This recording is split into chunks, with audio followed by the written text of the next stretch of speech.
Burning Seas, Book 2 in the Crimson series, Chapter 1, Drifting at Sea. The ocean had gone quiet days ago. Not peaceful. Glenn no longer remembered what peace felt like, but in a still, unnatural way that made the world seem paused between breaths. The lifeboat floated across the open water with the faint, intermittent groan of stressed fiberglass, its hull lifting and falling in motions so small they barely counted as waves. The sun beat down relentlessly, turning the painted canopy supports blister-hot and baking the deck beneath their feet until every metal fitting radiated heat. Time had lost its meaning. Daylight had become something they simply endured. Glenn sat near the stern, where the faded orange canopy cast a thin, uneven shade over part of the boat's interior.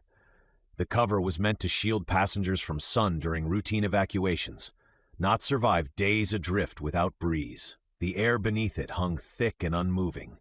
Sweat gathered at Glenn's temples and rolled slowly down the burned skin of his cheek, dropping onto the bench below. He wiped his brow with the back of his hand, wincing at the sting. Lucille leaned against the starboard bench opposite him, her back pressed to the rigid fiberglass wall. Her clothes were stiff with salt and heat, her hair pulled back into a loose, makeshift knot that had come undone repeatedly over the past few days. A single strand clung stubbornly to her cheek, refusing to move in the still air. She caught Glenn watching and forced a tired smile, the kind only exhaustion could carve into someone's expression. "Don't look at me like that," she rasped. "You're the one who's about to liquefy." "Don't think I've got enough moisture left in me to manage that," Glenn murmured, his dry voice scraping painfully. She gave a faint, humorless sound, almost a laugh, and let her eyes drift closed again. In the center of the lifeboat, Mateo hunched beside the bolted-down water purifier, a squat metal unit secured near the portside bench. It had been designed for occasional emergency use, not round-the-clock operation.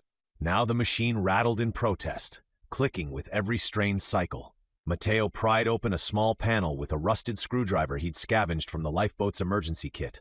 Sweat dripped off his chin onto the deck, darkening the sun-bleached surface for only a moment before evaporating. "It's dying," he muttered, not bothering to raise his head. JJ, who had been slumped near the bow, jerked upright at the words. His sunburned face tightened. "Don't say that. Don't. Just don't." Mateo's shoulders lifted in a weary shrug. "I said dying, not dead." JJ licked cracked lips, the motion splitting the skin. "We need it. Mateo, please just keep working." "I'm working," Mateo said, though the frustration in his voice was softened by fatigue, not anger. Behind them, Andrew lay curled against Sarah's side on the bench, tucked beneath the narrow slice of shade her body cast. His small hands were wrapped tightly around Luis's harmonica, holding it to his chest as though afraid the ocean might take it from him if he loosened his grip. Sarah stroked his hair in slow, reassuring motions, whispering quietly when his breathing grew uneven. Andrew hadn't cried in hours. Dehydration had robbed him of the ability, but the small trembling sounds he made carried more than tears ever could. Parker sat nearby, his back against the solid hull, staring out across the motionless sea with hollow eyes. He had removed his prosthetic to keep it from overheating in the sun, and now his stump throbbed with every minute that passed.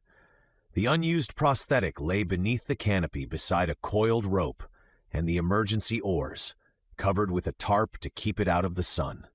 Parker's shoulders were tense, the pain etched deep into every line of his posture, but he didn't complain. He never did, not with Andrew watching. JJ shifted suddenly, shading his eyes with a trembling hand as he stared toward the distant line where ocean met sky.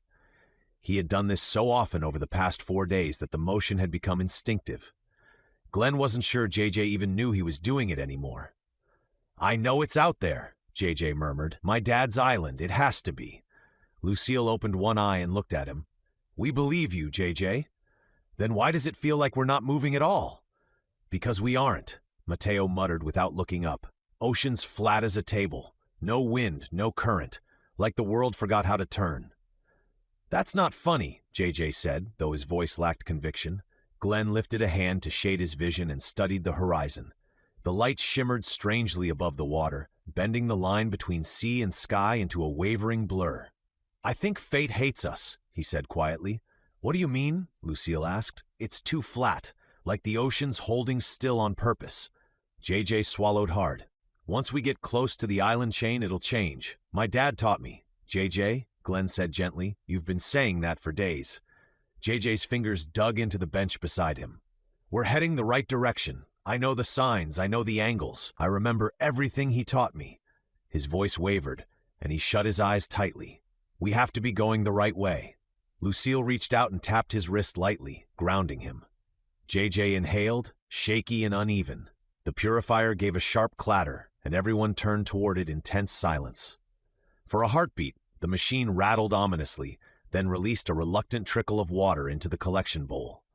The noise was pitiful, but it still made Parker sit straighter and Sarah sag in relief. Andrew stirred, his fingers brushing the metal harmonica, and whispered, Mom, is Mr. JJ's island close?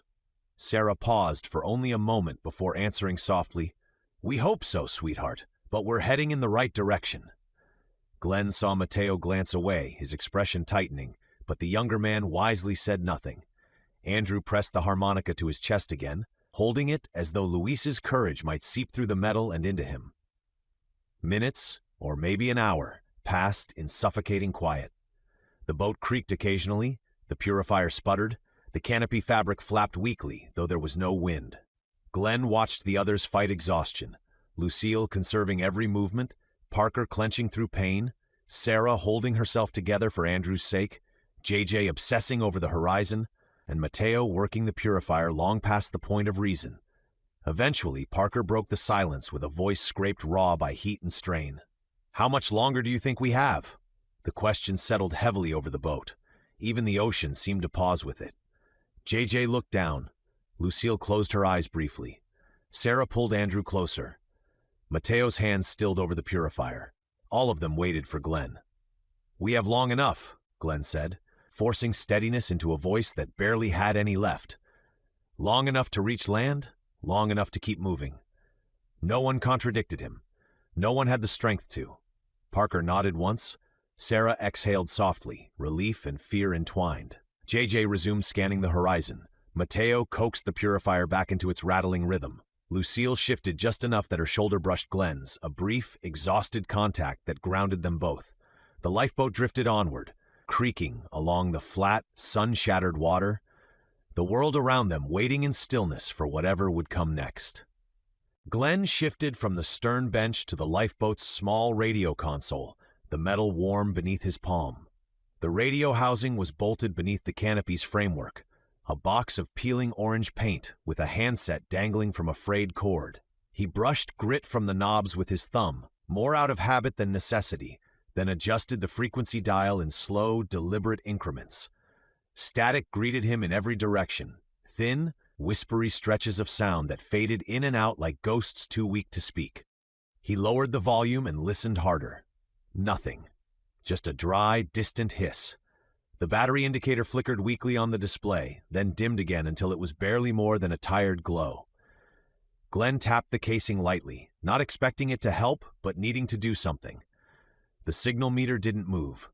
Behind him, Lucille opened her eyes and watched him quietly. Mateo leaned back from the purifier long enough to snort. "You're trying to talk to a corpse," he said, wiping sweat from his forehead with the back of his wrist. "The world is dead." "It's receiving," Glenn murmured, adjusting another knob. "Just not picking up anything." "That's the same thing," Mateo replied. "No one's out here, and if they are, they're not broadcasting." JJ perked up at the sound of the radio. He scooted closer, dragging himself across the bench until he sat almost shoulder to shoulder with Glenn. "Try the open emergency band," he said, pointing to the far end of the dial. "There might still be maritime chatter, maybe even an automated buoy. Something?" Glenn adjusted the frequency. Static sharpened for a moment, then melted back into empty white noise. "Keep going," JJ urged. Mateo groaned. "He already did go, and nothing happened. The ocean's empty, JJ." "We're sitting in the world's worst frying pan, and there's no point in burning the battery trying to yell into a void." "We can't afford silence," JJ snapped. His voice cracked on the last word, whether from heat, thirst, or fear, Glenn couldn't tell. Mateo's gaze hardened. "We can't afford wasting what little power we have left either." Glenn lifted the handset and pressed the transmission button. The radio emitted a faint, stuttering beep that sounded as weak as everyone felt. He held it to his mouth anyway, because the alternative was doing nothing, and doing nothing scared him more than draining a dying battery. "This is Lifeboat 26 from the passenger vessel Ocean Serenity," he began, his voice low and steady. "We are adrift north of the shipping lanes. Multiple survivors, low supplies, requesting any vessel or station respond. Over." He released the button. Silence followed. JJ leaned forward, barely breathing. A long stretch of static filled the air, soft, indifferent, endless. Lucille spoke from her corner, her voice a dry whisper. "Try again." Glenn did. "This is Lifeboat 26, repeat, 26, passenger vessel Ocean Serenity, survivors on board, requesting response, over." Nothing. Even the static seemed quieter. Mateo shook his head. "We're wasting it." "Shut up," JJ said sharply. "Just stop talking for once." Mateo turned toward him with a tired glare. "Don't start with me, JJ. I'm not the one burning power on a prayer. We need someone to hear us. We need water more." Lucille rubbed her temple. "Both of you enough." But JJ wasn't done. His voice was rising, brittle with desperation. "If someone hears us, they can rescue us. They can help Andrew. They can—" His breath hitched as he gestured vaguely at Parker, at Sarah, at the entire collapsing little world inside the boat. "We don't have options left if we don't reach someone. And if the battery dies?" Mateo countered. "We lost the manual purifier when this boat hit the water. All we have is the powered one, and that purifier is hanging on by duct tape and stubbornness. When it quits, we're screwed. The radio runs off the same power supply. Use too much power here, and we lose a machine that's literally keeping us alive." JJ stared at him in disbelief, then turned to Glenn as if begging him to intervene. Glenn hesitated, feeling the weight of their eyes, the heat pressing down on his shoulders like a physical hand. For a moment he imagined what Luis would say. Stubborn Mateo, hopeful JJ, the rest caught in the middle. Luis would have found steadiness in it. But Luis was gone. "We try a few more times," Glenn finally said, his voice quiet but firm. "Short bursts. Then we stop before we drain the battery below half." He glanced toward Mateo. "That gives the purifier a chance to limp along." JJ sagged with relief. Mateo muttered something under his breath but didn't argue. Glenn raised the handset again. His hands were shaking now, not from fear but from dehydration. Yet he pressed the button anyway. "This is Lifeboat 26. Ocean Serenity. Survivors. Requesting help. Anyone reading, respond. Over." He released the button, listening. The static shifted. It wasn't much, just a faint dip in tone, a ripple through the emptiness, but enough that JJ leaned in sharply. "Wait," JJ whispered. "Did you hear?" The radio crackled, a soft, interrupted pop, then returned to steady white noise. Glenn's heartbeat quickened. For the first time in days, something hit the line. Not a voice, not words, but something. The boat seemed to hold still, as though everyone aboard leaned toward that faint possibility of life. Even the ocean felt quieter. "Try again," Lucille said, breath barely audible. Glenn did. "This is Lifeboat 26. Any vessel responding, please confirm. Over." A long, wavering hiss. Another faint crackle, then nothing. JJ's shoulders slumped. The fleeting spark of hope on his face dimmed back into sunburned exhaustion. Mateo exhaled through his nose and returned his focus to the purifier. "Static is still static," he said quietly. Not gloating, just tired. "Something answered," JJ whispered, as if the ocean itself needed convincing. "We don't know that," Glenn replied gently. JJ pressed a hand to his forehead, fingers trembling. "It has to be someone. Anything. Even a buoy responding to the ping would mean we're not lost out here."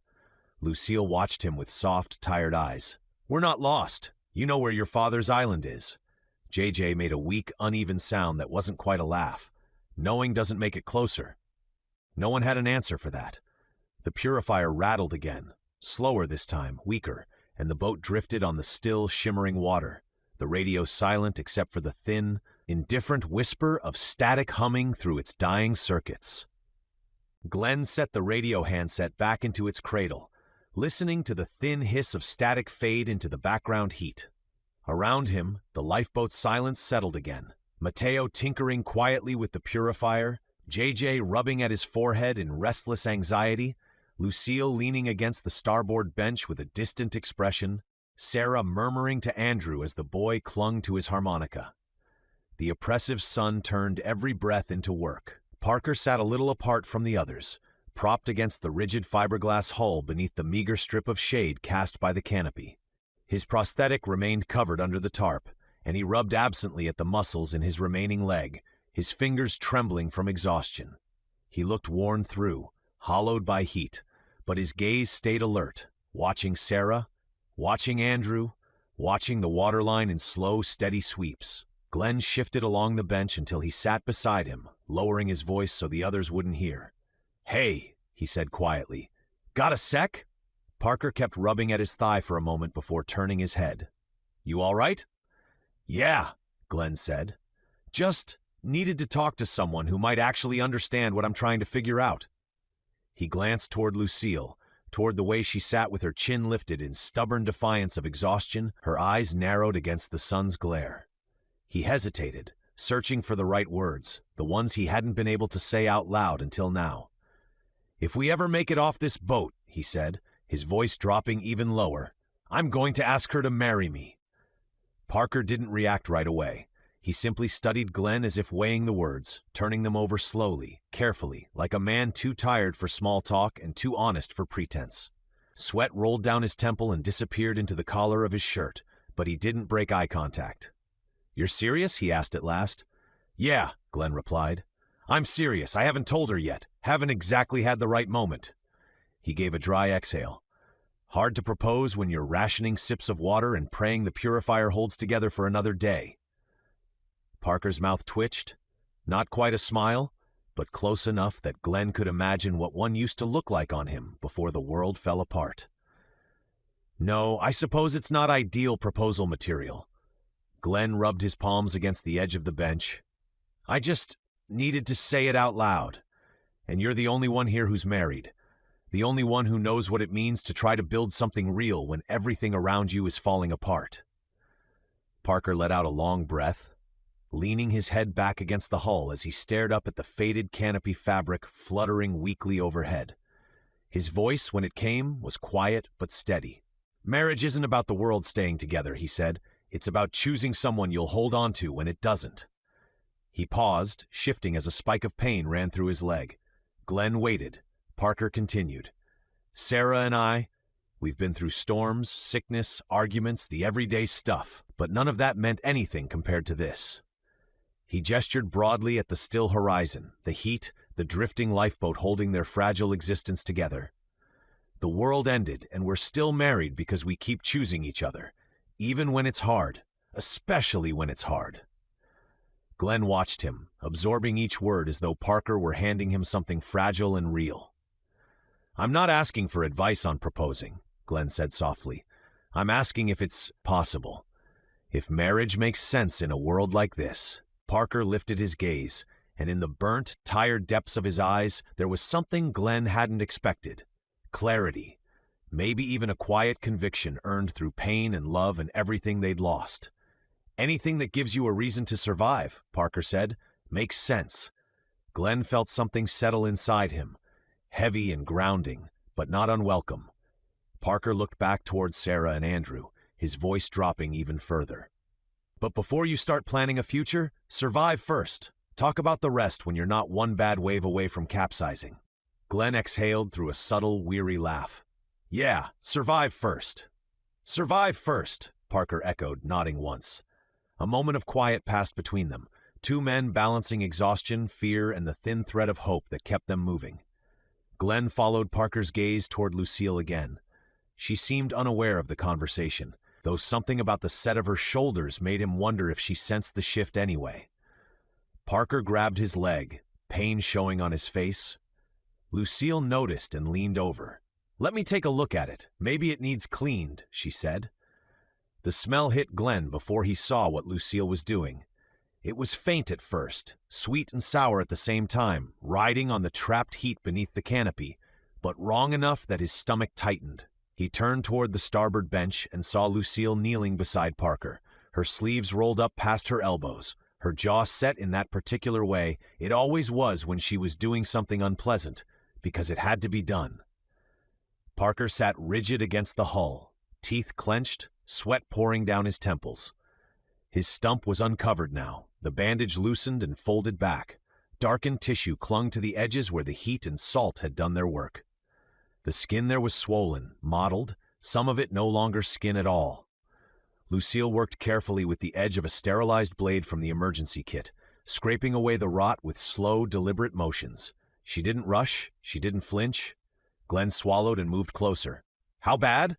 "Not spreading yet," she said without looking up. "But it will if we leave it. The heat's cooking it." She paused, wiped the blade on a strip of cloth already stained dark. "I hate this part." Parker let out a strained breath through his nose. "You're doing fine." Lucille snorted quietly. "I know. Doesn't mean I like it." She finished working the edge, gathering the removed tissue into the cloth. The smell sharpened immediately. Meaty, coppery, unmistakably organic. Glenn turned his head away on instinct, fighting the urge to gag.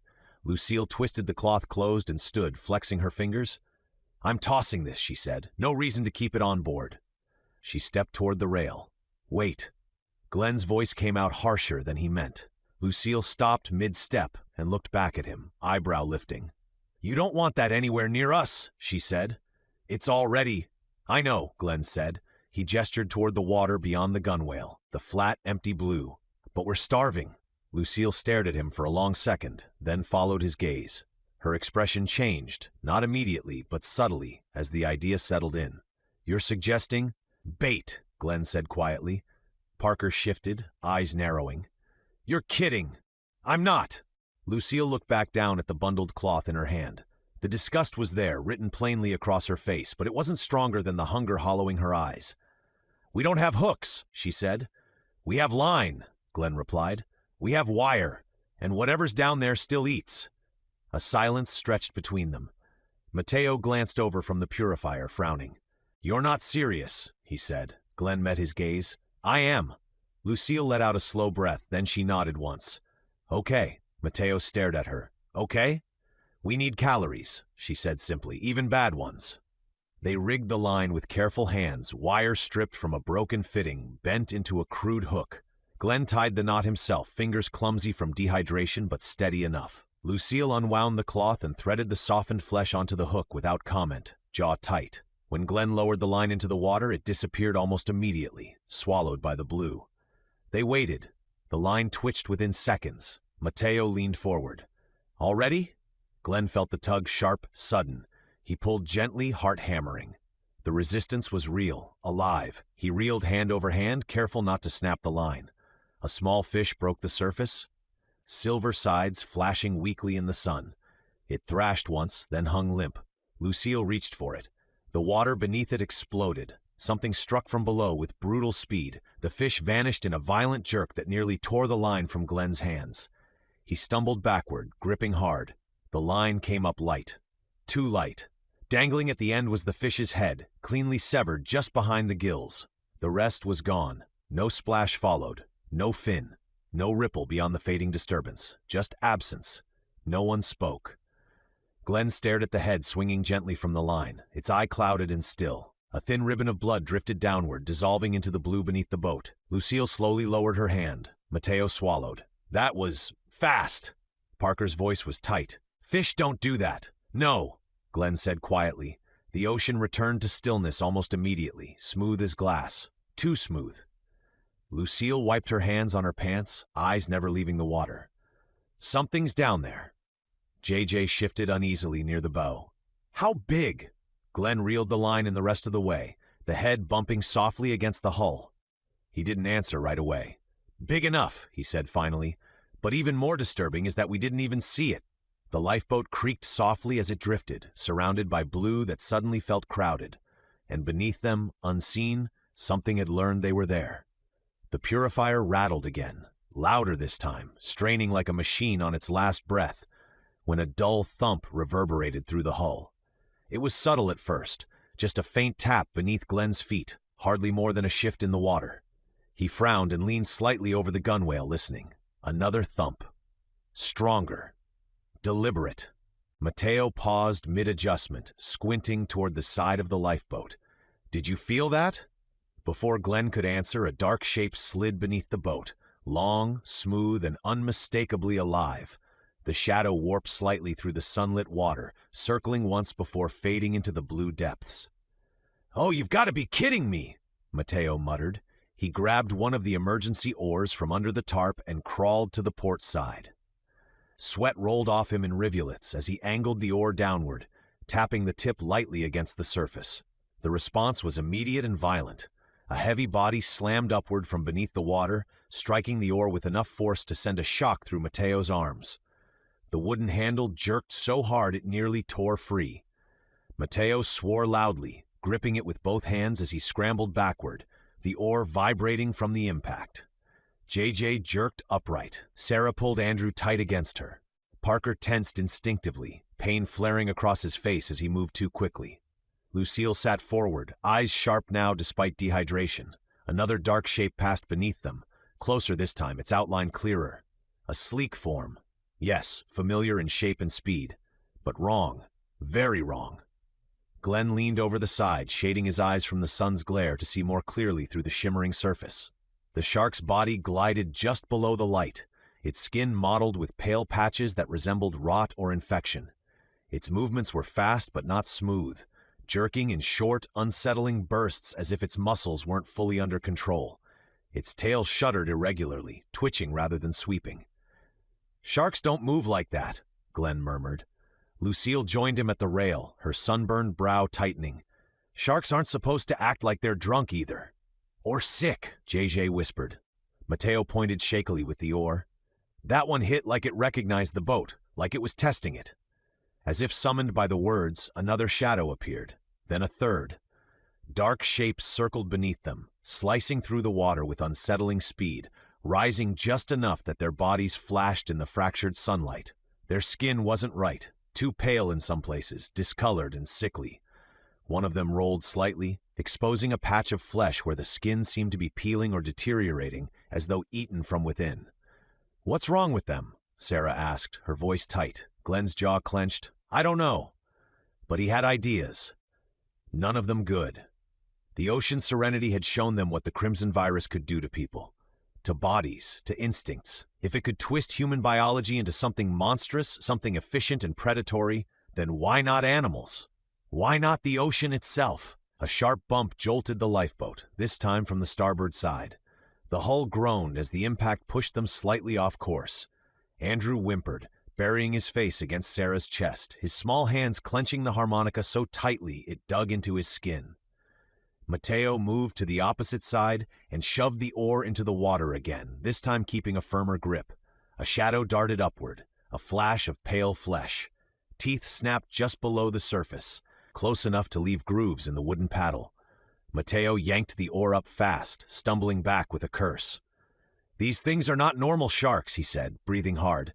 "I've seen sharks before. I've been in the water with sharks. Sharks don't do this." Another circling shape bumped the underside of the bow. The lifeboat rocked gently, nothing dangerous yet, but the intent was unmistakable. They were testing, studying, waiting. Parker swallowed hard, his face drawn. "Can they tip us?" "Not a big lifeboat like this," Glenn answered. "Not easily." "Easily isn't the same as impossible," Lucille said. Glenn scanned the water, watching the unnatural twitch of tails, the jerky stutter in their limbs. "Something's wrong with them," he repeated quietly. "They're sick." JJ shuddered. "I thought the Crimson couldn't spread to animals?" "No," Glenn whispered. "It can't." Another thud reverberated through the hull, stronger this time. The boat jolted, sliding a foot across the still water. Sarah tightened her grip on Andrew, and even Lucille leaned back toward the center of the boat, her hand flying to steady the purifier so it wouldn't tip. The machine clattered nervously, clicking as if in protest. Mateo crouched low, gripping the oar like a weapon. "If they come through the side?" "They won't," Glenn said quickly. "This hull is solid fiberglass. They'd break their jaws before breaking through." "That doesn't help," Mateo muttered. "I'd rather they break their jaws somewhere else." Another pale, twitching shape glided close enough that Glenn caught the faint outline of a clouded eye, milky, unfocused, but still aware in some primal, corrupted way. Lucille exhaled slowly through her nose. "Look at their eyes. It looks like the Crimson. It's spreading to more than humans now." "It's the entire world," JJ said softly, horror threading through his voice.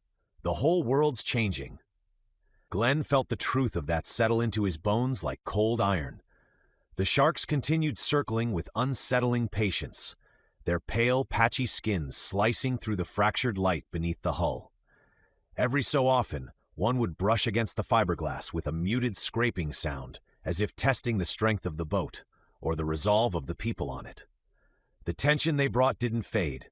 It simply settled deeper into the lifeboat, crawling into the spaces between breaths. Mateo sat back near the purifier again, wiping sweat from his brow with the edge of his sleeve.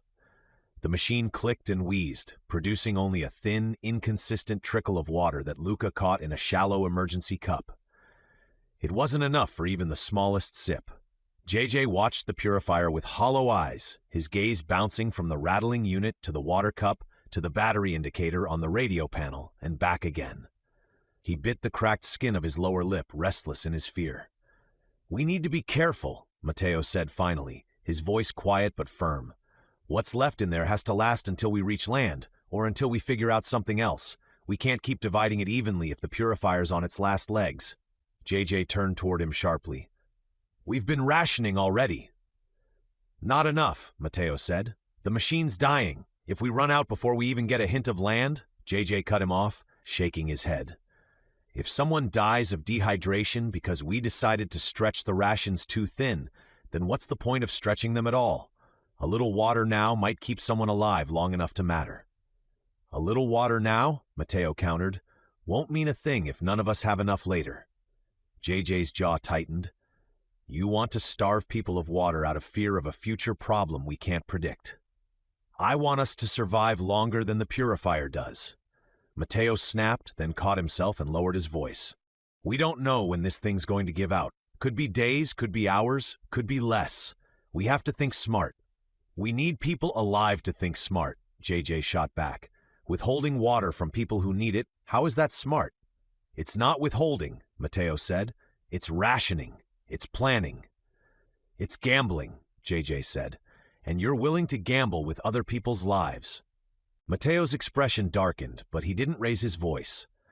They were both too drained for shouting. Their fight broke out in low tones, sharp whispers and bitten words edged with fear rather than anger. "We're all gambling, J-Yo," Mateo said. "That's all we've been doing since the Serenity went under." JJ shook his head again, staring at the purifier as though the machine had betrayed him personally. "If we start cutting rations more than we already have, people will collapse. And when they collapse, they die. You think that helps us reach land?" "We don't know what's coming," Mateo insisted. "We need reserves." "We don't have reserves. We can make some if enough." Sarah's voice cut across the argument like a blade, soft, quiet, but absolute. Both men froze mid-sentence. She sat with Andrew tucked beneath her arm, the boy's small fingers clutching Luis's harmonica against his chest. His eyes were open now, wide and uncertain, darting from JJ to Mateo as though trying to understand the tone more than the words. "Andrew is listening," Sarah said, her voice steady despite how frayed she looked. "He doesn't need to hear you two fighting over water we don't even have yet." Mateo exhaled hard and dropped his gaze to the deck. JJ scrubbed a hand across his face and turned away, shame flickering across his exhausted features. Sarah continued, her voice softer but unmistakably firm. "We're all afraid, all of us. But arguing about who gets what isn't going to help us survive. Not now. Not with him," she brushed Andrew's hair, hearing every word. The lifeboat fell silent. Not even the purifier rattled for a moment, as though the machine itself held its breath. The sharks circled below, dark shapes drifting in and out of view. The sun bore down again in heavy, shimmering waves. Glenn watched the group. Mateo's clenched jaw, JJ's trembling breath, Parker's quiet stillness, Lucille's worried eyes shifting between them all, and felt the air thicken with the rawness of the moment. None of them apologized. None of them tried to restart the conversation. Their fear had overflowed into an argument that wasn't really about water. It was about the crushing uncertainty, about survival shrinking into narrower margins by the hour, about the terror that there might not be enough hope left to divide among them. The silence that followed was not peaceful. It was the tense, hollow quiet of people who had nothing left to say and too much left to fear. The silence held for only a moment before the sea shattered it. A massive shadow surged upward beneath the hull, rising with a speed and intent that left no time for warning. The lifeboat lurched violently as the shark slammed into its side, the impact sending a thunderous jolt through the fiberglass. Everyone grabbed for something, anything, as seawater burst over the gunwale in a cold, stinging sheet. Andrew screamed. Sarah yanked him against her chest, curling her body around his small frame as water splashed across the deck and drenched them both. Parker threw an arm around them instinctively, bracing with his one good leg as the boat rocked hard to starboard. Lucille grabbed the edge of the bench to keep from sliding. The purifier skidded several inches across its mounting bolts, rattling fiercely. Glenn felt the entire structure of the boat shudder beneath him, seams groaning under stress they were never meant to sustain. "Get it off us!" Mateo barked, though his voice cracked with fear. Another hit followed, weaker but deliberate, like the shark was judging the boat's response. The hull flexed with a deep creak that sent a spike of cold fear through Glenn's chest. If these things weakened the seals, if they managed to wedge themselves beneath the lip, a capsize wasn't impossible. "Move!" Glenn grabbed an oar and swung toward the port side, dropping to one knee as he braced for balance. Mateo snatched up the cracked oar, ignoring the splinters biting into his palms. JJ hesitated for a split second, fear locking him in place, before Glenn shot him a sharp, urgent look. "JJ, now!" JJ jolted forward, grabbing the third oar by the metal collar. His hands shook violently, but he hefted it anyway and followed. A dark shape streaked just below the surface like a torpedo, then angled upward again. Glenn drove the oar down hard, striking the water exactly where the shadow rose. The impact sent a jarring vibration up his arms. Mateo stabbed his oar down beside him, water spraying upward in a chaotic burst. The shark erupted from the water with half its body, jaws snapping close enough that Glenn heard the heavy clack of teeth slamming shut. Pale lesions glistened across its hide, wet and irregular, sick patches where the flesh seemed eaten or warped. Its eye was a cloudy, milky sphere that twitched in its socket as if the creature struggled to aim itself. JJ thrust his oar forward in raw panic, not technique, jabbing at the creature's flank. The blow struck harder than it looked. The shark shuddered, snapping sideways in a spasmodic jerk that sent another wave of water splashing into the boat. "Push it! Push it!" Glenn shouted. Mateo planted his feet and shoved with everything he had, his muscles trembling with heat and exhaustion. Glenn pressed down on his own oar, feeling the shark's mass shifting beneath the surface as they forced it away from the boat. JJ leaned in too far, nearly losing his footing, but Glenn hooked an elbow around him, holding him upright as all three men pressed outward. Finally, with a violent twist of its tail, another unnatural, twitching movement, the shark dove downward. Water churned violently as its body slid into the deeper blue. The lifeboat rocked so hard the canopy supports rattled. Sarah clenched Andrew in both arms, whispering to him even though her voice trembled. Parker held them both, his face pale, breath forced through gritted teeth, as the jolt aggravated the phantom pain in his missing limb. Lucille scrambled to her feet, wiping seawater from her eyes as she gripped the rail. "Is everyone okay?" "Define okay," Mateo muttered, panting. Andrew cried softly against Sarah's shoulder, his small fingers digging into the harmonica like it was the only thing keeping him anchored to this world. Parker held both of them with arms that shook from effort and fear rather than exhaustion. Glenn scanned the water as the lifeboat settled back into an uneasy float. The shadows hadn't left. They continued circling, more agitated now, more aggressive, their movements increasingly erratic. One twisted sharply, its tail flailing in spasmodic jerks before it steadied again. Another surfaced briefly, its dorsal fin slicing through water in a crooked, unnatural line. "We can't take another hit like that," Parker said, voice raw. "No," Glenn agreed quietly. "We can't." Mateo clenched the oar between both hands. "They're testing us, pushing, waiting for a weak point." Lucille scanned the horizon with narrowed eyes. "They're not acting like sharks. They're acting like they're infected and confused, and angry about it." JJ swallowed hard, staring at the wounds, the jerks, the way each shadow shivered beneath the sunlit water. I didn't know the crimson would spread like this." "None of us did," Glenn said. A long, low groan shuddered through the hull as the lifeboat drifted. The hit hadn't breached anything, but the sound of straining seams made everyone sit a little straighter, breathe a little slower. Down below, the shapes circled again, closer this time. The ocean, once a vast emptiness, now felt too full, too alive, too dangerous, and Glenn felt something cold settle in his stomach, a dread deeper than dehydration, deeper than exhaustion, deeper even than the fear of dying at sea. Because if the Crimson could reach creatures like these, they had no idea what awaited them on land. The radio crackled loud, cutting abruptly through the tense quiet that had settled over the lifeboat. Glenn turned sharply toward the console as the static dissolved into a faint, wavering voice. Requesting assistance. Coordinates 25.7 north, 73.1 west. Requesting assistance. The message cut off mid-breath, replaced by a hiss of static. A moment later it looped, repeating in the same flat cadence, neither rising nor falling in emotion. Requesting assistance. Coordinates. Lucille lifted her head, exhaustion momentarily pushed aside by instinctive alertness. Someone's out there. Mateo crawled closer, squinting at the console as if the haze of heat might distort the sound. Who is it? A fishing boat? Freight? Some private yacht? JJ shook his head. It doesn't say. Just that. He swallowed hard. A loop. Sarah held Andrew closer as he stirred at the noise. Are they sinking? Hurt? What kind of help do they need? They didn't say, Glenn answered quietly. Doesn't sound like they can, Lucille murmured, listening as the message repeated again with identical timing and tone. It's a recording, automated. Someone must have set it up and just let it run. Mateo snorted softly, or no one's left to turn it off. JJ leaned over the console, bracing himself on both hands. If we can reach those coordinates? He paused, breath catching. If there's a functioning ship out there, any ship, it's better than this. Maybe they've got water, shade, a working radio. Or maybe it's sunk, Mateo countered. Or too damaged to help us. We don't know anything. We know drifting means dying, Lucille said. Her voice was raw but resolute. If we don't move, we stay out here until the sun cooks us or the sharks finish the job.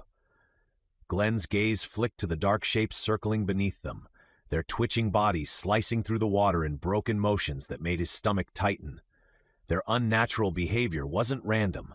The purifier wheezed behind them, sputtering unevenly and rattling like loose bones inside a metal cage. They were fading. All of them. Glenn turned back to the console, committing the coordinates to memory. The compass still functioned well enough to set a bearing, though the numbers were faded beneath years of ultraviolet exposure. We change course, he said quietly. JJ sagged with exhausted relief. Thank God. Mateo rubbed a hand across his face. We're going to burn a lot of energy rowing. Like a stupid amount. Glenn didn't look away from the horizon. I'd rather die rowing towards something than waiting for nothing. Sarah nodded, brushing a thumb across Andrew's cheek. If there's even a chance someone out there can help us, we have to try. Parker gave a tight nod of agreement, though the way he shifted showed how much pain the sudden movement cost him. Lucille moved beside Glenn, bracing at the opposite gunwale. Let's get this thing pointed the right way. The sharks continued to circle, their tails twitching in unnatural jerks as the lifeboat slowly pivoted toward the new heading. Glenn called the rhythm as he and the others dipped their oars into the water, their movements unsteady at first, but gradually aligning. The lifeboat creaked as it pushed forward. The sun hammered down. The purifier wheezed its dying protests behind them, and the radio, still looping, still dispassionate, echoed its plea into the empty sea. Requesting assistance. Coordinates 25.7 north, 73.1 west.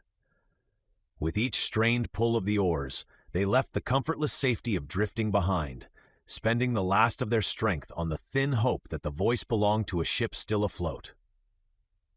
Chapter 2. The Ghost Ship. Fog rolled in with unsettling speed. One moment the horizon stretched in every direction, and the next the world shrank into a confined cage of shifting gray. The lifeboat rocked gently as the haze thickened around them, swallowing color, swallowing distance, swallowing sound.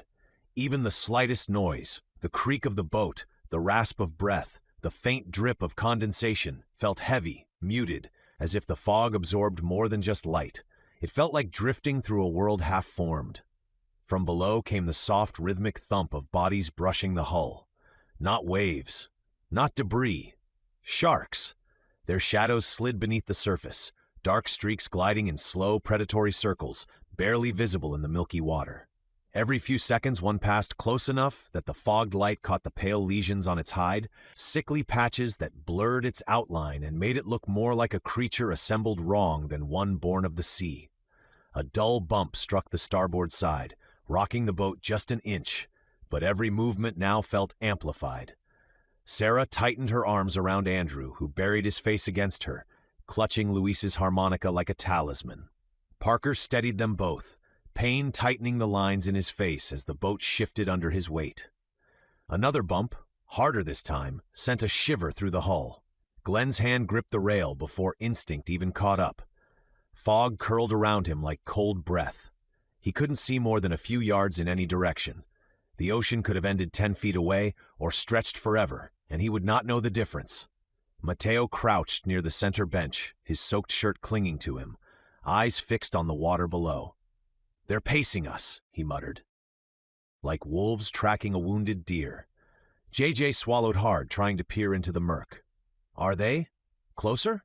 "They're always close," Lucille said quietly, her voice strained with the effort of masking fear. "I thought we would have left their territory by now, but they just seem to follow us." Another thud, this one sharp enough that Glenn felt the impact in his bones. The lifeboat lurched, the fiberglass groaning in protest. A small wave sloshed over the side, dampening the boards underfoot. Mateo leaned back from the rail, jaw tightening. "We're running out of time." The fog swirled, thick and suffocating, pulling visibility down to a claustrophobic pocket of gray. The world felt smaller than the lifeboat, like they were floating inside the lungs of some massive sleeping creature. JJ nervously fingered the oar beside him. "Do you think they'll actually hit us? Hard enough to—" "Yes," Mateo said bluntly, not looking away from the water. "One of them will eventually. They're not acting normal. They're curious, hungry, confused. I don't know what they are anymore, but they're not going to circle forever." Glenn watched a pale streak sweep beneath the boat, its tail giving an ugly, jerking twitch that sent ripples cutting through the water. "They're getting bolder." Lucille brushed wet hair from her face. "Maybe they can smell how weak we are." Parker exhaled slowly. "Let's not put that image in anyone's head." But it was too late. Everyone was already thinking about it now. Another bump, this one glancing off the bow, sent a tremor through the lifeboat's spine. Andrew whimpered, the sound small and frightened in the muffled fog. Glenn knelt and steadied him with a hand on his shoulder. "It's okay," he said softly, though the lie sat bitter on his tongue. "Everything is going to be okay." Glenn reached into his pocket and pulled out a length of cord he had made into a circle. He looped it through the small lip on the side of Andrew's harmonica. "Here, bud. You can wear this around your neck to keep your harmonica safe. That way you don't accidentally drop it." Andrew smiled and tugged the cord to make sure it would stay on his neck. The sharks continued circling, silent shadows gliding just beneath sight, forming rings beneath the fog like a noose tightening with each pass. Their movements were wrong. Their flesh was wrong. Their behavior wasn't predatory. It was obsessive, and the fog was only getting thicker. Lucille squinted into the gray as if the world might suddenly reveal an escape. "We have to keep moving," she said, her voice calm but taut. "If we stop, they may attack." Mateo nodded grimly. "Agreed. If we stop, they'll start treating us like a piñata, just from the bottom." A heavy slam, harder than all the others, struck the starboard side and sent the lifeboat tilting dangerously. Water spilled over the edge. JJ grabbed the rail with both hands. Glenn braced his body instinctively, planting his feet wide to counterbalance the sway. The fog seemed to tilt with them, light shifting in dizzying patterns across the mist. When the boat settled, the silence that followed was worse than the impact. Mateo exhaled shakily. "We don't have many hits like that left." Glenn stared into the fog, into the endless, tightening gray surrounding them, and felt the weight of the truth settle into his chest like a stone. They were running out of time, running out of strength, and running out of distance between themselves and the teeth waiting just below the surface. The fog drew back just enough to reveal a vessel's silhouette, a dark mass rising out of the gray with an almost reluctant clarity. As the lifeboat drifted nearer, Glenn felt a cold recognition settle in his gut. The lines of the hull, the angled stern, the height of the deck, they were all unmistakable. This was the patrol vessel that had been stolen during the mutiny, the same ship that had disappeared into the night with stolen supplies and desperate hands fighting over scraps of safety. Now it floated silently in the fog, as still as a grave marker. Lucille leaned forward, wiping moisture from her eyes as she studied the outline. Mateo muttered something under his breath, part disbelief and part dread, and JJ stared with wide uncertainty, unable to reconcile the ghostly stillness of the ship with the chaos of the night. It had vanished. No one moved on deck, no lanterns glowed, no footsteps thudded along the metal flooring. Nothing suggested life or activity. The ship felt aware and watchful, like a predator lying in wait, its silence heavy and unsettling in the thick fog that pooled along its rails. Sarah tightened her hold on Andrew, who clung to her with a trembling grip. The harmonica pressed against his chest, as though it could anchor him in a world gone strange. Parker braced them both with his arm, although he looked toward the vessel with a weariness that hinted he already knew the decision they would make. Glenn could see the truth in everyone's eyes. They had no real choice. Their supplies were gone, their bodies were failing, and the sharks below circled with growing agitation, bumping the hull as if testing for weakness. "It's a risk," Mateo said quietly, "but so is staying out here." Lucille nodded, rain-dampened hair clinging to her face.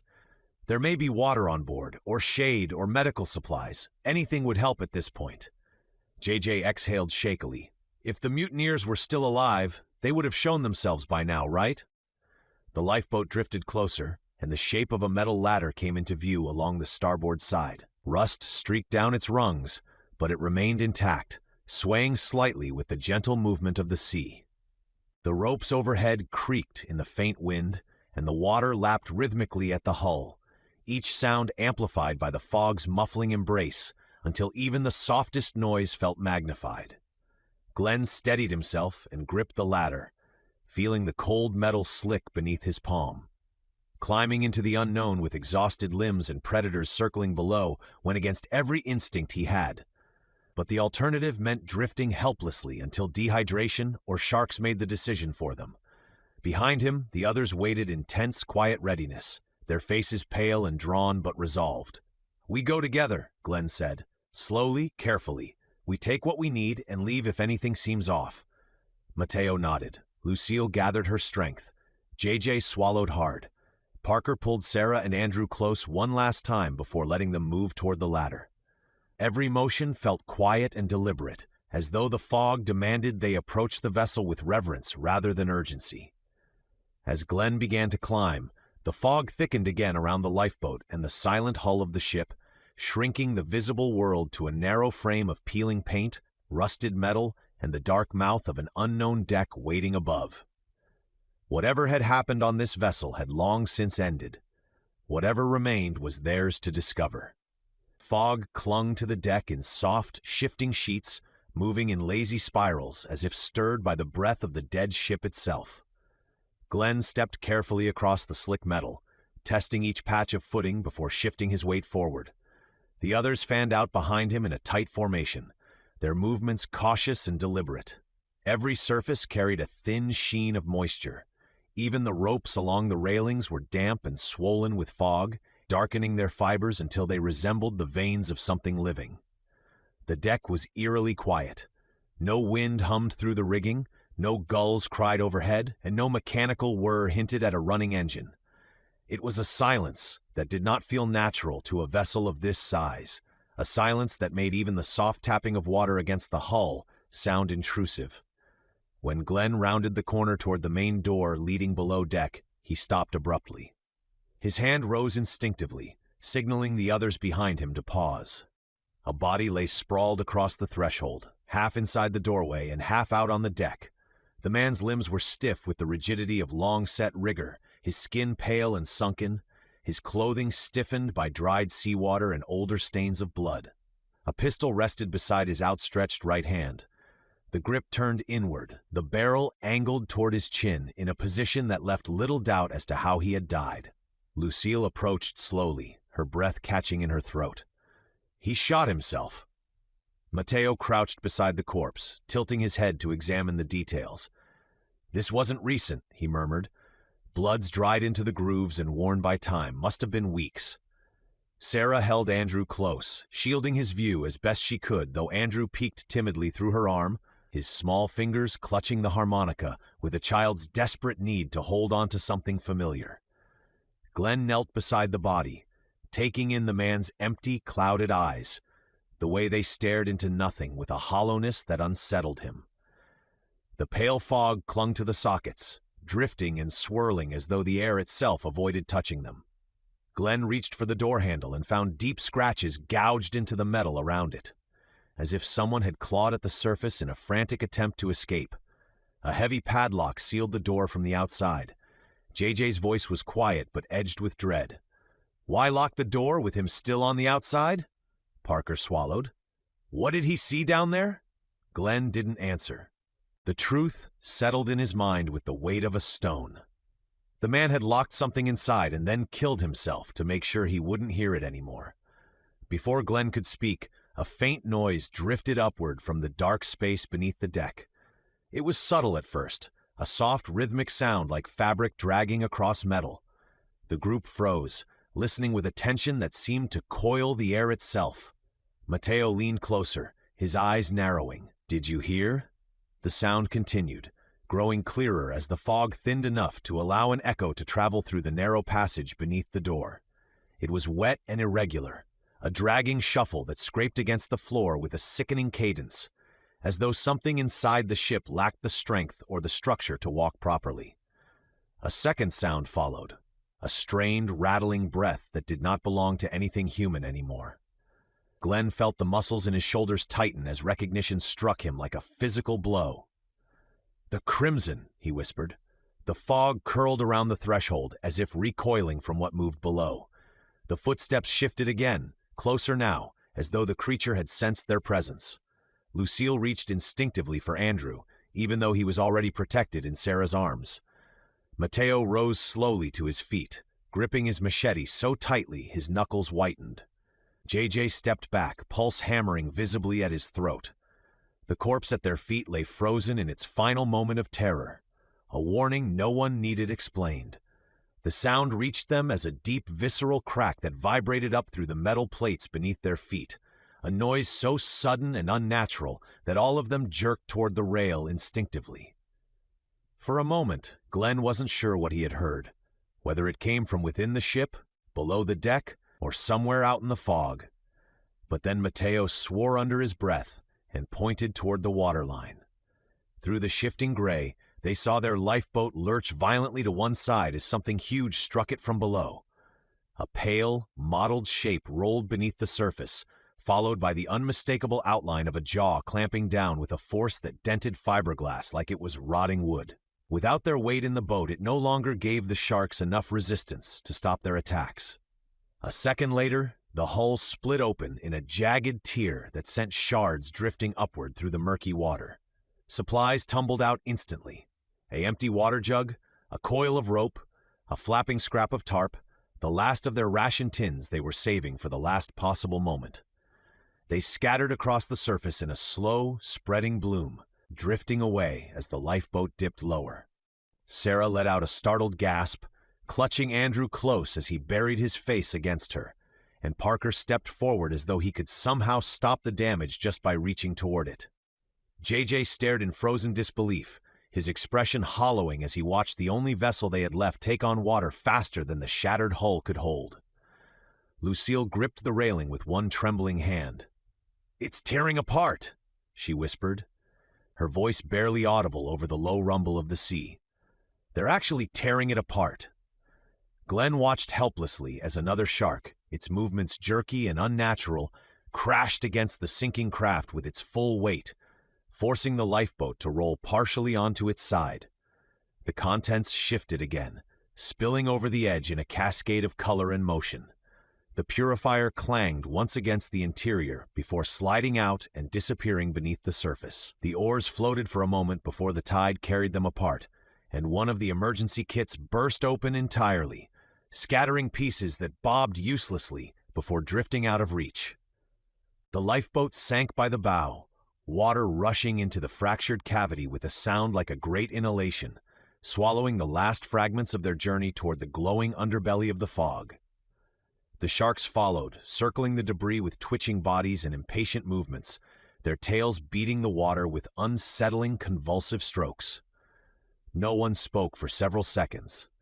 The loss was too sudden, too absolute, and the shock of it settled into each of them with the same sinking weight. Their final link to the open ocean, their escape from the Serenity, their refuge, their only means of travel, was dissolving beneath the waves while they stood powerless above it. Mateo let out a long, unsteady breath. "That's it," he said quietly. "We're stranded?"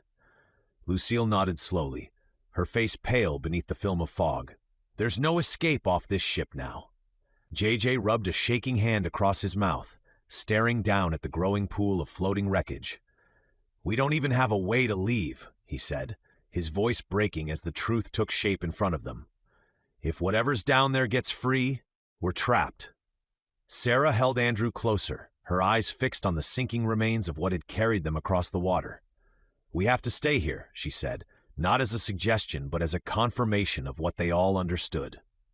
Their lifeboat slipped beneath the surface, leaving only ripples where it vanished, and the fog closed around the ship once more as if nothing had happened at all. Glenn stared after it, feeling the weight of the moment settle deep into his chest. The sharks continued circling beneath the patrol vessel, restless and hungry, but their focus drifted now, as though the destruction of the lifeboat had satisfied whatever compulsion drove them. There was no longer any path behind them, no way to return to drifting, no means of escape except through the vessel itself. The ship, with its locked doors, its silent corridors, its unexplained corpse, and the faint dragging sounds from below deck, had become more than a refuge. It was now the only structure standing between them and the void of the sea. Glenn looked toward the others as the realization tightened the air between them. They did not need to speak to understand the truth. Whatever waited on this ship, whatever secrets lurked beneath the deck or clung to the fog-shrouded corners, they had no choice but to face it. The patrol vessel was now their shelter, their prison, and their only way forward all at once. They worked in tense, efficient silence as they finalized their plan.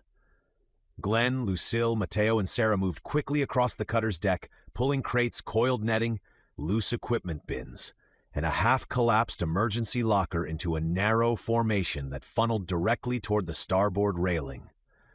The deck creaked under the shifting weight, and each crate clattered across the metal with a dull resonance that seemed almost too loud against the fog-muted stillness surrounding the ship.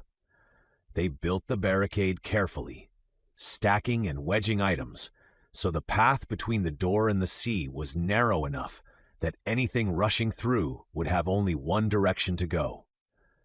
Andrew watched from where Parker kept him, tucked behind a raised section of the superstructure, the boy's small fingers clenched around the harmonica as though anchoring himself to something familiar.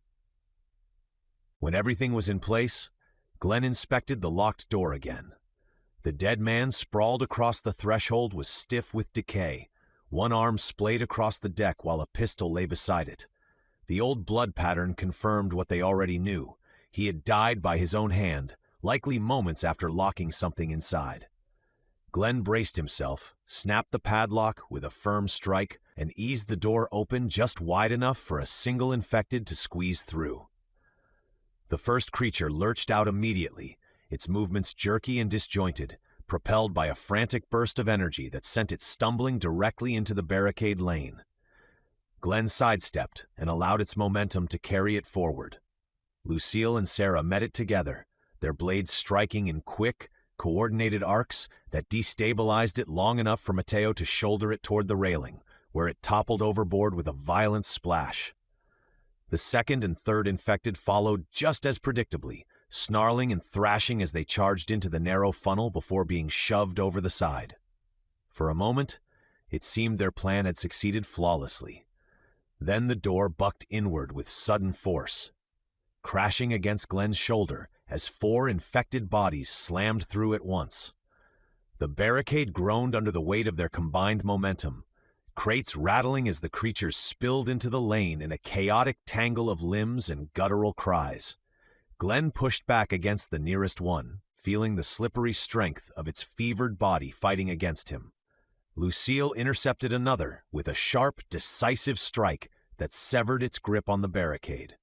Mateo grappled with a creature that clawed at his clothing, using his shoulder to pin it long enough to heave it toward the railing. Sarah stepped in with the pry bar, swinging with precise, desperate force that cracked bone and opened a path for Glenn to finish driving the creature overboard. The last one fought harder than the others, thrashing against Lucille's grip with unpredictable bursts of motion. Glenn caught its arm and twisted sharply, sending it stumbling backward. It crashed into a crate, scattering smaller items across the deck before Lucille's blade finally forced it down. The struggle left everyone breathing heavily, their arms aching and their legs unsteady from the effort. But the deck was finally still again, save for the distant splash of the last infected sinking beneath the fog-muted waves. They regrouped briefly, exchanging weary looks that acknowledged both their success and the cost it had taken. Glenn wiped moisture from his brow, then approached the open door, knowing the true work still waited below. The cutter's lower deck was not a maze, but a single, open sublevel designed primarily for storage. A metal ladder descended into a broad chamber that stretched nearly the length of the ship, broken only by support beams, tied down cargo, and a few partitioned alcoves along the walls. The moment Glenn swung his light downward, he saw that the air below was thicker and darker, holding the stagnant heat of a space with too little circulation. Parker remained topside with Andrew, positioning himself near the barricades where he could watch both the door and the ladder. Glenn offered a final nod before leading Mateo, Lucille, and Sarah down into the ship's interior. The metal rungs were slick with condensation, and every footstep echoed faintly through the cavernous storage deck. The temperature climbed sharply the moment they stepped inside, as if the deck itself were exhaling heat into their faces. The air was thick, wet, and unmoving, and carried the layered stench of rot, oil, and old seawater that had nowhere left to go. Fog did not reach this place. Nothing fresh did. Their breaths sounded too loud in the stillness, each inhale scraping the back of Glenn's throat. Their lights cut into the dark like blades, the beams stretching and warping as they swept across the hold. Cargo crates were lashed to the bulkheads in uneven rows, straps creaking faintly as the ship shifted. Loose equipment littered the deck, coils of line, dented containers, tools half submerged in dried, blackened fluid that slicked the metal beneath their boots. Every step had to be placed carefully. One misstep would echo, something scraped. Not metal on metal, soft, wet, slow. Glenn froze, raising a clenched fist. The others stopped instantly, lights snapping to stillness as their beams trembled in their hands. The sound came again, closer this time, followed by a breath that wasn't quite human, ragged, rattling, pulled through lungs that no longer worked the way they should. "Movement ahead," Glenn whispered. Mateo shifted beside him, machete rising. "Left," he mouthed. The sound stopped, silence flooded the space, sudden and absolute. Then the dark broke. A shape erupted from behind a stack of cargo with violent speed, slamming into the edge of Glenn's light. It was already mid-lunge when it came into view, limbs flailing, joints bending wrong, its mouth open too wide as it screamed. Glenn barely had time to react. He stepped forward on instinct and drove his weapon into it, the impact shuddering up his arms as the body slammed backward into a support beam with a hollow clang. Before it could slide down, Mateo was there. One brutal, decisive strike that crushed bone and dropped the infected in a twitching heap. "Right!" Lucille shouted. Another infected crawled out from the shadows, dragging itself forward with horrifying urgency, fingers clawing against the deck. Its spine twisted as it moved, legs folding uselessly beneath it, its head snapping toward the light with animal hunger. Lucille stepped in and struck hard, but it didn't fall, its body jerking violently as if pain no longer meant anything. Sarah's swing came a heartbeat later, catching it across the side of the skull. The thing collapsed in a heap, still twitching, teeth clacking uselessly. The echoes lingered, metal ringing softly, straps creaking, something shifting deeper in the hold. Too many places to hide. They advanced again, slower now. Lights swept low, then high, tracing beneath cargo racks and tarps, where darkness pooled thick and absolute. Sweat poured freely down Glenn's back, soaking his shirt until it clung to him like a second skin. The heat wasn't just oppressive, it was suffocating, pressing down until every breath felt shallow and inadequate. A faint thump echoed somewhere to their left. Then another. Infected began emerging in ones and twos, never where they expected, always just outside the edge of the light. One stumbled from behind a container, another dropped from atop a crate with a wet slap that sent Sarah stumbling back. Each fight was fast, violent, and exhausting, weapons rising and falling in short, desperate bursts. There was no rhythm to it, only reaction. By the time they reached the far end of the sublevel, bodies littered the deck in twisted, broken shapes. The air felt thicker than before, heavy with the smell of disturbed rot and exertion. Glenn bent slightly, hands braced on his knees for a second as he fought to slow his breathing. He lifted his light and swept it slowly across the space. Nothing moved. No scraping, no breathing, just heat and the soft creak of the ship. "We don't stop," Glenn said quietly. "Not yet. We finish this deck while we still can." No one argued. They didn't have the breath for it.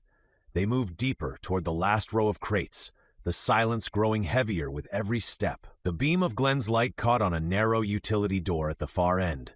Steel, scratched and stained, its latch rusted and stiff as if it hadn't been touched in days. The ship groaned softly around them. The deeper they moved into the storage deck, the more the silence pressed against their ears, thick and oppressive in the poorly ventilated space. The beam of Glenn's light glinted off tied-down cargo straps and metal containers, and the air felt heavier with every step, as if the heat had settled into the very steel of the hull. They passed the last row of crates and reached a narrow utility door at the far end, sealed shut by a latch that looked like it hadn't been moved in days. Glenn tested the handle. It didn't budge. Whatever lay behind it was either locked in or locked out, and after everything they had seen on the deck above, neither possibility could be ignored. "We need to clear it," he said quietly. Mateo stepped forward and braced one foot, and with Glenn's help, he drove his heel against the weakened paneling. The metal groaned, dented inward, and on the second kick the latch tore loose and the door swung inward with a grating squeal that echoed through the hold. Their lights swept inside. The small utility room was barely the size of a walk-in closet, originally meant for spare tools and maintenance gear. Now it was stripped nearly bare. In the far corner, two small shapes huddled together, their bodies pressed tightly against the wall as though trying to melt into it. Glenn felt his breath catch as the fog of dust and heat cleared enough for him to make out thin arms, shaved-down knees, and faces so pale they blended with the shadows. They were children, a boy and a girl, maybe 4 or 5 years old. The age was difficult to tell through the grime coating their skin. Their lips were cracked, cheeks sunken, hair matted and tangled from sweat and tears. The boy held the girl in a limp, protective embrace, though his arms trembled from the effort. Their eyes stared at the intruders with a mix of terror and exhaustion, pupils wide, faces gaunt, and neither moved an inch even when the light fell directly on them. Lucille was the first to react. She sheathed her blade immediately and dropped to her knees, lowering herself to their height and softening her voice until it was barely more than a breath. "Hey, it's all right," she murmured, inching closer with her palms open and empty. "We're not here to hurt you. You're safe now." The children didn't respond. They didn't blink.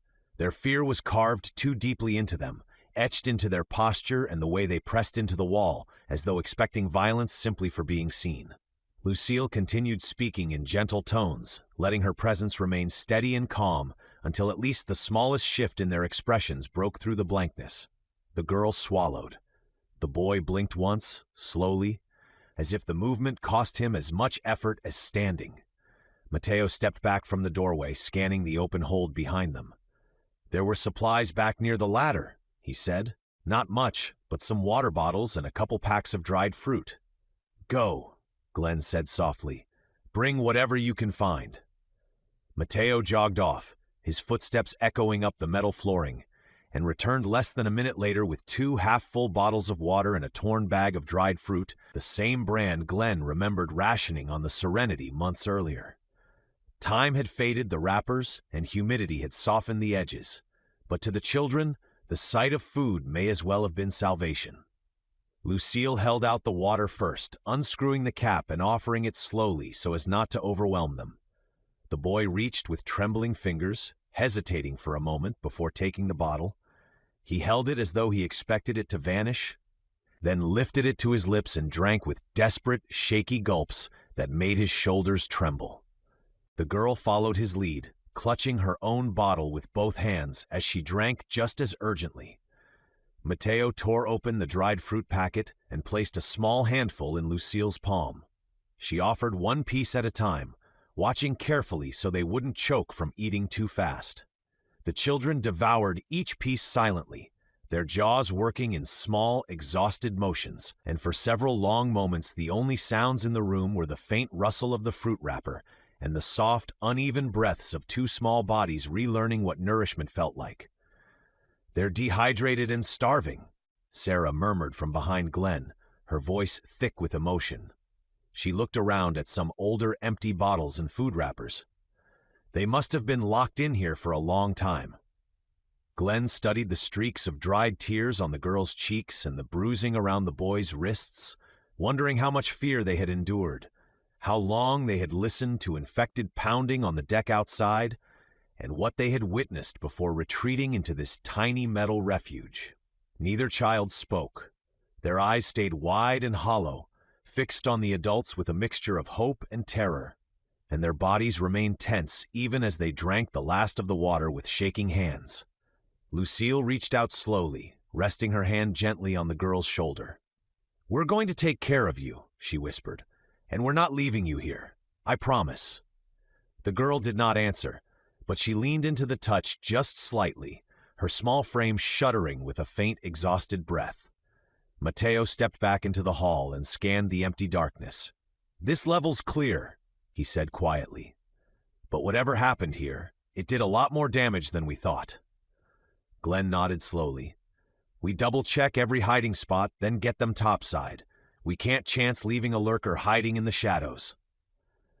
The air in the storage deck felt even heavier now, thick with the weight of what they had found, and the group prepared to sweep the level again, while the children clung to their newfound food with desperate hands and wide, unsteady eyes that had seen far too much. After the second sweep, they guided the two children up the narrow ladder one at a time, Lucille going first so she could lift them onto the deck with Sarah close behind in case either child slipped. The moment the little boy emerged into the gray light of the fog-drenched topside, Andrew's eyes widened, and he pushed away from Parker with an excited, breathless gasp. "I know them," he said, tugging at Sarah's sleeve before remembering he wasn't supposed to shout. "They're from the Serenity.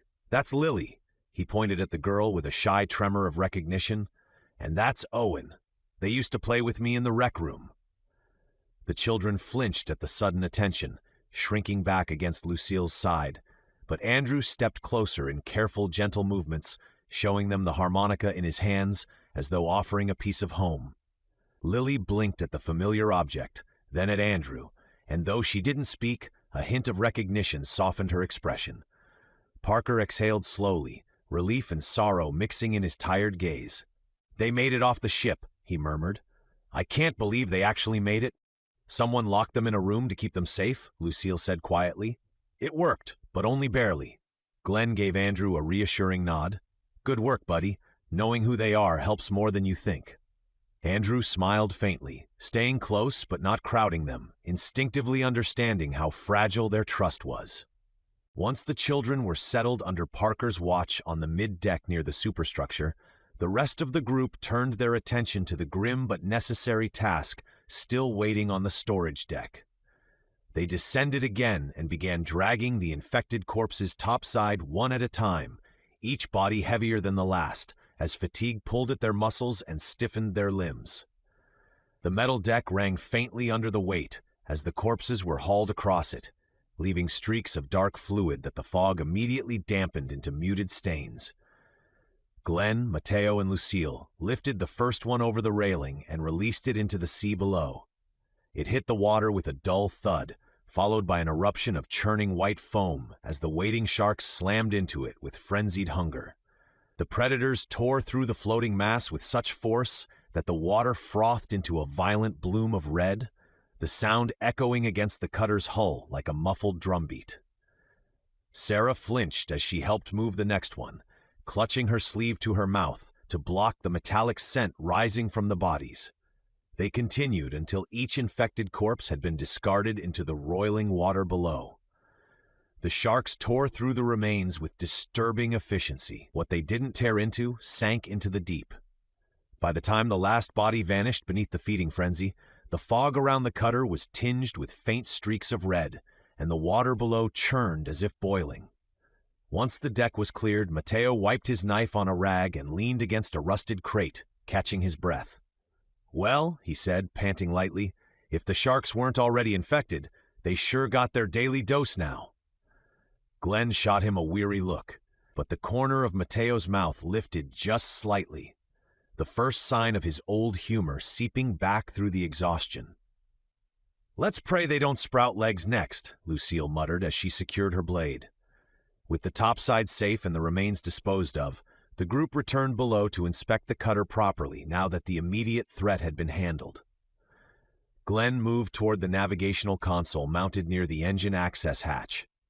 It was an older system, but familiar in design, its screen flickering with intermittent static until he tapped the corner and brought it fully to life. Mateo leaned over his shoulder, eyebrows rising. "You've got to be kidding me? The nav system still works?" The monitor displayed a full vector chart of the surrounding region, the battery-powered interface steady despite the ship's long abandonment.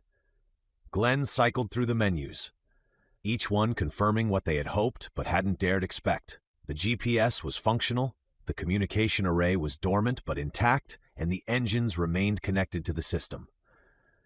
"It's operational," Glenn said quietly. "We can plot a course anywhere within fuel range."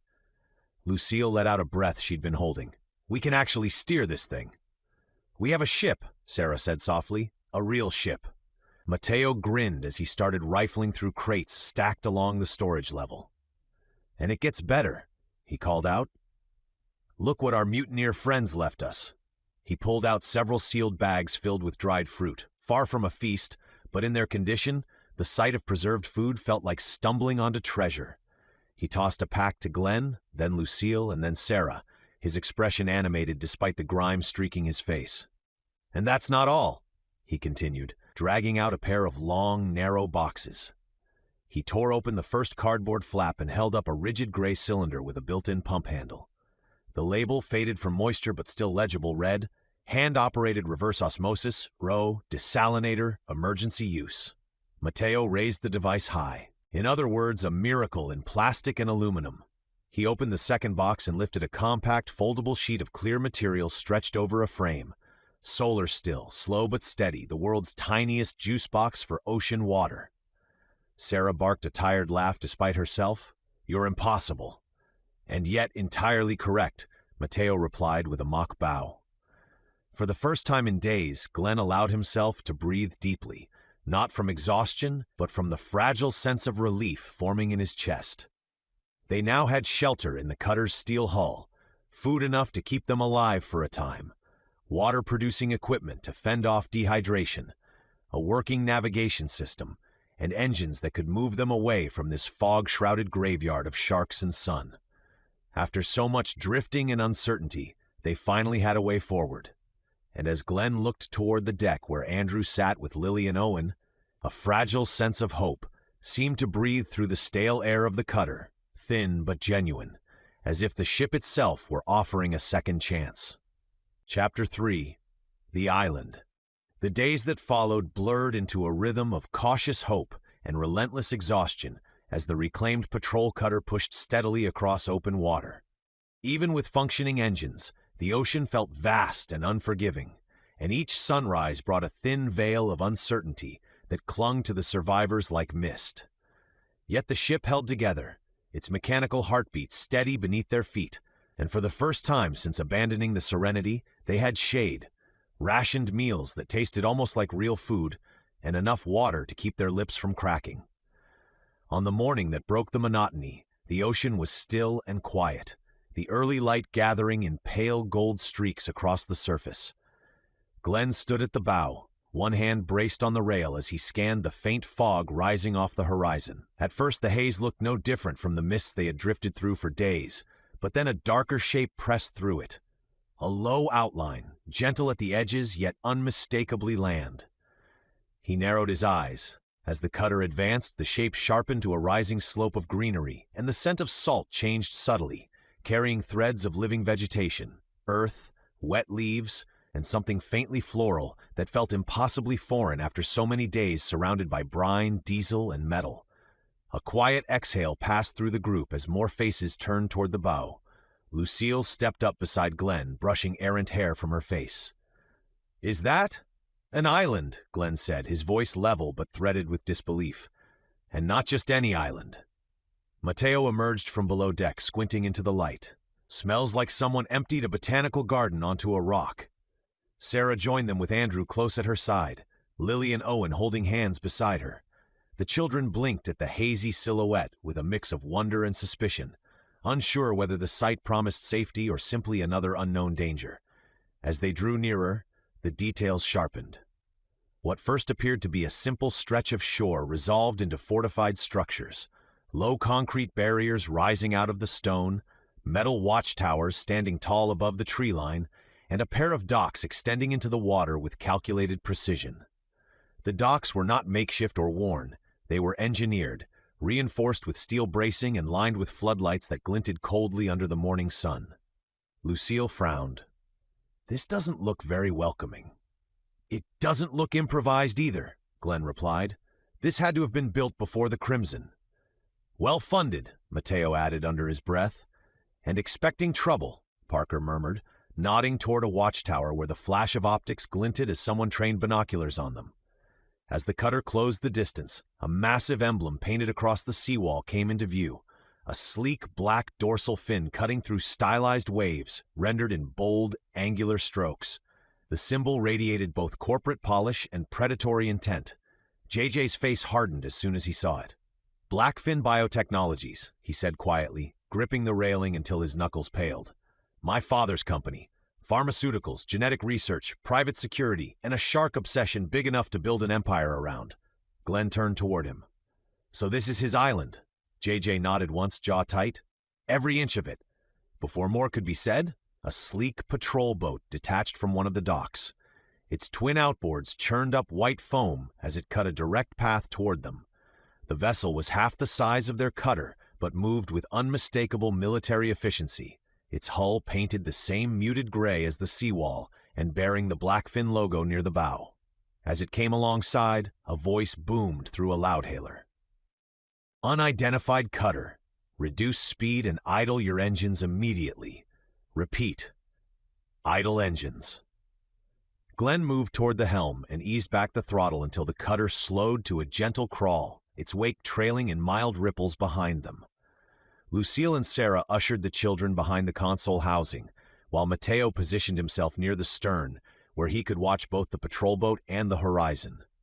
The smaller vessel matched their pace with practiced precision. 3 uniformed figures stood on deck, 2 holding rifles with the ease of long familiarity and one wearing a headset and issuing commands. Their uniforms were immaculate, tailored, and strikingly professional, a sharp contrast to the sun-bleached and improvised clothing Glenn's group wore. Their faces held no curiosity, only focused, analytical calm. The man with the loudhailer continued, "You will maintain this speed and follow our vessel to dock. Do not deviate. Do not accelerate. Do not cut your engine." JJ stepped beside Glenn, speaking low. "This is standard protocol. My father's security staff don't take chances. If they think something's off, they'll treat us like a threat and will never set foot on shore. He's a bit paranoid." "No kidding," Mateo muttered. The patrol boat pulled ahead to lead the way into the harbor. Glenn kept the cutter steady, following the tight arc they dictated. The water grew calmer as they passed the outer seawall, and the fog fell away entirely, revealing rows of onlookers standing in spotless formation along the dock. Men and women in matching Blackfin uniforms stood shoulder to shoulder, feet planted evenly, hands clasped behind their backs, and expressions fixed in identical masks of impersonal discipline. Not curious, not welcoming, evaluating. Lucille exhaled slowly. They look like they're waiting to inspect cargo, not greet people. Sarah hugged Andrew closer. "Just stay together." As the cutter drifted toward the main dock under escort, Glenn felt the collective tension settle over the group like a weighted blanket. They had food, water, shelter, and engines at last, but now they approached a place built with precision, guarded by armed personnel, and branded with the unmistakable mark of JJ's father. A man powerful enough to build a private stronghold in the Exumas, wealthy enough to staff it like a military installation, and obsessed enough with sharks to stamp their silhouette onto everything he owned. The cutter eased into the harbor under the patrol boat's guidance, its engines humming at a low idle as the reinforced docks rose around them like walls closing in. When the hull finally brushed against the rubber fenders lining the pier, the impact was gentle but firm enough to jolt everyone on deck. A pair of uniformed personnel on the dock stepped forward with mechanical precision, ropes already coiled in their hands. They tossed the lines upward in practiced arcs, securing the cutter with quick, efficient movements that spoke of long habit rather than welcome. The moment the vessel was tied off, a boarding ramp clanged into place.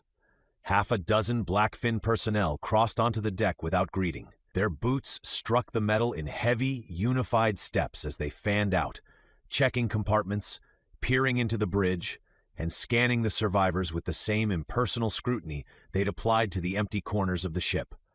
None of them spoke except for clipped acknowledgments passed quietly between themselves, and every motion seemed designed to communicate authority rather than reassurance.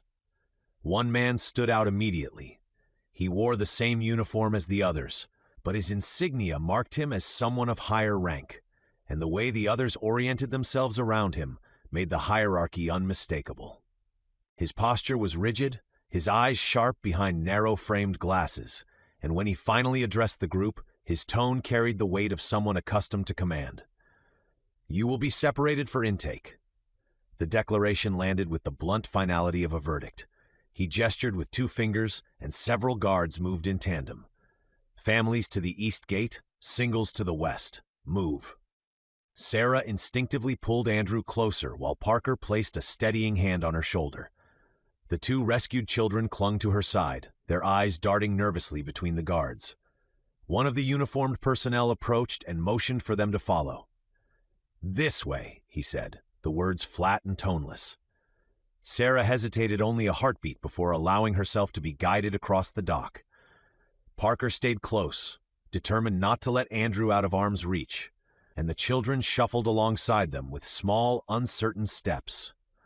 They followed a pathway lined with chain-link fencing and concrete barriers, the route directing them toward an imposing gate flanked by 2 watchtowers. Glenn made a move to step after them, but the ranking officer cut him off with a raised palm. "You'll proceed to the west gate with the others." Lucille stepped to Glenn's side, her expression tightening. "There's no reason to separate us," she said, keeping her voice controlled but firm. The officer didn't even look at her. "Protocol." Mateo let out a low breath and muttered, "Sounds less like protocol and more like processing livestock." JJ stood rigidly, saying nothing, but the tension in his jaw and the flicker of recognition in his eyes made it clear he'd expected exactly this. He had warned them his father's people were thorough. He had not said thorough meant cold. Glenn watched Sarah and Parker disappear into the flow of personnel, Andrew glancing back once before the gate swallowed them from view. The separation struck him with a sharp, unwelcome sense of helplessness, but he knew better than to provoke the guards here on the dock. They were surrounded, outnumbered, and stepping into a world ruled by JJ's father, a man they knew little about, except that he was powerful enough to build an island and ruthless enough to maintain it. "Move," the officer repeated, this time directed at Glenn, Lucille, Mateo, and JJ. The 4 exchanged a brief, silent look, uncertainty, frustration, and resolve passing between them in an unspoken current, before falling into step. Armed escorts formed up on either side as if expecting resistance, their rifles held casually but with unmistakable readiness. The dock gave way to a paved road that wound inland through sculpted vegetation and strategically placed barriers. The morning haze lifted just enough to reveal glimpses of the compound beyond, sleek buildings with reflective windows, tall fences topped with sensors, and pathways that curved with calculated precision rather than natural flow. Every structure appeared intentional, part of a larger design that balanced security with control. As they marched in two narrow lines, families ahead on one path, singles on another, the weight of the island settled around them. The place smelled of salt and sterilized air, vegetation and voltage, like nature and machinery forced to coexist under strict command. Lucille leaned slightly toward Glenn as they walked. "This doesn't feel like a sanctuary." "No," Glenn replied quietly. "It feels like a prison." Mateo glanced at the guards flanking them, his tone low enough that only his group could hear. "Welcome to Blackfin Biotech, where even the air feels patented." JJ didn't laugh. His gaze remained fixed on the path ahead, shoulders rigid as if bracing for someone he had hoped never to meet again. Together, without a choice in the matter, the four of them were guided deeper into the heart of the island, toward whatever waited beyond the gates and whatever JJ's father had built behind these walls. The path narrowed as they moved inland, flanked on both sides by tall chain-link fences, topped with razor wire that glittered faintly under the morning light. The fences formed a perfectly symmetrical corridor, channeling them deeper into the compound like livestock guided along a chute. Ahead, the white intake building rose from the concrete like something airlifted from a research hospital, sterile, crisp, and utterly devoid of warmth. Inside, the air smelled sharply of antiseptic, a scent so clean it bordered on chemical. The polished floor gleamed beneath harsh lighting, and painted squares marked precise positions for new arrivals. Without explanation, a guard gestured them forward, and Glenn, Lucille, Mateo, and JJ stepped onto their designated squares as instructed. A stern woman entered from an adjoining office, a clipboard tucked beneath her arm. Her short hair was pulled tight, her posture ramrod straight, her expression unaffected by fatigue or sympathy. She began with Glenn, her tone clipped and efficient. "Name: Glenn Halloway. Background: skills. Former EMT," Glenn said. "Emergency response, trauma care, rescue operations. Basic engine maintenance, mostly self-taught, but I can keep an old motor running if I have to." She made a quick note, her pen moving briskly across the paper. She motioned for him to lift his hand. She then unceremoniously took a pinprick blood sample with a small machine, never once looking him in the eyes. Next, she stepped in front of Lucille. "Name: Lucille Alvarez. Background: skills." Lucille spoke evenly, her hands at her sides. "Businesswoman before all this. I also trained in self-defense, knife work, situational threat response." She didn't elaborate on where she learned those last three. The guard standing beside the woman raised an eyebrow. "Self-defense? Like kickbox yoga? And how exactly is that supposed to be?" He never finished the sentence. Lucille moved with such smooth, decisive economy that the entire room seemed to slow around her. She twisted his wrist, relieved him of his rifle, and swept his legs out in a fluid sweep of motion, sending him flat on his back before he understood what had happened. She knelt beside him, placed the weapon gently against his chest, and rose again without a word. Silence filled the intake room. Mateo tilted his head. "Turns out kickbox yoga comes with a floor demonstration." He then chuckled.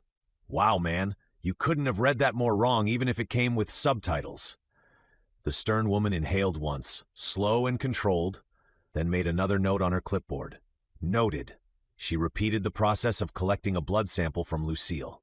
Mateo stepped forward into the next square, cracking his neck theatrically as if preparing for his turn on a stage. "Name: Mateo. Background," he grinned. "Well, let's see. Technically, former street thug. Ran with people I shouldn't have. Got good at fixing things I probably shouldn't have taken. Engines, generators, a police cruiser." He lifted a hand casually. "These days, though, I consider myself a man of finer talents. I cook. Really well. You want a meal that doesn't taste like chalk and disappointment? I can make that happen." The stern woman blinked once, uncertain whether he was joking. Mateo continued before she could speak. "And apparently I'm also a crimson killer," he shrugged. "Didn't expect it on my resume, but here we are." Lucille stifled a snort. Glenn shook his head. The woman made several notes, more than she had for anyone else, before turning to JJ. "Name." JJ swallowed and stood straighter. "Jonah Wallace, Jr." The reaction was immediate. Every guard in the room stiffened. Two exchanged quick, sharp glances. A third lowered his weapon slightly, not out of relaxation, but recognition. Even the stern woman's expression, immovable until that moment, flickered with something between surprise and caution. "Confirm," she said quietly. "You are the son of Mr. Wallace?" JJ nodded, jaw tensing. "Yeah, I am." The energy in the intake room shifted, no longer simply assessing strangers, but processing someone who clearly mattered to the people who ran this place. The stern woman closed her clipboard. "Escort him." Two guards stepped forward, one gesturing toward a side door. "Mr. Wallace, Jr., you'll come with us, sir." JJ looked briefly at Glenn and Lucille, a mixture of apprehension and resignation passing through his expression, then allowed himself to be guided away. The side door hissed open, and he disappeared into a corridor beyond it. The rest of the group was left standing in their painted squares as the intake process resumed. They were photographed one by one, fluorescent lights washing their faces in sterile brightness. Wristbands were snapped into place around their arms, metal clasped over colored plastic. Glenn's band was blue, Lucille's was red, Mateo's was green. None of them were told what the colors signified. "Remain in your designated area," the stern woman instructed as she clipped the last wristband closed. "You will be sorted shortly." The word hung in the air like something both administrative and ominous. Sorting implied categories, and categories implied hierarchy. As guards rearranged themselves around the room, Glenn glanced at the door through which JJ had vanished, unease tightening the base of his throat. Nothing about this island felt welcoming. Nothing felt safe. And JJ being taken away, recognized, singled out, only confirmed that they had stepped into a place ruled by someone who believed deeply in structure, rank, and control. Someone who valued sharks for their efficiency in the food chain, and someone who might run his island the same way. They were escorted down a corridor that branched off from the intake room, the antiseptic smell growing sharper as they walked. Every surface gleamed. Floors, walls, even the reinforced glass observation windows that lined one side of the passage. The guards moved with an unwavering steadiness, their boots clicking in perfect synchronization as they guided Glenn, Lucille, and Mateo toward a wider chamber marked Intake Hall A in crisp black lettering. They passed two workers mopping the floors. Glenn tried to wave at them. Both turned slightly so they wouldn't be looking in his direction and lowered their gaze to their work. Mateo noticed and raised an eyebrow at Glenn. Inside, rows of metal benches lined the room beneath harsh, bright lights. Several stations stood ready. Fingerprinting desks, biometric scanners, medical carts, though most sat unused. A low murmur of voices filtered through the air, guards whispering into earpieces, technicians reviewing tablets, the faint hum of machinery behind the walls. And JJ. He sat alone at a small table near the corner of the hall, positioned away from the benches the others were directed toward. A pair of guards stood in front of him, not beside him, not watching idly, but positioned like a human barricade. JJ held a cold soda can in one hand, the condensation dripping down his fingers, and in front of him sat a steaming bowl of something that looked like curry or stew, rich, fragrant, and shockingly out of place in a facility that treated the others as incoming detainees. Lucille's eyebrows knit together. "They're feeding him," she murmured, barely above a whisper. Mateo scoffed, though it lacked humor. "A private welcome feast. Perks of billionaire lineage, I guess." JJ didn't look back at them. He kept his eyes lowered, lips pressed into a thin line as he ate with stiff mechanical motions. The guards near him spoke quietly into their earpieces, heads angled slightly as if receiving instructions in real time. Every so often, one of them glanced at JJ, not with suspicion but with acknowledgement, as if confirming the presence of a very important asset. Glenn sat heavily on the bench, tension settling into his shoulders like sandbags. He tried to catch JJ's eye, but JJ lifted his soda instead, taking a long drink that masked whatever emotion flickered across his face. Minutes dragged on. More guards filtered into the hall. Some remained near the doors, others whispered in corners, and none gave the new arrivals more than a passing glance. The air grew thick with unease, every sound amplified, the rustle of uniforms, the crackle of radios, the hum of overhead lights. Finally, the main door opened with a sharp metallic click. A sharply dressed officer strode inside, his uniform fitted and immaculate, the black-fin dorsal fin displayed prominently on his shoulder patch. Two security men followed close behind, both taller than the officer and armed with compact rifles held at ready angles. Conversation in the room died instantly. The officer scanned the hall only briefly before his eyes landed on JJ. "Mr. Wallace," he said, his tone clipped but carrying a level of respect not afforded to anyone else. "You'll come with us." JJ froze with the spoon halfway to his mouth. Quietly, he placed it back in the bowl and wiped his hands on a napkin before standing. He glanced once, only once, toward Glenn, Lucille, and Mateo. It was a flicker of connection, a silent apology, a wordless reassurance that he had no choice. But the guard stepped slightly closer, making it clear he was not to stray. "Let's go," the officer said. JJ followed without protest. The guards in front of him shifted apart just enough to let him pass, then fell into tight formation around him.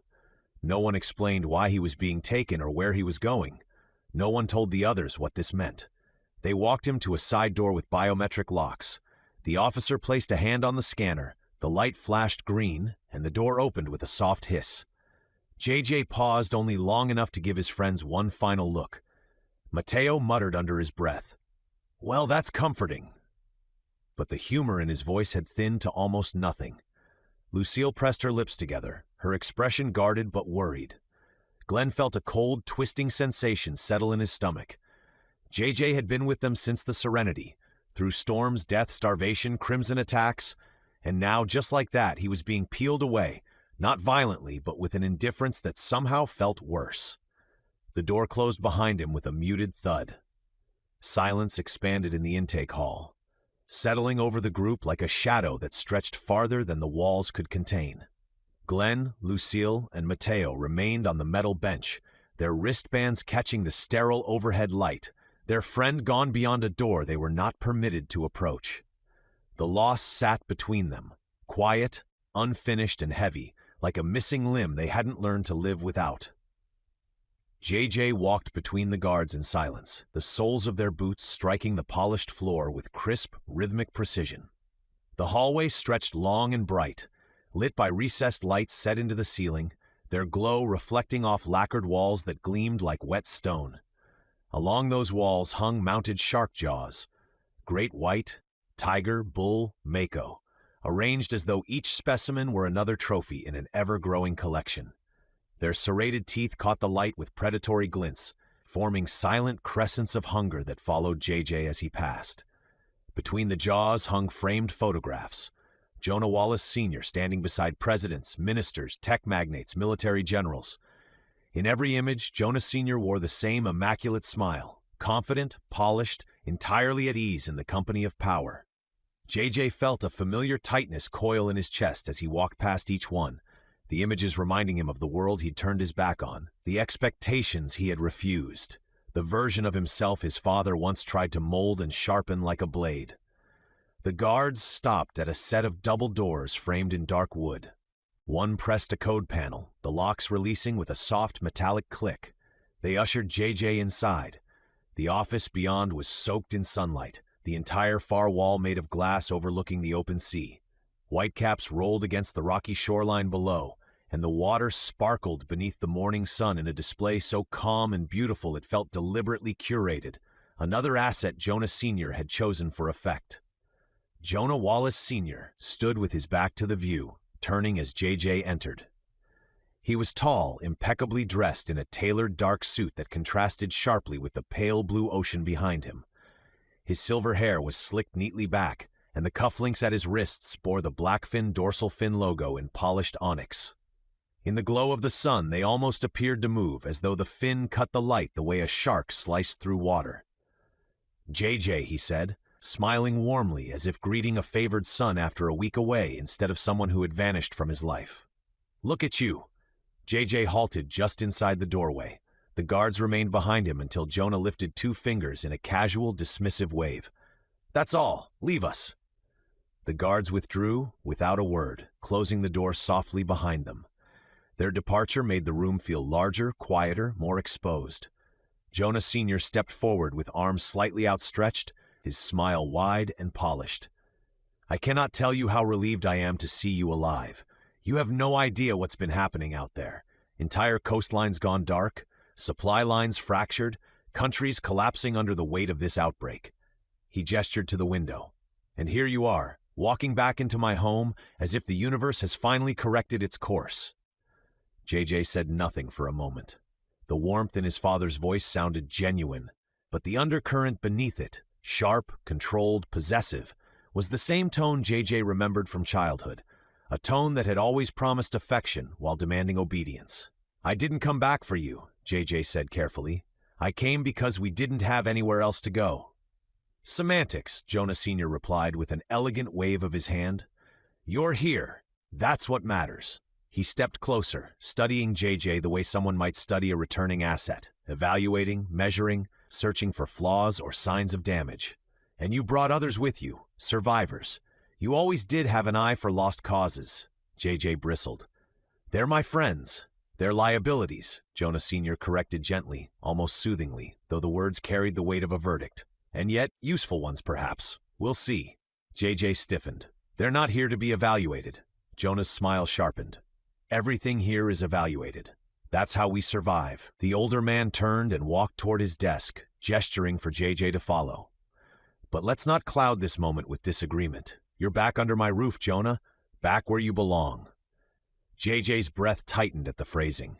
He'd heard it before, spoken in different rooms during different arguments, but always with the same intention. A reminder that his life was something Jonah Sr. believed he had built and therefore owned. I'm not a kid anymore, JJ said quietly. Jonah Sr. paused, hand resting on the back of his chair.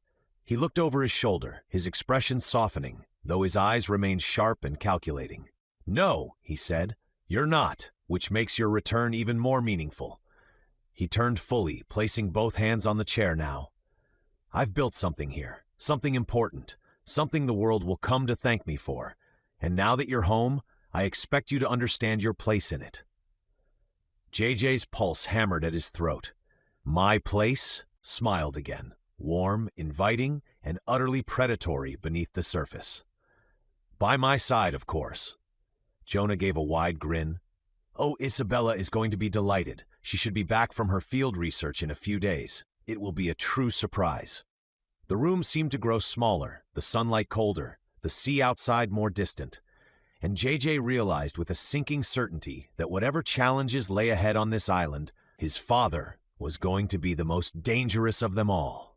The wait in the intake hall stretched long enough for tension to thicken in the air, each passing minute, marked only by the soft hum of ventilation and the occasional whisper of a guard speaking into an earpiece.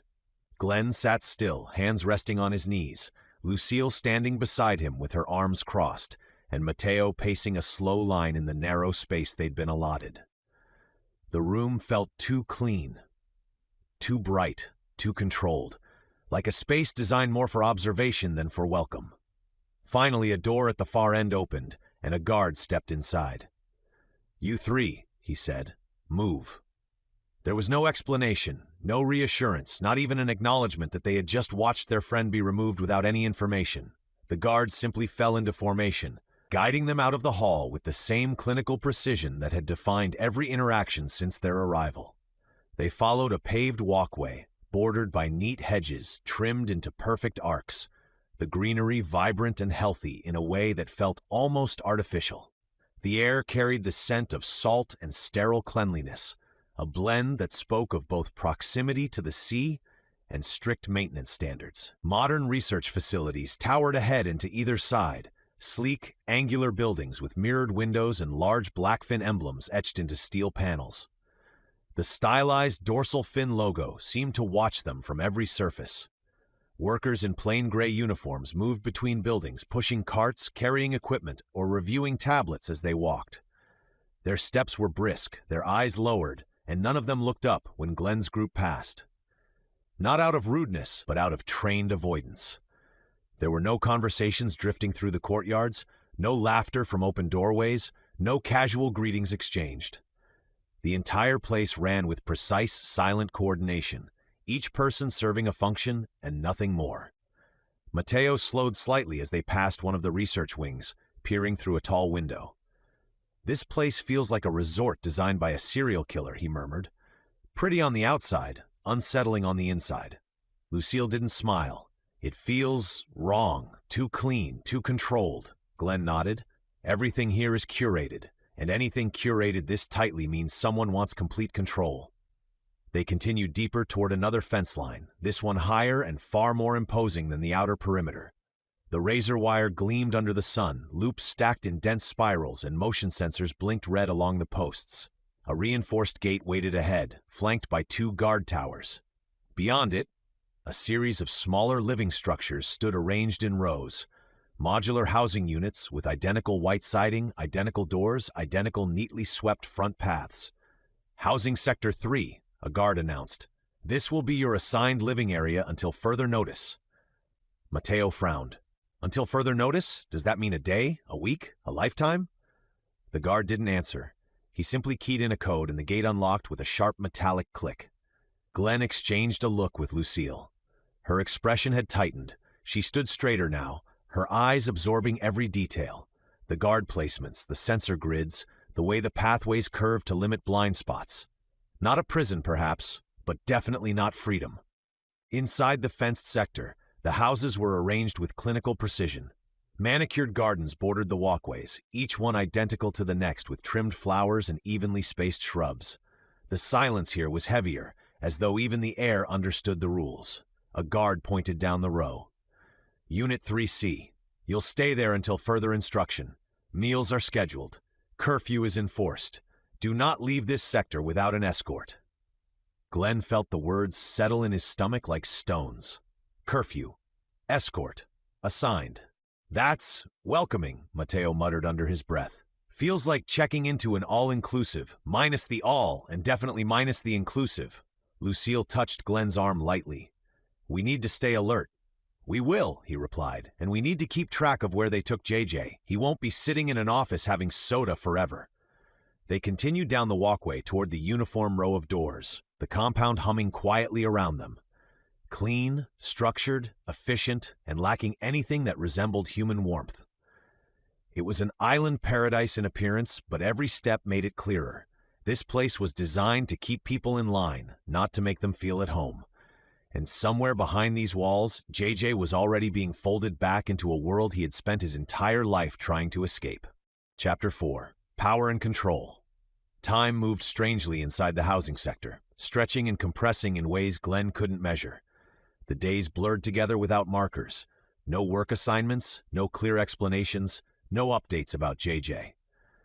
Guards patrolled past the barred windows at regular intervals, boots striking pavement with mechanical precision, and cameras hummed softly overhead. Every hour of waiting sharpened the same question in Glenn's mind, whether the silence meant neglect or something far more deliberate. When the knock finally came, it wasn't hurried or aggressive. A guard stood outside the reinforced door and spoke through the small observation panel, instructing Glenn, Lucille, and Mateo to come with him.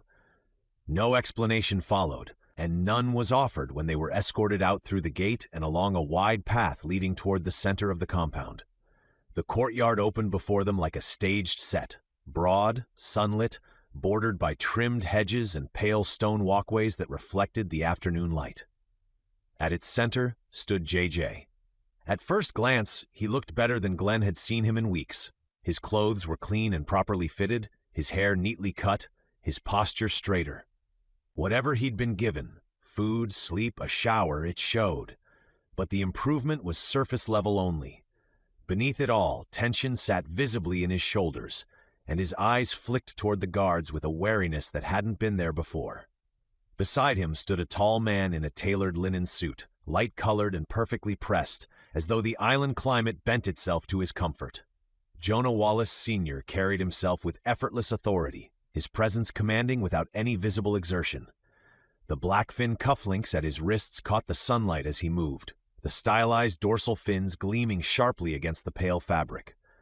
Jonah turned as they approached, his expression breaking into a warm, practiced smile. "Glenn," he said smoothly, stepping forward as if greeting an old colleague. "And Lucille, I've heard so much about you both." Jonah's been quite descriptive. The way he said his son's name carried an intimacy that felt proprietary rather than affectionate. Glenn returned the handshake out of reflex, noting the firm grip and unyielding pressure behind it. Jonah's eyes never left his face, assessing even as he smiled. Thank you for looking after my son, Jonah continued, his voice genial, almost grateful. These past few years have been turbulent. I imagine all of you have endured more than anyone should. Lucille inclined her head slightly, polite but guarded. We did what we had to. Of course, Jonah replied, nodding as if they were in agreement on something far larger than survival. And now you're here, which tells me you're resourceful, resilient, and capable of adapting when circumstances demand it.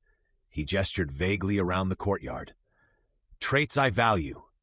Mateo shifted his weight but said nothing. Glenn noticed how the guards had subtly repositioned themselves, forming a loose arc behind them without any spoken command. The meeting had begun, but control had never been in question.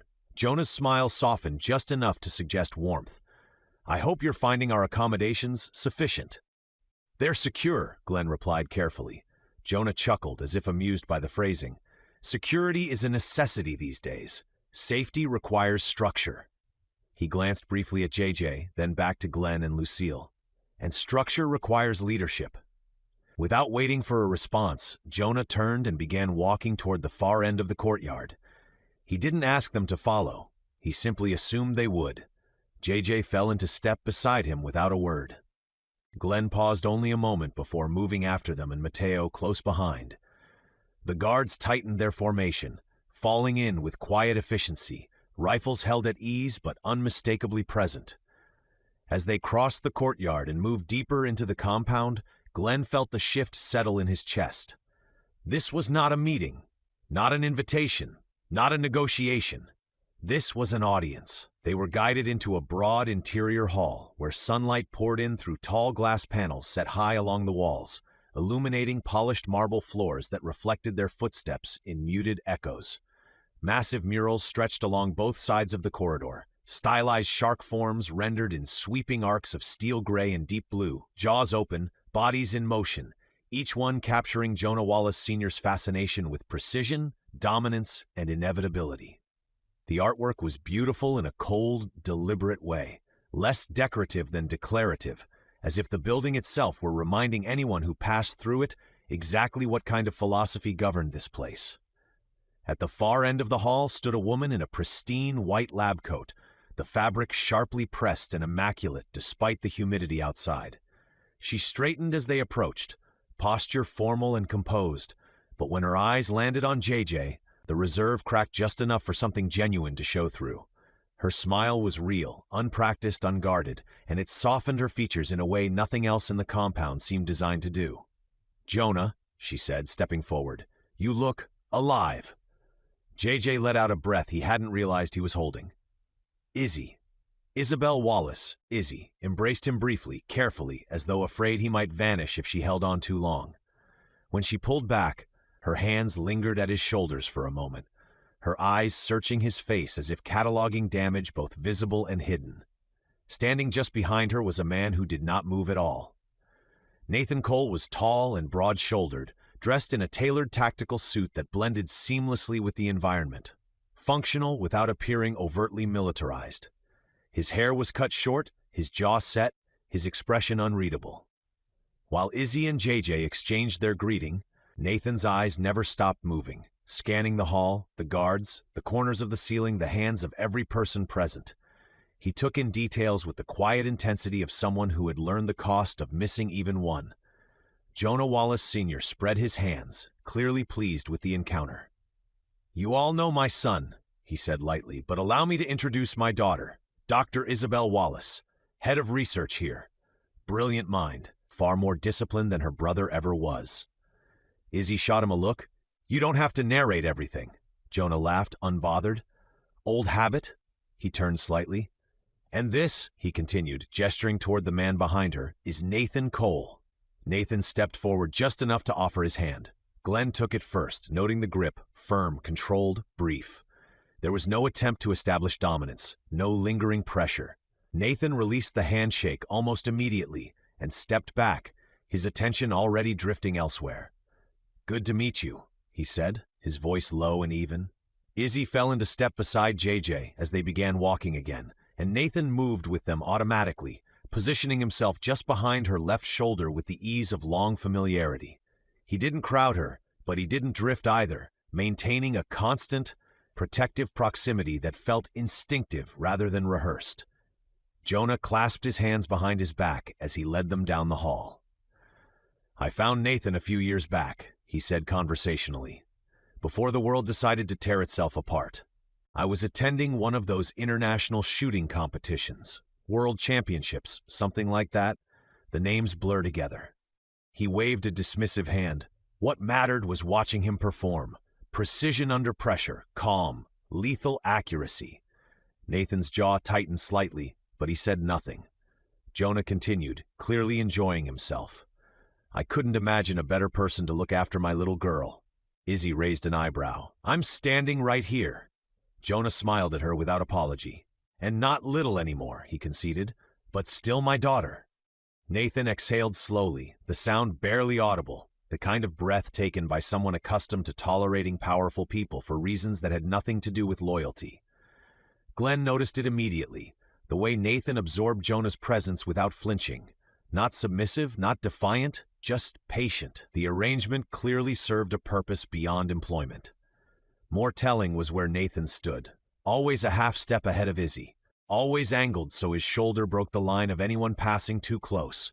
His attention sharpened the moment a voice rose or a shadow shifted. There was nothing contractual about it. He wasn't acting like hired muscle. He was acting like a shield. Lucille clocked it too. Her eyes lingered on Nathan just long enough to read the tension in his posture, the readiness coiled in his hands, the instinctive way he repositioned himself without ever needing instruction. Mateo leaned toward Glenn, lowering his voice. "Guy's got the vibe of a luxury guard dog, like imported. Eats better than we do, sleeps light, probably dreams about bullets." Nathan's eyes snapped to him. Mateo paused, met the stare, then made a small, deliberate growling sound under his breath before breaking into a grin. "Easy, man. You're gonna pull something if you stay that wound up." Izzy covered her mouth to hide the laugh that slipped out anyway. Mateo noticed instantly. His grin widened into something theatrical and deeply unapologetic. Nathan's expression darkened in direct proportion. Mateo dipped his head toward Izzy. "Mateo," he said warmly, "resident morale officer." Izzy shook her head, amused despite herself. "You're something." "Anything but subtle," Mateo replied with a slight bow. "I don't believe in false advertising." Nathan shifted, stepping just enough to block the line between them. "Mr. Mateo." Mateo snapped his attention back to him, still smiling. "Yes, Mr. Nathan. Don't make me shoot you." Mateo raised both hands, palms out, mock surrender flawless. "Whoa, overreaction." She smiled. "That's not a no." Nathan didn't blink. "No." Mateo nodded solemnly. "Sorry, man, you're not really my type." Then, without missing a beat, "Still, statistically speaking, there is absolutely a single goat somewhere on this island that's more your speed, and I respect that, truly." Izzy laughed outright this time. Nathan scowled harder as Mateo leaned slightly to the side so Izzy could see him again, mouthing, "Call me," with exaggerated seriousness. Jonah Wallace Sr. didn't react at all. Glenn waited for it. For the offense, the reprimand, the subtle assertion of authority. But Jonah simply continued on, unfazed, as though Mateo were background noise rather than a walking liability.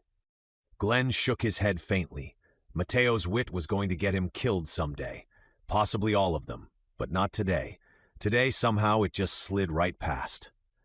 They were guided toward the eastern edge of the compound, where the pristine walkways began to fracture into exposed stone, and the ground sloped gently toward the distant line of the sea. The air smelled cleaner here, salt and wind cutting through the sterility of the inner grounds.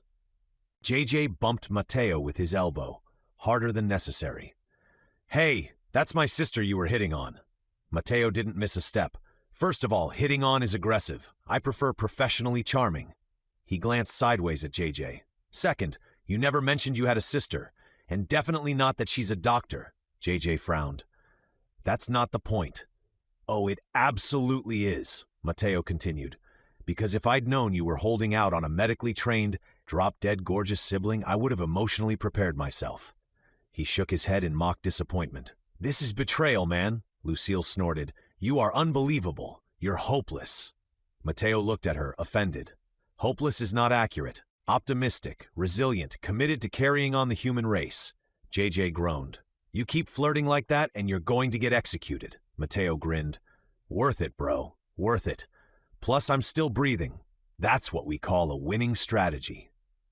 Lucille shook her head as they walked on, but there was the faintest hint of a smile at the corner of her mouth.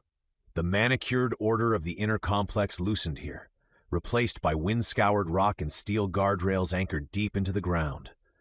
The air felt different, cleaner, sharper, with the steady ocean breeze carrying the familiar tang of salt layered over something harsher and metallic that clung faintly at the back of Glenn's throat. Jonah slowed as they reached a reinforced overlook built directly into the cliff face. Thick glass panels and steel supports framed the view beyond, turning the coastline into something that felt curated rather than natural. He rested his hands lightly on the railing and gestured outward toward the open water. "Out there," he said calmly. Just offshore, anchored in deep water beyond the reach of the dock, loomed a massive fuel tanker. Its hull was dark and scarred, streaked with rust and peeling paint that flaked away in wide patches like dead skin. Long anchor chains ran from the ship to the beach, holding the mammoth in place.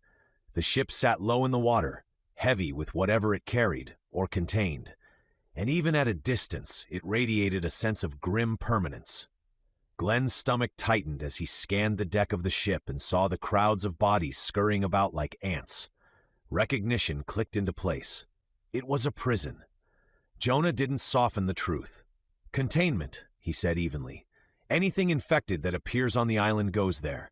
Anything we intercept during offshore operations goes there as well. Steel walls, no landfall, no chance of breach reaching this compound."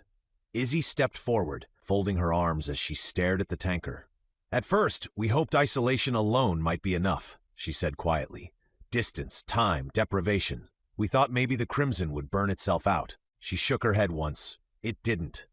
Jonah's expression hardened as he continued. "The tanker is designed to fail last.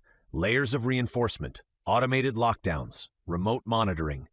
Even if something goes wrong out there, it stays out there." His jaw tightened slightly. "Survival is not enough. Not for me. Not for this island." He turned toward Glenn, Lucille, and Mateo, his voice taking on a sharper edge. "The goal here is a cure, an end to this, not a slow retreat into fortified holes until the world collapses completely." Glenn watched the tanker more closely now, squinting as movement registered along its railings. Shapes shifted behind the corroded guardrails, dozens of them, maybe more, pressing against steel that had been built to hold. The distance muted the sounds, but even from here he could imagine the scraping, the thudding, the endless motion of bodies that refused to stop. Mateo exhaled slowly through his nose. "So that's where you put the monsters." Jonah didn't correct him. He didn't flinch or offer justification. He simply returned his gaze to the tanker, eyes cold and intent. "Every system has waste," Jonah said after a moment. "Every solution requires sacrifice. I prefer to be honest about mine." Nathan shifted subtly beside Izzy, his posture tightening as his eyes swept the horizon and then the surrounding cliffs, as if even here, with the sea stretching wide and empty, he expected something to come out of it. Izzy's expression remained composed, but Glenn caught the strain at the edges. The cost of believing in the work while living with its consequences. The wind gusted harder, carrying the faint clang of metal from far offshore. Glenn gripped the railing, the image of the tanker searing itself into his mind. This island wasn't just a refuge. It was an experiment balanced on the edge of control, one misstep away from becoming something far worse than the chaos it claimed to oppose. Jonah Wallace Sr. stood comfortably at the center of it all, confident in his steel, his distance, and his vision. And as Glenn looked back at the dark shapes pacing the tanker's deck, he understood with chilling clarity that this island's greatest danger wasn't the Crimson trapped offshore. It was the certainty of the man who believed he could master it. The wind shifted again, coming in stronger from the east, and with it came the distant, hollow slap of waves striking steel far offshore. The sound echoed faintly across the water, rhythmic and patient, as if the sea itself were reminding them how close everything here sat to the edge. Izzy spoke before anyone else could, her voice calm but deliberate, as though she were correcting a misconception she'd learned never to let linger. "Before anyone draws the wrong conclusions," she said, folding her arms lightly, "I'm not a virologist. I'm not part of the Crimson lab teams." She turned slightly, angling her body toward the inland side of the compound. Beyond the fences and buildings, a forested rise broke the horizon, its tree line dense and untouched, barely visible through the haze. I'm an animal biologist. The island's ecosystem is my responsibility. Jonah watched her speak with visible approval. That landmass, Izzy continued, pointing toward the distant rise, is fully isolated. No predators, no external contact, freshwater sources that don't run dry, stable soil, stable vegetation. Her tone remained clinical, but there was a quiet pride beneath it. That's where the pigs are kept. Controlled breeding, controlled slaughter, no exposure to the crimson, no reliance on outside supply chains. Mateo blinked. You built a livestock island. A sustainable one, Izzy corrected, designed to last decades, not just years. Glenn followed her gaze, understanding settling in with uncomfortable clarity. Food security, redundancy, systems layered on systems. Jonah hadn't just prepared to survive collapse, he'd planned to outlast it. Izzy's hand lowered, then lifted again, this time gesturing back toward the tanker and the black water beneath it. And that's where my work intersects with his. Glenn felt a tightening in his chest as her eyes returned to the distant vessel. I heard you had a run-in with our sharks. Infecting the sharks with the crimson virus was not accidental, she said. The admission hung in the air, heavier than the wind. Jonah stepped forward, reclaiming the space with an ease that felt practiced. His tone shifted as he spoke, the casual charm replaced by something focused, almost reverent, as though he were discussing a calling rather than an experiment. Sharks are extraordinary, he said. Their regenerative capabilities alone are decades ahead of our understanding. Immune responses that don't behave the way they should, healing rates that defy established biology. They are, quite simply, survivors. Nathan remained still behind Izzy, his eyes tracking the horizon, but Glenn noticed the slight tightening in his jaw. We infected several specimens deliberately, Jonah continued, unflinching. Early on, most of them didn't survive. Izzy nodded once. Some did. Jonah's mouth curved faintly, and those that did became instructive. We didn't think they would continue to spread the virus to other sharks, but that turned out to be a good thing. Glenn's gaze dropped to the water below the tanker, where dark shapes slid just beneath the surface in slow, ceaseless motion. The memory hit him without warning. Open ocean, the sudden shadow beneath their lifeboat, the impact, the violence of it. His hands tightened on the railing. We did run into sharks, he said quietly. Hundreds of miles offshore. They weren't acting right. Jonah looked at him and nodded, entirely unbothered. A small price, he said evenly. For progress, and for security. Mateo let out a low breath through his teeth but said nothing. A splash broke the surface near the tanker's stern, sharp and loud even at a distance. Water sprayed upward, then settled again, leaving only ripples spreading across the dark sea. The wind carried the sound away as quickly as it had arrived, and Jonah Wallace Sr. turned back toward the compound, already moving on, already thinking past the consequences toward whatever came next. A siren rose faintly from the docks below, its tone low and controlled, more signal than alarm. Glenn turned toward the sound as a ship eased into the harbor, its hull scarred and mismatched, plates welded at odd angles where repairs had been made with whatever could be found. It flew no real flag, only scraps of fabric tied off near the stern, and it moved with the tired caution of something that had crossed too much open water on borrowed strength. Survivors lined the rails, their faces gaunt and hollow-eyed, clothes hanging loose on bodies that had been worn down by sun, hunger, and fear. Some leaned heavily against the metal, others clutched the railing with white-knuckled hands as if afraid the ground might disappear again the moment they stepped off. Glenn felt the familiar pull in his chest, the reflexive relief of seeing people saved, braided tightly with the dread of knowing what survival usually demanded. The ship docked with practiced efficiency. Guards moved in immediately, calm and precise, helping the survivors down the gangway and funneling them toward the intake buildings Glenn had already passed through. There was no shouting, no panic, no chaos, just quiet compliance guided by authority that had learned how to keep things moving without resistance. But not all of them followed the same path. Glenn's attention caught on a smaller group being peeled away near the end of the dock. There were no raised voices, no visible struggle, Armed guards simply stepped in, redirecting them toward a series of floating platforms anchored a few hundred feet offshore. Barges, flat, reinforced, ringed with railings and mounted lights, rocked gently on the water. A few figures already stood there, watching the dock with the same hollow resignation Glenn had seen too many times before. Some of the people being separated didn't argue. A few nodded faintly as they were guided away, eyes downcast, as if they already understood. Izzy spoke before Glenn or Lucille could ask. "They're asymptomatic carriers," she said quietly. "No outward signs, no violent progression, but the tests are positive." Lucille's jaw tightened. "So they're infected." "Yes," Izzy replied. She gestured toward the barges. "They can't come into the compound. We won't risk it, but we don't send them away either." Her voice remained steady, but Glenn heard the strain beneath it. "They're housed on the barges.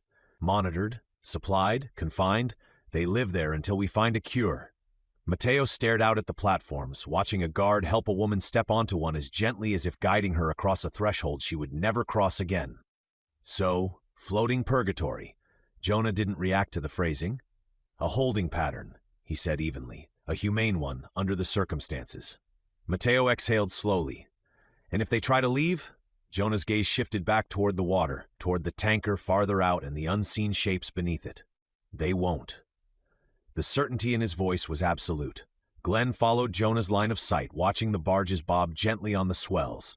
Close enough to see the shore, close enough to hear the sounds of the compound each day, yet permanently separated by policy and fear. The distance wasn't great, but it might as well have been an ocean. He thought of cages again, of lines drawn not by walls but by decisions. The siren fell silent, the processing continued, and the barges drifted where they were meant to drift, isolated, sustained, and waiting for a future that might never arrive. They resumed walking as Jonah turned away from the overlook, the path curving inward toward the compound's inner perimeter. Ahead, the architecture grew heavier and more imposing. Thicker walls, layered fencing, and reinforced checkpoints stacked in deliberate succession. The island's openness narrowed with each step, as if the land itself had been shaped to funnel people toward control rather than freedom. Jonah walked with his hands clasped behind his back, unhurried, as though the ground belonged to him as much as the air above it. "There's more you should understand," he said at last, his tone shifting away from explanation and toward confession. "The sharks aren't just part of the research." Glenn felt the tension tighten in his chest. "They're deterrents," Jonah continued. "Anything of significant size approaching the island is detected long before it's visible. Radar, sonar arrays, and motion tracking. Cargo ships, tankers, military vessels, those get warnings, redirects, sometimes escorts." He paused briefly, letting the distinction settle. "But small boats," Jonah went on. "Raiders, desperate survivors trying to force their way in." His mouth thinned almost imperceptibly. "Those don't get warnings." The implication hung in the air, heavy and unmistakable. "The sharks have claimed the territory," Jonah said. "The boundaries are wide. They understand what belongs and what doesn't. They don't mess with our larger ships, but anything smaller is eliminated. In essence, they patrol nonstop." Glenn's mind flashed again to the lifeboat, the sudden violence from below, the way the sharks had struck with purpose rather than hunger. It hadn't been chaos or hunger. It had been an attack. Nathan, walking just behind Izzy, didn't speak, but his posture shifted subtly. His shoulders squared, his head angled slightly toward the water, the way a man reacted when new threat parameters rewrote old assumptions. Glenn recognized the unease immediately, not fear, but recalibration. Lucille slowed and turned, stopping Jonah with her gaze. Her expression had hardened into something sharp and controlled. "You turned the ocean into a fence." Jonah stopped as well and faced her fully. For a moment, the charm fell away, replaced by something colder and more resolute. "We turned it into a wall." The words were delivered without apology. Around them, the compound hummed quietly. Generators cycling, distant machinery at work, guards moving along elevated walkways. Life continued inside the perimeter, orderly and protected, while beyond it lay water that no longer offered escape or approach, only consequence. Glenn looked past Jonah toward the sea, understanding now that the island wasn't simply defended. It was sealed. not by barbed wire or guns alone, but by an ecosystem weaponized to enforce obedience. They were led back inside through a series of secured corridors, the doors unlocking and sealing behind them with quiet precision, until they reached a lounge set apart from the rest of the compound. The room was spacious and carefully designed to feel disarming. Wide windows overlooking a manicured courtyard, soft seating arranged in deliberate clusters, and a refreshment station stocked with items that felt almost decadent after years of rationing. But even here, the illusion of comfort was undercut by the cameras set into the corners of the ceiling and the guards stationed just outside the doors. Jonah stepped away almost immediately, pressing a hand to his earpiece as his expression tightened. He moved toward the far side of the room, lowering his voice as he began speaking in clipped, urgent tones. Glenn couldn't hear the words, but the cadence alone was enough to tell him this wasn't a casual update. Jonah's shoulders squared as he spoke, one hand gesturing sharply in the air, the polished calm slipping just enough to reveal strain beneath it. While Jonah was distracted, JJ drifted closer to Glenn, positioning himself so their conversation would look incidental to anyone watching. His posture was relaxed, but his eyes were anything but. "You need to know something," JJ murmured, keeping his voice low. "About the tanker." Glenn didn't look at him, only nodded slightly. "It's deteriorating," JJ continued. "Power systems are unreliable. Structural integrity is degrading faster than they expected. And manpower," he exhaled softly, "they don't have enough people willing to keep rotating out there. Not anymore. Apparently the tide wants to drag it inshore, and it takes manpower to adjust the anchor chains to keep it in place." Glenn's jaw tightened. "But your father puts on a good show," JJ finished quietly. "Always has." He flicked a glance toward Jonah, still speaking urgently across the room. "But people are starting to ask questions. Why he needs to be in charge, why families get separated, why some people live behind fences while others live in the center of things." Lucille, standing close enough to hear now, shifted slightly. "And what answers does he give?" JJ's mouth curved into a humorless smile. "Depends on who's asking. Depends on how useful they are." Mateo folded his arms. "That doesn't sound like long-term stability." "It's not," JJ said, "and the barges have become a symbol. People know their loved ones are out there, isolated, treated like problems instead of people. That kind of resentment doesn't stay quiet forever." Glenn glanced toward the lounge doors, then back at JJ. "So why bring us in now?" JJ hesitated, then lowered his voice further. "Because my father doesn't just need survivors. He needs legitimacy and leverage." His eyes met Glenn's, serious now. "Things are never what they seem with him. If he's showing you something, it's because he wants you to see it." Jonah's voice rose slightly on the other side of the room before dropping again, sharp enough to cut through the lounge's controlled calm. When he finished the call, he stood still for a moment, staring out the window as if recalculating something only he could see. JJ straightened and stepped back, putting distance between himself and Glenn, just as Jonah turned around and began walking toward them again, his expression carefully reset into something composed and welcoming. But Glenn felt the warning settle deep in his chest. This island wasn't just balancing survival and science, it was balancing loyalty and fracture. And whatever cracks were forming beneath Jonah Wallace Sr.'s control, they were widening faster than he wanted anyone to know. Chapter 5. The Clickers. The lights in the housing block dimmed automatically at what Glenn assumed was nightfall, though the absence of windows in the sleeping quarters made it difficult to tell how much time had actually passed. The artificial hum of the compound never fully faded. Air circulation systems whispered through the walls, distant generators pulsed like a mechanical heartbeat, and somewhere outside, boots crossed pavement at steady intervals. It was quiet, but not the kind of quiet that invited rest. Glenn lay on his back in the narrow bunk, one arm tucked beneath his head, staring at the ceiling panel above him. The mattress was thin but clean, the sheets freshly laundered and faintly scented with disinfectant. After weeks of salt, sweat, and grime, it should have felt like luxury. Instead, the comfort made him uneasy. Across the room, Mateo shifted on his own bunk, the frame creaking softly.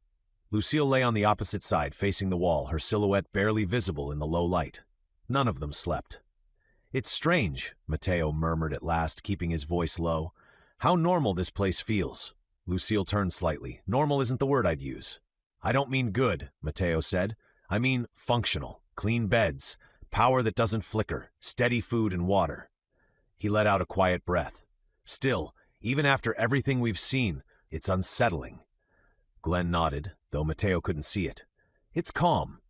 That's exactly it, Mateo replied. Too calm. You'd expect a place like this to feel tense, on edge. Instead, it feels like everyone's already accepted whatever rules are in place. Lucille rolled onto her back, folding her hands over her stomach. Because the calm is enforced, she said. I'm just not sure how yet. The words hung between them. Glenn shifted slightly, the metal frame beneath him responding with a dull groan. The people here don't act like survivors. They act like employees. Mateo snorted softly. Yeah, with really strict HR. Lucille didn't smile. No one argues. No one complains. No raised voices. No emotional outbursts. You'd think in a place full of people who've lost everything, someone would break down eventually. But they don't, Glenn said. They keep their heads down. Mateo stared up at the ceiling. Maybe they're afraid of being kicked out. Lucille was quiet for a moment before responding. Or worse. Glenn turned his head slightly toward her. Worse? How? She paused for a moment, then spoke carefully. Maybe people don't just get removed from housing. Maybe they disappear. The hum of the ventilation system seemed louder after that. Mateo shifted again, lowering his voice further. You're saying this place doesn't exile people, it erases them. I'm saying, Lucille replied, that we haven't seen a single person openly unhappy here. Not one, and that's not human. Glenn exhaled slowly. His thoughts drifted back to the tanker, the barges, the way Jonah had spoken about containment with such certainty. Control layered on control. Systems designed not to fail, but also not to be questioned. And the tanker, Glenn said quietly. It's too close. Mateo turned his head. That thing should be miles away, or sunk. Lucille nodded. Keeping the Crimson offshore like that feels arrogant, like he thinks distance alone makes it safe. Or manageable, Glenn said, which is worse. They fell silent again, each lost in their own thoughts. Glenn pictured the dark shapes pacing the tanker's rails, the endless movement beneath the surface of the water. He thought of the sharks, the way they had struck without hesitation, the way they had moved with purpose instead of instinct. They're pushing their luck, Mateo said softly. You don't cage something like that and expect it to stay contained forever. Lucille turned her head toward Glenn. Have you noticed something else? He waited. No one here talks about leaving. Mateo frowned. I figured it was just because they finally found somewhere safe. Safe places don't feel like this, Lucille replied. They feel messy, loud. People argue about how things should be run. Here, everyone already knows not to ask. Glenn closed his eyes briefly, then opened them again. It's like they've learned the boundaries without being told. Mateo let out a slow breath. That's conditioning. Lucille's voice dropped even lower. Or consequences. Another pause settled over the room, heavier this time. Glenn shifted again, resting on his side now, facing the narrow aisle between the bunks. His mind drifted to the faces he hadn't seen since arriving. Have either of you seen Andrew? He asked. Lucille shook her head, then realized he couldn't see it. No, not since intake. Mateo frowned. Or Sarah, or Parker. Glenn's jaw tightened. Families get housed separately. Jonah said it like it was standard procedure. Lucille's eyes narrowed in the dim light. Standard for what purpose? Mateo sat up slightly, lowering his voice even more. You think they're using families as leverage? I think, Lucille replied, that separating people who care about each other makes them easier to control. Glenn stared at the wall again, the faint outline of a camera housing just visible in the corner near the ceiling. He wondered how much of this conversation was being recorded, cataloged, flagged. They didn't even tell us where they were, he said quietly. Mateo's tone shifted, losing some of its usual humor. That's not an oversight. The room felt smaller now, the walls closer, the ceiling lower. Glenn adjusted the blanket over himself, though the temperature was comfortable. Too comfortable. This place isn't loud because it doesn't need to be, Lucille said. Everyone already knows what happens if you don't comply. Mateo lay back again, folding his arms behind his head. You think Jonah built all this to save the world? Glenn didn't answer right away. "I think," he said finally, "that he built it to make sure he never loses control of it." The lights dimmed another fraction, signaling the compound's version of night settling fully into place. Outside, a patrol passed, shadows moving across the frosted glass panel near the door. The boots paused briefly, then continued on. Lucille turned onto her side, facing away again. "Sleep," she said quietly. "As much as you can." Mateo closed his eyes, though his breathing remained shallow.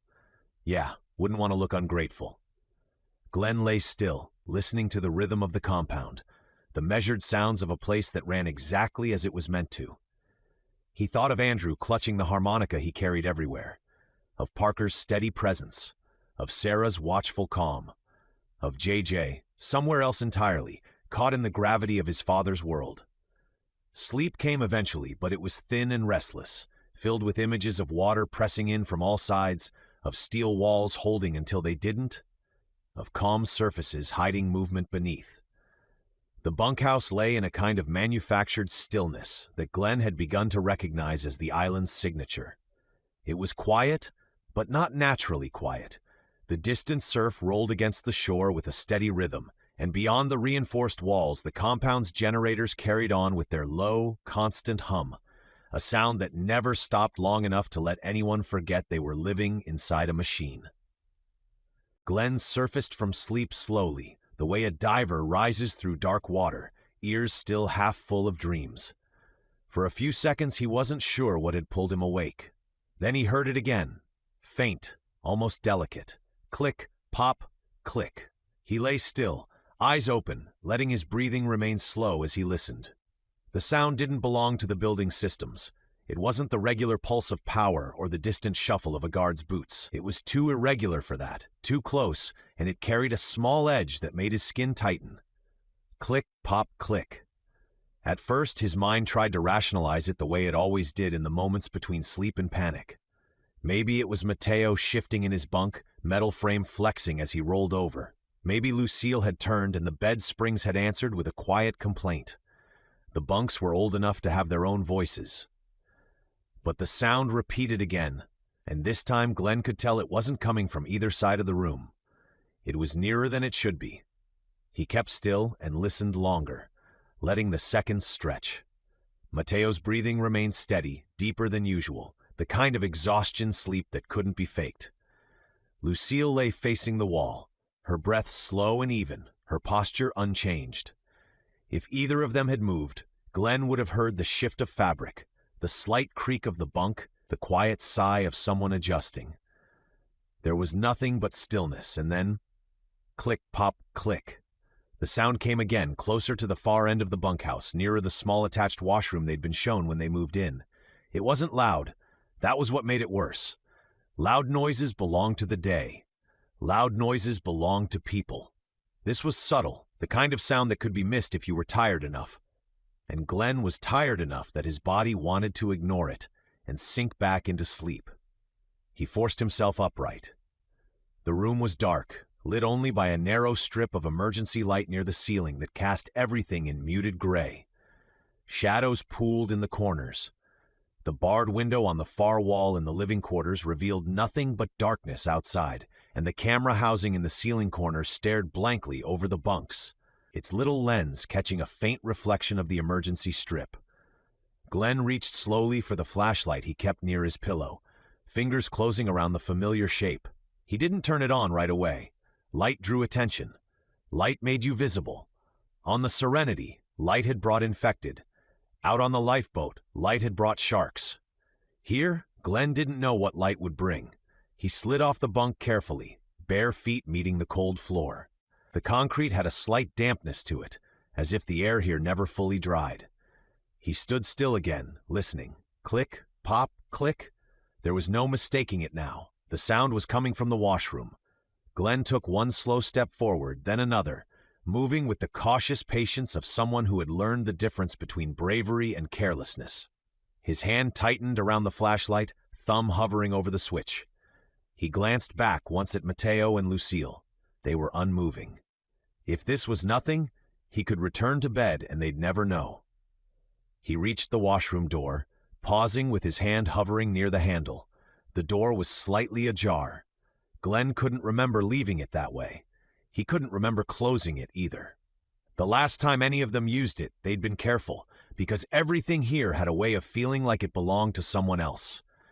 He eased the door open a fraction more, letting it swing on silent hinges. The washroom was darker than the main room, the emergency light not reaching fully into its corners. The air carried a stronger scent of disinfectant here, sharp and clean, layered over something faintly damp. The room had 2 sinks, a line of stalls, and a narrow shower area with a drain in the floor. It was simple and functional, like everything else on the island, and it should have been empty. Glenn waited, listening. Click, pop, click. The sound came again, closer now, and Glenn realized with a small jolt that it wasn't echoing from the plumbing or the walls.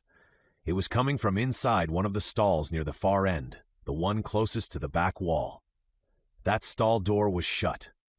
Glenn exhaled slowly through his nose, steadying his thoughts.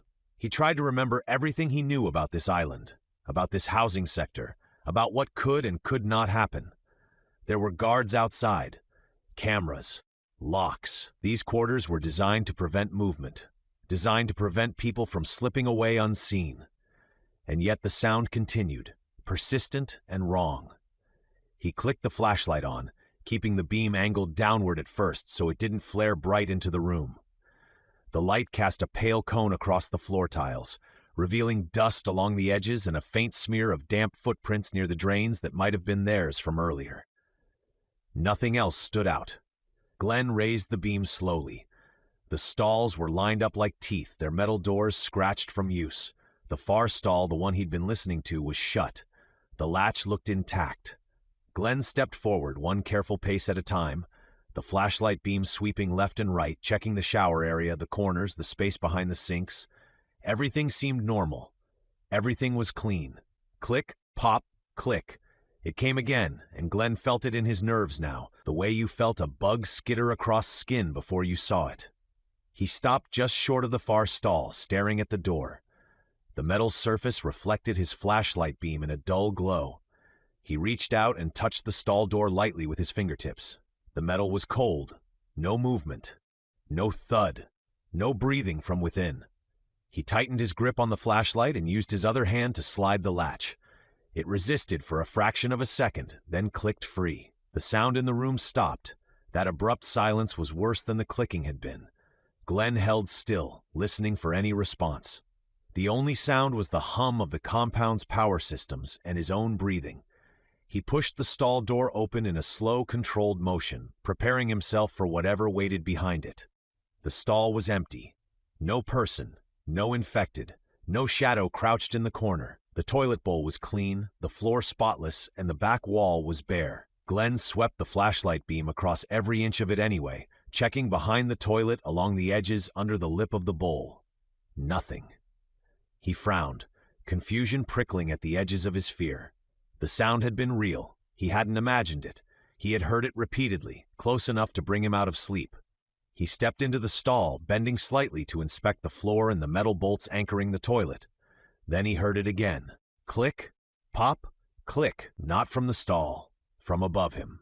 Glenn froze, slowly lifting the flashlight beam toward the ceiling.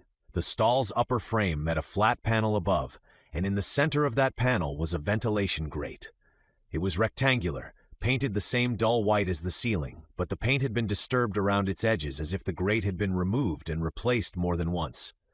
The sound repeated, faint and irregular. Click, pop, click. It wasn't plumbing. It wasn't a pipe. It sounded like something lightly tapping wood, shifting something brittle, working at an edge. Glenn raised the flashlight fully, letting the beam wash over the vent grate. At first, he saw only the mesh and the dark space beyond it. Then the light caught a slight movement behind the grid, something withdrawing just out of the beam's center, as though it didn't want to be seen. His pulse spiked. He stepped back out of the stall, keeping the light trained upward. "Lucille," he hissed quietly, not shouting, just forcing the name through his teeth. "Mateo." Neither responded immediately. Their breathing changed first, the subtle shift of someone pulled out of sleep by urgency. Glenn heard a bunk creak behind him, and Mateo's voice came rough with exhaustion. "What is it?" Glenn didn't take his eyes off the vent. "Something's in the ceiling." The words landed like a weight. Behind him, Lucille's bunk creaked once, then went quiet in the way it did when she moved without waste. Glenn heard her bare feet touch the floor and cross the room with controlled silence. Mateo muttered, "You've got to be kidding me," but the humor didn't make it into his voice. Lucille came up beside Glenn, and he didn't need to look at her to know her face had changed. He could feel it in the way her presence sharpened, in the way her breathing steadied into readiness. The clicking stopped again, as if whatever was above had realized it was being watched.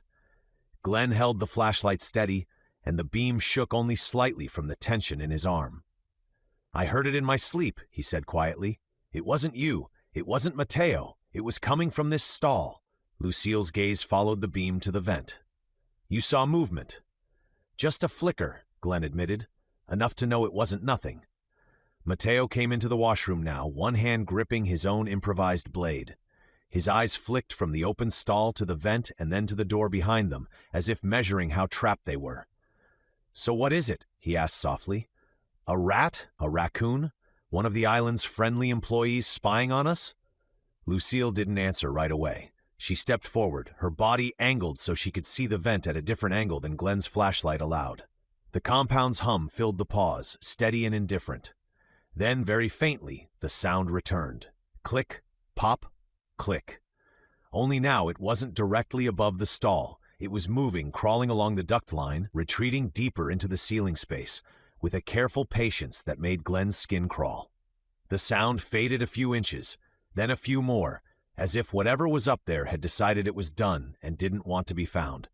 Glenn lowered the flashlight slightly, still tracking the vent. "We're not alone in here," he said quietly. Lucille's jaw tightened. "No," she agreed. "Something is up there." Mateo exhaled slowly, never taking his eyes off the ceiling. "You ever notice how we never end up in a nice place?" he murmured. "Like no beachfront resort, no decent lighting, always the creepy motel with a ceiling crawl space and an owner who definitely keeps souvenirs." He swallowed, tightening his grip on his weapon. "Just once," he added quietly, "I'd like to check into a place where the worst thing hiding above me is bad plumbing." For a moment, there was nothing. The washroom sat in the flashlight's pale beam like an empty stage after the actors had gone, the open stall yawning black and harmless, the sinks and tiled floor too clean to feel real. Glenn held the light trained upward at the vent grate, listening with his whole body, waiting for the faint click-pop cadence to return. The compound's low mechanical hum filled the silence, steady and indifferent, and the distant surf beyond the walls kept rolling in as though the island had never known fear. Relief reached him in a brief, involuntary rush. It was the kind that came when your mind finally accepted the simplest explanation, that you'd spooked yourself, that the sound was a loose panel or an air duct settling, that exhaustion had sharpened the wrong details into a threat. He exhaled a slow breath he hadn't realized he was holding. Then the sound came again. Pop. Click. It was directly overhead now, not moving away through the duct line, but centered above them with blunt certainty, as if whatever had been retreating had only been repositioning. Glenn felt the blood in his veins turn cold and fast at the same time. The hair at the back of his neck lifted, and his hand tightened around the flashlight so hard his knuckles ached. Lucille stepped closer, her weight shifting into a stance that belonged to fight instincts, not conversation. Mateo's shoulders rose slightly as he angled himself toward the door, then back toward the stall, bracing like a man ready to swing at something he could not yet see. "Glenn," Lucille murmured, the warning packed into a single syllable. "I know," he whispered back. The vent above them gave a faint metallic tremor, a whisper of movement behind the grate. Glenn tilted the flashlight up, the beam climbing the wall and catching the white-painted ceiling panels at a harsher angle. The light flickered briefly across the vent's mesh and the screws at its corners. Pop, click. A seam in the ceiling shifted. Not a crack in drywall, not a settling joint. The panel itself flexed as if pressure were being applied from above, and for a heartbeat, Glenn's brain refused to process the physics of it. Ceiling panels did not bow inward unless something heavy pushed down, and there shouldn't have been room in the ducting for anything heavier than a rat or a bundle of wiring. The panel creaked softly, then stopped. Silence again. Glenn held his light steady, his breathing shallow, the moment stretching long enough to feel like a trap. Then something slid into view. It was not a person stepping out of a shadow. It was not a shape rising from the floor. It was straddling the edge of the wall and the ceiling, clinging there with limbs bent at angles that made Glenn's stomach turn. The creature's hands splayed against the painted surface, fingers elongated and stiff, and its feet were pressed flat where feet should not be able to press flat. Its joints shifted in subtle, sickening increments as it moved, shoulders rolling in and out of alignment like a machine slipping teeth, elbows bending too far, then snapping back as if the bones inside were trying to decide what shape they belonged to. The crimson. Glenn recognized it instantly in the wrongness of its motion, in the sheen of infected skin, in the unnatural tension that seemed to pull its muscles tight against its frame. But this one looked different from the infected they'd fought before. Its movements were not only fast, they were controlled in a way that made the animal part of Glenn's mind scream louder than any rational thought. It wasn't stumbling blindly towards sound or light. It was positioned above them like an ambush. Its head snapped toward the flashlight beam. The creature's eyes caught the light, pale and fever-bright, and in that moment Glenn saw something that froze him more than the ceiling walk itself. Recognition. Not human recognition, not comprehension, but a predatory focus that settled on the brightest target in the room. The scream barely made it out of Glenn's throat before the infected launched. It pushed off the ceiling with terrifying force, dropping toward them in a blur of limbs and snapping joints, and the fight exploded into chaos. Glenn stumbled backward, bringing his arm up instinctively, the flashlight beam flailing across tile and metal. The infected hit the floor hard enough to rattle the stall partitions, then sprang again without pausing, a snarling, wet sound tearing from its throat as it rushed him. Lucille moved first. She stepped into the creature's path and drove her forearm into its throat, redirecting its momentum, then followed with a strike that should have staggered any normal body. The infected barely reacted. Its head whipped toward her, mouth opening wide, teeth bared, and it snapped at her shoulder. Lucille twisted away, and the bite closed on air. Mateo surged in from the side, swinging his blade low.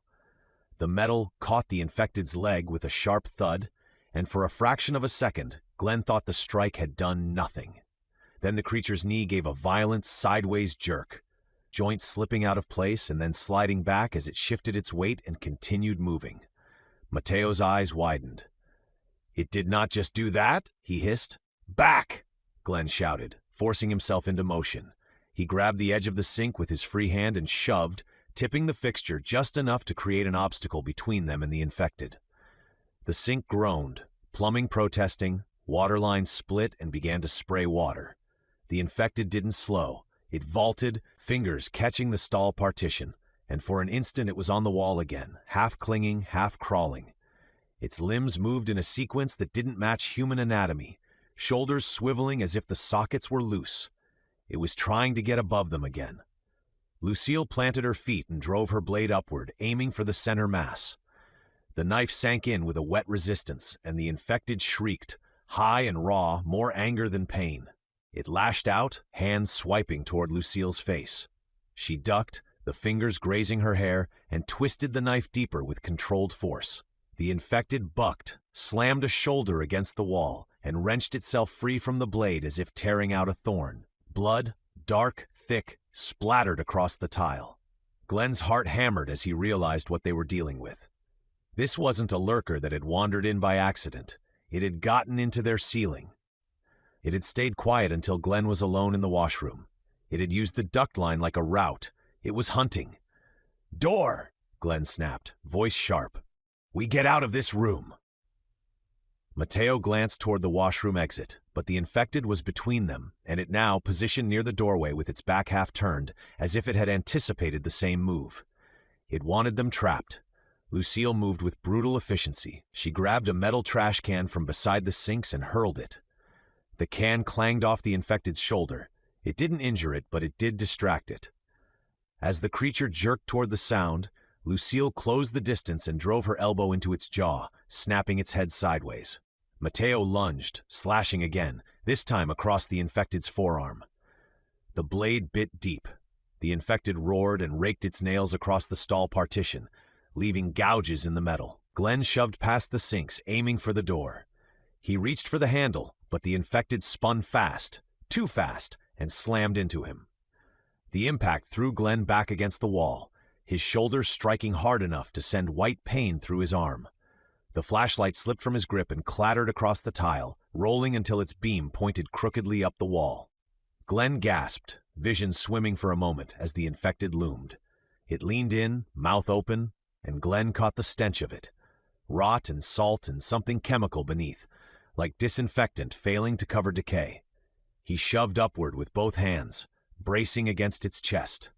The creature's ribs felt wrong, too rigid, as if calcified. It hissed and snapped again, teeth inches from Glenn's face. Lucille grabbed it from behind, hooking her arm under its neck and yanking backward with every ounce of strength she had. The infected's joints slipped again, shoulder popping, then resetting as it twisted, but the force pulled it off Glenn and bought him a breath. Mateo scooped up the fallen flashlight and swung it like a baton, cracking it against the infected's temple. The casing shattered, the light flickering wildly, but the blow rocked the creature just enough to stagger it. Glenn scrambled to his feet, pain radiating down his shoulder. He reached for the stall door he'd left open and slammed it, not to trap the infected but to create a barrier. The metal door clanged and bounced, but it disrupted the infected's line of sight for a second. "Vent!" Lucille shouted, voice tight. "It came from the vent!" Glenn's eyes darted upward. The ceiling panel near the vent had shifted again, the seam slightly open now, as if something had forced its way through earlier. The infected, sensing the escape route, twisted toward it with jerky urgency, limbs already orienting to climb. If it got back into the ceiling, it could vanish. It could come back later. It could move through the ducts to another unit. It could do to someone else what it had nearly done to Glenn. "No," Glenn said, breathless. "Don't let it escape." He grabbed the nearest object he could find, the metal lid from the trash can Lucille had thrown, and hurled it upward at the vent. The lid struck the grate with a metallic bang, bending the mesh inward. It didn't seal it, but it disrupted the opening. Lucille surged forward, blade in hand, and stabbed upward again as the infected tried to climb. The knife sank into its side. The creature shrieked and thrashed, claws scraping tile, slipping, regaining purchase. Mateo joined, gripping the stall partition with one hand and swinging his blade with the other, aiming low where the legs drove its climb.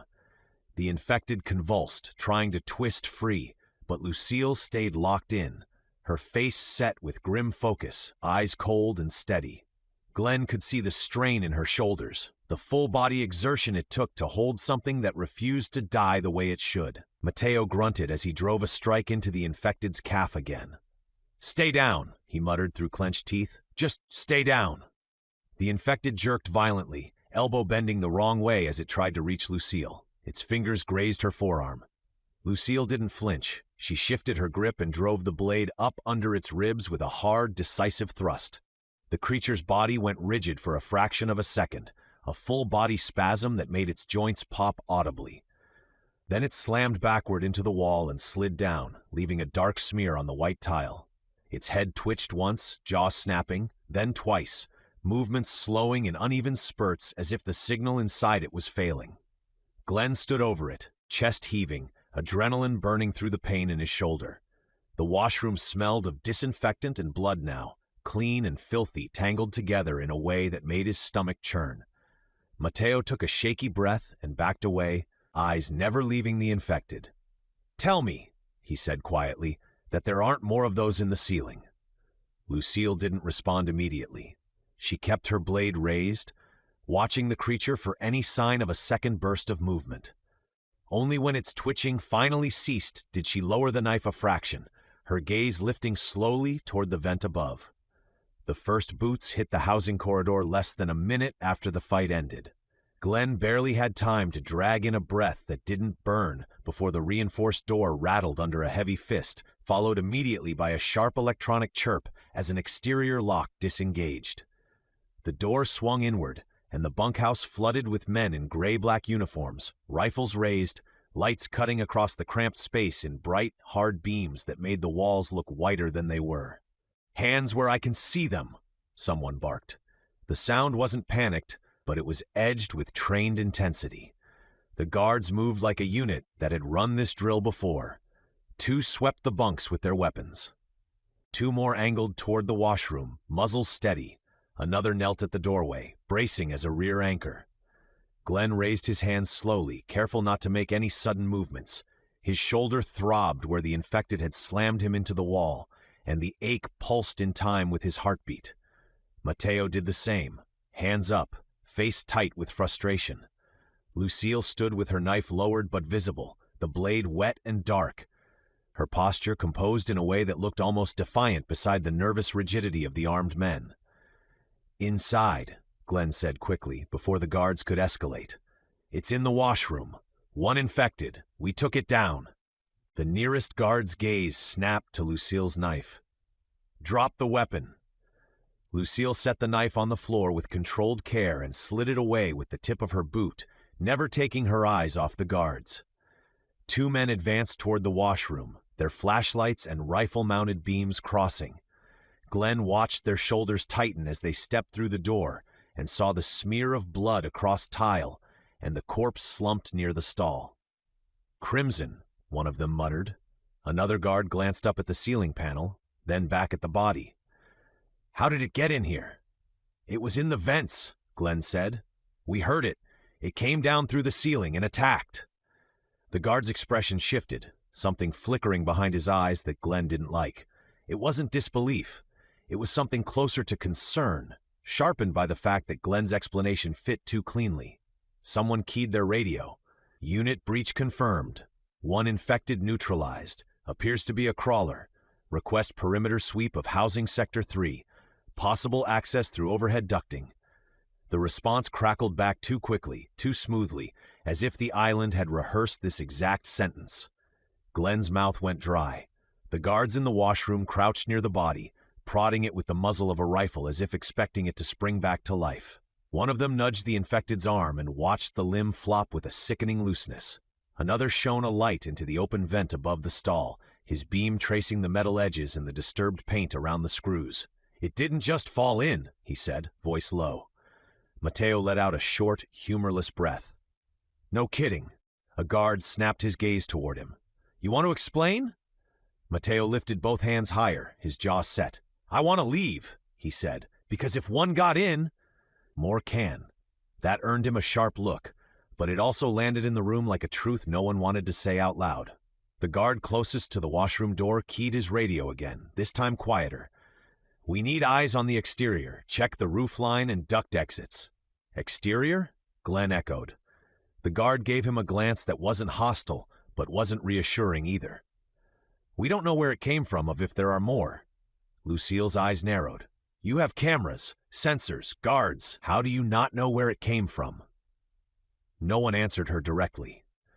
The silence that followed was filled by the hum of lights and the crackle of radio traffic, and Glenn realized the guards weren't ignoring the question because they hadn't heard it.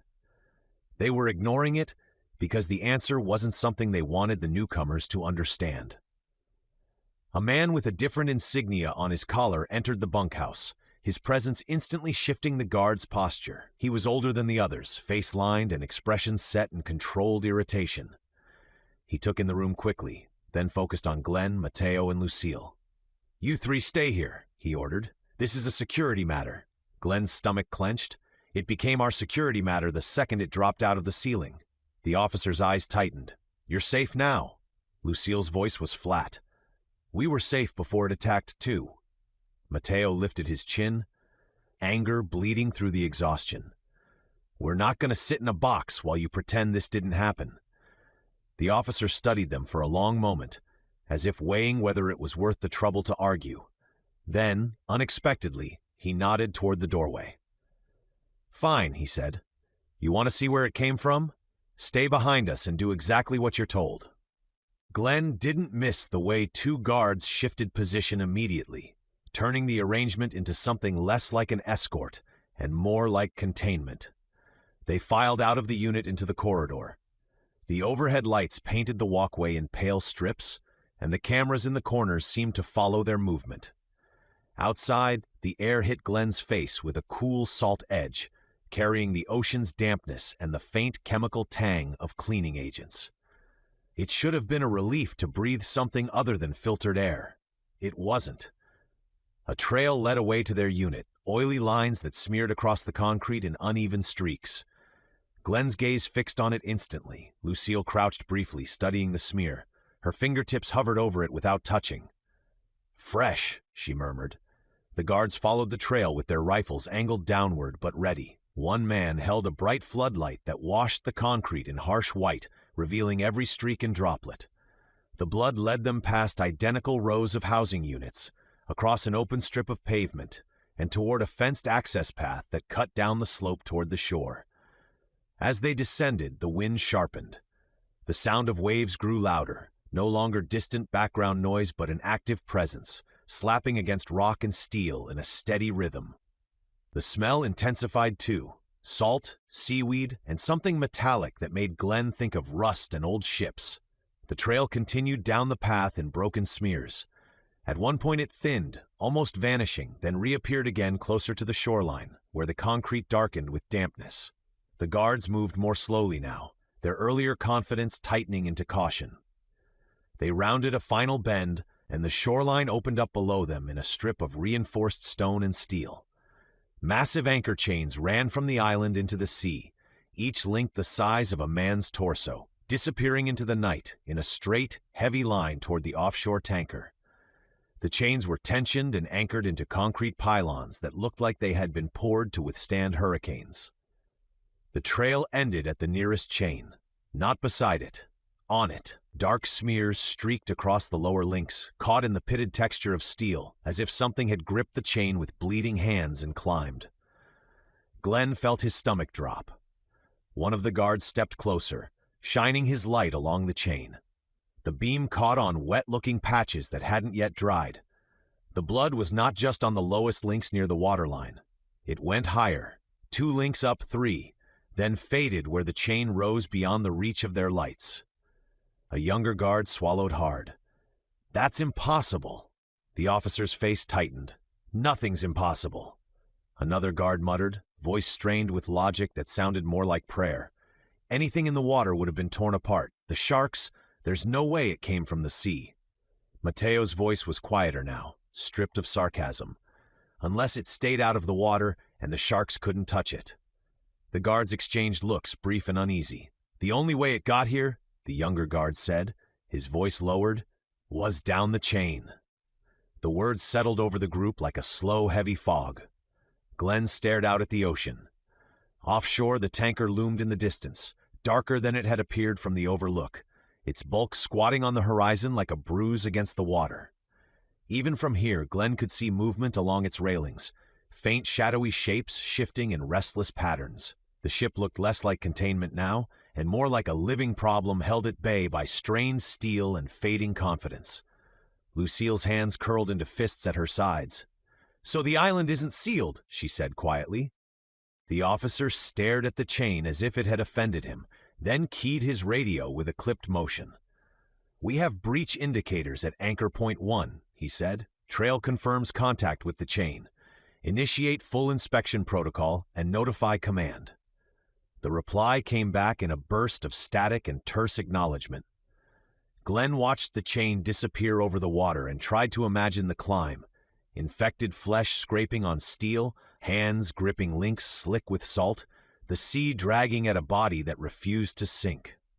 He thought of the clicking and popping sound above their bunks, and he realized it hadn't been random noise at all. It had been effort, climbing, hooking, pulling, joints shifting in and out of socket so the creature could maneuver through the tight space, working its way through whatever access points Jonah's systems were supposed to make impossible. Jonah's voice returned to Glenn's mind from earlier, calm and absolute. "We turned it into a wall." Glenn stared at the tanker offshore and felt something cold settle beneath his ribs. Walls held until they didn't, and this one, built on steel and sharks and certainty, was already bleeding at the seams. Chapter 6. Missing Friends. By the time Glenn realized how many days had passed since their arrival, the number itself no longer mattered. The compound had a way of flattening time, pressing it into a smooth, featureless surface where one day slid into the next without friction.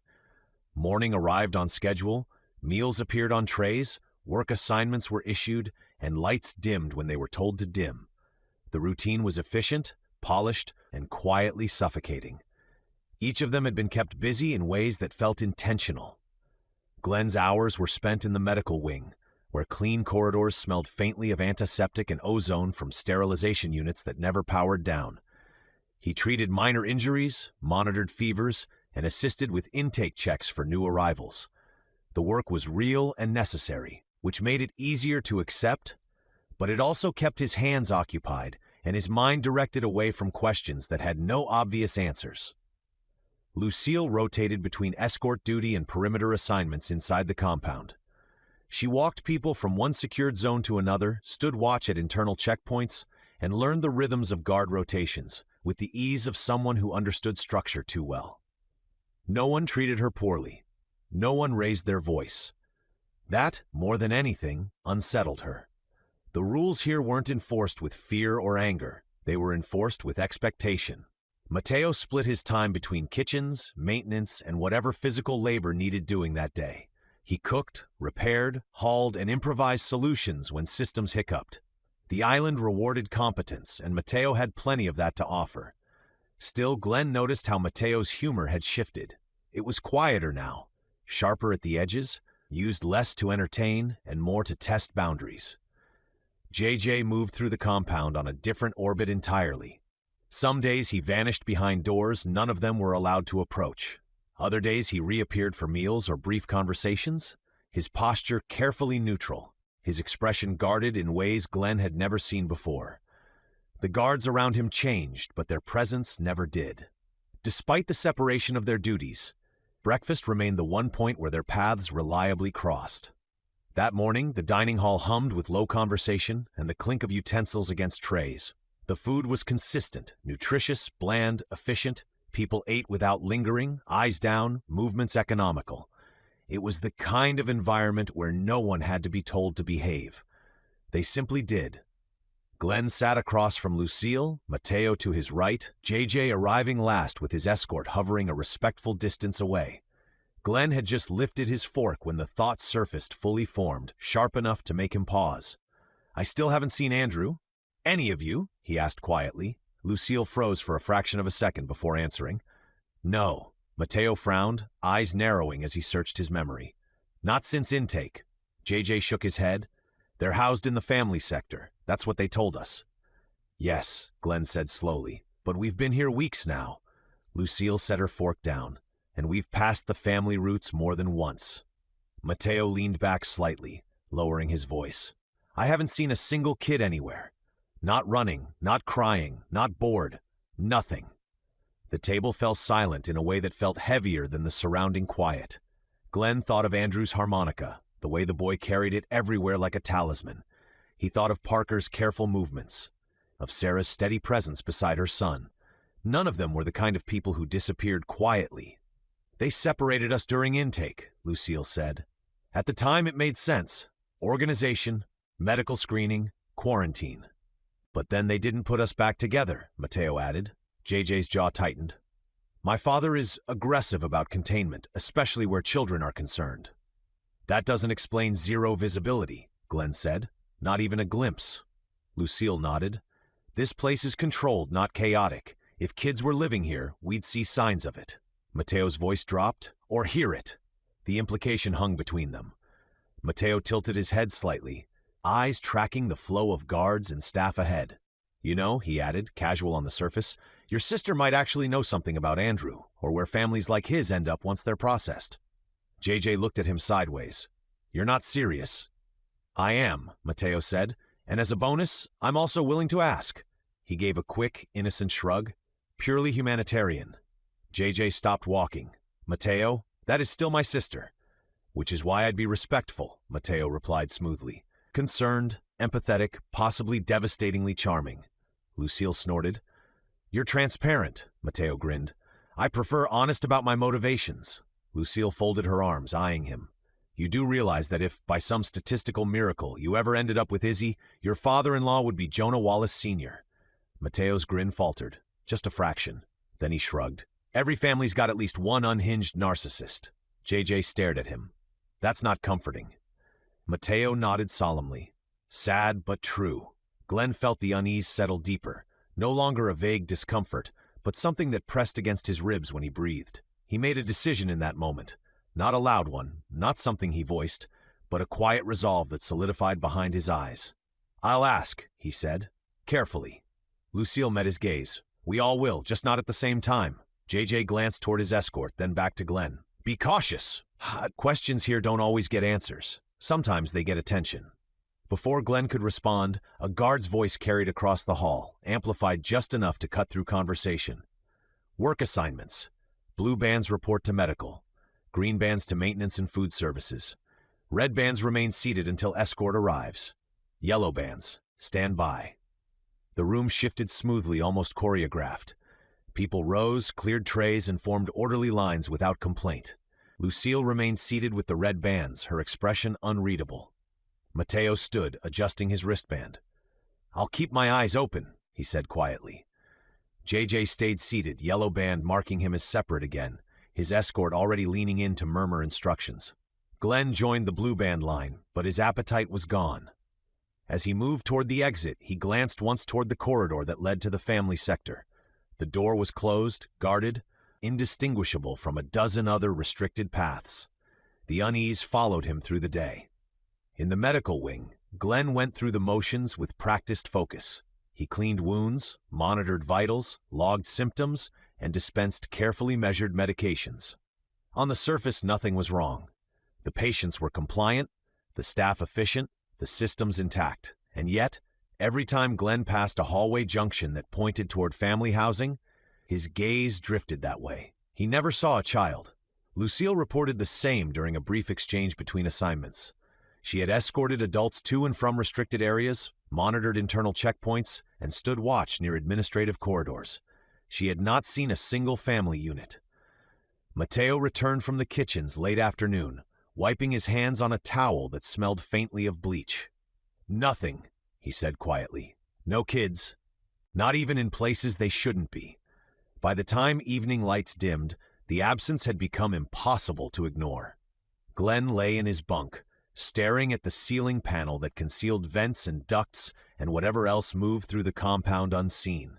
He listened to the distant surf and the constant hum of power and thought about how silence here was not accidental. It was cultivated. In a place this orderly, people didn't vanish by mistake, and Andrew, along with Sarah and Parker, had vanished too completely to be coincidence. Glenn closed his eyes, already planning how to ask the questions that would make him visible in ways the compound did not encourage. The compound changed in the evening. It wasn't something Glenn could have explained easily if asked, only a shift he felt more than saw. The lights softened as the sun dropped, taking on warmer tones that reflected off stone and glass in a way that almost felt intentional rather than functional.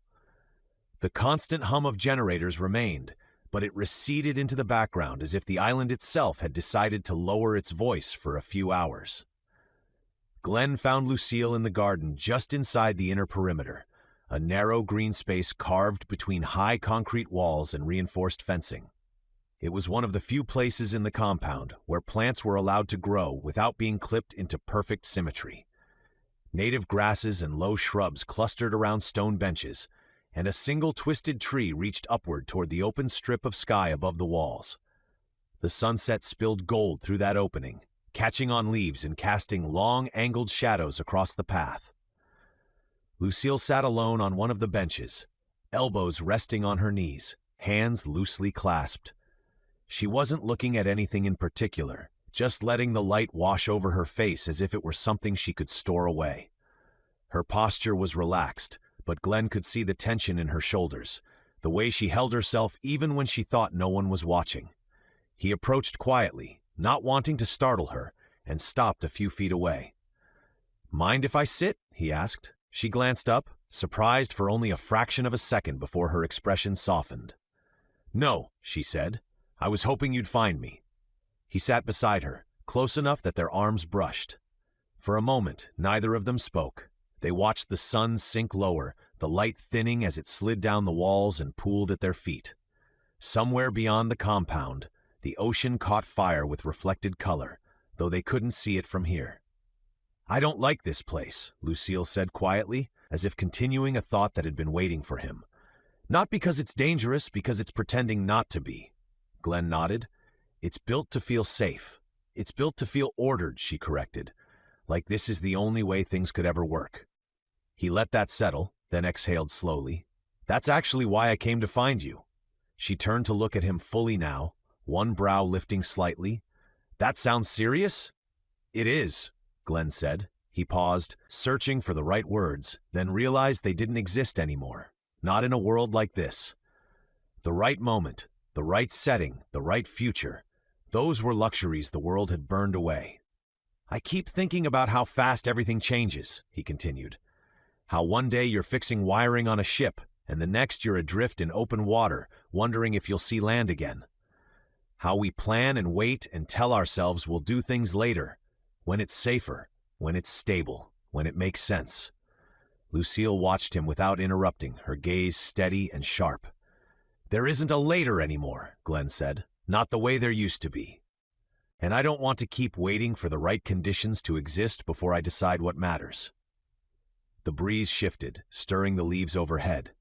Lucille's expression changed subtly, curiosity giving way to something more attentive, more guarded. Glenn turned toward her fully now. "I want you by my side," he said simply. "Not someday, not if we make it through this. Now, whatever comes next. This island, my questions, your instincts telling you something's wrong, I want to face it with you as my wife." For a heartbeat, the garden seemed to go completely still. Lucille stared at him, her mind clearly racing, surprise flickering across her face in a way Glenn had rarely seen. She opened her mouth once, then closed it again. The sunset painted her features in warm light, catching the edge of her cheekbone, the curve of her mouth. "You're proposing," she said slowly. Glenn let out a small, almost embarrassed breath. "Apparently I am." Silence stretched between them, long enough for Glenn to feel the familiar edge of uncertainty creep in, not regret, but the awareness that even the most certain choices carried risk. He didn't look away. Lucille leaned back slightly, one hand lifting to rub at her temple as if grounding herself.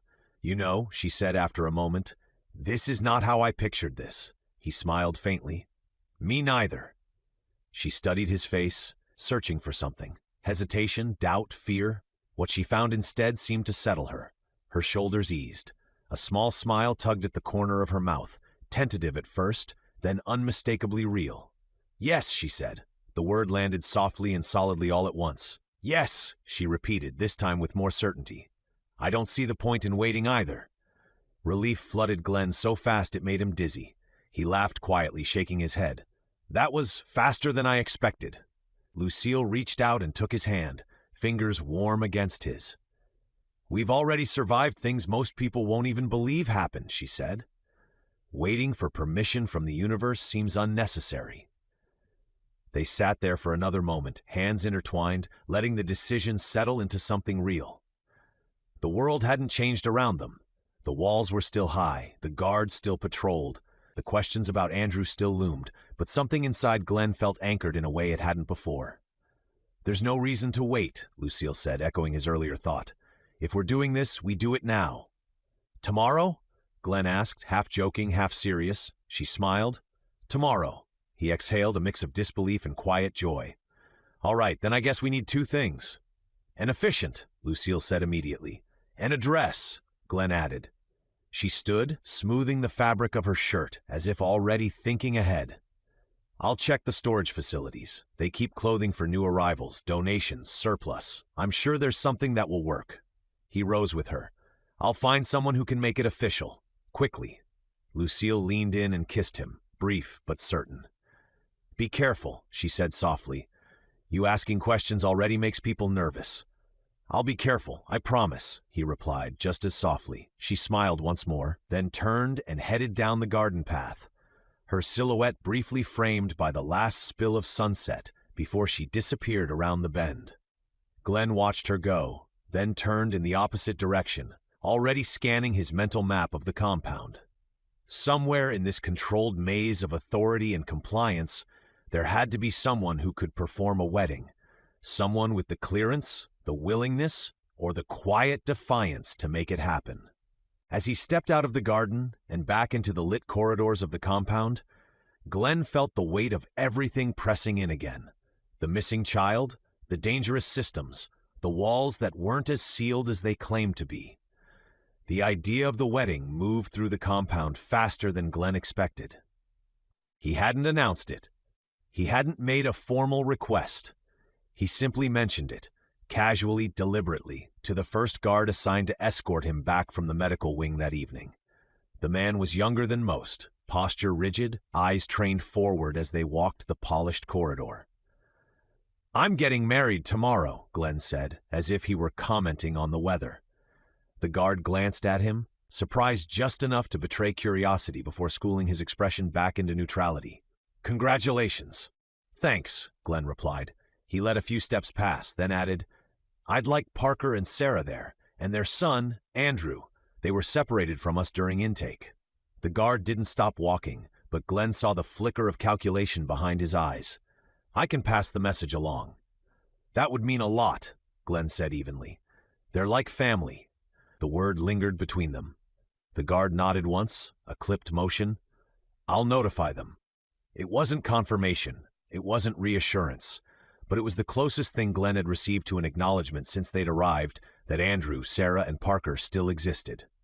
The next morning, the courtyard was transformed. Not dramatically, not lavishly, but with the careful efficiency the compound applied to everything. Chairs were arranged in neat rows beneath a canopy of open sky, the high walls framing a slice of blue that felt almost indulgent.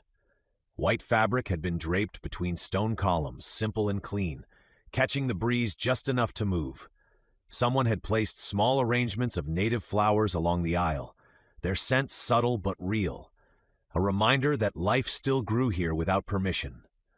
Lucille emerged from the housing block just before midday. Glenn felt his breath catch despite himself. She wore a simple dress she'd found in storage, light fabric, pale in color, fitted without being ornate. It wasn't ceremonial in the way weddings used to be, but it suited her perfectly. Her hair was pulled back loosely, a few strands catching the light as she walked.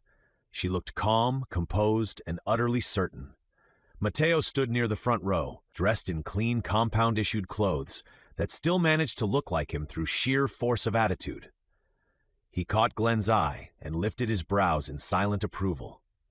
JJ arrived moments later, flanked by guards who remained just outside the courtyard entrance. He looked uncomfortable in a way Glenn recognized, too aware of eyes on him, too conscious of his father's invisible presence. But when Lucille met his gaze and smiled, something in his expression softened. A few compound staff took their seats as well. People Glenn had worked alongside in the medical wing, a kitchen supervisor Mateo had bonded with over shared complaints about ration logistics, a woman from maintenance who had wordlessly handed Glenn a clean bandage when he'd needed one. They all tried to blend into the background, almost like furniture. But they came. Glenn stood at the front beside the officiant, a quiet, older man from the compound's administrative wing who had agreed to perform the ceremony without asking many questions. He wore a neutral uniform and carried a small, well-worn book that looked like it had survived several decades of war. As the minutes ticked by, Glenn's gaze drifted again and again toward the courtyard entrance. No Parker, no Sarah, no Andrew. He told himself not to read into it yet. The compound moved on schedules, layered atop schedules. Maybe they were delayed. Maybe escorts were being arranged.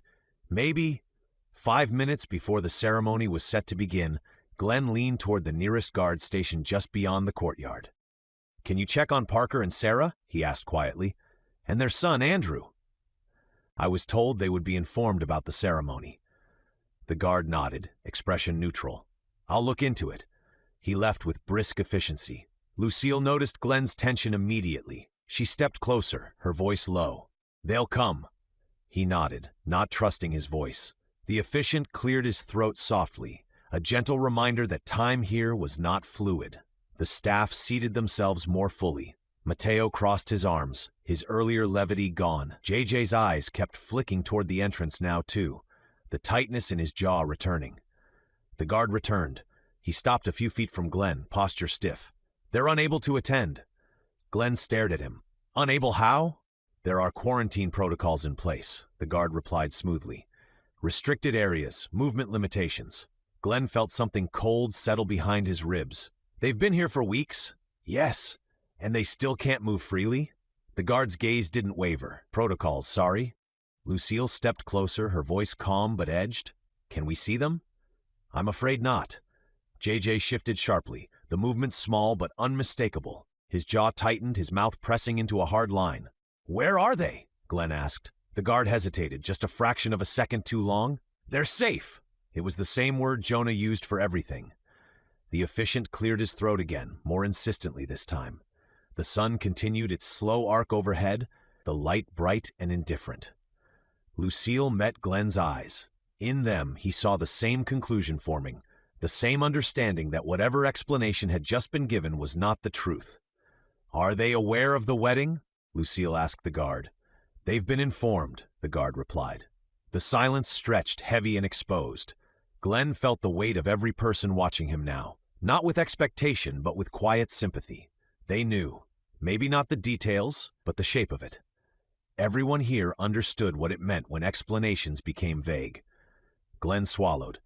He could stop the ceremony, he could demand answers now, push until the walls pushed back, or he could do what the island had trained everyone else to do. He turned toward Lucille. "I'm sorry," he said quietly. She shook her head once. "Don't be." She took his hands in hers, grounding him. "This isn't about them taking something from us," she added softly. "It's about us choosing something anyway." The officiant began. The words were simple, stripped down, promises that didn't rely on a future anyone could guarantee. Glenn spoke them carefully, aware of the shadow cast by the empty space where Andrew's family should have been standing. Lucille spoke hers, her voice steady and clear.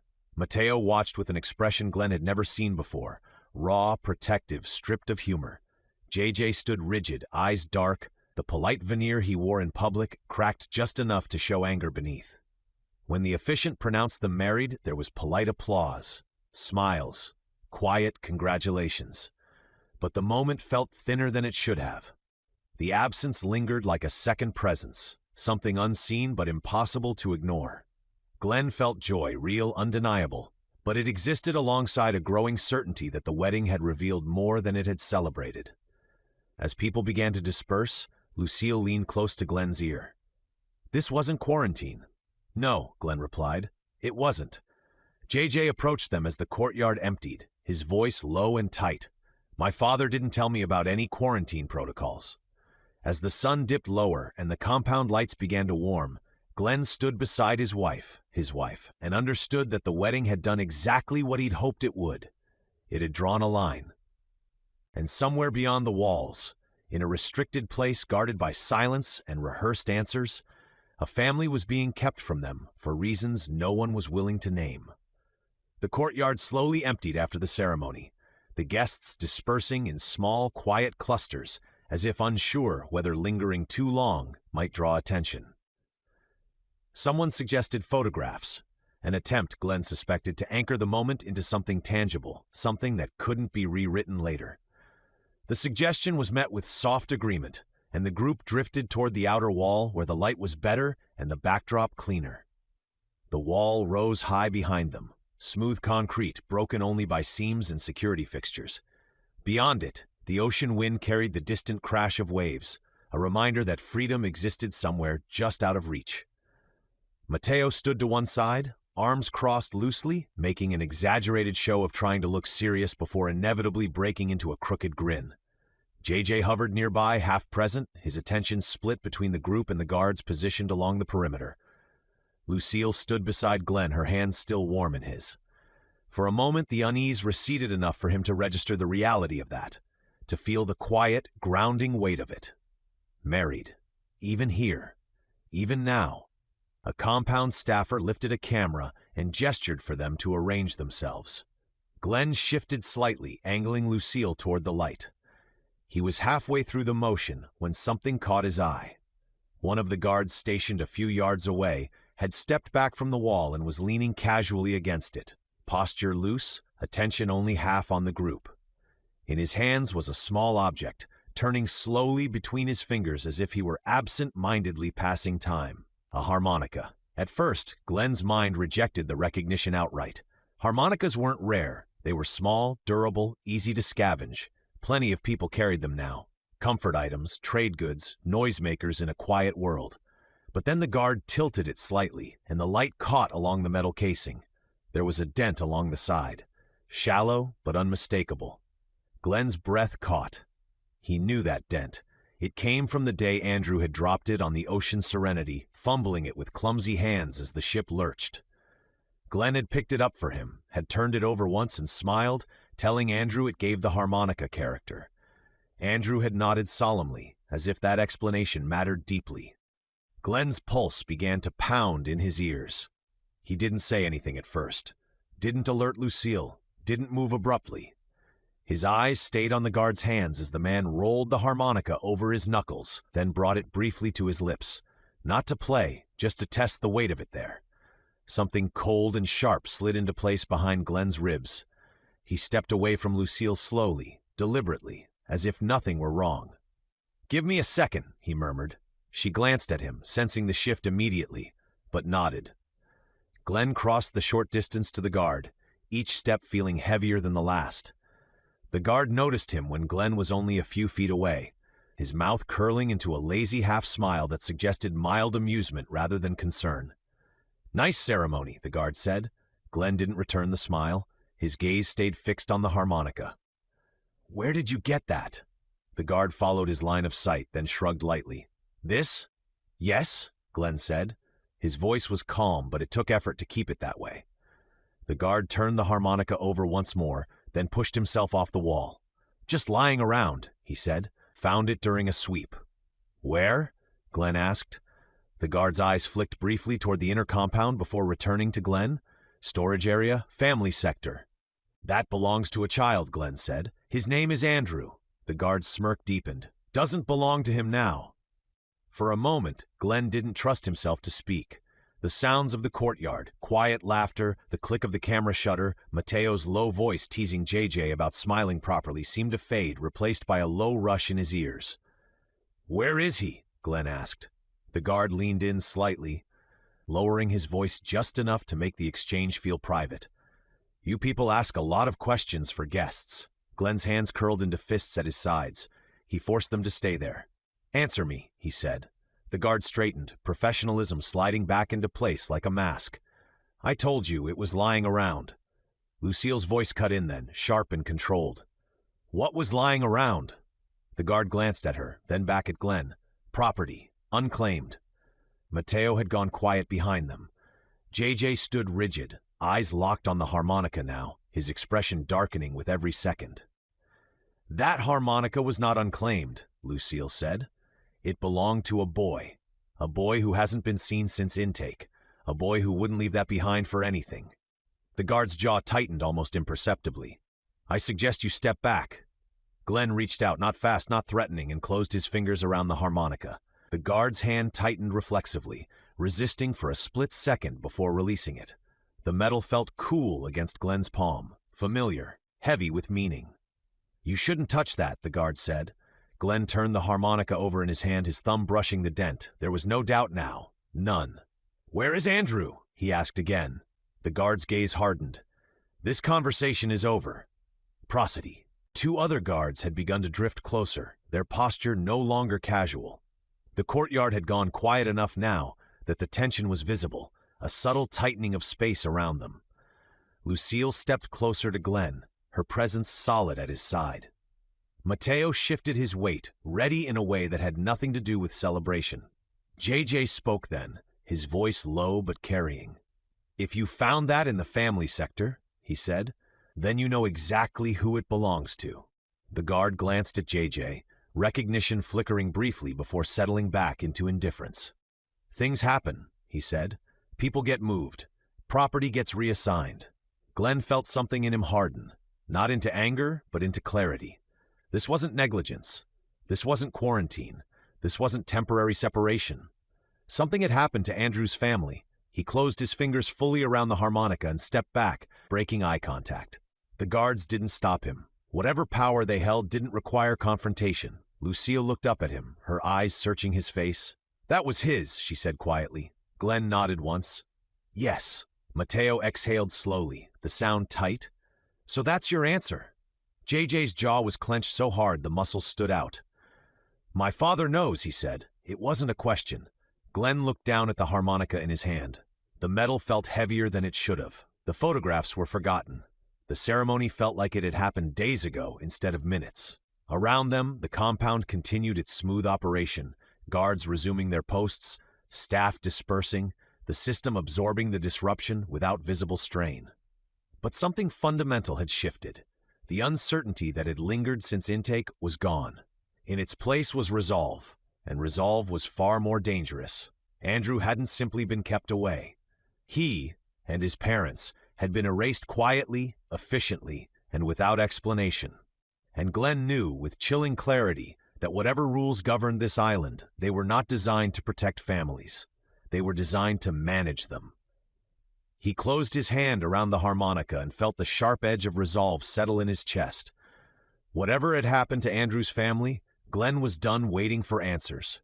And he had the proof that something was very, very wrong. They did not slow as they reached the checkpoint. Glenn was aware of the guards before they spoke, of the subtle shift in posture, the way hands settled closer to weapons without touching them. He kept his pace measured, even, the harmonica heavy in his pocket like a weight pulling him forward. "We need to see Parker," Glenn said. "Sarah, their son, Andrew." The guard in front of the gate did not answer right away. His eyes flicked over Glenn's shoulder, to Lucille, to Mateo, to JJ, then back again. The pause was brief, but Glenn felt it. "That's not possible," the guard said. "Why?" Glenn asked. The guard's jaw tightened. "They're not authorized for contact." Lucille stepped closer. "Authorized by who?" The guard did not look at her. "This area is restricted." Mateo exhaled through his nose. Glenn did not turn, but he felt the tension radiating off him, tight and restless. JJ moved forward suddenly. "You separated them during intake," he said, his voice sharper than Glenn would have liked. "You said it was temporary." A few heads turned nearby. Glenn noticed it distantly, the way movement slowed, the way attention gathered, but he kept his focus on the guard. "Lower your voice," the guard said. JJ did not. "You don't get to make people disappear and call it procedure." The word landed wrong. Glenn felt it ripple through the space between them. He stepped forward before JJ could say more, placing himself between the guards and the others. He kept his hands visible, kept his voice level. "They're our friends," Glenn said. "We survived together, and one of your guards was carrying Andrew's harmonica." He reached into his pocket and pulled it free. The metal caught the light. Glenn watched the guard's eyes flick to it despite himself. "It was taken from a child," Glenn continued. "A child none of us have seen since intake." The guard swallowed. Glenn saw it. He stored it away. "That property was likely picked up during a sweep," the guard said, "unclaimed." Glenn felt something inside him settle. Not anger, not panic, certainty. They were using the same words, the same excuses as the other guards, almost as if it was a story they had used many times before. "It wasn't unclaimed," he said, "and you know that." Silence stretched. The hum of the compound filled it. JJ spoke again, quieter now. "We are going to see them. You need to move out of our way." The guard's gaze shifted to JJ. Recognition passed over his face. Glenn noticed that too. "This conversation is over," the guard said. "No," Glenn said. "It isn't." He did not raise his voice. He did not move. He simply stood where he was. "You can tell us where they are," Glenn said, "or you can explain why a child's belongings are circulating among security staff." The guard hesitated. Only a moment, but it was enough. Another guard murmured into a radio behind the glass. Glenn watched his mouth move, saw the tension in his jaw as he listened. "Yes," the guard said quietly. "They're pressing." Glenn felt Lucille shift beside him, felt Mateo lean forward a fraction. JJ was very still now. The guard lowered the radio. "You need to step back." Glenn did not move. "We're not leaving this alone," he said. "Not today." A new voice cut in. "That's enough." A senior officer approached from the interior corridor, flanked by two guards. Glenn studied him automatically. The confidence in his stride, the authority in the way people made space. "What seems to be the issue?" the officer asked. JJ answered before Glenn could stop him. "Our friends were separated during intake. Their son's harmonica was found on one of your guards. We want answers." The officer's eyes flicked briefly to the harmonica, then returned to Glenn. "This is not the appropriate venue," the officer said.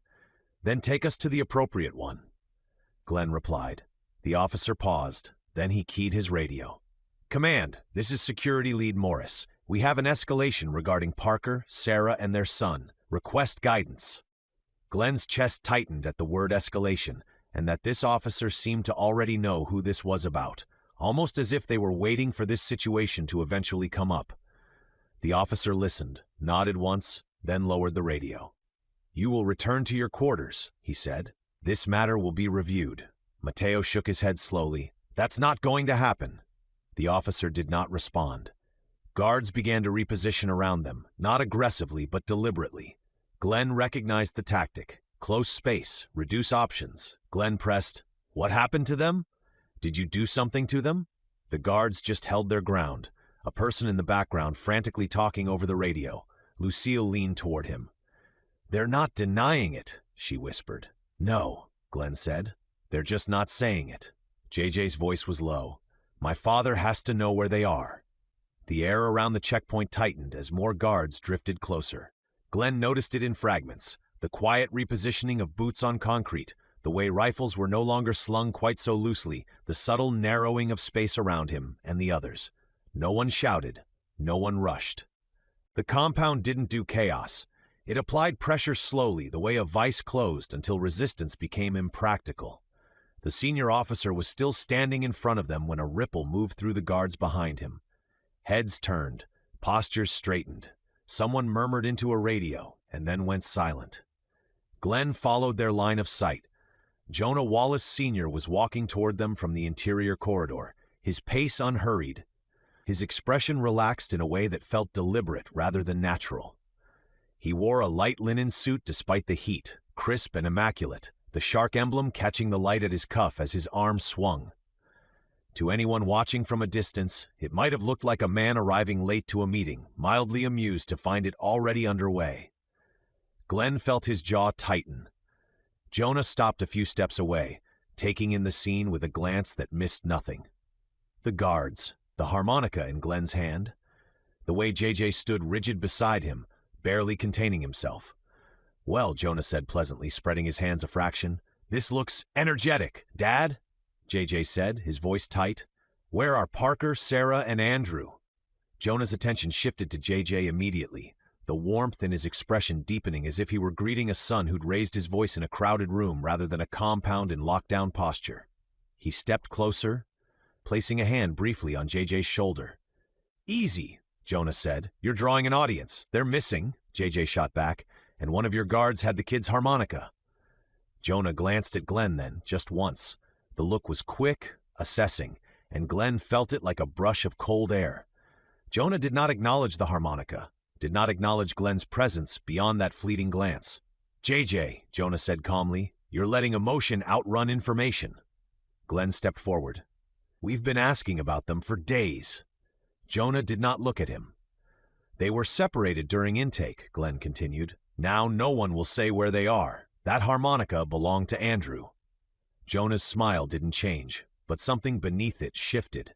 Glenn saw it in the tightening at the corners of his eyes, the way his posture aligned just a little more squarely. "Mr. Halloway," Jonah said, turning to him at last. His tone was polite, almost indulgent. "This is not the place for demands."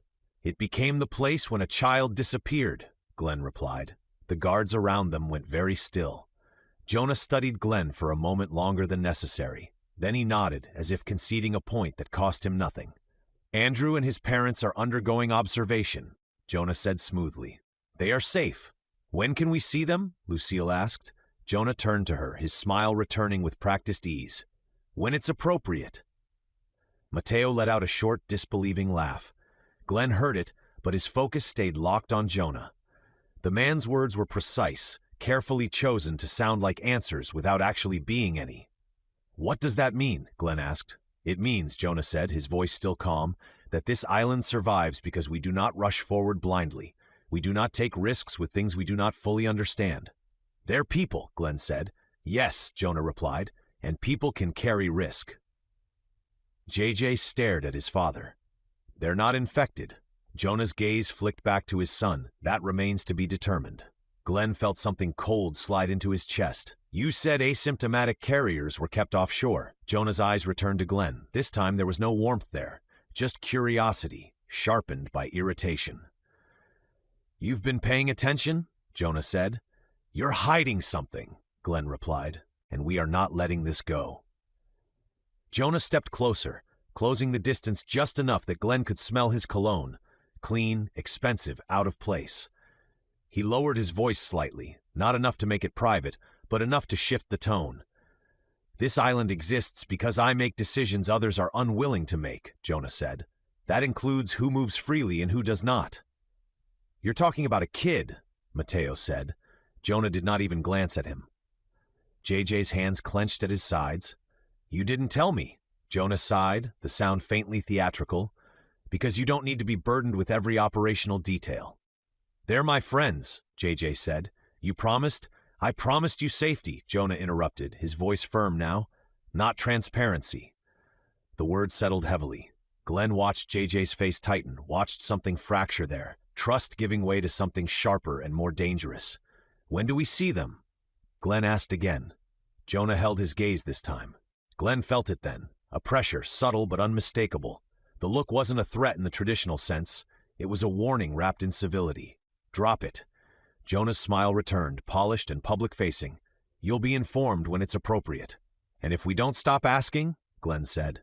For a fraction of a second, Jonah's expression slipped. Not anger, not fear, calculation. Then it was gone. I would hate for your adjustment period to become complicated, Jonah said mildly. Glenn understood him perfectly. Lucille stepped closer to Glenn, her presence steady. That sounds like a threat, Jonah chuckled softly. It's advice. The guards shifted again, closer now, their formation tightening. Glenn felt the harmonica in his hand, the dent pressing into his palm like a reminder of exactly what was at stake. JJ looked at his father, his voice low. You're wrong about this. Jonah's smile softened. I'm rarely wrong. Glenn met Jonah's eyes one last time. He did not raise his voice. He did not posture. We're not done, he said. Jonah inclined his head slightly as if acknowledging a polite disagreement. We'll see. Then he turned, placing a guiding hand on JJ's shoulder once more. Come with me. We should talk. JJ hesitated, looking back at Glenn, at Lucille, at Mateo. Glenn gave him a small nod. Not agreement, understanding. As Jonah and JJ walked away, the guards subtly reasserted their positions, the checkpoint closing again as if nothing had happened. Glenn stood there for a long moment after they were escorted back, the hum of the compound settling around him once more. The message had been clear. Ask again, and the consequences would not be subtle. Glenn slipped the harmonica back into his pocket and felt his resolve harden into something steady and unyielding. Whatever Jonah Wallace Sr. was hiding, it involved children, containment, and control. Chapter 7. Below the Surface. The unanswered questions followed Glenn through the compound like a low-grade ache that never quite faded. They were there when he woke. There as he went through his assigned duties. There when he caught himself scanning faces out of habit, still expecting to see a boy with a harmonica tucked into his pocket. No matter how clean the corridors were, no matter how smoothly the island functioned, the absence gnawed at him. Andrew's family hadn't just been moved. They had been removed from the pattern of daily life entirely, and Glenn couldn't stop seeing the shape of that absence everywhere. Lucille felt it too. He could tell by the way she watched people now, not openly suspicious but quietly attentive, cataloging small inconsistencies the way she always had when something felt wrong. Mateo's humor had dulled further, sarcasm becoming a reflex rather than a shield. None of them said much about it anymore. The tension lived between them, unspoken and persistent. The invitation arrived in the afternoon. A uniformed aide approached JJ with formal precision, handing him a sealed envelope bearing the black-tip shark emblem. Glenn watched JJ's expression shift as he read it, first guarded, then resigned. Private dinner, JJ said quietly once the aide was gone. My father wants to clear the air. Lucille snorted softly. That sounds generous. It sounds strategic, Mateo said. JJ folded the invitation and slipped it into his pocket. He doesn't like loose ends or unresolved conflict, especially not in front of witnesses. Our little scene has stirred up the population. Everyone is asking about missing families.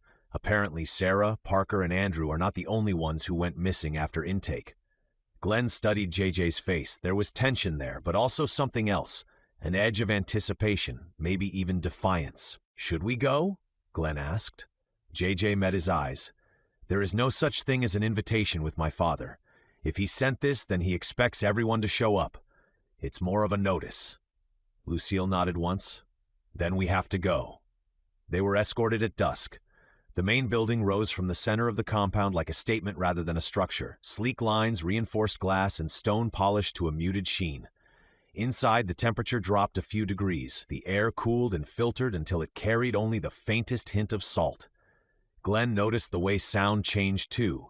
Footsteps softened by expensive flooring, voices carrying just enough to feel intimate without echoing. The dining hall was unlike anything Glenn had seen since the world fell apart. It was vast without feeling empty, the ceiling high and arched, its curves painted with stylized shark murals that flowed seamlessly from one wall to the next. Massive aquarium tanks lined the perimeter, filled with sleek predators that glided through blue-lit water in slow, effortless arcs. Their movements were hypnotic, powerful, controlled, contained behind thick glass. Glenn felt the unease settle deeper in his gut. The table stretched long and immaculate at the center of the room, set with silverware that gleamed softly under warm, indirect lighting. Cloth napkins were folded with deliberate precision. Crystal glasses caught the light and fractured it into subtle prisms across the polished surface. Jonah Wallace Sr. stood at the head of the table as they entered, his posture relaxed, his smile wide and welcoming. "JJ," Jonah said warmly, opening his arms just enough to suggest an embrace without forcing one. "I'm glad you came." JJ accepted the greeting stiffly. "You said you wanted to talk." "And we will," Jonah replied smoothly. His gaze shifted to Glenn, then to Lucille and Mateo. "I'm pleased you could join us. I hope you'll forgive the formality. Old habits die hard." Glenn shook Jonah's hand when it was offered, the grip firm and confident. Jonah's smile never wavered, but Glenn felt the assessment happening behind it, quick and thorough. "Please," Jonah said, gesturing toward the table. "Sit. Let's eat while the food is still warm." They took their seats, guards remaining discreetly positioned along the walls.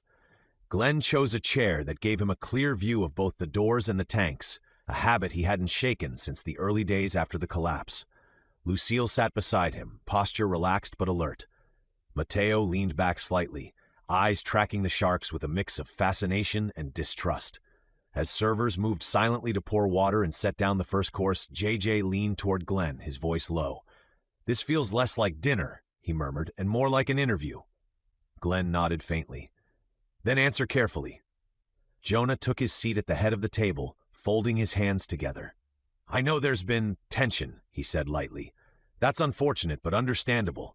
You've all been through a great deal." Mateo raised an eyebrow. "That's one way to put it." Jonah smiled as if Mateo's tone amused him. "I want you to know that my goal here is simple: stability. For this island, for the people on it, and for the future of all of mankind." JJ stiffened slightly at that. "We're not here to discuss stability," JJ said. "We're here because 3 people vanished and no one will tell us why." Jonah sighed, the sound measured and patient. "No one has vanished." Glenn watched the sharks drift behind Jonah's head, their silhouettes cutting slow arcs through the water. "Then where are they?" Glenn asked. Jonah's gaze flicked to him just briefly. "They're being observed." Lucille's voice was calm, but there was no softness in it. "You've said that already." "Yes," Jonah replied, "because it remains true." "Observed for what?" Mateo asked. Jonah leaned back slightly, his fingers steepling. "Risk." The words settled into the space between them. "Everyone here is a risk," Glenn said. "Including us." Jonah smiled. "Some risks are manageable, others require distance." JJ's chair scraped softly as he leaned forward. "You didn't tell me they were being isolated." "I didn't need to," Jonah replied. "You're not in charge of containment." JJ's jaw tightened. "You promised this place was about saving people." It is, Jonah said evenly, but saving the many sometimes requires difficult decisions about the few. Glenn felt Lucille's hand brush his under the table, a quiet anchor. You're talking about a child, Glenn said. Jonah met his gaze fully now. For the first time since they'd arrived, the warmth in his expression thinned, revealing something colder beneath. I'm talking about the future, Jonah said, and I will not gamble it on sentiment. The servers cleared the first course without comment, replacing it with another plate arranged too carefully to feel natural. The sharks continued their endless circuits, unbothered by the conversation unfolding inches from the glass. He leaned back in his chair, hands folded loosely in front of him, the soft lighting catching the polished edge of his cufflinks as one of the sharks drifted past behind the glass. The effect was deliberate, Glenn realized. Controlled calm, the illusion of reason made visible. Jonah spoke the way men did when they believed history would eventually agree with them. You're looking at the result of years of preparation, Jonah said, gesturing subtly to the room, the tanks, the building beyond it. Not just infrastructure, not just defenses, research, continuity. The ability to keep working when the rest of the world collapsed into panic. Mateo picked at the edge of his plate without eating. Lucille sat still, her attention fixed on Jonah, unreadable. JJ stared down at the table, jaw clenched, saying nothing. The Crimson isn't unprecedented, Jonah continued. That's the mistake people make. They treat it as something unique, unknowable, when in reality it fits a pattern we've seen before. Novel pathogen, rapid spread, public fear outpacing understanding. Glenn listened, forcing himself to stay outwardly calm. He had heard versions of this argument before, on the Serenity, in desperate conversations between people clinging to the idea that science would arrive in time. Jonah's confidence made it more unsettling, not less. Every major medical breakthrough, Jonah went on, has been born from discomfort, from risk. Polio vaccines were tested under conditions that would never pass modern ethics boards. Smallpox eradication involved forced inoculations, controlled exposure, decisions that were deeply unpopular at the time. He smiled faintly. History remembers results, not objections. Glenn felt Lucille's knee brush his beneath the table. He took it as a reminder to keep breathing. You're talking about people who volunteered, Glenn said. Jonah tilted his head slightly. Some did. Others didn't fully understand what they were agreeing to. Consent is a complicated thing during a crisis. That's one way to say it, Mateo muttered. Jonah ignored him. My team isn't chasing miracles, Jonah said. We're narrowing variables, studying immune responses, identifying anomalies. There are individuals who don't turn, individuals who carry the pathogen without exhibiting symptoms. JJ looked up sharply. You said they lived offshore. They do, Jonah replied smoothly. Most of them. Glenn felt the shift in the room, subtle but unmistakable. Jonah hadn't said all. In the early days, Jonah continued, we believed isolation might be sufficient. Distance, observation, time. But the Crimson adapts. It finds ways around the walls we build. Those who do turn sometimes mutate differently, often in response to their environment and needs. Jonah's gaze drifted, and Glenn became acutely aware of it, settling briefly on each of them in turn. Not lingering, not obvious, but assessing. Lucille, Mateo, JJ, then Glenn. It wasn't threatening, it was evaluative. The question, Jonah said, is whether we allow that adaptation to dictate our response or whether we stay ahead of it. And how do you stay ahead of it? Glenn asked. Jonah's eyes returned to him. By accepting that not everyone can be treated the same way. Glenn felt something tighten in his chest. You're talking about sacrifice, Glenn said. Jonah nodded once. I'm talking about necessity. Lucille leaned forward slightly. You're talking about deciding who matters. Jonah's smile returned, measured and practiced. Everyone matters, just not equally in every equation. Glenn watched the sharks glide behind Jonah again, their movements smooth and contained. He thought of the tanker offshore, of the barges, of the anchor chains slick with blood. He thought of Andrew's harmonica in his pocket, small and silent. You speak about this like it's theoretical, Glenn said, but it isn't. It's happening to people we know.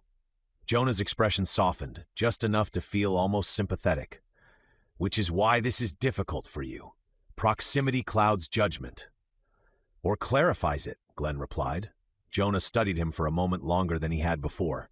Glenn felt the weight of that attention, the sense of being measured not just as an inconvenience, but as a factor. "I admire your conviction," Jonah said finally. "Truly, it's a quality the world could use more of, under the right circumstances." "And these aren't the right circumstances?" Glenn asked. Jonah's gaze flicked briefly to JJ, then back. "These are the circumstances we have." JJ pushed his chair back slightly. "You're talking about people like they're variables." Jonah's voice hardened a fraction. "Because they are." The silence that followed was thick, pressing in around the table. Glenn felt it settle in his bones. The realization that Jonah did not see himself as cruel or even particularly harsh. He saw himself as responsible, burdened, the kind of man who believed that making hard choices absolved him of their consequences. As Jonah resumed speaking, about data sets, about controlled environments, about the inevitability of loss, Glenn listened closely, not just to the words, but to the cadence beneath them, the certainty, the calm. And beneath it all, Glenn felt the quiet, chilling awareness that Jonah Wallace Sr. was not asking whether sacrifices were acceptable. The next course arrived without announcement. Plates were set down in front of them with quiet precision, the servers moving like they were part of the architecture rather than people. Glenn glanced down at his plate. Thin, carefully arranged slices of something white lay fanned across porcelain, glossy with oil, the texture dense and rich in a way that suggested both expense and intention. He didn't recognize it immediately, and that alone made him uneasy. Jonah noticed his hesitation and smiled. "Shark," Jonah said lightly, "a very specific cut, harvested under controlled conditions, sustainable, ethical." He lifted his fork. "And remarkably nutritious." Glenn felt Lucille's gaze flick to him, then back to Jonah. Mateo stared at his plate for a long second, longer than necessary, before picking up his fork. Jonah continued as if he hadn't just dropped a word that shifted the room. "People underestimate them," Jonah said, gesturing vaguely toward the tanks lining the walls. A massive shape passed behind the glass, its movements slow and effortless. "Sharks have existed for hundreds of millions of years. They've survived mass extinctions, climate shifts, oceans that would have killed lesser organisms outright." He took a bite, savoring it. "Their immune systems are extraordinary. Certain cancers simply don't develop the way they do in humans. Their regenerative capacity defies most of what we understand about tissue repair." Glenn listened, forcing himself to remain still. Jonah's voice had taken on a different cadence now, less corporate polish, more genuine enthusiasm. This wasn't a prepared speech. This was something personal.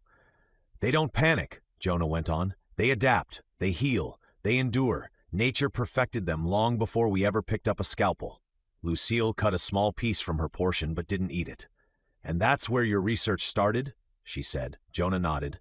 "It was the logical place. You study resilience where it already exists." Mateo swallowed his bite, his expression unreadable. "So you infected them." Jonah didn't deny it. "We exposed them," he said calmly. "Under controlled parameters. Early attempts failed, but then we got it to take. And from there, it was just about adjusting the parameters, tweaking the virus." Glenn felt his jaw tighten. Jonah continued. "Some adapted. Their immune response didn't just resist the crimson, it interacted with it, changed it." He leaned forward slightly, resting his forearms on the table.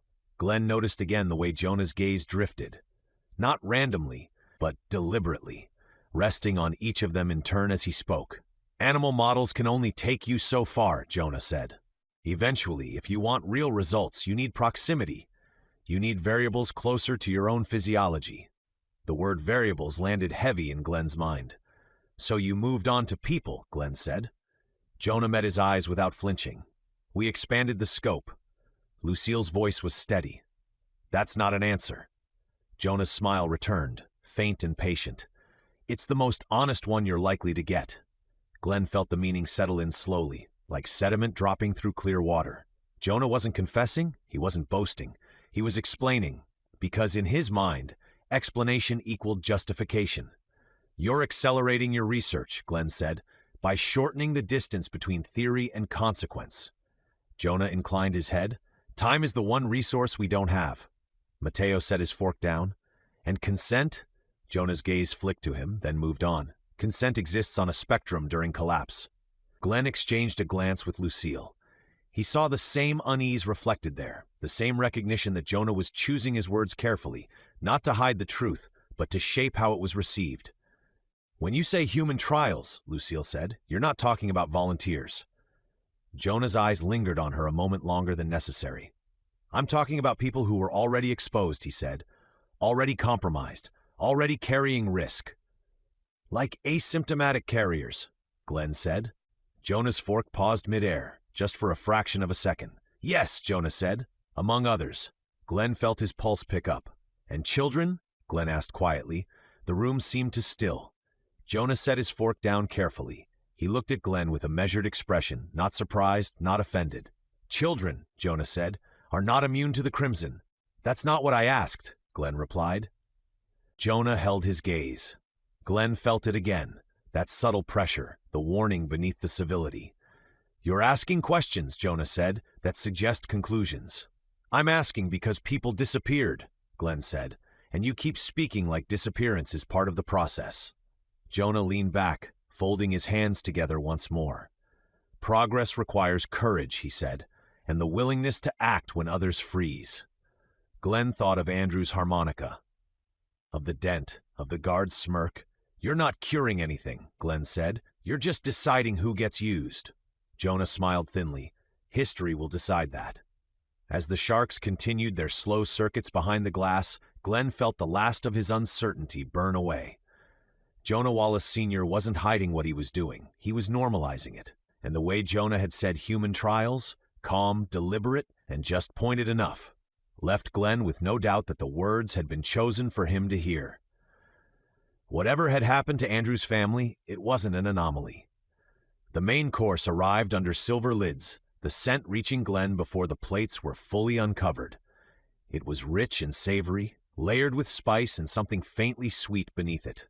Steam curled upward as the servers lifted the lids in practiced unison, revealing thick cuts of meat resting atop carefully arranged vegetables. The presentation was flawless, too flawless. Glenn felt a flicker of unease he couldn't quite place, a wrongness that had nothing to do with the food itself and everything to do with the man watching them from the head of the table. Jonah smiled at JJ. "You used to love aquariums," Jonah said, his tone warming with what sounded like genuine nostalgia. "I remember losing you for hours while I negotiated contracts, only to find you pressed up against the glass, staring at anything that moved." JJ's mouth tightened. "I liked the ocean." "You were fascinated," Jonah said. "The way they moved, purposeful, efficient." He gestured to the plates. "Tonight's meal was prepared especially for you." JJ gave a small nod and a thin smile that didn't reach his eyes. He picked up his fork but didn't use it. Glenn noticed immediately. Lucille noticed too. Mateo shifted slightly in his chair, gaze flicking between Jonah and the food. They began to eat, more out of reflex than appetite. Glenn cut into the meat and lifted a piece to his mouth. The flavor was intense, expertly prepared, but there was something else there. A faint metallic note at the back of his tongue that made him pause. He frowned at his plate, then continued chewing, unwilling to draw attention. Across from him, Lucille had stopped after a single bite. Mateo hadn't taken one at all. The room grew quiet. The tanks hummed softly. The sharks continued their slow circuits behind the glass. The clink of silverware echoed too sharply in the stillness, every sound amplified by the absence of conversation. Jonah lifted his wine glass, swirling the deep red liquid once before setting it down untouched. "I should explain," he said casually, as if commenting on the weather. Glenn's stomach tightened. "The meat you're eating," Jonah continued, "comes from infected specimens." The words slid into the room without ceremony. Glenn felt the blood drain from his face. Lucille's fork stopped halfway to her plate. Mateo froze entirely, his hands suspended in midair. JJ's fork hovered just above his food. "It's part of our ongoing research," Jonah said, his voice steady. "Ingested exposure under controlled conditions. Preliminary data suggests it's not immediately transmissible that way. But there are variables. It changes the body's response when it is contracted with the original virus." Glenn swallowed hard, the taste in his mouth suddenly unbearable. His pulse roared in his ears. "You didn't tell us," Lucille said. Her voice was low, controlled, but Glenn could hear the strain beneath it. Jonah inclined his head. "That would have compromised the integrity of the trial." Matteo pushed his plate away slowly. "You're out of your mind." Jonah smiled faintly. "That's been said before." Glenn's gaze snapped to Jonah's plate. "Untouched." Deliberately so. "You didn't eat any," Glenn said. Jonah met his eyes. "I already know my limits." Glenn felt something cold and heavy settle in his chest. This wasn't just experimentation. It was demonstration. Jonah turned his attention back to JJ. "This is important," Jonah said gently. "People here have begun to question me. They say I'm cruel, that I would never put my own blood at risk." JJ stared at his plate, knuckles white around his fork. "They're wrong," JJ said quietly. Jonah's smile thinned. "With your sister, I wouldn't. She's too valuable where she is." Glenn felt Lucille stiffen beside him. "But you," Jonah continued, his tone almost fond, "you give me a wonderful opportunity." JJ looked up then, his eyes hard. "One way or the other," Jonah said, "you will help me." The words cut cleanly through the room. JJ's fork trembled slightly in his hand before going still. Lucille pushed her plate away entirely, the chair legs scraping softly against the floor as she leaned back, eyes locked on Jonah. Matteo had gone very still, his expression dark with understanding. Glenn felt the last pieces fall into place. This dinner hadn't been an interview. It hadn't even been a test. It was a trap. Jonah Wallace Sr. had never intended to ask JJ whether he was willing. He was simply demonstrating that choice, like consent, like family, was another variable he could afford to remove. And as Glenn sat there, the metallic taste lingering on his tongue, he understood with terrifying clarity that the man across the table wasn't trying to see if JJ was strong enough to be his son. He was seeing how much it would cost to break him. And Glenn knew then that whatever happened next, there was no walking back from this table. Not for JJ, not for any of them. The shift was immediate. Glenn felt it before anyone moved, an almost imperceptible tightening in the room, like the moment just before a storm broke. The guards at the corners straightened, hands no longer resting idly near their weapons, but closing around them with intent. One of the servers slipped quietly out through a side door. The hum of the tanks seemed louder now, the shark's slow movements suddenly oppressive. Jonah rose from his chair. The scrape of its legs against the floor sounded unnaturally loud. "Enough," Jonah said pleasantly, as if concluding a long, unproductive meeting. He didn't raise his voice. "We're done pretending this is a discussion." Glenn pushed his chair back, every muscle tight. Lucille was already on her feet, her hands open, her posture balanced. Matteo stood more slowly, eyes flicking from guard to guard, counting them. Jonah gestured with 2 fingers. The guards moved. They were fast and practiced. 2 on Glenn, 2 on Lucille, 1 on Matteo, hands gripping arms, shoulders, forcing them upright and away from the table. Glenn felt a sharp twist as one guard pinned his arm behind his back, pressure precise and painful. "This is unnecessary," Glenn said, keeping his voice level despite the strain. "You've made your point." Jonah smiled at him, almost indulgently. "On the contrary, we're just getting to the part that matters." JJ surged forward. "Get your hands off them!" He didn't make it more than a step. 2 guards intercepted him instantly, shoving him back hard enough that his heel skidded against the stone floor. JJ caught himself before he fell, breathing hard, eyes blazing. "You don't get to do this," JJ said. "We didn't agree to this." Jonah turned to his son, his expression shifting, not to anger but disappointment. "Agreement is a luxury," he said. "Contribution is not." Lucille twisted against the grip holding her. "You're talking about human experimentation," Jonah nodded. "I'm talking about history." Glenn felt the words settle like lead in his chest. "These facilities," Jonah continued calmly, pacing a few steps along the length of the table, "exist so that when the world starts again, and it will start again, someone will remember that progress didn't happen by accident. It happened because people were willing to be useful." Matteo barked a short laugh. "That's what you call this? Useful?" Jonah stopped in front of him. "I call it necessary." He turned to the guards restraining Glenn, Lucille, and Matteo. "Take them to the lower labs, full intake. We'll begin observation immediately." Glenn's stomach dropped. "The medical research labs?" Glenn said. "Yes," Jonah replied. "You should be proud. Very few people get to contribute at this level." JJ lunged again. "Dad, stop it!" This time Jonah's voice sharpened. "Enough." JJ froze. The word landed like a command drilled into muscle memory. Jonah stepped closer to him, lowering his voice. "This is bigger than you. Bigger than them. You wanted answers. This is the answer. JJ shook his head slowly. You're killing them. Jonah's eyes were cold now. I'm learning from them. The guards tightened their grips.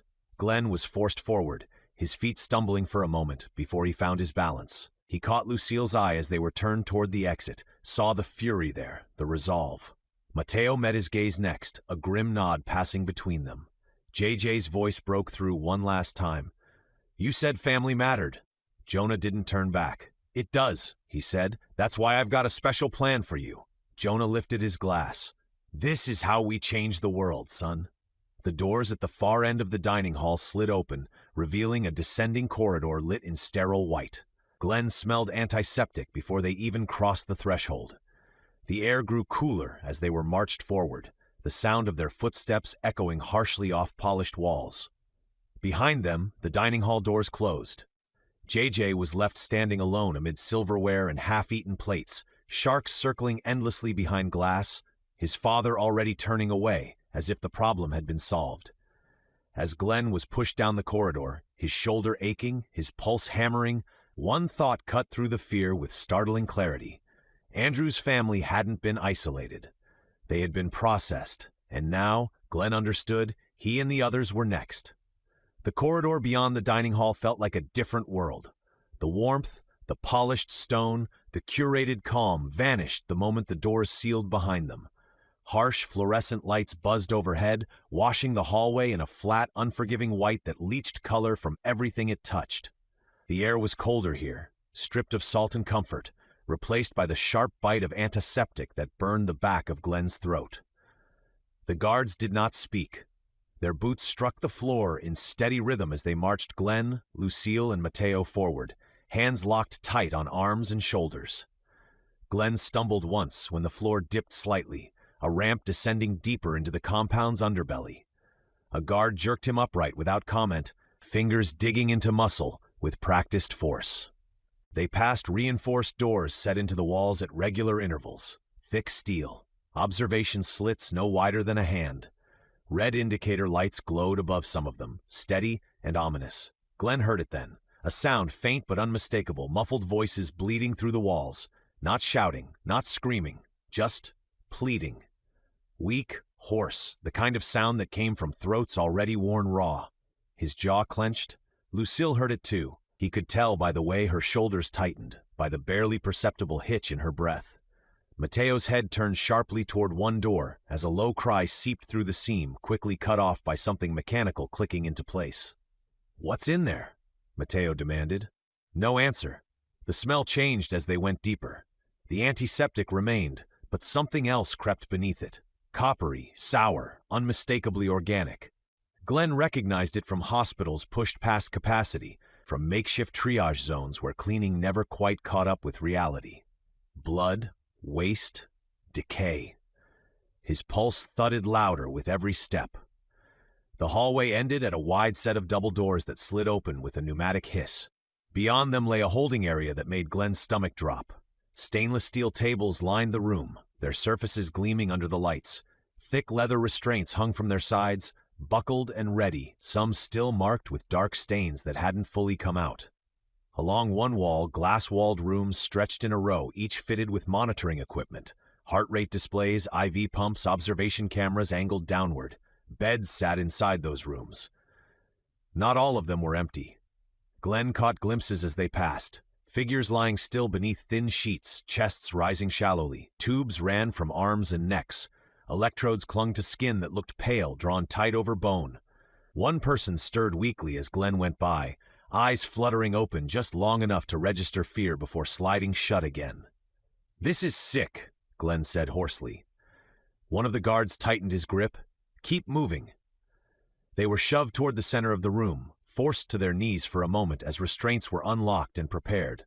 Metal clinked softly, straps were tested, adjusted, laid out with methodical care. Lucille twisted against the hands on her shoulders. "You're not getting away with this," she said. Her voice was steady, but Glenn heard the edge beneath it. "People will find out." A guard snorted quietly. "They already know. And unlike you, they know if they keep their mouths shut, they have a better chance of not ending up here." Mateo looked around, eyes darting from table to table. "This place doesn't cure anyone," he said. "It just kills them." Glenn swallowed, forcing his breathing to slow. Panic would help no one. He searched the room as the guards repositioned them, his mind racing, not for escape yet, but for understanding, for patterns, for weaknesses. He saw no windows, no obvious exits beyond the doors they'd come through. Cameras tracked their movement, lenses humming softly as they adjusted focus. The room was designed for compliance, not conversation. As Glenn was pushed forward again, a sound drifted faintly through the ventilation system overhead. Laughter.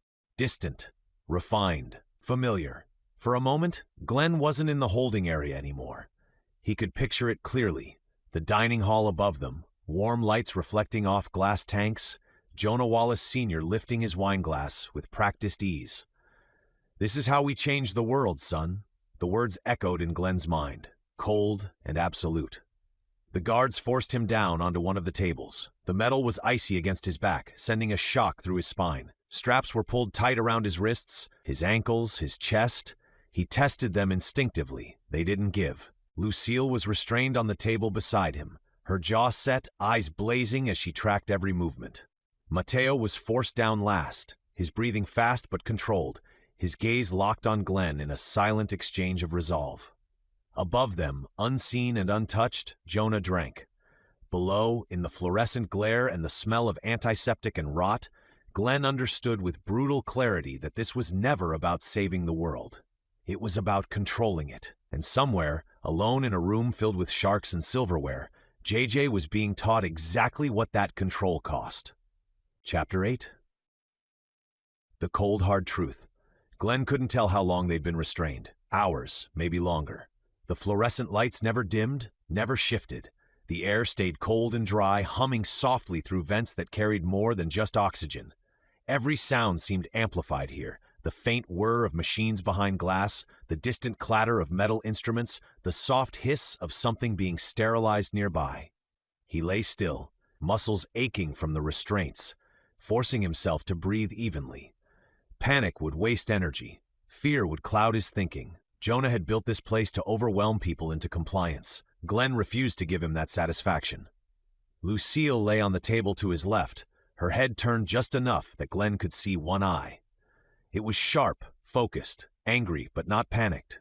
Mateo was to Glenn's right, jaw clenched, chest rising and falling in steady rhythm. None of them spoke. Footsteps passed outside the glass-walled holding area, quick and purposeful. Voices murmured, clipped and professional. No one looked at them for long. Glenn noticed that too. They weren't people here. They were inventory waiting to be processed. The voices came from the operating bay first as little more than background noise, low, indistinct. Glenn almost tuned them out until a phrase snagged his attention. Immune response is faster in younger subjects. He went still. The words drifted through the partially open door, carried by the sterile air. Glenn shifted his head slightly, angling his ear toward the sound without making it obvious. Another voice responded, quieter, which is exactly why adult trials skew the data. Too many confounding variables, too much damage already done. Glenn felt his stomach tighten. "We've seen it repeatedly," the first voice continued. "Children adapt. Their systems haven't calcified yet. Less resistance, more plasticity." "Ethics board would have shut this down in a heartbeat," the second voice said. "That assumes there's an ethics board left." A pause, then the soft clink of metal against metal. "We're not talking about cruelty," the first voice went on. "We're talking about controlled infection, limited exposure, monitoring every phase." "And the failures?" Another pause, longer this time. "Necessary data." Glenn closed his eyes for a second, bile rising in his throat. "Full exposure trials begin tomorrow," the second voice said. "Command wants accelerated results." "Of course he does," the first replied. "Wallace wants something definitive, a breakthrough he can point to." "And if they don't survive?" The answer came without emotion. "Then we learn why." Glenn's hands curled instinctively against the restraints, fingers straining against leather and metal. His pulse hammered in his ears, loud enough that he worried it might be audible. Children, preferred test subjects. The words slammed together in his mind, forming something monstrous and undeniable. Andrew's face flashed in his thoughts, wide eyes, hesitant smile, the harmonica always clutched close. Glenn felt a surge of anger so sharp it bordered on nausea. The voices faded as the researchers moved deeper into the operating bay, the door sliding shut with a soft pneumatic hiss. Silence settled again, heavier than before. Glenn opened his eyes and turned his head carefully toward Lucille. "They're using kids," he said quietly. Her eye sharpened instantly. "What?" "Children," Glenn continued, keeping his voice low. "They think their immune systems adapt faster. They're doing controlled infections, full exposure trials." Lucille's jaw tightened, the muscle along her cheek jumping. "Andrew," Mateo shifted on his table, his voice rough. "They said that out loud?" Mateo let out a slow, controlled breath. "Then Parker and Sarah didn't just get isolated." "No," Glenn said. "They may not be alive." Lucille swallowed hard. "How soon?" Glenn stared up at the ceiling, replaying the conversation. "They said tomorrow." The word hung between them. "Tomorrow." Lucille's hands flexed uselessly against her restraints. "Then we don't have time." Glenn felt the fear then, not the paralyzing kind, but the focused, razor-edged fear that stripped everything down to essentials. He turned his head as far as he could, meeting Lucille's gaze fully. "We find Andrew," he said, "and the other kids, and we get them out of here." "And how do you plan to do that from a table?" Mateo asked. Glenn forced himself to breathe again, slower this time. Panic would get them killed. Thinking might keep them alive. "Jonah believes control equals safety," Glenn said, "which means this place runs on routine, schedules, permissions." Lucille nodded faintly. "And blind spots." Mateo's mouth twitched, not quite a smile. "Every system has them." Glenn stared past the glass, memorizing what he could see. The camera's sweep patterns, the way the lights flickered just slightly when a heavy door cycled nearby. He didn't know the full layout yet. He didn't know where Andrew was being held, but he knew one thing with absolute certainty. Andrew was still alive. If Jonah wanted data, if the researchers wanted results, they wouldn't waste a viable subject. Not yet. Glenn closed his eyes briefly, pressing that thought into place like an anchor. "We're getting out of here," he said quietly, "and when we do, we don't stop until we have him." Lucille's voice was low, steady. "Agreed." Mateo shifted again, testing his restraints. "Next time someone opens that door," he said, "we make it count." Somewhere beyond the walls, machines hummed and researchers prepared their instruments. The compound carried on, orderly and precise, convinced of its own necessity. Glenn lay bound beneath the lights, listening to the steady beat of his own heart, and made himself a promise he had no intention of breaking. They hadn't noticed the door behind them. Their positions on the table prevented them from seeing it at that angle. Without warming hands grabbed them from behind, each jerking, trying to resist. Needles were jabbed into their arm, drawing out blood. Monitors we placed on their body, and a multitude of biometric data seemed to be collected. A scientist turned to another. "Did we get all the baseline data?" "Yes, let's get the guards in here to transport them to holding," the other said. The restraints came off without explanation. Glenn barely had time to register the sudden release before hands closed around his arms again, hauling him upright. The blood rushed painfully back into his shoulders and wrists as circulation returned, pins and needles flaring hot and sharp. He gritted his teeth and forced his legs to steady beneath him. "Move," a guard said. They were marched out of the holding area and into the adjoining corridor, this one wider, brighter, and far worse. Glass-walled rooms lined both sides of the hall, each illuminated by stark white light that left nowhere for shadows to hide. Glenn tried not to look at first, tried to keep his eyes forward, to focus on the rhythm of his steps, the pressure of Lucille's shoulder brushing his as they were pushed along. Then he saw movement. A man lay strapped to a table behind the glass, chest heaving violently, restraints biting into his arms as his body convulsed. Dark veins spiderwebbed across his neck, pulsing visibly beneath mottled skin. His mouth opened in a silent scream, teeth bared, jaw trembling as if it wanted to tear itself free from bone. Further down, a woman sat upright in a reinforced chair, head lolling forward, restraints cinched tight across her torso. Her eyes were open but unfocused, tracking nothing. Crimson lesions bloomed along her forearms, raw and wet, as a monitor beside her displayed a steady, uncaring line of numbers. Each room told a different story, but the ending was the same. Different stages, Glenn realized. Different points along the same path. Lucille's breathing changed beside him. Slower, deeper, controlled with obvious effort. Mateo's hands were clenched into fists so tight his knuckles had gone white. They passed a pair of technicians standing just outside one of the rooms, tablets in hand, voices low but unguarded. Glenn caught their words as they went by, casual and unhurried. "Wild capture rates are garbage," one of them said. "Too unpredictable. Too much damage by the time we get them contained. Not to mention if the sharks get to them before we can pull them out of the water," the other replied, glancing toward a sealed window at the end of the corridor. "Half the time there's nothing left to work with." The first technician shrugged. "Exactly. Much easier to take a healthy subject, lock them down, and expose them to a controlled dose. Cleaner data, faster progression." "Higher mortality," the second said. "Acceptable loss," the first replied. The words slid under Glenn's skin like ice. Mateo muttered something under his breath, low, vicious, unmistakable. Glenn didn't need to hear the words to know what they were. They were herded onward, past more glass, more bodies, more machines humming in perfect coordination. Glenn felt like he was walking through the inside of a clock, every person a gear that would be ground down and replaced without slowing the mechanism. At the end of the corridor, the space opened into a larger chamber filled with other prisoners. Guards positioned them in a straight line, shoulders squared, facing forward. "Eyes ahead," one of the guards barked. Glenn obeyed, but his awareness stretched anyway, straining to catch glimpses in the periphery. Movement, faces, anything familiar. He felt Lucille's presence to his left, Mateo's to his right. Other prisoners shuffled into place beside them, some restrained, some not, all silent. A head count began.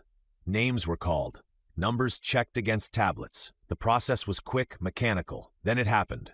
A hand shot out of the line ahead of them, fingers clawing uselessly at the air. "No, wait, please!" Glenn's heart slammed against his ribs as he recognized the voice. Sarah. She was yanked sideways by two guards, her feet skidding against the floor as she fought them with desperate strength. Her hair had come loose, her face streaked with tears and fury, eyes wild as she twisted and screamed. "Andrew!" she shouted. "Where is Andrew?" One of the guards struck her hard across the face, the sound sharp and final.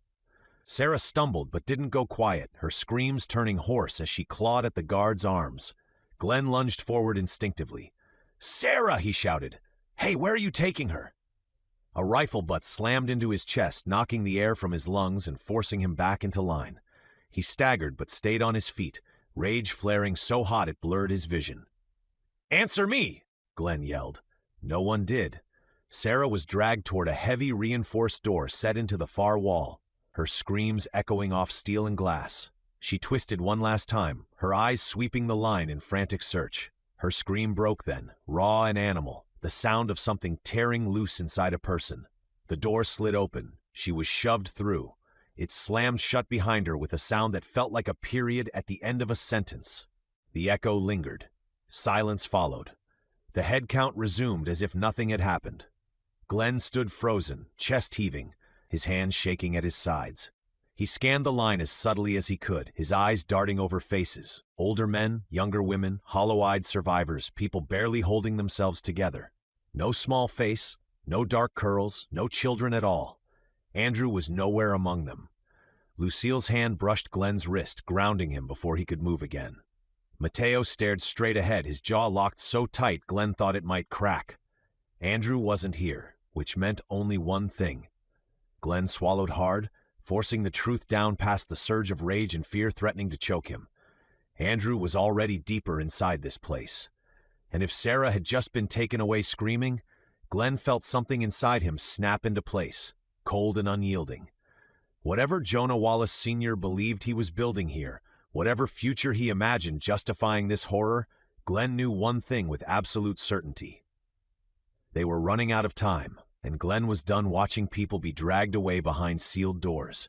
The next one would not close so easily. The guest suite was luxurious in every way that mattered to Jonah Wallace Sr. Thick carpeting, polished wood, a wide window overlooking the sea, but to JJ it felt like a decorated cage.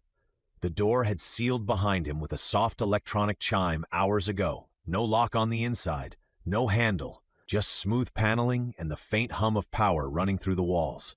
He had tested it once, early on, pressing his palm flat against the seam where the door met the frame. It hadn't budged. He hadn't bothered trying again.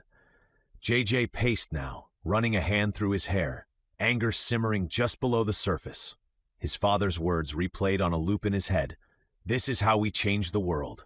The calm certainty of it made his skin crawl. Jonah hadn't asked. He hadn't negotiated. He had simply decided who mattered and who didn't. A soft chime sounded. JJ froze, then turned as the door slid open a few inches. Izzy stepped inside first. For half a second, relief punched through his anger so hard it almost knocked the air from his lungs. She looked the same as she always had, composed, precise, hair pulled back neatly. But her eyes were sharp with worry as they locked onto his. "Nathan's with me," she said quickly, glancing back over her shoulder. Nathan Cole slipped in behind her, his movements economical and controlled. He scanned the room instantly, corners, ceiling, the window, the door, before positioning himself just slightly behind Izzy's shoulder, close enough to protect, far enough not to crowd.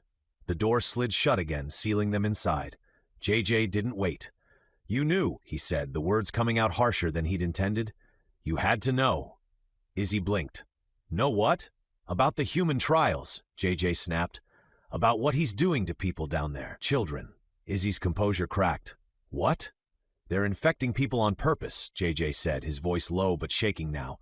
"Locking them up and exposing them. Glenn, Lucille, Mateo, they're already in the labs." Izzy shook her head slowly, disbelief etched across her face. "No, that's not, JJ, that's not possible. I would have known." "You didn't?" JJ said.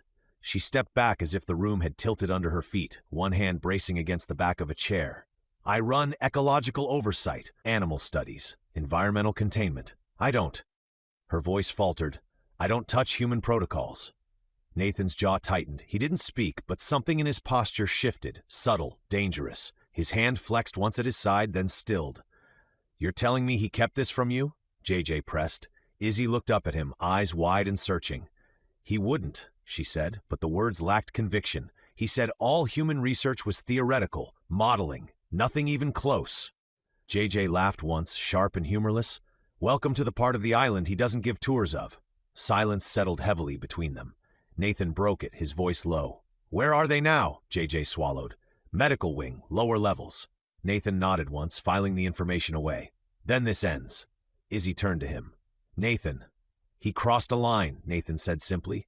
"One I don't walk past." JJ stared at him, a flicker of hope cutting through the dread. "You'll help me get them out?" Nathan met his gaze. "I'll help stop this." Before JJ could respond, the door chimed again. It slid open fully, and Jonah's personal guards poured in. 4 of them, black uniforms, weapons raised but not aimed. Their movements were smooth, rehearsed, and final. "Mr. Wallace," the lead guard said, addressing JJ without looking at him, "you are not authorized to have visitors." Izzy stepped forward instinctively. "I am his daughter. I have clearance." "Not for this area," the guard replied. "Orders from Mr. Wallace Sr." Nathan shifted slightly, positioning himself between Izzy and the guards without making it obvious. His hands remained open, relaxed, but JJ saw the calculation in his eyes. Jonah stepped in behind them, calm as ever, as if he'd simply been passing by. "I see you found your way in," Jonah said pleasantly. "Impressive." Izzy rounded on him. "What have you done?" Jonah regarded her with mild surprise. "Done?" "Human trials," Izzy said, her voice tight. "Children." Jonah's expression cooled, not to guilt, not to anger, but to something closed and deliberate. "You were not meant to learn about that yet." "Yet?" JJ snapped. Jonah turned his attention to his son, his gaze steady and assessing. "You refused to cooperate," he said. "I had hoped you would reconsider." "You're torturing people," JJ said. "My friends." Jonah sighed softly, as if disappointed by immaturity. "I am saving a future you don't yet understand." He gestured to the guards. "Escort them out." 2 guards moved toward Izzy. Nathan's hand twitched, just enough that Jonah noticed. Jonah's eyes flicked to him. "Careful," he said quietly. "You're very valuable to me, Mr. Cole. Don't mistake that for immunity." Nathan held Jonah's gaze for a long moment, something unspoken passing between them. Then he stepped back, allowing the guards to take Izzy by the arm. Izzy looked back at JJ as she was pulled toward the door, fear and resolve warring in her eyes. "I didn't know," she said urgently, "but I will find out everything. JJ nodded once. Be careful. The door closed behind them, leaving JJ alone again. The silence felt heavier now. Jonah stepped closer, lowering his voice. You see how complicated things become when people don't trust the process. JJ met his father's gaze, his fear hardening into something colder. You just made enemies you can't control. Jonah smiled faintly. Everyone says that. Jonah turned as if to leave, then paused. He looked back at JJ, not with anger, not even disappointment, but with the cold, measuring interest of a man evaluating material. JJ stood rigid, fists clenched at his sides, every muscle tight with fury he refused to show. Fear still lived in him, but it was being crowded out by something sharper, heavier. Jonah smiled faintly. In ancient times, he said calmly, as though lecturing a room rather than addressing his son, boys were not told when they became men. They were tested. He took a slow step closer. Sparta understood this. Weakness was exposed early. Strength was proven under pressure, alone in the dark, without comfort or rescue. JJ said nothing. He didn't trust his voice. Jonah continued, unhurried. A trial does remarkable things. It strips away fear. It reveals what remains when excuses and hesitation are burned out. His eyes locked onto JJ's. Today will do that for you. Jonah turned to the nearest guard, already finished with the conversation. Escort my son, he said smoothly. He has an important day ahead of him. The line broke apart under shouted commands. The prisoners pushed back toward the holding corridors in uneven groups. Glenn walked stiffly, every step measured, his jaw locked tight enough to ache. The corridor felt narrower than before, the lights harsher, the air thicker with the same antiseptic stench that now seemed permanently lodged in his lungs. He kept his head forward, eyes fixed on the floor just ahead of his boots, forcing himself not to look for Sarah again. He already knew she wouldn't be there. Knowing didn't make the absence hurt any less. Boots scuffed behind him. Then a sound cut through the low murmur of movement and restraint, the thin, reedy notes of a harmonica. Glenn's breath caught. The tune was clumsy and taunting, a few notes dragged out just long enough to be unmistakable. Glenn knew that sound. He had heard it 100 times in quiet moments on the Ocean Serenity. Andrew sitting cross-legged near a bulkhead, cheeks puffed slightly as he practiced, brow furrowed in concentration. Glenn had teased him once about playing the same 3 notes over and over. Andrew had laughed and said those were his favorites. Glenn turned his head before he could stop himself. The guard walking alongside them, one of Jonah's men, the same one from the wedding courtyard, the same one who had dragged Sarah away, had a harmonica pressed to his lips. He lowered it slowly, deliberately, as if savoring the moment. Up close, Glenn could see the familiar dent along the side of the metal casing, the slight bend that caught the light wrong. The guard's mouth curled into a smirk. Funny thing, the man said casually, turning the harmonica over in his fingers. Kid didn't even put up much of a fight. Something hot and violent surged through Glenn's chest. His vision narrowed. His hands clenched so hard his nails bit into his palms. For a split second, he didn't feel the floor beneath his feet or the guards around him. All he could see was Andrew's face. All he could hear was Sarah screaming as she was dragged away. Glenn took a step forward. Mateo's hand closed hard around his arm. Not now, Mateo muttered under his breath, leaning in just enough that only Glenn could hear. His grip was iron, grounding, his voice tight with the same fury Glenn felt. We'll get our chance. The guard chuckled softly and raised the harmonica again, blowing another lazy, mocking note before tucking it back into his pocket. Night, folks, he said. Sweet dreams. Glenn forced himself to stop moving. It took everything he had. His heart pounded so hard it hurt, each beat a hammer strike against his ribs. He stared straight ahead again, breathing through his nose, slow and deliberate. Lucille walked on his other side, silent, her posture rigid. Glenn didn't need to look at her to know she had seen it too. The air around her felt sharp, coiled.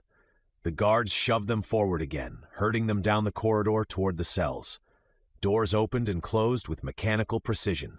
Names were called, numbers checked. When Glenn was finally pushed into his cell, the door sealed behind him with a heavy metallic thud. The sound reverberated in the small space, final and suffocating. He stood there for a moment, fists clenched, shoulders shaking, not with fear, but with barely contained rage. Glenn sank down onto the narrow bunk, elbows braced on his knees, head bowed. He closed his eyes and forced the image of the guard's smirk out of his mind, replacing it with Andrew's crooked smile, the way he always looked up before playing, checking to see if anyone was listening. "We're coming," Glenn whispered into the empty room. Chapter 9. Family Matters.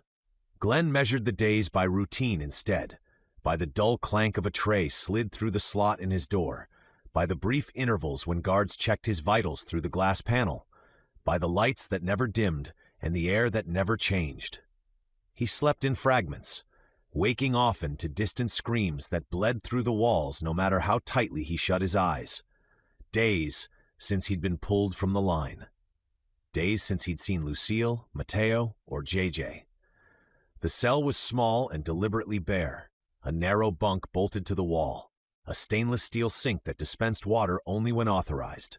No mirrors, no sharp edges. The walls were smooth, pale, impossible to mark. Glenn had paced them so many times he knew the exact number of steps from one end to the other, though he'd stopped counting somewhere around the second day. The screaming had gotten worse. At first it had come sporadically, short, cut-off sounds that left too much to the imagination. Now it was constant, cries echoing down the corridors at all hours, shouts that turned hoarse and then quiet. Sometimes the sounds weren't human at all, but something broken and wet, accompanied by alarms and hurried footsteps. The lab wing felt impatient. That was the only word Glenn could find for it. As if whatever timetable Jonah Wallace Sr. was chasing had accelerated, and everyone below ground was being pushed harder to keep up. The door to Glenn's cell slid open early in the morning with a sharp electronic hiss. He was already awake. 2 guards stepped inside. They didn't bother with pleasantries. "On your feet." Glenn stood without resistance. His muscles protested, tight, underfed, exhausted, but he forced himself upright. He didn't give them the satisfaction of seeing weakness. Cold cuffs snapped around his wrists, biting into skin already rubbed raw from restraints. One guard checked the fit, tugging once to be sure they were secure. The other stood just behind Glenn's shoulder, close enough that Glenn could feel the heat of his body. They escorted him into the corridor without a word. The halls were quieter than usual. No screaming, no alarms, just the low hum of machinery and the steady rhythm of boots on polished floor. Glenn noticed the guards avoided his eyes, their gazes fixed forward, expressions rigid. That unsettled him more than cruelty would have. They passed familiar doors, reinforced steel, observation slits darkened, indicator lights blinking steadily. Glenn tried to read them as they went by, tried to map where they were taking him, but the route twisted and descended in ways that made orientation difficult. Deliberate, he realized. Everything here was deliberate. The smell changed as they walked. The antiseptic remained, sharp and clean, but something else layered beneath it now, sweet and wrong, like rot disguised with chemicals. Glenn's stomach tightened. He breathed shallowly through his nose, his pulse beginning to climb despite his efforts to stay calm. They stopped in front of a door. It was larger than the others, reinforced with thick seams and a heavy locking mechanism that hummed softly as it disengaged. One guard keyed in a code. The door hissed open. Light spilled out. Blinding, white, surgical light that made Glenn squint as he was pushed forward. The room beyond was empty, or appeared to be at first glance. Smooth walls, stainless steel fixtures, a single drain set into the floor at the center. The air inside was colder than the corridor, carrying the same antiseptic sting, and beneath it, that same foul undertone Glenn couldn't escape. Decay. The guards guided him inside and removed the cuffs only after positioning him where they wanted him, standing, centered, exposed. The door slid shut behind him with a heavy finality. Glenn turned slowly, scanning the room. No bed, no chair, no restraints yet. His reflection stared back at him from a wall of darkened glass. He barely recognized himself. Thinner, hollow-eyed, bruises blooming yellow and purple along his arms. His beard had grown in unevenly, his hair flattened and dull under the lights. The door opposite him slid open soundlessly. A pair of technicians entered first, followed by a man Glenn recognized immediately, Jonah Wallace Sr. He looked exactly as he had at dinner, immaculate, composed, tailored clothing pristine despite the environment. He didn't wear gloves. He didn't flinch at the smell. He surveyed the room with mild interest, as if checking a piece of equipment rather than a human being. "Good morning, Glenn," Jonah said pleasantly. "I hope you've been comfortable." Glenn met his gaze, saying nothing. Jonah smiled faintly, unfazed by the silence. "You're probably wondering why you're here." Glenn's jaw tightened. "I stopped wondering days ago." Jonah chuckled softly. "Still sharp. Good." He gestured to the room. "This is where we answer questions, where we move past theory." The technicians moved around the perimeter, activating equipment. Monitors flickered to life. A faint vibration hummed beneath the floor. Glenn's heart pounded now, but his voice remained steady. "Where's the boy?" Jonah looked at him, surprised. "Straight to it, then." "Andrew," Glenn said. "Where is he?"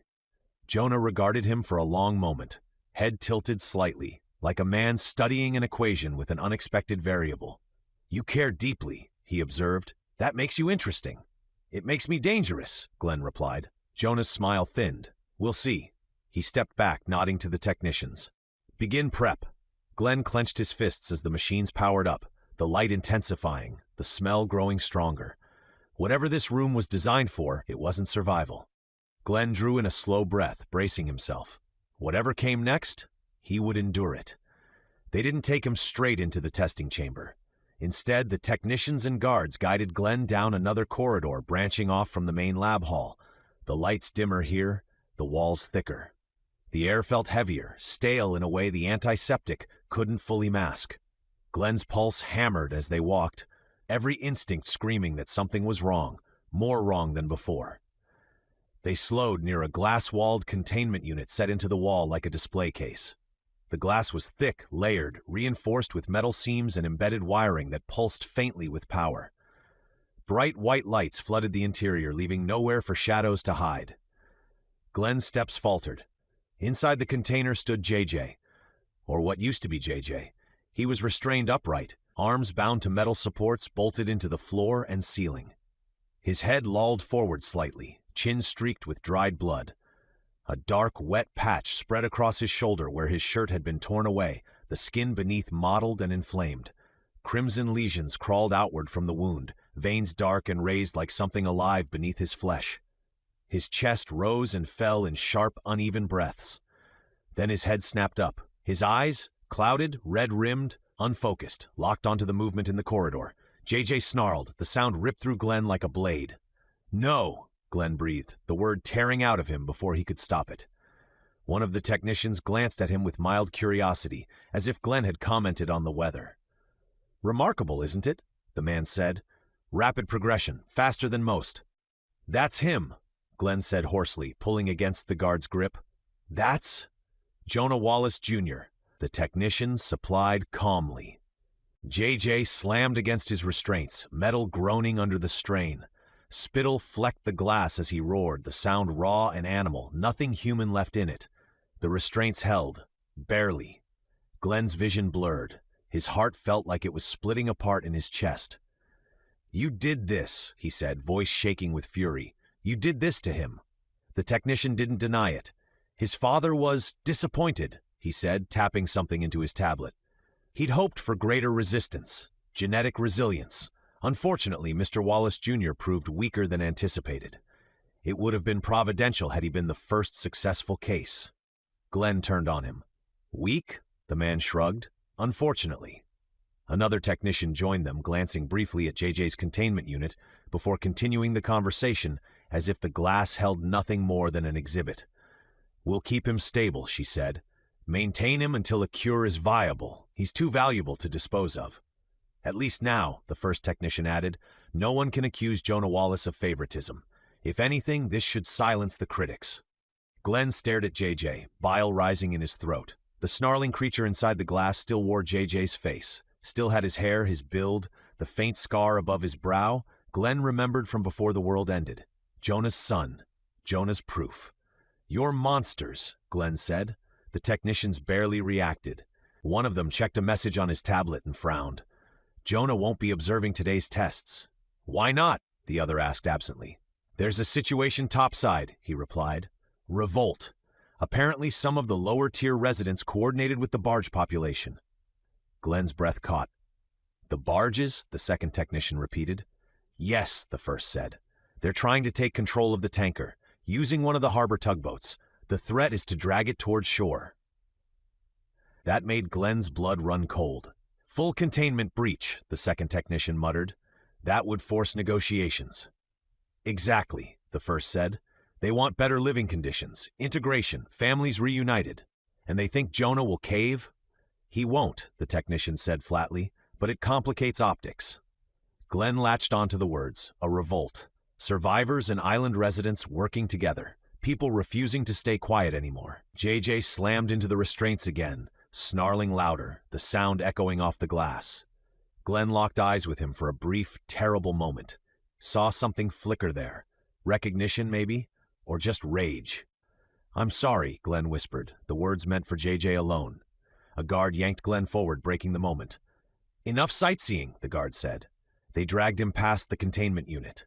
Glenn twisted his head back as far as he could, refusing to look away until the glass slid out of view, the lights vanishing behind a concrete bend in the corridor. The sounds faded, the snarling, the technicians' voices, replaced by the steady march of boots and the hum of machinery deeper below. As they hauled Glenn farther down the hall, one truth burned through the shock and grief like a brand. Jonah Wallace Sr. had sacrificed his own son to prove a point, which meant there was no line he wouldn't cross. And now, with revolt brewing above, Glenn understood exactly how fragile this place really was. The guards shoved Glenn forward hard enough that he stumbled, boots skidding against the smooth floor before he caught himself. The cuffs bit into his wrists as he was forced to his knees, then hauled upright again and positioned dead center beneath the lights. His shoulders burned, his pulse roared in his ears. Ahead of him, two lab-coated doctors stood behind a thick pane of protective glass, their reflections faintly visible over the room beyond. One held a tablet. The other rested his hands on the console as if this were nothing more than a routine demonstration. Glenn scanned the room, heart hammering. No restraints on the floor, no barriers between him and whatever came next. Just open space and cold light. A heavy steel closet door on the far side of the chamber slid open with a grinding mechanical groan. Something inside snarled. The sound punched the air from Glenn's lungs. Chains rattled as a figure stumbled forward into the light, jerking violently against restraints bolted to the wall behind her. Her movements were wrong, too fast in some moments, sluggish in others, like a body no longer obeying its own rules. Then Glenn saw her face. Sarah? She was barely recognizable. Her skin was torn and mottled, lesions crawling along her neck and jaw. One eye was clouded over entirely, the other red and unfocused, darting wildly. Dried blood crusted her mouth and chin, and fresh streaks ran down from where she had bitten herself raw. But it was her, Andrew's mother. Glenn's chest constricted so violently he thought he might fold in on himself. For a split second, memory overlaid reality. Sarah laughing quietly on the Serenity, smoothing Andrew's hair when he was scared, shouting his name as she was dragged away. Her scream echoed in Glenn's mind. One of the doctors leaned closer to the glass. Increase slack, he said flatly. A guard near the wall keyed a control. The chain loosened. Sarah's head snapped toward Glenn. She screamed, not a word, not a name, just a raw, broken sound, and lunged. Glenn tried to move back, but the cuffs ruined his balance, his hands locked uselessly behind him. He twisted his body, throwing his shoulder forward, trying to use his weight to knock her aside. For a heartbeat, it almost worked. Then the chain jerked. Not tight enough to stop her, just enough to throw her off balance. Then it loosened again. Sarah slammed into him. Her teeth sank into his forearm. The pain was immediate and blinding, white-hot, explosive, tearing through muscle and nerve. Glenn shouted, the sound ripped from his chest, half rage, half grief. He felt her jaw clamp harder, felt the wet heat of blood spill down his skin.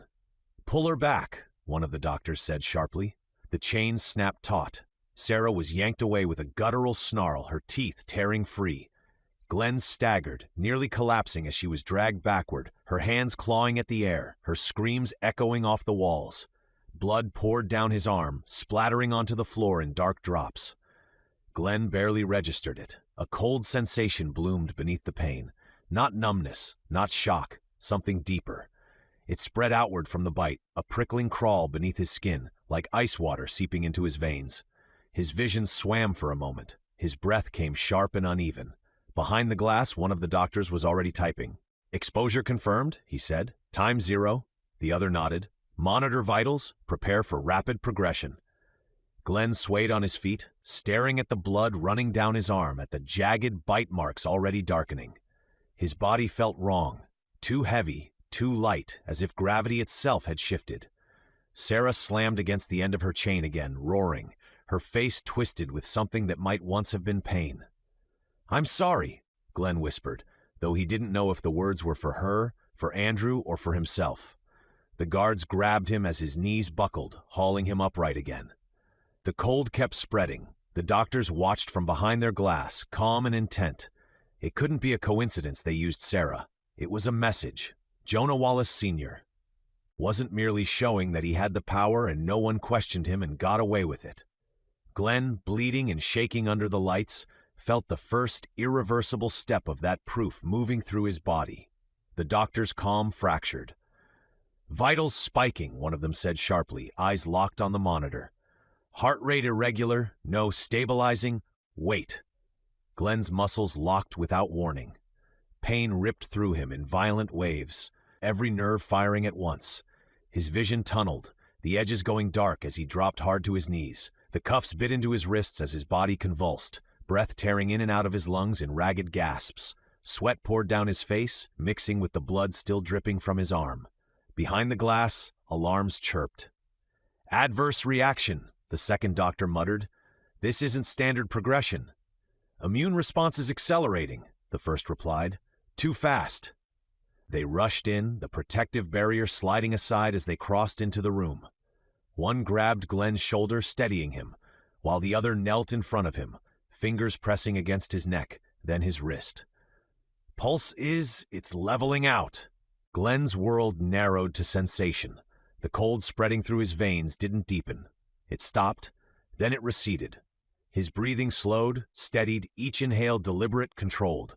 The pain didn't vanish, but it sharpened. Focused, bearable, fuel instead of fire. The fog in his vision thinned, colors bleeding back in, edges snapping into clarity. The doctors didn't notice. They were too busy staring at their data, too busy recalculating what they thought they understood. "Eyes," one of them said. "Check pupil response." A pen light clicked on. The beam cut across Glenn's vision, and something inside him snapped fully into place, a feeling washing over him like a tidal wave. Kill them. The thought was clean, absolute. Not fear, not panic, purpose. Glenn surged forward. The movement was explosive, faster than thought, faster than instinct. His hands came up as the chain between his cuffs snapped with a sharp metallic crack, the weakened link tearing apart under the sudden force. The doctor with the penlight barely had time to gasp. Glenn grabbed him by the head and drove it down into the floor with everything he had. Bone met concrete with a wet, final sound. The penlight skittered away, spinning across the floor as the man went limp, blood spreading beneath his face in a dark, widening smear. The room erupted. "Stop him! Too late!" The guard with the harmonica lunged for his weapon, panic flashing across his face. Glenn slammed into him shoulder first, carrying them both into the wall. The impact knocked the breath from the guard's lungs. Glenn didn't slow. He drove a fist into the man's throat. Once, twice. The guard crumpled, clawing weakly at Glenn's arm before collapsing. The harmonica slipped from his pocket and clattered across the floor, skidding to a stop near the drain. Glenn barely noticed. The second doctor screamed and bolted for the door. Glenn was already moving. He crossed the room in 3 strides, blood-slicked boots barely slowing him. He grabbed the doctor by the back of the coat and yanked him off his feet, slamming him sideways into the glass wall. The impact spiderwebbed cracks across it. "Please," the doctor gasped. Glenn didn't answer. He drove his forearm into the man's chest, pinning him, then smashed his head into the glass again. The man went slack, sliding down the wall to the floor, eyes unfocused, breath shallow but alive.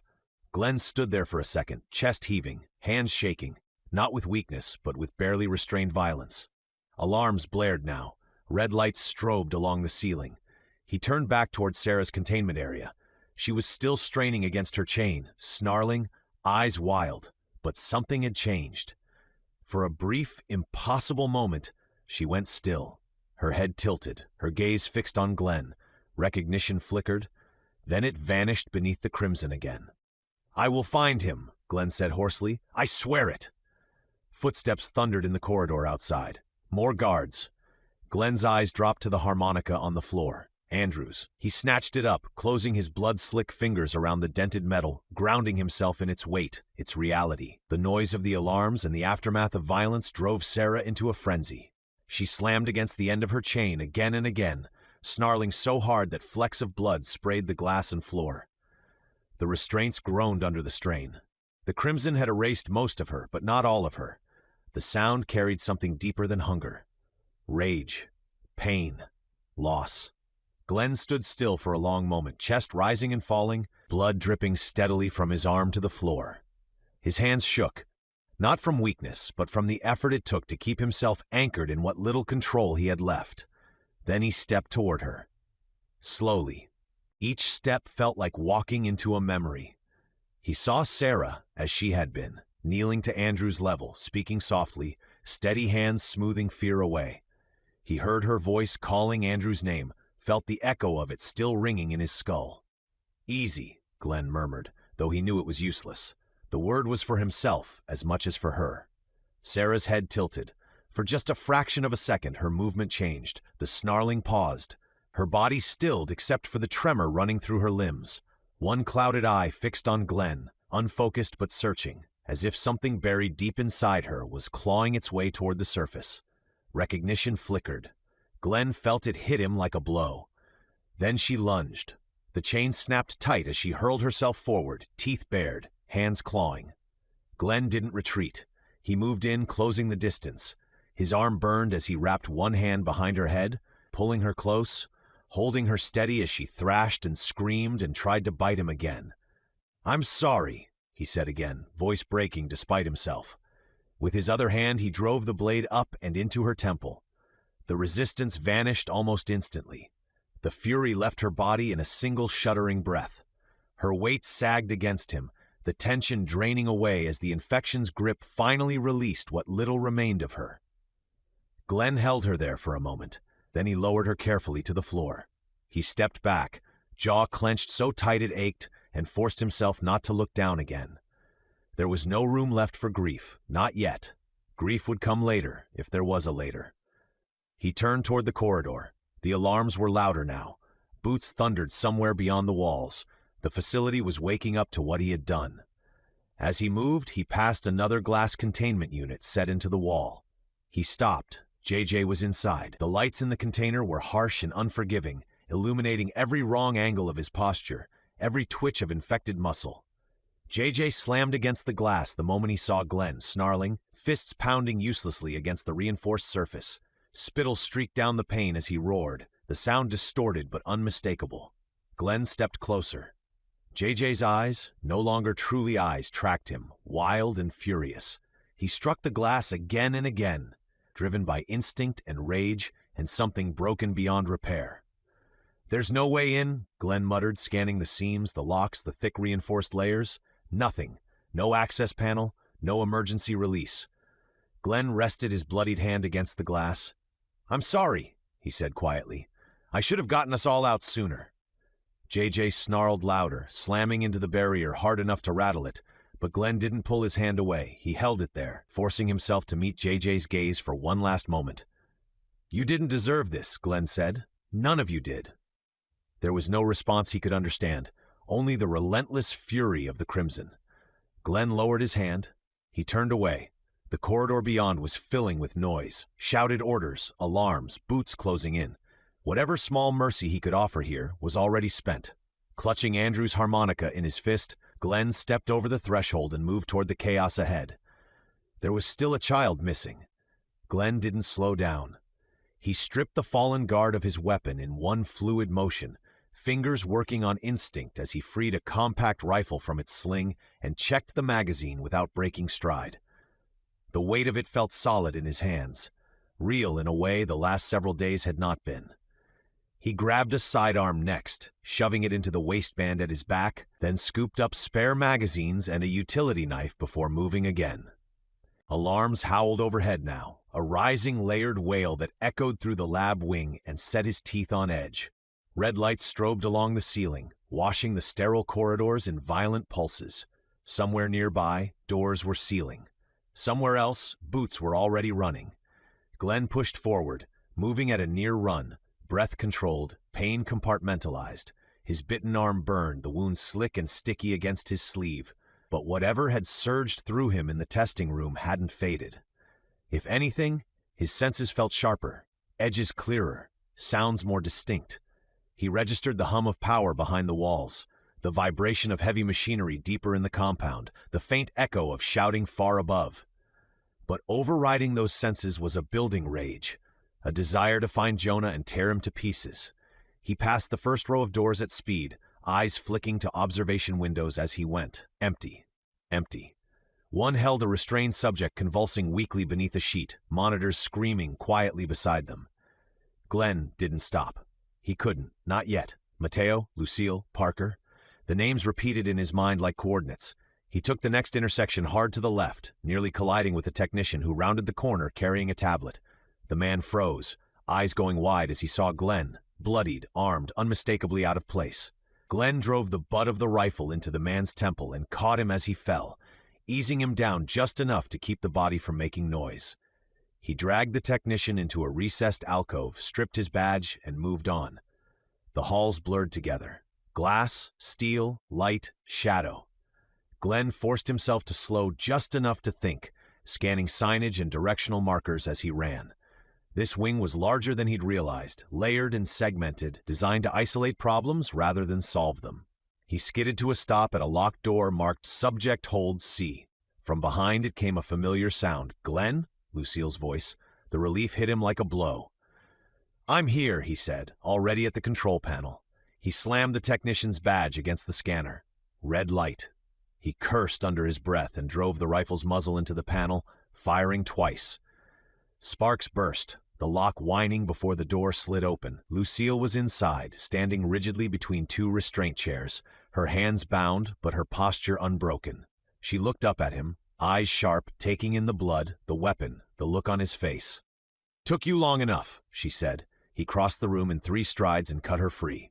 "Mateo, separate wing," she said immediately. "Parker too, they moved them after they took you." Glenn nodded once, no time for anything else. "Can you move?" he asked. Lucille rolled her shoulders, testing circulation. "Let's go." Boots thundered at the far end of the corridor. Glenn handed her the sidearm without comment. She took it like she'd been born with it in her hand. They moved together, slipping out into the hall just as a pair of guards rounded the corner. Glenn fired first, controlled bursts, center mass. The guards dropped before they could raise their weapons. Lucille covered the angles without being asked, eyes scanning, fingers steady on the trigger. They ran.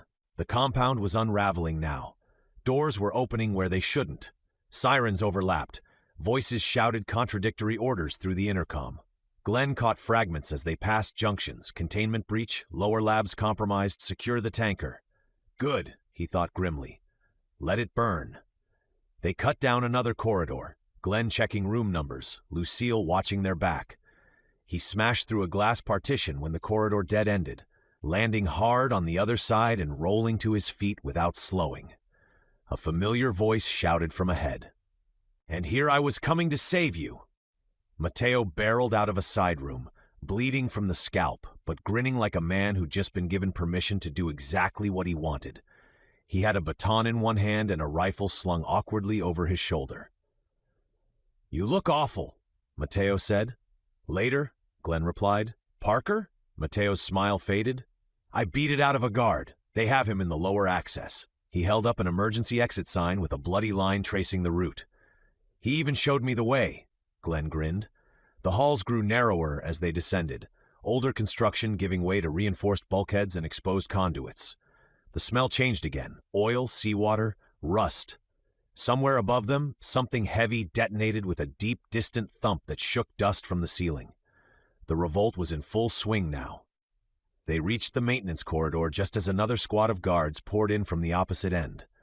Glenn dropped to one knee and opened fire, Lucille and Mateo flanking him, the corridor erupting in muzzle flashes and ricochets. The fight was brutal and fast, bodies hitting the floor hard. When it was over, Glenn was already moving again. "Parker," he shouted, sprinting past open bays and half-finished workstations. A door slammed ahead of them. Then another voice, strained, familiar. "I'm here!" Glenn burst through the doorway. Parker was backed into a corner, one crutch raised defensively, blood soaking the fabric of his sleeve. 2 guards lay unconscious at his feet. "You all right?" Glenn asked, already covering the hall behind them. Parker nodded once. "Sarah?" The question cut deep. Glenn didn't answer. The silence was enough. Parker's jaw tightened, grief flashing across his face before being locked away behind something harder. He adjusted his grip on the crutch and nodded toward the exit. "We need to find Andrew. Then we need to finish this." They moved as one, 4 people against an island built on control and cruelty. Glenn didn't know how long they could keep running, didn't know how far the revolt would spread or whether Jonah Wallace Sr. was already trying to crush it. He only knew this. He would tear this place apart room by room if he had to. He would burn every illusion of order Jonah had built, and he would not stop moving, not for pain, not for fear, not for anything, until there was nothing left of the machine that had taken a child, a family, and a future and called it progress. Glenn burst out of the testing chamber like something unleashed, the rifle tight against his shoulder, the stolen keycard clenched in his left hand. Alarms screamed overhead, the sound drilling straight into his skull, but he barely registered it. His arm burned where Sarah had bitten him, a deep, gnawing heat that throbbed with every heartbeat, but rage and adrenaline drowned out everything else. Move. Don't stop. Kill them first. Kill them all. The corridor ahead dissolved into motion. Lab workers fled in white coats, faces pale, hands raised in useless surrender. Glenn didn't chase them. He wasn't here for them. Guards came next, 2 spilling out of a side hallway, weapons half raised, surprise still on their faces. Glenn fired without breaking stride. The first went down hard, blood splashing across the glass wall behind him. The second tried to duck back into cover. Glenn tracked the movement and put him down with a short, controlled burst. The smell of gunpowder mixed with antiseptic and something darker. Blood smeared beneath his boots as he ran. His body felt wrong, too hot, too sharp. His vision seemed to widen, edges clearer, sound compressing into something almost manageable despite the chaos. He could hear everything. Boots on tile, shouted orders overlapping in confusion, the panicked sob of a technician pressed flat against a wall. Glenn rounded the corner at a run and skidded to a halt. Gunfire cracked ahead, but not wildly, not panicked, short, measured bursts. Someone who knew exactly what they were doing. He leaned out just far enough to see. Izzy Wallace stood at the intersection, pistol locked in a 2-handed grip, shoulders tense but steady. 2 guards lay crumpled at her feet, one unmoving, the other clutching his side and gasping. Nathan Cole stood just behind her, rifle lowered but ready, his posture calm in a way that spoke of long familiarity with violence. Nathan's eyes found Glenn instantly. They flicked to the blood on his arm, the weapon in his hand, the strain etched across his face. "Easy," Nathan said. "We're not here for you." Izzy turned at the sound of Glenn's boots. "Glenn?" Relief surged across her face, then collapsed into shock as she took him in. "You're hurt." "Later," Glenn said. "Izzy, you shouldn't be here." She let out a breath that shook, somewhere between a laugh and a sob. "We didn't come here to be safe." Her voice steadied as she stepped closer. "We came to get JJ and the others. We came to get all of you out." Izzy searched his face, suddenly afraid of the answer she was about to hear. "Do you know where he is?" she asked. "JJ, do you know where my brother is?" Glenn didn't answer right away. He didn't soften it. "He was used," Glenn said quietly. "Your father, he put him through the trials, the injections. He needed proof it worked." Izzy shook her head once, like she'd misheard. "No, JJ wouldn't. He wouldn't let him." "I'm sorry," Glenn said. The words felt useless even as he spoke them. "He's not who he was. He's infected. He's crimson." For a moment, Izzy just stood there. Then her knees buckled. Nathan caught her before she hit the floor, one arm wrapping around her shoulders as she broke, a sound tearing out of her chest that Glenn would never forget. She pressed her face into Nathan's jacket, sobbing, fingers clutching fabric like it was the only thing keeping her upright. "I'm so sorry," Nathan murmured, his voice low and steady near her ear. "I'm so sorry." The alarms continued to wail somewhere deeper in the facility. Boots thundered in distant corridors. The world didn't stop for grief. Izzy drew a shuddering breath. Then another. She straightened slowly, wiping her face with the back of her sleeve. Her hands were shaking, but her eyes were clear now, hard. "My father did this," she said, her voice raw but unbroken. "Not the virus, him." She looked at Glenn, then past him, toward the maze of corridors where children were still trapped, still breathing, still waiting. "The Crimson is a disease," Izzy continued. "He's a monster, and monsters don't stop unless someone stops them." Nathan tightened his grip slightly, standing with her rather than in front of her. "We saved the kids," Izzy said. "It wasn't a question. All of them." Glenn nodded once. "Then let's find them," he said. Nathan's eyes hardened. "Then we do what we can." Boots echoed down a parallel corridor. "Company," Glenn said.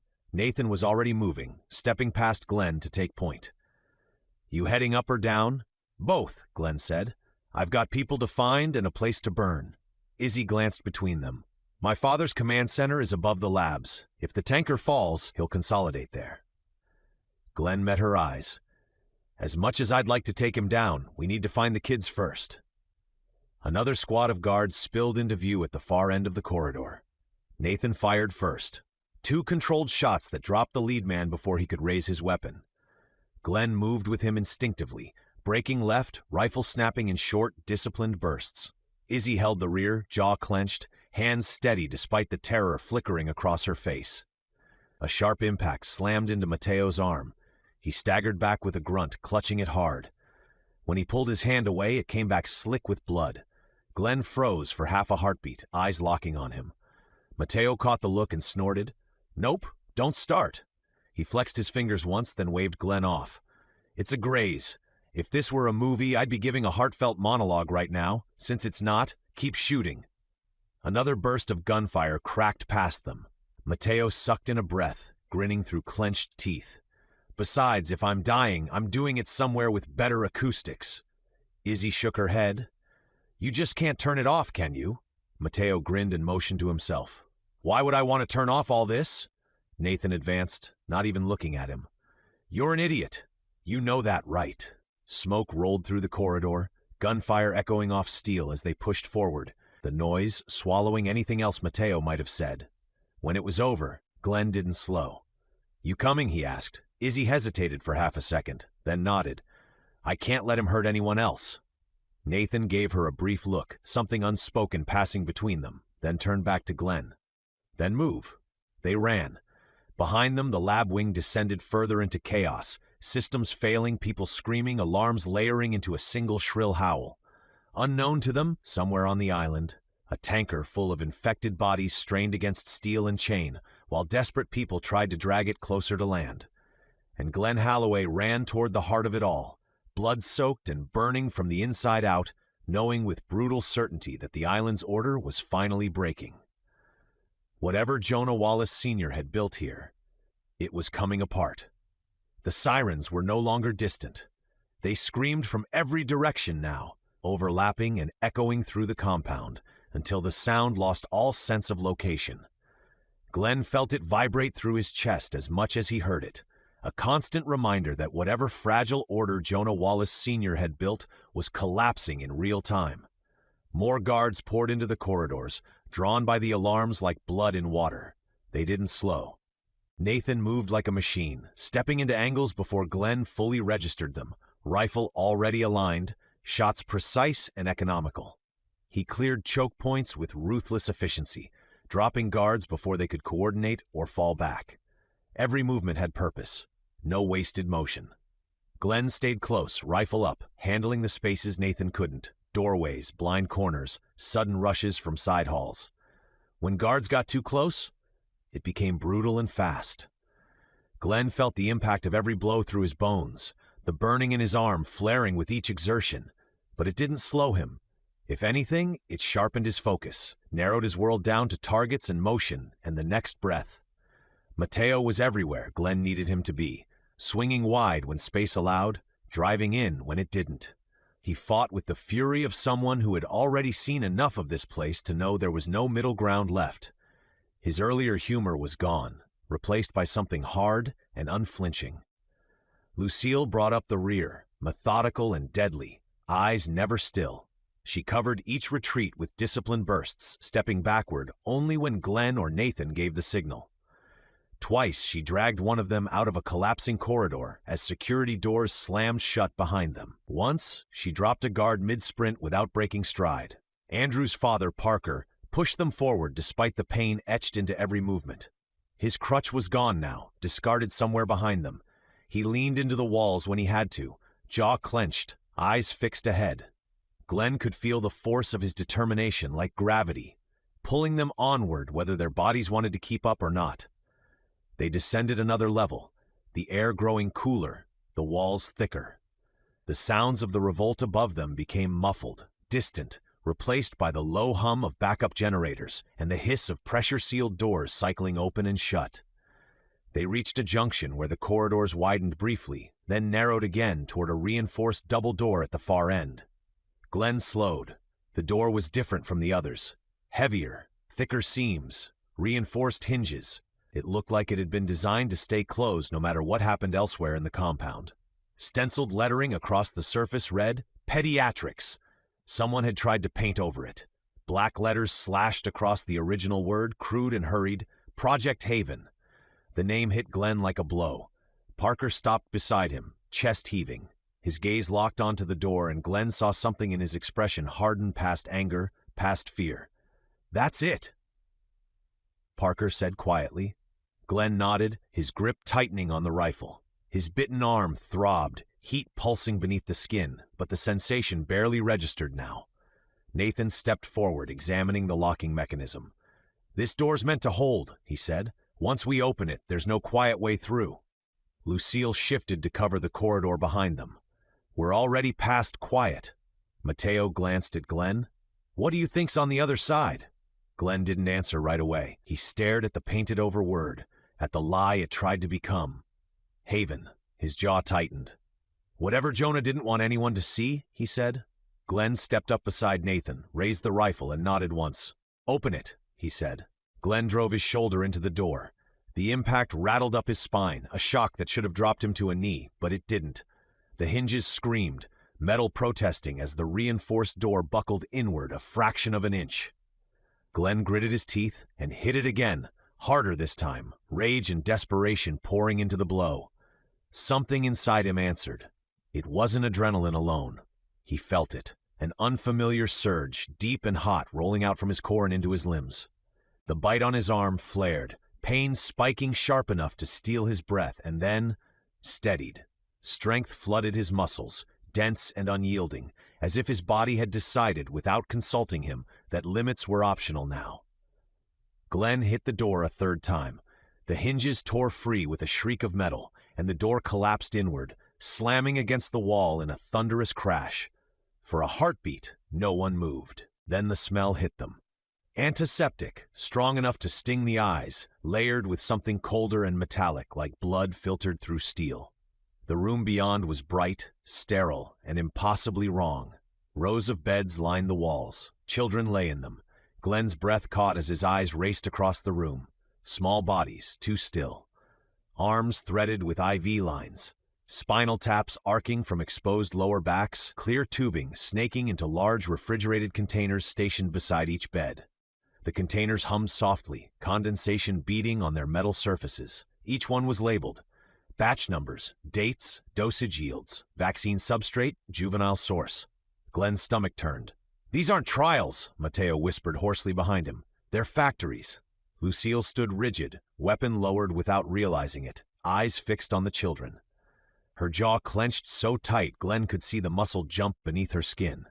Glenn slowed when he saw the wheelbarrow. It sat just inside the doorway, its metal basin tilted slightly to one side, as if whoever had pushed it here had stopped caring where it ended up. A thin blanket had been thrown over the contents.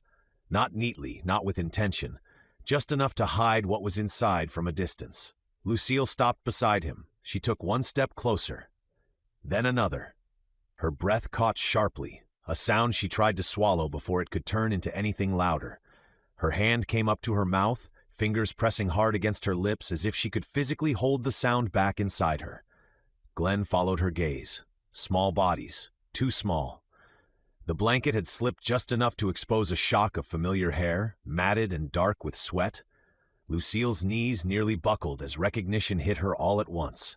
"Owen," she whispered. The name barely made it out. Owen, who had clung to her jacket on the deck of the Sentinel, eyes wide but brave. He had always watched out for his little sister. Now he was gone. Lucille turned away suddenly, pressing her forehead to the cold wall as her shoulders shook. She covered her mouth harder this time, choking back the sob that threatened to tear loose. Glenn stepped closer to the bed behind the wheelbarrow. Lily lay there, small and impossibly still, her chest rising just enough to prove she was alive.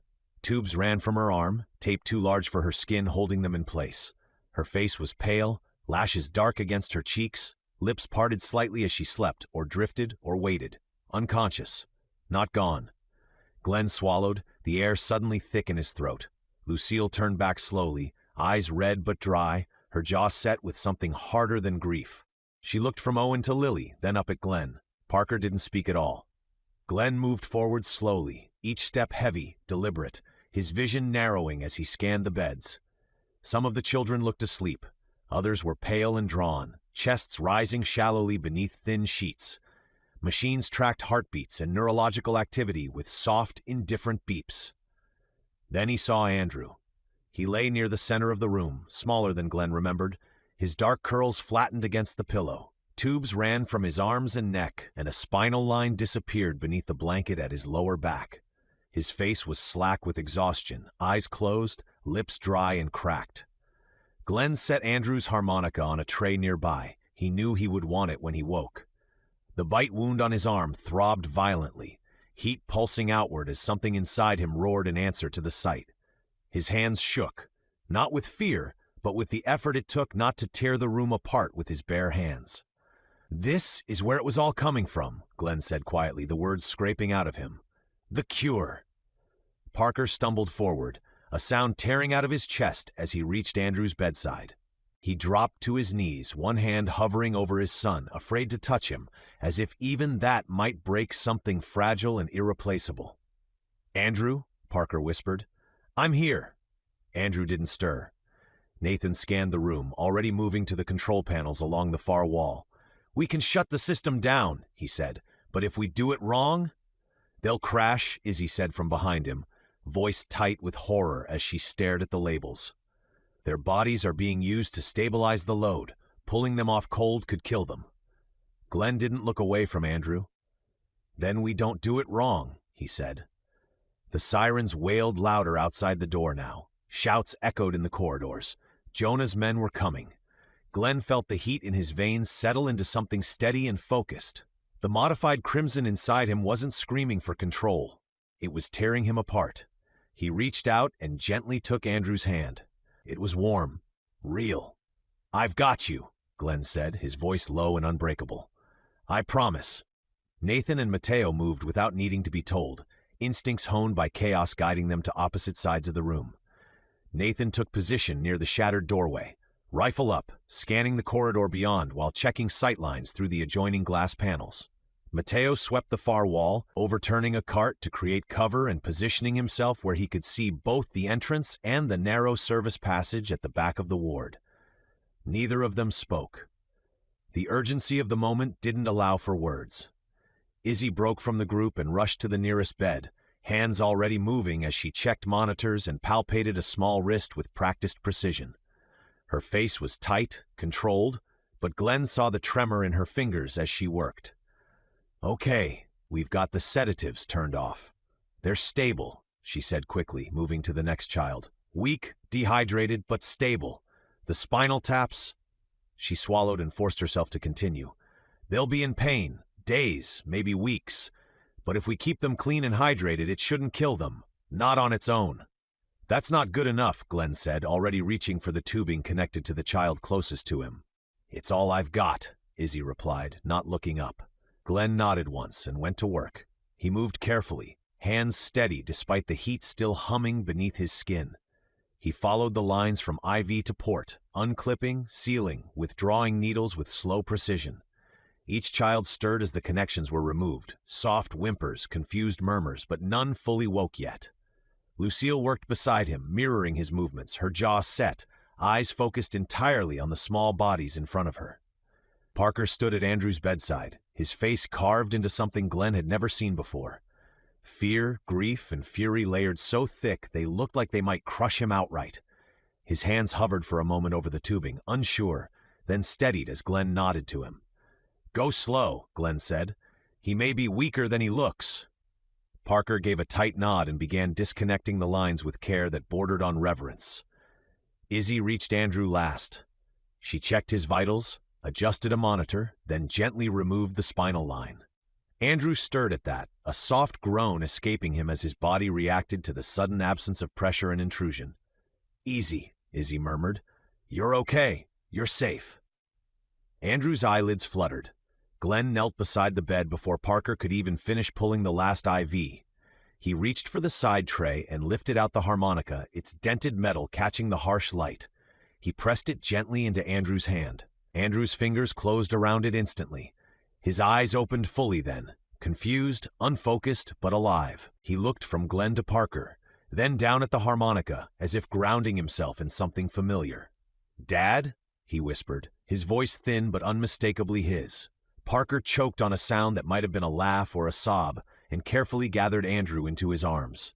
Andrew clung to him, one hand still wrapped tightly around the harmonica, knuckles white as if afraid it might vanish again.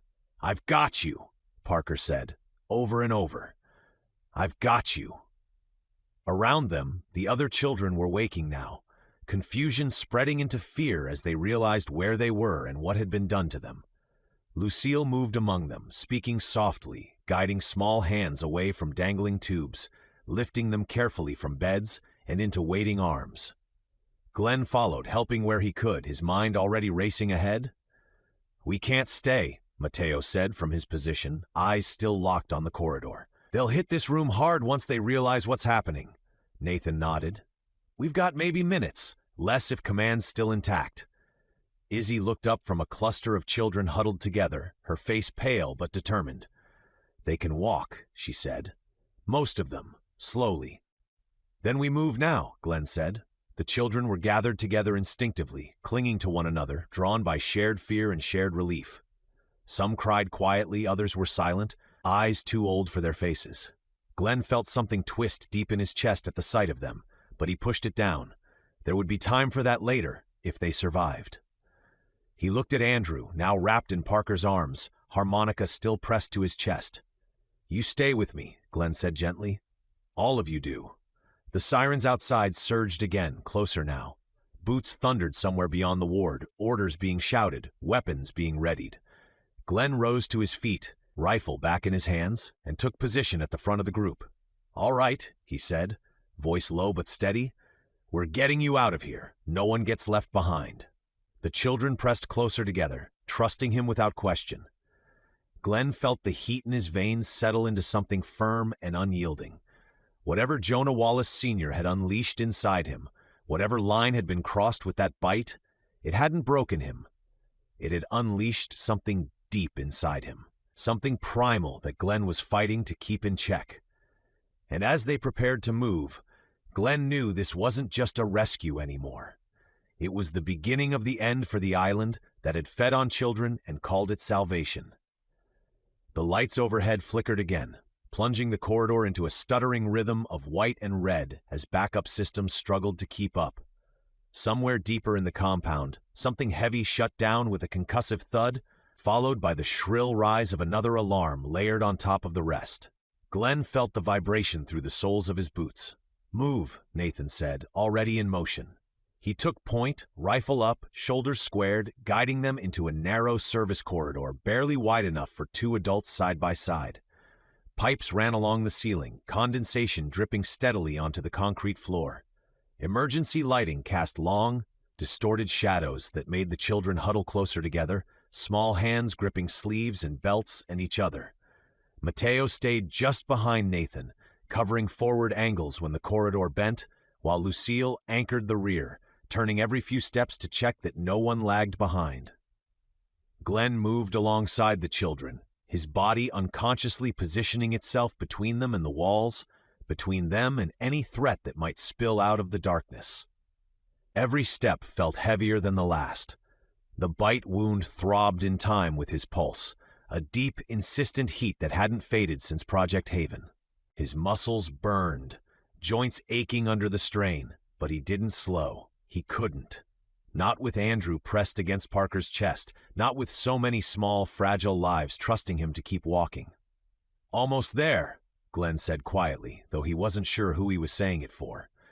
Behind them, the sounds of pursuit echoed, boots slapping concrete, voices barking orders, the clatter of weapons striking walls as guards rounded corners. But the noise grew uneven, disorganized. Commands overlapped.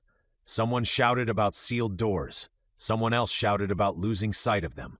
They were slipping through the cracks. Nathan veered left suddenly, shouldering open a maintenance hatch and ushering them through into a wider passage that sloped upward.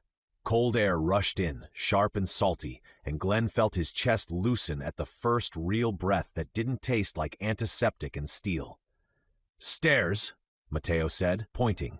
They climbed, fast and unsteady, the children guided carefully, lifted when legs gave out. Glenn felt Parker stumble once and reached out without thinking, steadying him. Parker nodded his thanks, jaw clenched, eyes never leaving Andrew. The door at the top burst open under Nathan's weight. They spilled out into the open night. Wind hit Glenn full in the face, carrying the unmistakable scent of the sea, salt, algae, fuel, and something wild beneath it all. The compound stretched around them in harsh pools of light and shadow, buildings rising like rigid silhouettes against the dark sky. Floodlights swept back and forth in the distance, catching movement, missing it again. For a brief moment, no one spoke. The children blinked at the open sky, at the stars partially obscured by clouds, at the simple fact of space and air and freedom beyond walls. One of them started to cry softly, not from fear, but from the sudden release of it.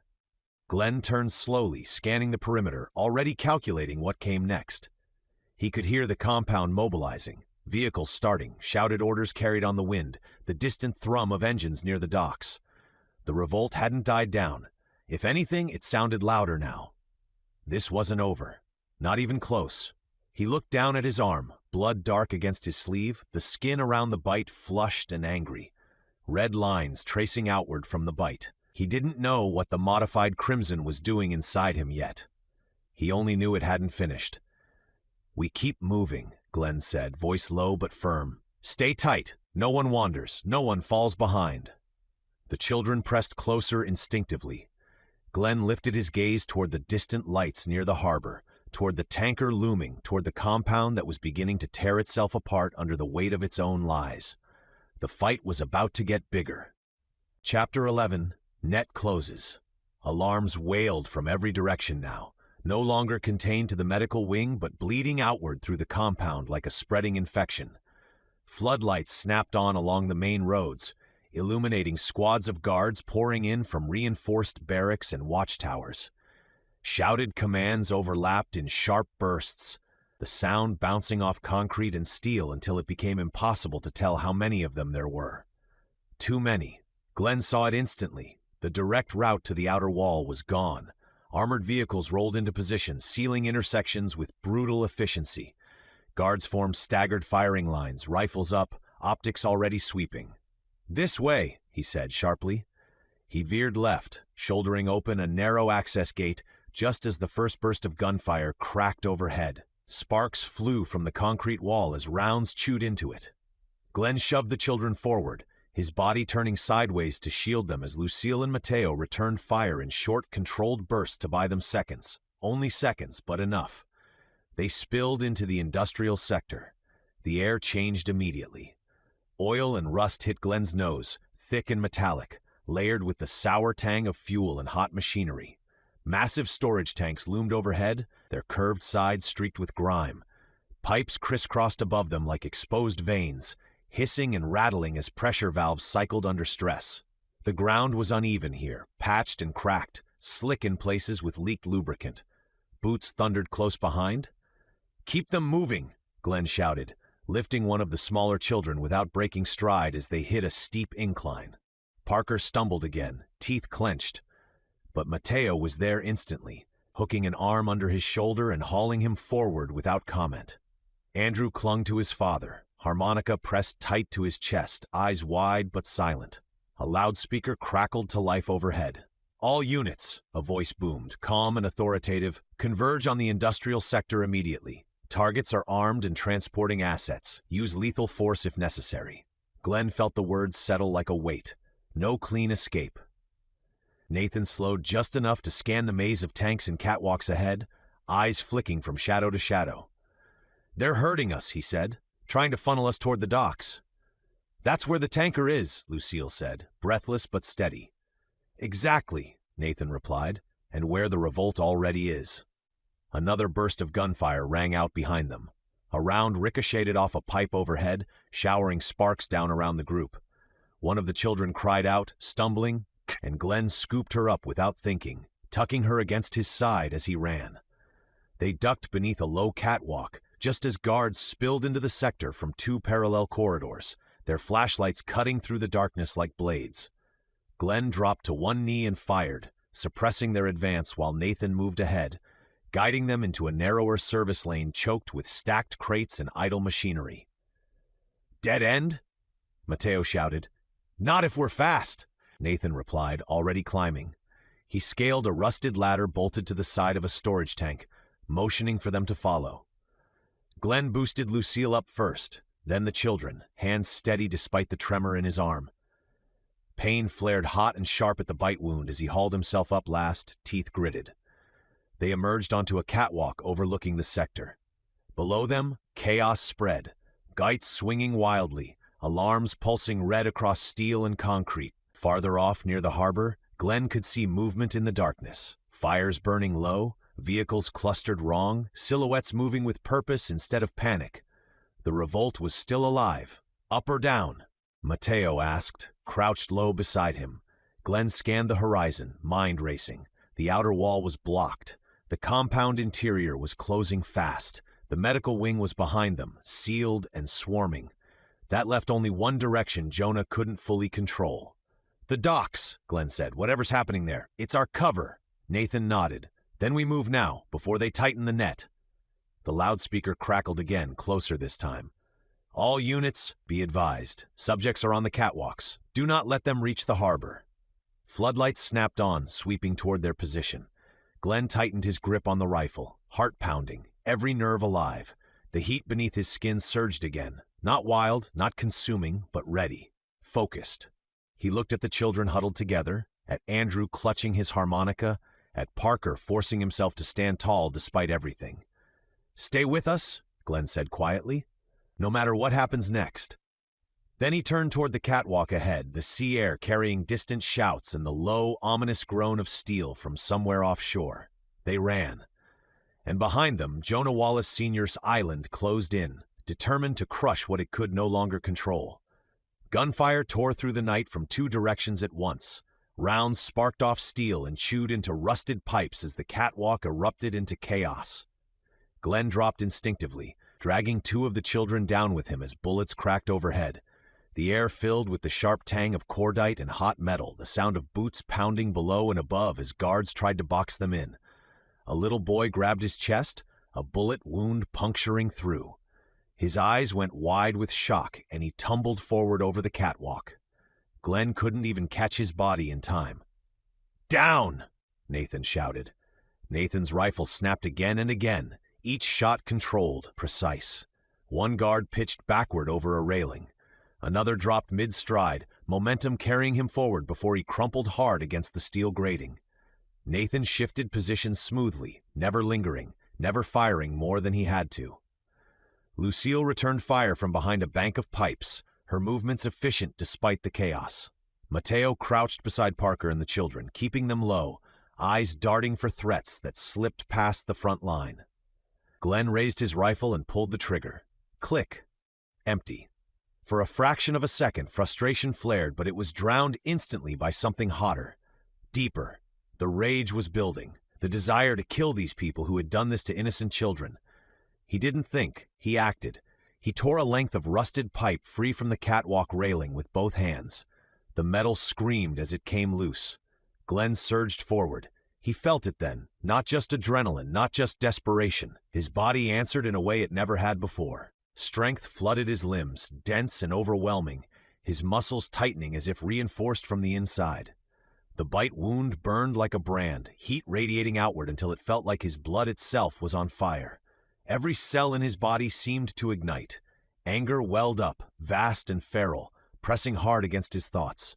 For a terrifying moment, he wondered if this was it, if the Crimson was finally clawing its way to the surface, ready to claim him the way it had claimed Sarah, JJ, so many others. But it hadn't taken him, not yet. Instead, it fueled him. Glenn roared and charged. The first guard barely had time to turn before Glenn brought the pipe down in a brutal arc. Bone cracked. The man collapsed without a sound. Glenn didn't stop. He drove forward, swinging again, the pipe a blur of motion, clearing space through sheer violence and momentum. A second guard fired wildly, panic in his eyes, but Glenn was already on him, slamming the pipe into his chest and driving him back into a tangle of conduit. He didn't even feel the bullet pass through the meat of his thigh. He just kept going. Shots rang out behind Glenn, Nathan covering him, dropping anyone who tried to get a clean angle. Glenn felt rounds whistle past, felt the shockwave of near misses, but none of it slowed him. He was a force now. A third guard lunged, trying to grapple him. Glenn caught him by the collar and hurled him bodily into the railing. The metal groaned, buckled, and then something hissed loudly beneath them. "Fuel!" someone shouted. Glenn barely had time to register the smell before a stray round punched into the side of a tank just ahead of them. Sparks flew from the bullet's ricochet. The world exploded. The blast lifted the catwalk beneath Glenn's feet, throwing him forward as a wall of flame roared upward. Heat slammed into him like a physical blow, sucking the air from his lungs. The guards who had been closing in vanished in a bloom of fire and smoke, their screams swallowed instantly by the inferno. The catwalk shook violently, bolts shearing loose, sections sagging as fire raced along spilled fuel. "Back! Back!" Nathan yelled. The heat was unbearable now. Glenn staggered, vision blurring at the edges as Lucille grabbed his arm and hauled him sideways. Mateo shoved Parker and the children ahead of him, forcing them away from the blaze as the structure groaned in protest. They doubled back, stumbling through smoke and sparks, then plunged down a narrow access stairwell as flames licked overhead. The door at the bottom slammed shut behind them just as another explosion rocked the catwalk above, sending debris crashing down in a fiery rain. They spilled into a lower maintenance corridor, coughing, eyes burning, clothes singed. The corridor was dim, lit only by emergency strips along the floor. The roar of the fire faded behind thick walls, replaced by the low thrum of generators and the distant echo of alarms. Glenn leaned against the wall, chest heaving. Lucille ripped a sleeve from his shirt and tied off the wound in his leg. The heat inside him hadn't faded. It pulsed beneath his skin, coiled and restless. Strength still humming through his limbs. He flexed his hands and felt power there. Too much power. Not human. Not normal. Fear crept in around the edges of the fury. "How long before I lose control?" Lucille studied him closely, eyes sharp. "You still with us?" Glenn nodded once, jaw clenched. "For now." Nathan glanced back toward the stairwell, already recalculating. "That blast bought us time. Not much." Mateo wiped soot from his face and gave Glenn a grim look. "Remind me never to get on your bad side." Glenn didn't answer. He pushed off the wall, forcing the surge inside him back under control. At least enough to move. The Crimson hadn't taken him yet, but it was awake now, and Glenn knew with a clarity that chilled him that this fight wasn't just against Jonah Wallace Sr. anymore. It was also against whatever had been unleashed inside his own body. "Let's move," Glenn said. They pressed deeper into the corridor, leaving fire and ruin behind them, knowing the island would never be the same after what they'd just set in motion. The maintenance corridor narrowed as they pushed deeper, the ceiling dropping low enough that Glenn could feel the weight of it pressing down on him. Overhead lights flickered erratically, some buzzing weakly, others going dark entirely, plunging sections of the passage into shadow before emergency strips along the floor sputtered to life. The air was thick with dust and oil, every breath tasting stale and metallic. Workers' lockers lined the walls, dent-scarred steel doors hanging open, hard hats and gloves spilling onto the floor where people had fled in panic. Tool racks rattled as explosions echoed distantly through the compound, wrenches and cutting torches clinking against their mounts. Somewhere above them, heavy machinery cycled down with a groan that felt like the island itself was straining. Armed men appeared without warning. The first came out of a side hallway at a run, rifle half raised. Glenn met him head on. There was no finesse left in him now. Glenn drove forward and slammed the guard bodily into the wall, the impact ringing through the corridor like a hammer on an anvil. Steel buckled inward, lockers popping open as the man crumpled. Glenn didn't stop. He brought the broken pipe down again and again, each strike fueled by a roaring heat that drowned out reason. Something inside him wanted more. Wanted the motion, the resistance, the release. "Glenn!" Mateo shouted. Glenn barely heard him. The guard beneath him had stopped moving, had stopped making any sound at all, but Glenn's arm kept rising and falling, the pipe slick with blood, his breath coming in harsh animal bursts.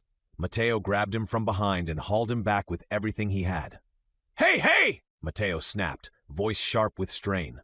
"That guy is very dead already." Glenn wrenched against him, chest heaving, eyes wild. For a terrifying moment, Mateo thought Glenn might turn on him too. Then Lucille stepped in front of Glenn, meeting his gaze head-on. "Glenn," she said, firm and unyielding, "look at me." The words cut through the haze just enough. Glenn blinked, the corridor snapping back into focus. The flickering lights, the children pressed together behind Izzy, Parker hunched protectively over Andrew. The broken pipe trembled in his grip. Mateo released him slowly, stepping back but not far, his usual sarcasm gone. Worry sat naked in his eyes. "You're still you," Mateo said quietly. "Stay with us, dude." Glenn swallowed hard. The rage didn't disappear, but it recoiled, compressing inward like a clenched fist. "I know," Glenn said, though he wasn't entirely sure it was true. More guards poured in from another intersection, and there was no time to linger. Mateo and Lucille fell back into position without a word, covering the rear with brutal efficiency. Lucille fired in controlled bursts, forcing attackers into cover, while Mateo used the corridor's clutter, tool carts, fallen lockers, stacked crates, to create choke points. They worked like they always had, instinctively, but both of them kept stealing glances at Glenn between movements. Izzy herded the children forward, crouched low, her voice calm and steady despite the fear etched across her face. She guided them past debris and oil slicks, lifting the smallest when their legs faltered, never stopping, never letting them look back. "Almost there," she kept saying, "just keep moving." The corridor sloped downward, narrowing further until it ended at a heavy metal hatch set into the floor. Yellow warning stripes ringed its edges, scuffed and faded from years of use. Stenciled lettering was stamped across it, "Access Tunnel 7, authorized personnel only." Glenn stepped up to it, chest still tight, the heat beneath his skin restless but contained, for now. He glanced back once, taking in the group, soot-streaked, exhausted, still standing. "Cover me," he said. Nathan and Mateo took positions immediately. Lucille turned to face the corridor they'd come from, weapon up, jaw set. Glenn reached for the hatch. Whatever waited below, it was their only way forward. And Glenn knew, deep in his bones, that once they went down there would be no turning back. The access tunnel narrowed abruptly, the ceiling sagging where a section of concrete had collapsed inward. Broken rebar jutted down like rusted ribs, forcing them to move single file. Nathan went first, ducking low and guiding each child through with a steady hand. Izzy followed close behind, murmuring reassurance, her voice calm even as she scanned faces for signs of shock or exhaustion. Glenn brought up the middle, shoulders hunched, the low ceiling scraping his back as he squeezed through. The tunnel was colder here, damp stone leaching heat from the air, but his wound burned hotter with every step. Sweat ran freely down his neck and spine despite the chill soaking into his shirt.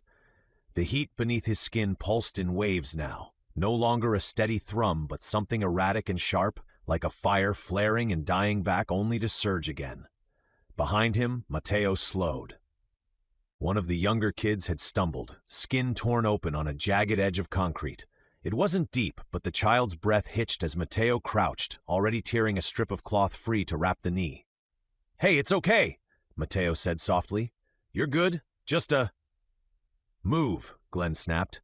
The word came out harsher than he meant, sharp enough that it echoed off the tunnel walls. Mateo froze, looking up at him, surprise flickering across his face. "We don't stop," Glenn said, forcing the words out through clenched teeth. Not here. Not now. Mateo hesitated, eyes flicking from Glenn to the child, then back again. Glenn, it's 2 seconds. We don't have 2 seconds, Glenn shot back. The child flinched at his tone. Izzy turned, her expression tight, but she said nothing. She simply reached down, finished the wrap with quick, practiced motions, and ushered the child forward. As she passed Glenn, her gaze dropped to his arm. The angry red lines spreading outward from the bite were impossible to miss now, branching beneath the skin like veins of fire. The flesh around it looked swollen, almost too tight, and Glenn could feel heat radiating off it, as if his body were trying to burn something out from the inside. Izzy's eyes lingered for half a second longer than necessary. Nathan noticed. He didn't slow. He didn't speak. But his posture shifted subtly, rifle lowering just enough that his free hand could move faster if it needed to. His gaze tracked Glenn now, not accusatory, not fearful, just alert. The tunnel curved upward ahead, the incline gradual but relentless. Glenn felt it in his legs immediately, the muscles there responding with frightening strength, pushing him forward faster than the others. He forced himself to slow, matching their pace, swallowing down the urge to surge ahead and leave them behind. You don't get to lose control, he told himself. They need you. Faint light spilled through a grated opening ahead, thin and gray but unmistakably real. Fresh air followed it, carrying the distant scent of salt and smoke. The sounds of the compound, sirens, gunfire, shouting, were muted here, dulled by layers of concrete and earth. Hope flickered, but so did fear. As they climbed, Glenn's thoughts grew harder to corral. The anger was still there, coiled and ready, whispering how easy it would be to move faster, hit harder, end threats before they fully formed. It scared him, not the feeling itself, but how right it felt to give in to it. He flexed his hands, fingers trembling. Mateo fell back into step beside him, keeping his voice low. You good? Glenn didn't answer right away. He focused on the rhythm of his steps, on the steady breathing of the children ahead, on Andrew's small shoulders rising and falling as Parker carried him. I will be, Glenn said finally. Mateo nodded, but the worry didn't leave his face. The tunnel bent one last time, the light ahead growing stronger, outlining the grate clearly now. Beyond it, Glenn could hear wind moving freely, could feel it brushing against his overheated skin. The tunnel ended at an iron gate set into the stone, its bars thick and corroded, the hinges furred with rust that bled down into the concrete like old wounds. Faint moonlight filtered through the gaps beyond it, close enough to taste, close enough to hurt. Nathan reached it first and tested the bars. They didn't give. He leaned his weight into it, boots braced, shoulders tight. Nothing. Locked? Mateo asked. Seized, Nathan replied. Hasn't moved in years. Glenn stepped forward, jaw clenched. He drove the tip of his blade into the seam near the hinge and shoved, muscles tightening as he forced his weight into it. The metal groaned faintly, then stopped. He pushed harder, teeth bared, but the gate refused to move. Together, Lucille said. They crowded in, Nathan, Mateo, Parker shifting his stance to add what strength he could while still keeping Andrew steady. They pushed as one. The gate creaked, flakes of rust raining down, but it held. For a moment, no one spoke. They were trapped. The heat in his arms surged, flaring hot and wild, and before anyone could stop him, he turned and punched the tunnel wall. Concrete cracked. His fist drove straight through the weakened stone with a dull, violent crunch, dust exploding outward as a fist-sized hole appeared where there hadn't been one before. Pain should have followed. It didn't. All he felt was the fire, the pressure inside him demanding release. Glenn, Lucille said quickly, stepping toward him. Hey, look at me. He didn't hear her, or maybe he did and couldn't care. The anger was roaring now, drowning out everything else. He grabbed the bars of the gate with both hands and screamed, raw, furious, the sound tearing out of him as he pulled. The metal shrieked. The bars bowed outward, hinges screaming in protest as rust and ancient bolts tore free from the stone. With a final wrenching heave, the entire gate lurched loose. Glenn staggered back a step, then ripped it free completely and hurled it aside. It hit the tunnel floor with a thunderous crash, skidding to a stop in a shower of sparks. Glenn stood there panting, shoulders heaving, eyes unfocused. Nathan looked at Mateo. Mateo stared at the twisted gate, then at Glenn. Whoa, dude, he said quietly. Okay, that's new. Beyond the gate, a ladder rose toward the surface, iron rungs disappearing into darkness above. Fresh air poured down now, thick with smoke and salt and something acrid. Gunfire. Nathan moved first. He climbed fast and silent, emerging just long enough to scan the surroundings before motioning back down. One by one, he helped the children up. Steady hands guiding small feet, lifting when legs shook. Parker followed with effort, jaw locked tight, refusing help until the last possible second. Lucille lingered at the base of the ladder. She watched Glenn. His breathing was wrong, too fast, too deep, like he was fighting something inside his own chest. Sweat slicked his skin despite the cold air rushing down from above. The red lines creeping outward from the bite were darker now, angrier, pulsing faintly beneath the skin with each heartbeat. She didn't say anything. She just reached out, squeezed his hand once, firm, grounding, and then climbed after the others. Glenn followed last, forcing his breathing to slow as he climbed rung by rung. Each movement sent another wave of heat through him, but he held on, focusing on the metal beneath his hands, the night air growing stronger with every step. When he pulled himself up onto the surface, the world exploded into noise. Gunfire cracked close by, sharp and relentless. Screams cut through the night, some angry, some terrified. Floodlights swept wildly across the compound outskirts, catching smoke, shadows, bodies moving fast and wrong. The revolt had reached them, and whatever Glenn was becoming, whatever the Crimson was doing inside him, there was no time left to wonder how long he could hold it back. The docks opened up in front of them like a nightmare laid bare. What should have been orderly rows of piers and loading platforms had become a killing ground. Fires burned low and uneven along the waterline, throwing warped shadows across crates, fuel drums, and twisted sections of railing. The tanker, massive, black, unmistakable, sat partially grounded against the docks, its hull scraped raw where it had been dragged in. Thick anchor chains lay slack now, useless, some torn free entirely. The rebels had followed through, and they had unleashed everything inside it. Crimson swarmed across the docks in numbers Glenn had never seen before. Not even Seabrook could compare. They poured over workers and guards alike, bodies colliding in a violent churn of limbs and teeth. Screams cut off abruptly as infected tore into flesh. Blood sprayed across stacked cargo and slick metal walkways, painting everything red and black. Some of the Crimson moved with terrifying speed, vaulting over obstacles, scrambling up walls, their bodies jerking with that same wrong, mechanical violence Glenn had seen before. Others were worse. Some wore remnants of uniforms, some still clutched weapons they no longer understood how to use. Some screamed, not words, not anymore, but sounds that carried something like rage, like pain, like hunger sharpened into something focused and cruel. The group froze at the edge of cover. No one spoke. The air was thick with the coppery stink of blood, smoke, and salt water. The noise was overwhelming, gunfire cracking sporadically from isolated pockets of resistance, the wet sounds of bodies colliding, the constant animal shriek of the Crimson feeding. "There's no clear route," Nathan said quietly, scanning left and right. His rifle tracked movement automatically. "It's wall to wall." Mateo swallowed hard. "That's not a crowd, that's a flood." Izzy pressed a hand to her mouth, eyes wide, horror written plainly across her face.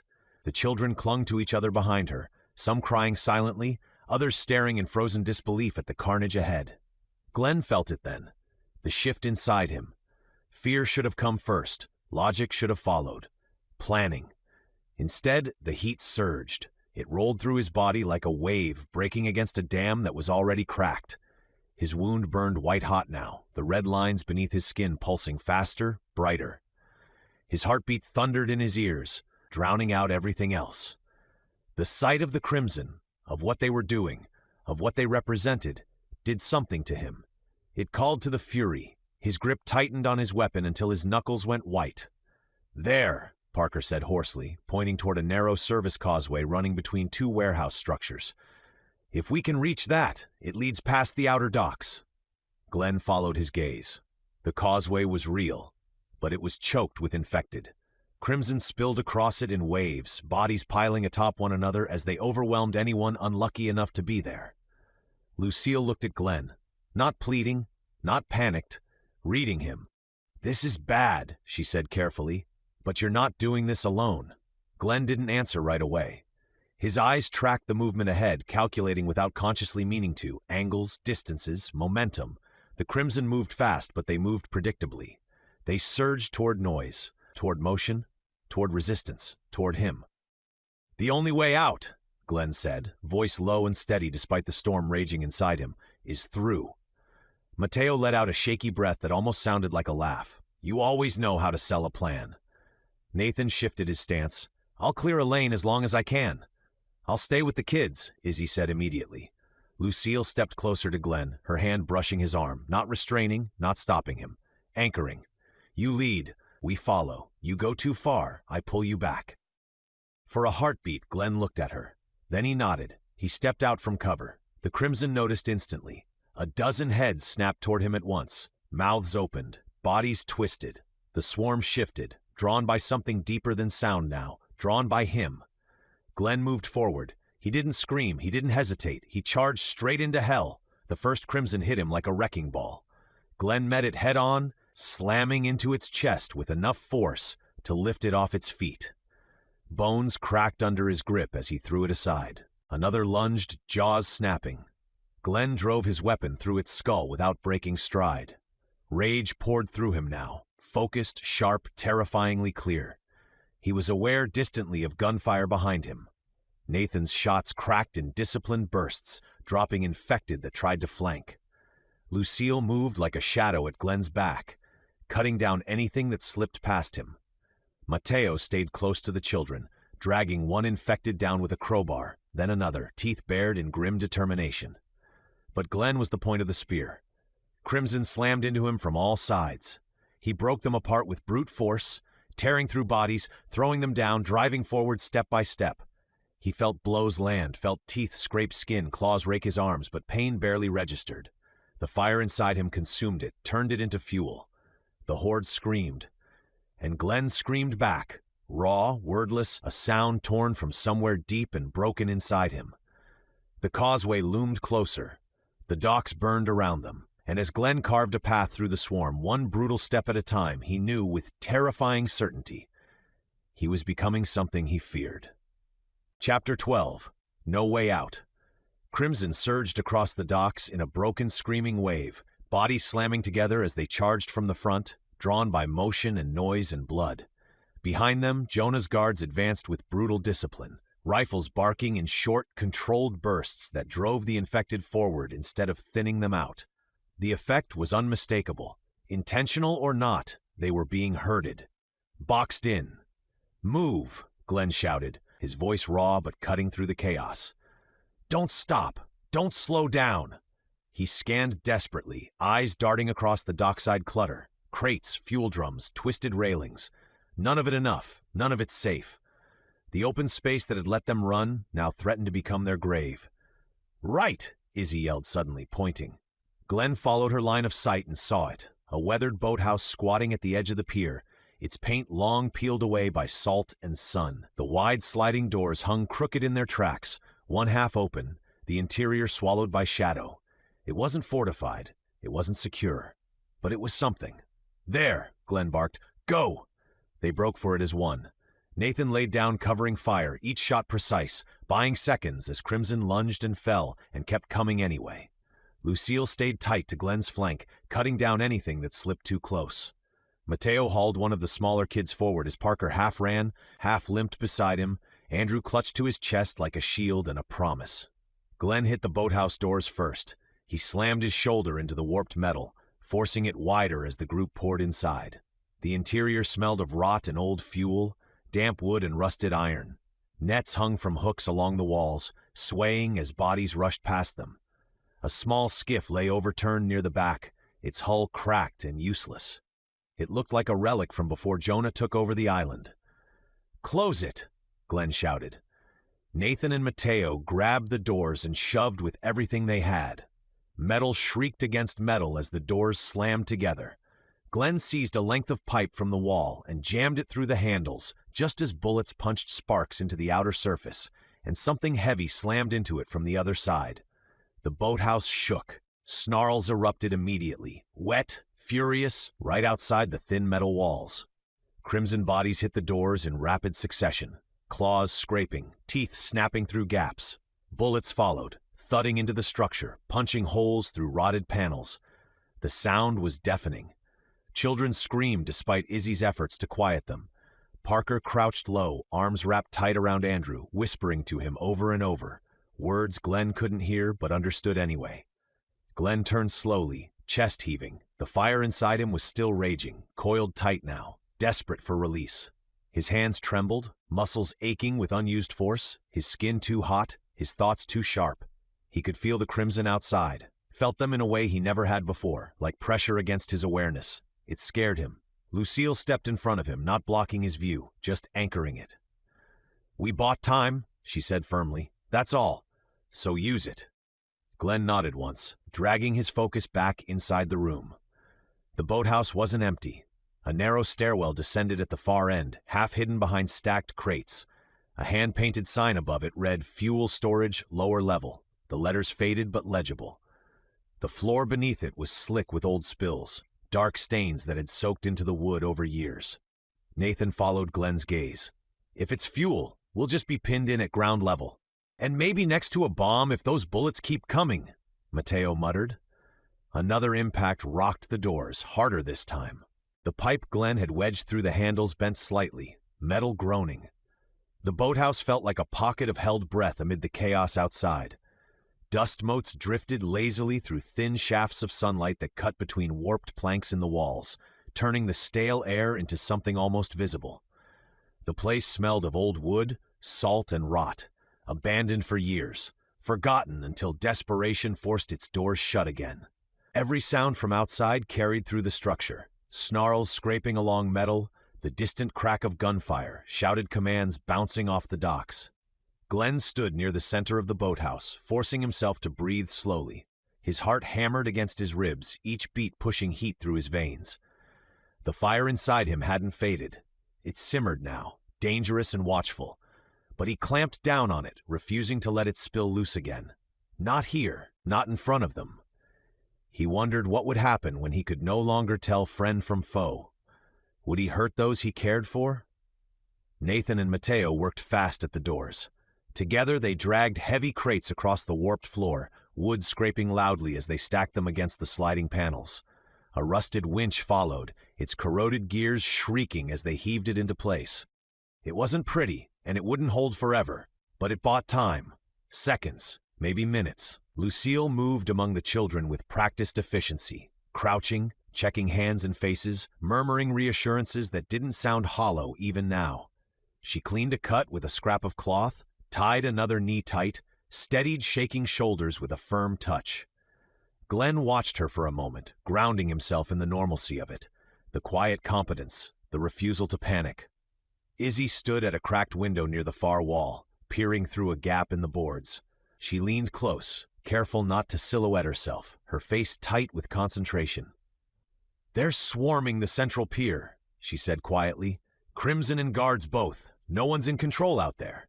Nathan wiped sweat and grime from his brow with the back of his hand and joined her at the window, scanning the chaos beyond. Across the water, on the opposite pier, a squat concrete building stood apart from the rest, windows reinforced, antennas rising from its roof like skeletal fingers. "There," Nathan said, pointing. "Old security control room." Glenn followed his line of sight. Even at a distance, the building stood out, functional, hardened, designed to oversee the docks before everything fell apart. Nathan continued, voice steady. "If the systems are still live, we could open the floodgates, segment the docks, seal off sections." Mateo let out a short, humorless laugh. "You say that like it's a light switch. It's not," Nathan replied. "But it's leverage. Flooding sections would slow the Crimson, force the guards to reroute, buy us a window." Lucille straightened, eyes flicking from the children to Glenn. "And getting there means crossing open ground." Glenn nodded.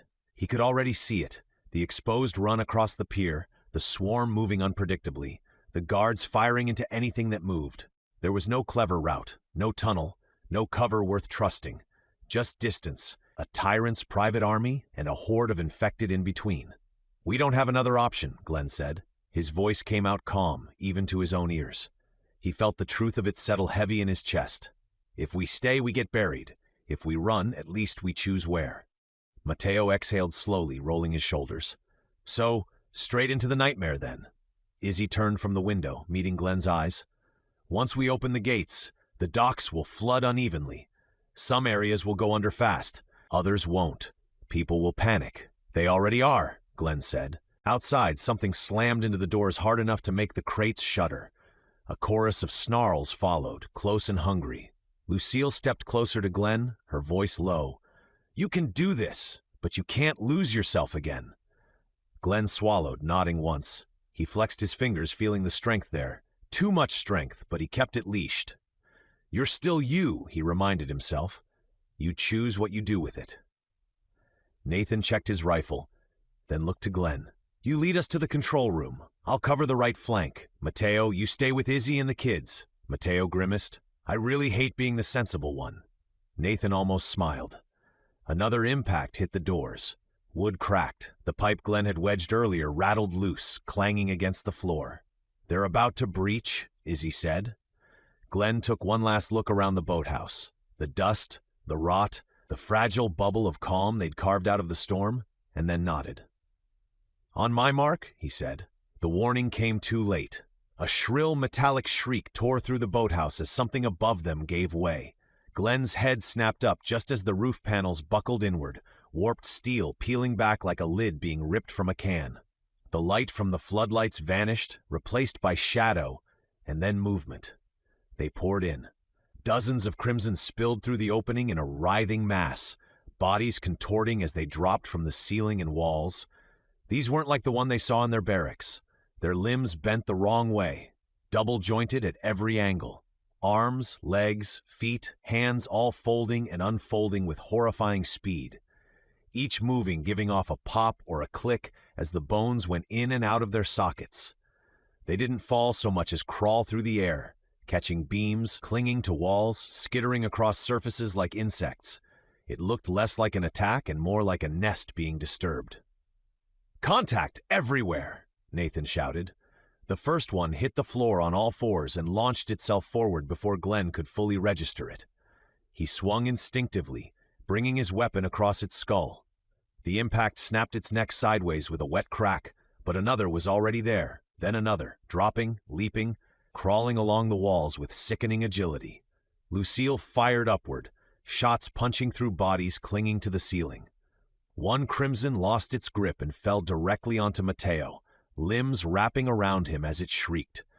Mateo slammed it into the floor and brought his crowbar down again and again until it stopped moving. They're coming from the roof, Izzy yelled, pulling the children tight against the wall, shielding them with her body. Glenn moved without thinking. The fire inside him surged hard, answering the threat with brutal clarity. He charged straight into the swarm, grabbing one of the spider-like crimson mid-leap and slamming it into a support beam with enough force to cave its chest inward. Another came at him from the side, crawling along the wall at shoulder height. Glenn tore it free with one hand and hurled it across the room, where it hit a crate and burst apart in a spray of blood. More dropped. They came fast, too fast, leaping from the ceiling, landing behind them, scrambling over one another to reach flesh. One landed on Glenn's back, claws digging in. He reached over his shoulder, seized it by the head, and flung it forward into the path of another, the two tangling together in a broken heap.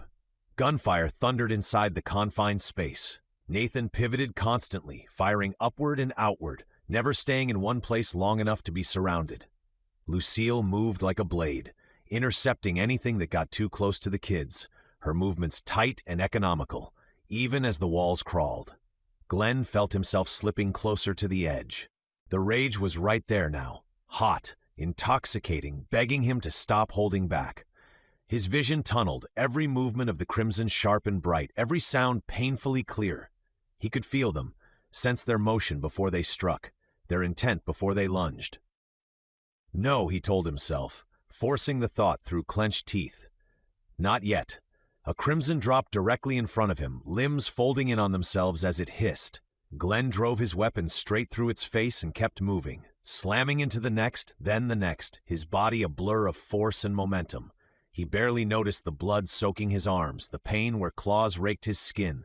Then, just as suddenly as it had begun, it ended. The last of the spider-like crimson hit the floor in a twitching heap. Silence rushed in, broken only by heavy breathing and the distant echo of chaos outside. For a heartbeat, no one moved. Then the sounds beyond the walls grew louder. Screams, gunfire, panicked shouts. Glenn turned toward the doors in time to hear a guard outside cry out before his voice was cut off abruptly. Something slammed against the exterior of the boathouse, followed by wet, tearing sounds. "They're overrunning the guards," Mateo said, voice tight. Nathan reloaded with practiced efficiency, eyes never leaving the openings above. "Which means more are coming." Glenn wiped blood from his face with the back of his hand and forced his breathing to slow. His muscles trembled, not from exhaustion but from restraint. The fire inside him raged, furious at being denied. Lucille caught his eye. "You're still here," she said again, quieter this time. Glenn nodded, though his jaw ached from how hard he was clenching it. The roof above them creaked ominously, scraps of metal dangling loose, swaying slightly as if something else was testing its weight. "Control room," Glenn said, voice low and firm. "Now." He turned toward the exit, stepping over bodies without looking back. Outside, the docks were dissolving into pure chaos. Crimson tearing through anything that moved, guards firing wildly, order collapsing by the second. On Nathan's sharp hand signal, they hit the side door together. It burst outward with a crack, splintered wood and rusted hinges giving way as night air and chaos crashed in all at once.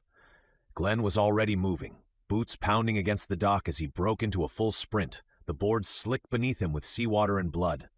The sound of gunfire snapped overhead immediately, sharp, disciplined bursts from Jonah's men as they caught sight of the group spilling into the open.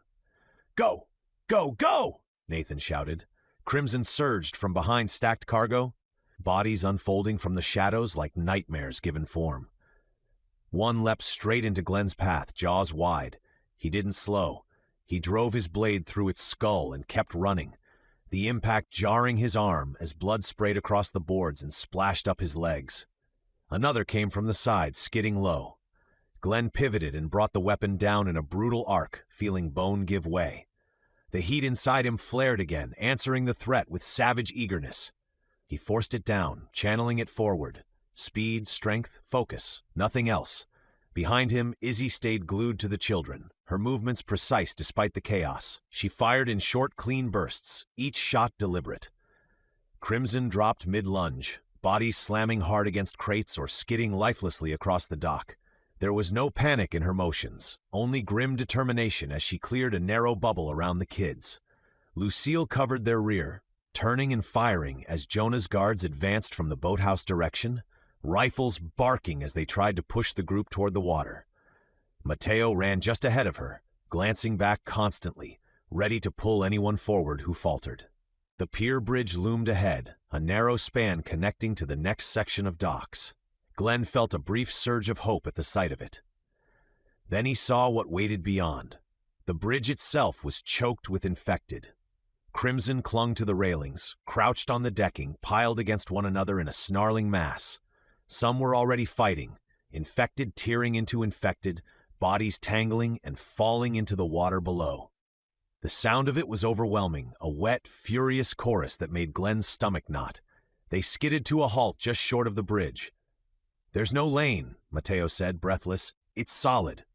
Gunfire cracked closer behind them.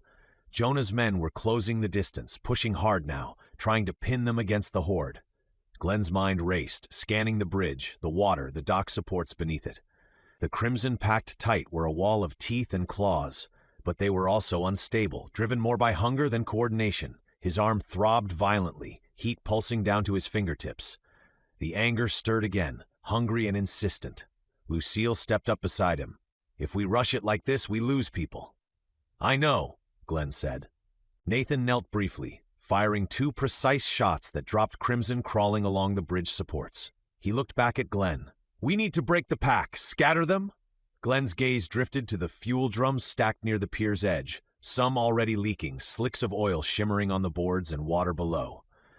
An idea formed, dangerous, desperate. He tightened his grip on his weapon and nodded once. "Buy me 10 seconds." Before anyone could argue, Glenn moved. He sprinted toward the fuel drums, bullets snapping past him, boards exploding inches from his feet. A crimson lunged from behind a crate and caught his shoulder. Glenn slammed it down hard, drove his knee into its skull, and ripped free without slowing. He reached the drums and shoved with everything he had. The first toppled, then another, metal barrels crashing onto the bridge and bursting open. Fuel spilled across the decking, flowing toward the mass of infected in a shimmering wave. Glenn turned, raising his voice over the chaos. "Now!" Nathan fired, striking one of the drums still rolling. The spark ignited instantly. Fire roared across the bridge in a blinding rush, flames racing over the fuel and engulfing the packed crimson. Screams tore through the night as bodies thrashed and fell, some tumbling over the rails into the water below, burning as they went. Heat slammed into Glenn's face, forcing him back a step. Smoke billowed upward, thick and choking. The bridge wasn't clear, but it was breaking. Gaps opened as infected scattered, some fleeing the flames, others stumbling blindly into the fire. The solid wall dissolved into chaos. Glenn turned back to the group, eyes blazing. "That's our opening." Behind them, Jonah's men slowed, the fire forcing them to check their advance. Ahead, the bridge burned, and beyond it lay the next stretch of docks, dark and uncertain. Glenn took one breath, steadying the fire inside him. Then he led them forward, straight toward the flames.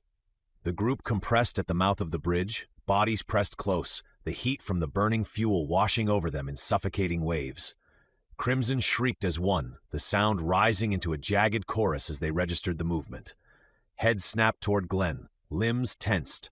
The horde surged. Glenn went first. He hit the bridge at a run, pipe in one hand, knife clenched in the other. The first crimson lunged low, skidding across the slick boards, and Glenn brought the pipe down with a savage swing that crushed its shoulder and drove it flat. He stepped through the motion without slowing, knife flashing as he buried it deep into the next one's throat, ripping it free in the same breath. Blood sprayed across the bridge, steaming where it hit the burning fuel. The fire didn't slow him. It fed the heat already roaring inside his body. Nathan's rifle cracked behind him in a steady, deliberate rhythm. Each shot landed where it needed to, dropping crimson that tried to leap over Glenn or crawl along the railings. The timing was precise, Nathan thinning the swarm just enough that Glenn could keep moving without being overwhelmed. Mateo barreled in behind them, shoulder down, slamming into an infected that tried to latch on to Lucille. The impact sent both of them skidding toward the edge of the pier. Mateo heaved again, using the momentum, and the crimson went over the side with a splash that was swallowed instantly by the chaos below. Izzy moved with sharp efficiency at the rear, keeping the children tight and protected. A guard broke from cover, trying to flank them along the pier, rifle raised. Izzy pivoted, fired twice, and the man dropped hard without a sound. She didn't spare him a second glance, already scanning for the next threat. They reached the far end of the bridge in a blur of motion and violence. The second pier opened up in front of them, wider than the first, cluttered with stacked containers and half-submerged equipment. The fire behind them still burned, casting wild, flickering light that turned every shadow into something that moved. Crimson spilled across this section too, though thinner here, scattered by the explosions and the press of bodies fleeing the flames. Glenn vaulted over a fallen railing and landed hard, boots slipping for a heartbeat before he caught himself. The heat inside him surged again, muscles responding instantly, correcting the misstep with inhuman ease. He barely noticed. He was already swinging, already pushing forward. They carved a narrow corridor through the infected, step by brutal step. Gunfire echoed from somewhere to their left. Jonah's men still advancing, regrouping, trying to pin them against the water. Glenn could feel the pressure closing again, like the island itself was leaning in. "Control room's still 2 sections out," Nathan called, reloading on the move. Glenn glanced ahead, eyes locking on the distant silhouette of the concrete structure across the next pier bridge. It felt impossibly far. "Then we don't slow," Glenn said, voice hoarse but steady. "We don't stop." Lucille moved up beside him, blade flashing as she dropped another crimson that lunged too close. She shot him a quick look, checking, measuring, and nodded once. They pushed forward again, deeper onto the pier, surrounded by fire, blood, and shrieking bodies. Glenn's arms ached, his lungs burned, and the rage inside him clawed for more room, more release. He forced it down with every step, channeling it into motion, into purpose. The control room wasn't far now, but the docks were coming apart around them, and Glenn knew that reaching it would cost them whatever strength they had left. A heavier shape hauled itself onto the pier ahead of them, boards groaning under the sudden weight. This one was different. It rose to its full height with a slow, deliberate motion, towering over the other Crimson as they instinctively peeled back to give it space. Its frame was massive, corded muscle layered over warped bone, shoulders so broad they brushed the edges of the pier. One arm hung longer than the other, the joints swollen and wrong, veins pulsing dark beneath stretched, pallid skin. Its head tilted as it locked onto Glenn, mouth pulling back to reveal a ruined snarl of teeth. An alpha. The others felt it too. The Crimson around it paused, their shrieks faltering, bodies swaying as if awaiting permission. Glenn felt something snap inside him. Not break, release. The heat that had been clawing at his ribs surged upward, flooding his chest, his arms, his spine. The restraint he'd been forcing on himself simply vanished. There was no thought, no fear, no planning, only certainty. He stepped forward.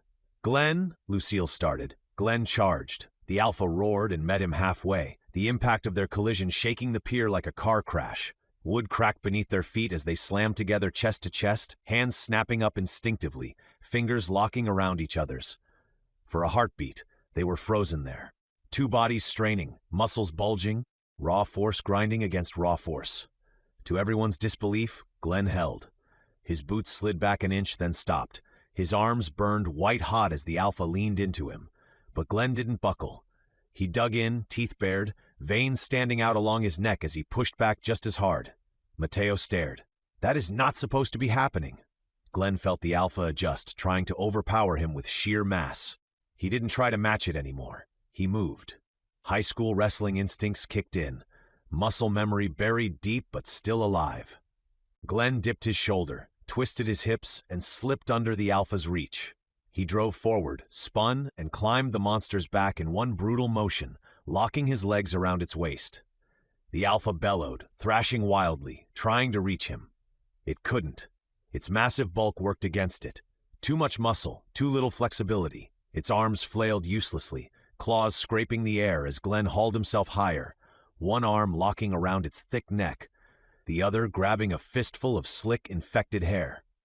"Glenn!" Nathan shouted, rifle half raised, unsure whether to fire or not. Glenn didn't hear him. The world narrowed to pressure and heat and leverage. He planted his boots against the alpha's back and pulled. Hard. Something inside the creature gave with a wet, catastrophic sound. Glenn screamed as he hauled backward with everything he had, muscle screaming, vision going white at the edges. The alpha's head tore free. Spine came with it, vertebrae snapping one by one in a sickening cascade as the head and upper column ripped loose in Glenn's hands. The body staggered forward 2 steps, arms twitching, then collapsed in a thunderous heap. Glenn landed hard, boots skidding, still clutching the severed head. He hurled it to the ground. Then he roared. It wasn't a scream. It wasn't a shout. It was raw, animal, torn straight from his chest. A sound of dominance and fury that ripped through the docks louder than gunfire. The Crimson froze. Every single one of them. Heads snapped toward Glenn. Bodies stilled. The shrieking died mid-note, replaced by a strange, terrible silence. Glenn drew breath and roared again. This time, the response was immediate. The Crimson turned, not toward him, away. They scattered in all directions, leaping from the pier, sprinting down the docks, swarming toward other sounds, other prey, anything but him. In seconds, the immediate path ahead was clear, littered with bodies and blood and smoke. Mateo finally broke the silence, voice faint with disbelief. "Okay, I officially don't remember that being in the survival handbook." Nathan lowered his rifle slowly, eyes never leaving Glenn. What the hell just happened? Glenn stood there, chest heaving, hands shaking, not with exhaustion, but with the effort of pulling himself back from the edge. The fire inside him still burned, but it had shifted. Focused, controlled. For now. He wiped blood from his face with the back of his hand and glanced at the fleeing Crimson. "Guess they figured out who's the new alpha." Lucille stared at him, fear and awe warring in her eyes. "Glenn," he met her gaze, forcing a crooked grin that felt thinner than he wanted. "On the bright side," he said hoarsely, "we don't have to fight them right now." Mateo snorted weakly. Yeah, just everything else. The control room loomed ahead, closer now. Glenn turned toward it, heart pounding, knowing the truth he hadn't said out loud. The Crimson hadn't just retreated. They had recognized him. And whatever he was becoming, it had just taken its place at the top of the food chain. The change rippled outward faster than Glenn expected. Wordless at first, felt more than seen. The pressure on the docks eased. Crimson that moments before had flooded every surface were suddenly gone, leaving behind only bodies, blood-slick boards, and the stunned survivors who had been bracing for death. People began to notice. Heads lifted, shouts shifted from panic to confusion, then to raw, desperate movement. The docks erupted. Dock workers, researchers, guards who had thrown down their weapons, survivors from the barges. Everyone surged at once, fleeing in every direction now that the immediate horror had vanished. Some ran toward boats, others toward warehouses, others simply ran because stopping felt worse. The pier became a living tide of bodies, colliding and separating, screams and sobs swallowed by the roar of motion. "Stay together," Glenn shouted, forcing his way forward. He kept one hand locked on Andrew's shoulder, fingers curled tight in the fabric of the boy's shirt, the harmonica cord brushing against his wrist as they pushed through the crowd. Andrew stayed close, head down, doing exactly what Glenn had taught him. Move, don't stop, don't panic. But the surge was relentless. A knot of people slammed into them from the left, hard enough to stagger Glenn sideways. Someone tripped, someone screamed. Glenn tightened his grip and shoved forward, and then the pressure shifted again. A wave broke between them. Andrew was wrenched sideways, the fabric tearing in Glenn's hand as bodies poured through the gap. Glenn spun, shouting his name, heart hammering as he fought against the current. "Andrew!" For a split second, he saw him. Just a glimpse. Andrew's face turned back, eyes wide with fear, the harmonica cord swinging wildly against his chest as he was carried backward by the crush of people. Then someone taller stumbled between them, then another, and the space filled with panicked bodies moving in the wrong direction all at once. "Andrew!" Glenn roared. He lunged forward, shoulder down, trying to force his way through, but the crowd hit him like a wall. Dozens of bodies slammed into him at once, momentum carrying them past and through him, knocking him off balance. He dug his boots in, muscles surging instinctively, but even with the strength burning through him, he couldn't move against that many people without crushing them. Hands clawed at his arms. Someone screamed in his ear. Another person fell at his feet and vanished beneath the press. "Glenn!" Lucille shouted somewhere to his left. He strained, searching desperately over the mass of heads and shoulders, scanning for the flash of the harmonica cord, for Andrew's dark hair, for anything. Nothing. The tide shifted again, dragging the crowd forward and away from him, breaking sightlines, scattering everyone in 100 directions at once. Glenn staggered back a step as the pressure eased, chest heaving, ears ringing. Andrew was gone. The fire inside him flared violently in response, rage and fear crashing together so hard it made his vision blur. His hands clenched reflexively, fingers curling as if he could still grab hold of something solid, something real. "Andrew!" he shouted again, voice cracking now, tearing out of him raw and desperate. People ran past him without looking, faces slick with sweat and tears, too consumed by their own terror to register his. The docks were no longer a battlefield. They were a stampede. Lucille reached him first, grabbing his arm hard. "Glenn, look at me!" He didn't. His eyes were locked on the crowd, scanning, searching, refusing to accept the empty space where Andrew should have been. "He was right here," Glenn said hoarsely. "I had him." "I know," Lucille said, her voice tight but steady. "We'll find him, but you can't tear through that crowd blind." Mateo skidded up beside them, breathless, eyes wide as he took in Glenn's expression. "What happened?" "Andrew," Glenn said. The name tasted like blood. "He's lost." For a moment, everything inside him screamed to charge, to shove, to rip through the mass of people, to let the fury loose and force the world to give the boy back. The crimson inside him surged eagerly, offering power. Glenn squeezed his eyes shut for half a heartbeat and forced himself to breathe. If he lost control now, people would die. Innocent people. Survivors who had already endured too much. He opened his eyes again, jaw set. "We split," Glenn said, voice low and iron hard. "Lucille, left side of the pier. Mateo, toward the warehouses. Nathan and Izzy take the boats. I'll push straight through the center. Lucille searched his face, seeing the storm barely contained there. We can't split up Glenn. None of us can go alone. Okay, Glenn said, but I'm not stopping. Chapter 13. Into the chaos. The docks dissolved into motion. People ran without direction now, terror overriding reason as the panic fed on itself. Survivors shoved past one another, some screaming names, others silent and glass-eyed, moving only because stopping felt like death. Glenn forced his way through them, shoulders lowered, breath ragged, eyes scanning every face that passed. "Andrew!" he shouted again, voice hoarse. "Andrew!" No answer. Somewhere behind them, a sound rolled across the compound, deep, thunderous, unmistakable. A roar, lower and heavier than the shrieks of the crimson that had already torn through the docks. Heads turned instinctively. People stumbled as fear spiked anew. The crimson shifted.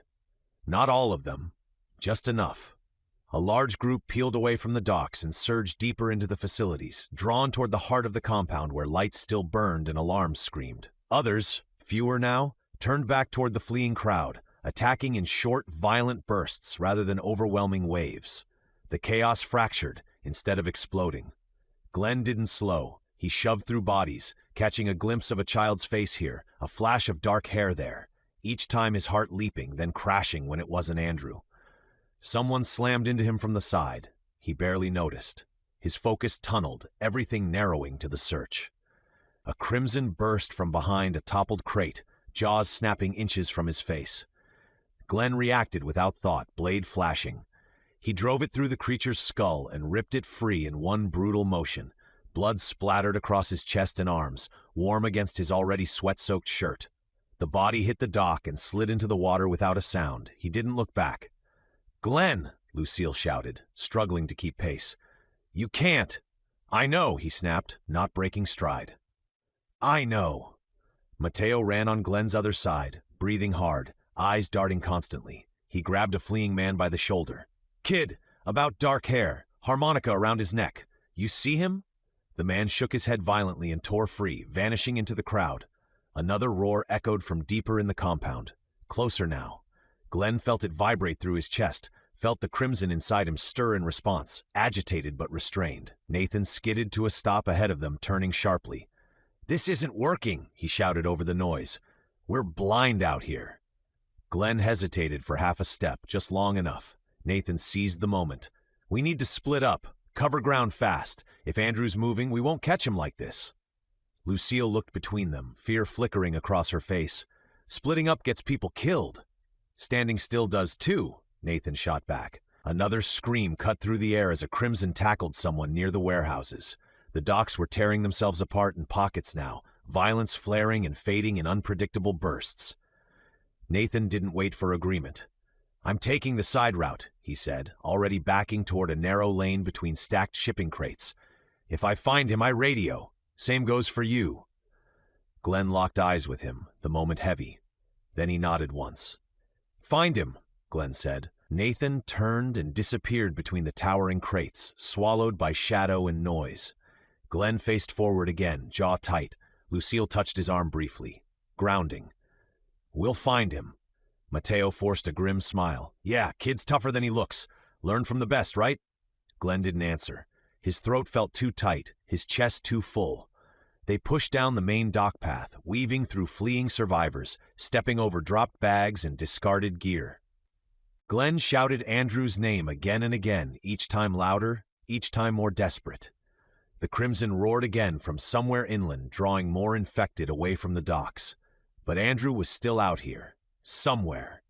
And Glenn would tear this place apart, crowd, crimson, compound and all, before he stopped looking. The air pressed in on Glenn from every side, heavy with the stench of salt water, burning fuel, and fresh blood. Smoke drifted low across the docks, blurring the edges of everything, turning people and shapes into ghosts that collided and vanished again. The roar of battle, gunfire, screaming, snarling, collapsed into a single overwhelming sound that made it hard to tell where anything was coming from anymore. Glenn was forcing himself forward on instinct alone when something cut through it. Not loud, not sharp. Thin, reedy, familiar. 3 sharp notes. He stopped so abruptly that Matteo nearly ran into him. There it was again, barely audible, a wavering note that didn't belong in the chaos. It rose and fell unevenly, breathy and strained, as if whoever was playing it was struggling just to keep air in their lungs. The harmonica. Glenn's heart slammed so hard it hurt. He turned slowly, listening past the noise, filtering everything else out. His body seemed to lean toward the sound on its own, the crimson heat inside him tightening, sharpening his focus until the world narrowed to that single thread of sound. Lucille heard it too.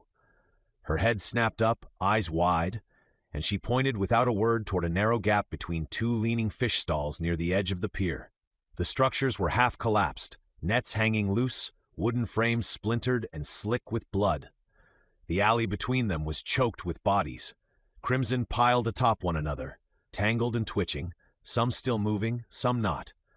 The sound came from there. "It's him," Glenn said. They moved instantly. Glenn surged forward, blade up, the fire inside him flaring again as Crimson turned toward the sudden movement. One lunged from the pile, jaws snapping. Glenn hacked it down, splitting bone and muscle in a single brutal swing. Lucille fired past him, dropping another that tried to climb the stall wall. Matteo barreled in behind them, slamming a Crimson aside with his shoulder and driving his crowbar down into its skull. They didn't slow. They tore into the alley, boots slipping on gore-slick boards as they cleared a path through the snarling pack. The space was tight, forcing them close, forcing every movement to be fast and decisive. Crimson lunged from the shadows, from behind crates and nets, from the walls themselves. Glenn cut them down with savage efficiency, barely registering the strain in his arms or the heat pouring through his veins. The harmonica wavered again, closer now. "Andrew!" Glenn shouted, voice tearing raw out of his chest. The sound stuttered, faltered, then came again. One thin, defiant note pushed through fear and pain. They fought harder.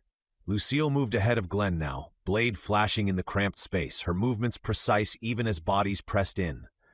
Matteo stayed tight behind, watching their backs, swearing under his breath as he ripped a Crimson off the wall and sent it crashing to the ground. At the far end of the alley, Glenn saw him. Andrew was wedged behind a toppled ice bin, back pressed to the wood, face pale and streaked with grime. His hands shook as he clutched the harmonica to his mouth, breath hitching between notes. A Crimson crouched just a few feet away, distracted by the noise, head tilting as it tried to decide whether to lunge. Glenn didn't think. He sprinted the last few steps and slammed into the Crimson, driving it into the stall wall hard enough to cave the planks inward. He buried his blade in its skull and ripped it free, then dropped to his knees in front of Andrew. "Hey, bud," Glenn said, hands already on the boy's shoulders. "Glad we found you." Andrew's eyes locked onto his, wide and shining. The harmonica slipped from his mouth, clattering against his chest as he sucked in a shaky breath. "I didn't stop," Andrew whispered. I kept playing." Glenn pulled him close, crushing him in a fierce, trembling embrace that he didn't try to hide. For a moment, the world narrowed to that. Heartbeat against heartbeat, the simple fact that Andrew was alive. Lucille covered the alley mouth, scanning for movement. "We can't stay." "I know," Glenn said, forcing himself to pull back, keeping his hands on Andrew to make sure he was real. "You did good. You did exactly right." Andrew nodded weakly, clutching the harmonica like it was the only solid thing left in the world. Behind them, the docks roared on. Gunfire, screams, another distant Crimson roar echoing through the compound. But for Glenn, everything shifted. He had Andrew, and now there was nothing on this island. No Alpha, no crowd, no Jonah Wallace, that would take him again. Parker reached Andrew a heartbeat later. He dropped to one knee despite the pain it clearly cost him, arms wrapping around his son with a force that bordered on desperate. Andrew disappeared into his chest as Parker pressed his forehead against the boy's hair, breath hitching once before he spoke. "You were so brave," Parker said, voice rough and breaking despite his effort to keep it steady. "So brave, I am so proud of you, you hear me?" Andrew nodded against him, fingers still curled tight around the harmonica, knuckles white. He didn't speak. He didn't need to. Parker held him like he was afraid the world might reach in and take him again if he loosened his grip even for a second. Glenn stood just long enough to be sure they were real together, then forced himself to look away. The relief tried to knock the breath out of him, but he didn't let it. Relief was dangerous. It made you stop moving, and stopping meant dying here. His eyes swept the docks again. Fire still burning, people still running, crimson still tearing through pockets of resistance farther inland. Jonah's island was collapsing in stages, not all at once. That meant there was still time they didn't have much of. "How do we get off this island?" Glenn said, the question forming fully in his mind as soon as the words left his mouth. Lucille turned toward him, already thinking the same thing. Mateo wiped blood from his face with his sleeve, eyes scanning the waterline. Boats were gone, either destroyed, burning, or already fled. The barges offshore were chaos, some drifting, some swarming with people, some dark and silent. Then it clicked. The image surfaced fully formed in Glenn's mind. Steel hull, faded lettering, a workhorse built to survive bad seas and worse decisions. "The Sentinel," Glenn said. Mateo blinked. "The patrol cutter? We barely limped that thing in here. Fuel was almost gone." Nathan let out a short, incredulous laugh, not mocking, just amazed anyone would think Jonah Wallace Sr. would be careless. "You really thought he'd leave a vessel like that sitting idle?" Nathan said, already turning toward the seawall. "He impounded it the day after you arrived, stripped it, overhauled it, fueled it, new comms, reinforced mounts." Glenn stared at him. "Why?" Nathan shrugged as they started moving. "Same reason for everything else, control, but also utility. He planned to use it to retrieve more survivors, selectively, people he could process." That word made Glenn's jaw tighten. Mateo shook his head as they jogged. "Of course he did. Of course the psychopath fixed up our boat." Lucille fell into step beside Glenn. "Where is it?" "Docked inside the seawall," Nathan replied. "Secondary berth, less visible. Guarded, but nothing like the main docks." Gunfire cracked again somewhere behind them, closer now. The crimson roar echoed from inland, pulling more infected away from the water. The path toward the seawall was chaotic but thinning. People fleeing the opposite direction, guards abandoning posts to respond to the revolt. "Then that's our way out," Glenn said. Andrew tightened his grip on Parker as they moved, but his eyes were clearer now, focused. He looked up at Glenn briefly. "You said we'd get away," Andrew said quietly. Glenn met his gaze and nodded once. "We are." They broke into a run. The seawall rose ahead of them, concrete slick with spray and firelight, the smell of the open ocean cutting through the smoke like a promise. Glenn could feel the heat inside him still burning, still coiled and dangerous. But now it had direction. Not rage, purpose. The Sentinel waited somewhere beyond the wall, and Glenn intended to take it, no matter what Jonah Wallace Sr. had left behind to stop them. The soundscape shifted around them as they ran. Gunfire thinned, becoming scattered and distant, swallowed by the sprawling chaos of the compound. In its place rose something far worse, the guttural, unrestrained howls of the infected. Not isolated shrieks or sudden bursts of violence, but a sustained chorus rolling across the island, echoing off concrete and steel as the crimson poured into places they hadn't reached before. Then the siren began. It was long and low, a single unbroken wail that cut through everything else. It didn't pulse, it didn't rise or fall. It simply endured, heavy and final, vibrating through Glenn's chest as if the island itself were crying out. He knew that sound. So did everyone else. Izzy slowed just enough to look back at them, her face drawn tight, eyes reflecting a truth she didn't bother to soften. "That's the upper gate," she said. "It's fallen." No one asked what that meant. The infection wasn't contained anymore. Whatever thin lines of control Jonah Wallace Sr. had been clinging to were gone. The crimson were flooding inward now, pouring toward the heart of the island. Labs, housing, command centers, anywhere there were people left to tear apart. The island wasn't a fortress anymore. It was a feeding ground. Glenn took it in without breaking stride. The smell of the sea was stronger here, wind whipping against his face as they closed on the seawall. But even that clean air couldn't mask the rot spreading behind them. He looked at Lucille, at Mateo, at Nathan and Izzy, at Parker carrying Andrew with grim determination etched into every line of his body. They all knew. There was no regrouping, no waiting, no fighting their way back through the compound to save whoever was still inside. The hub would fall next, and when it did, nothing would move through it alive. "We don't stop," Glenn said, voice steady despite the storm raging behind his eyes. He didn't need to raise it. They were already listening. We get to the Sentinel. We get her off the dock, and we leave now. Mateo nodded, breath ragged. Because if we don't, we die here, Lucille finished.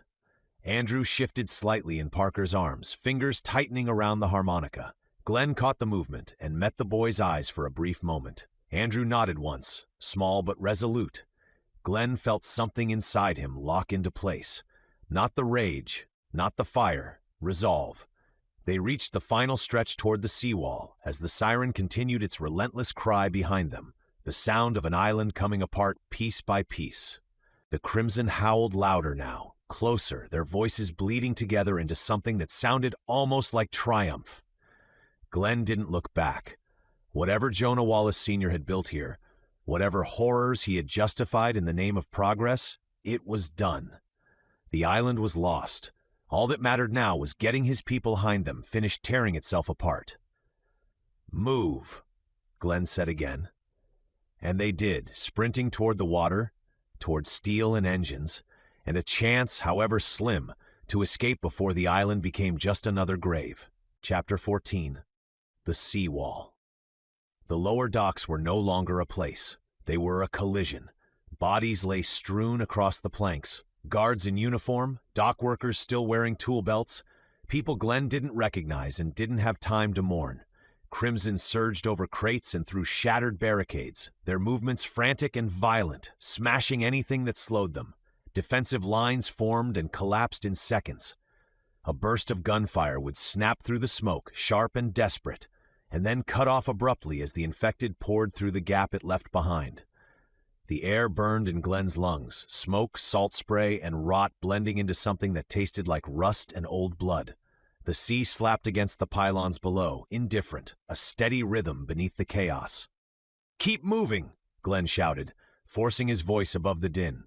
A Crimson lunged from behind a stack of pallets, arms outstretched. Glenn sidestepped and drove his shoulder into it, the impact sending both of them skidding toward the edge.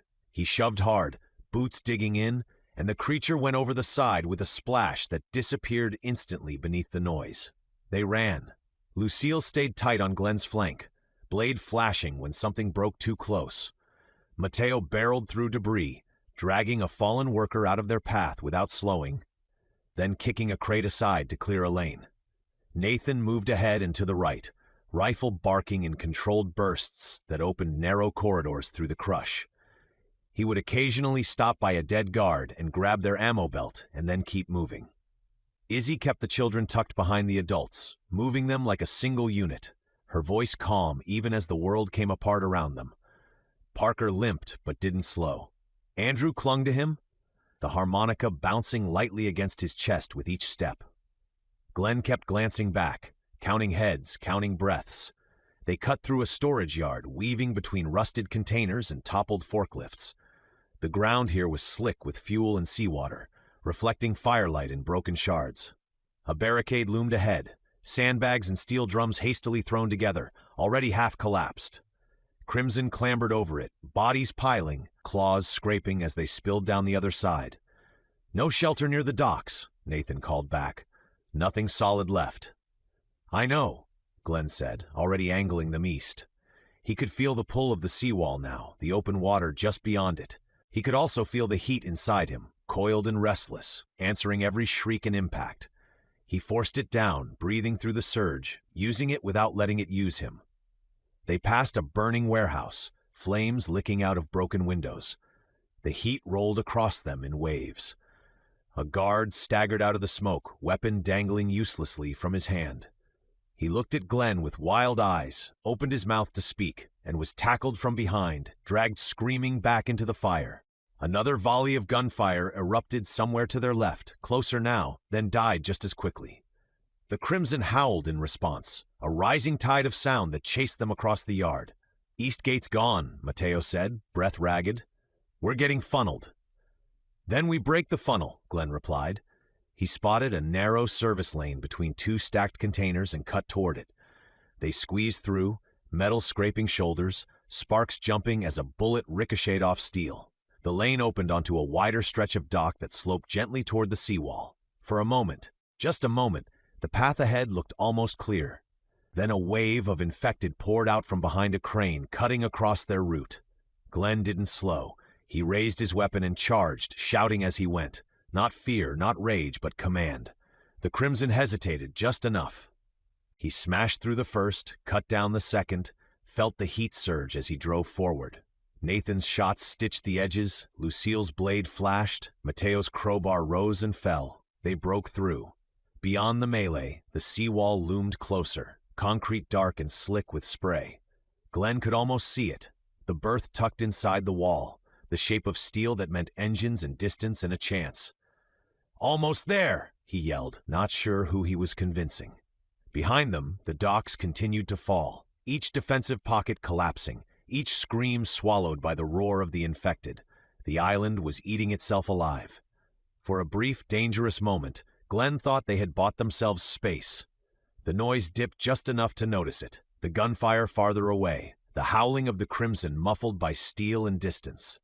They had wedged themselves into a narrow pocket between stacked containers and a corrugated metal wall, the ground slick with oil and seawater. Glenn bent slightly, hands braced on his thighs, forcing air into his lungs while the heat under his skin simmered instead of boiling over. Lucille moved immediately, checking faces, counting heads, her hands steady on each shoulder she touched. Mateo crouched with the children, murmuring something low and constant, keeping them focused on breathing instead of the chaos behind them. Glenn kept his eyes on the perimeter, scanning without pause. Moments like this were lies. Pauses got people killed. The wall screamed.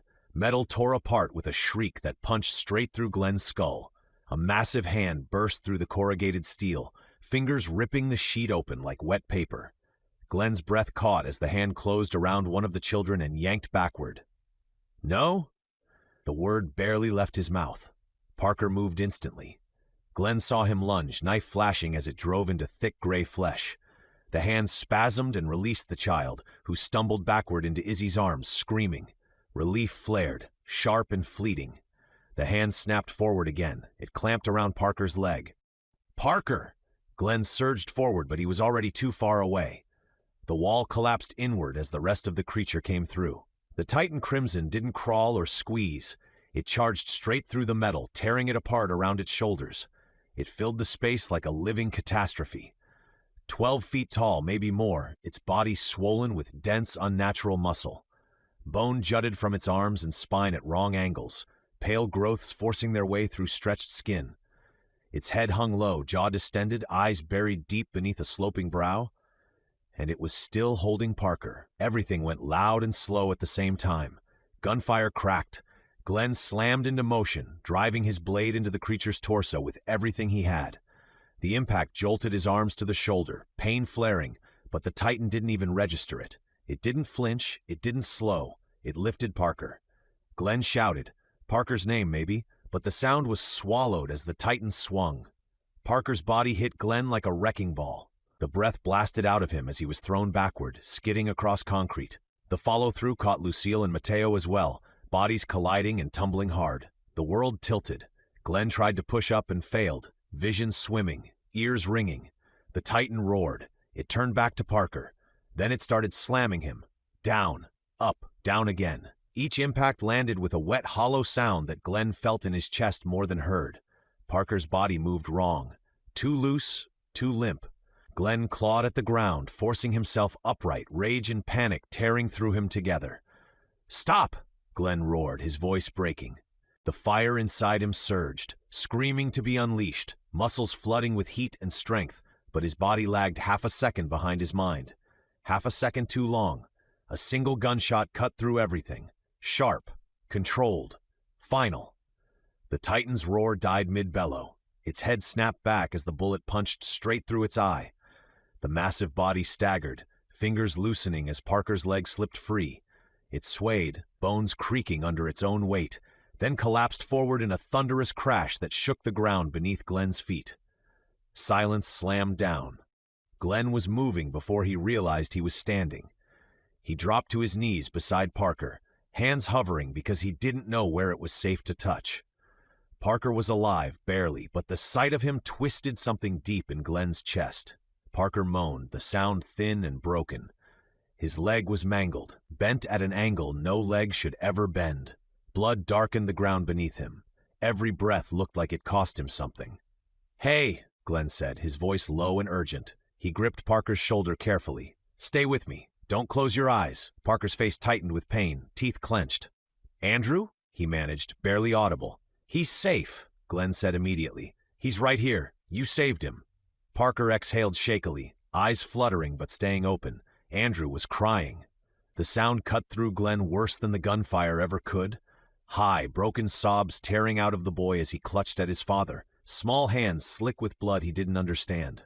Andrew kept saying his dad over and over, like repetition alone might hold Parker together.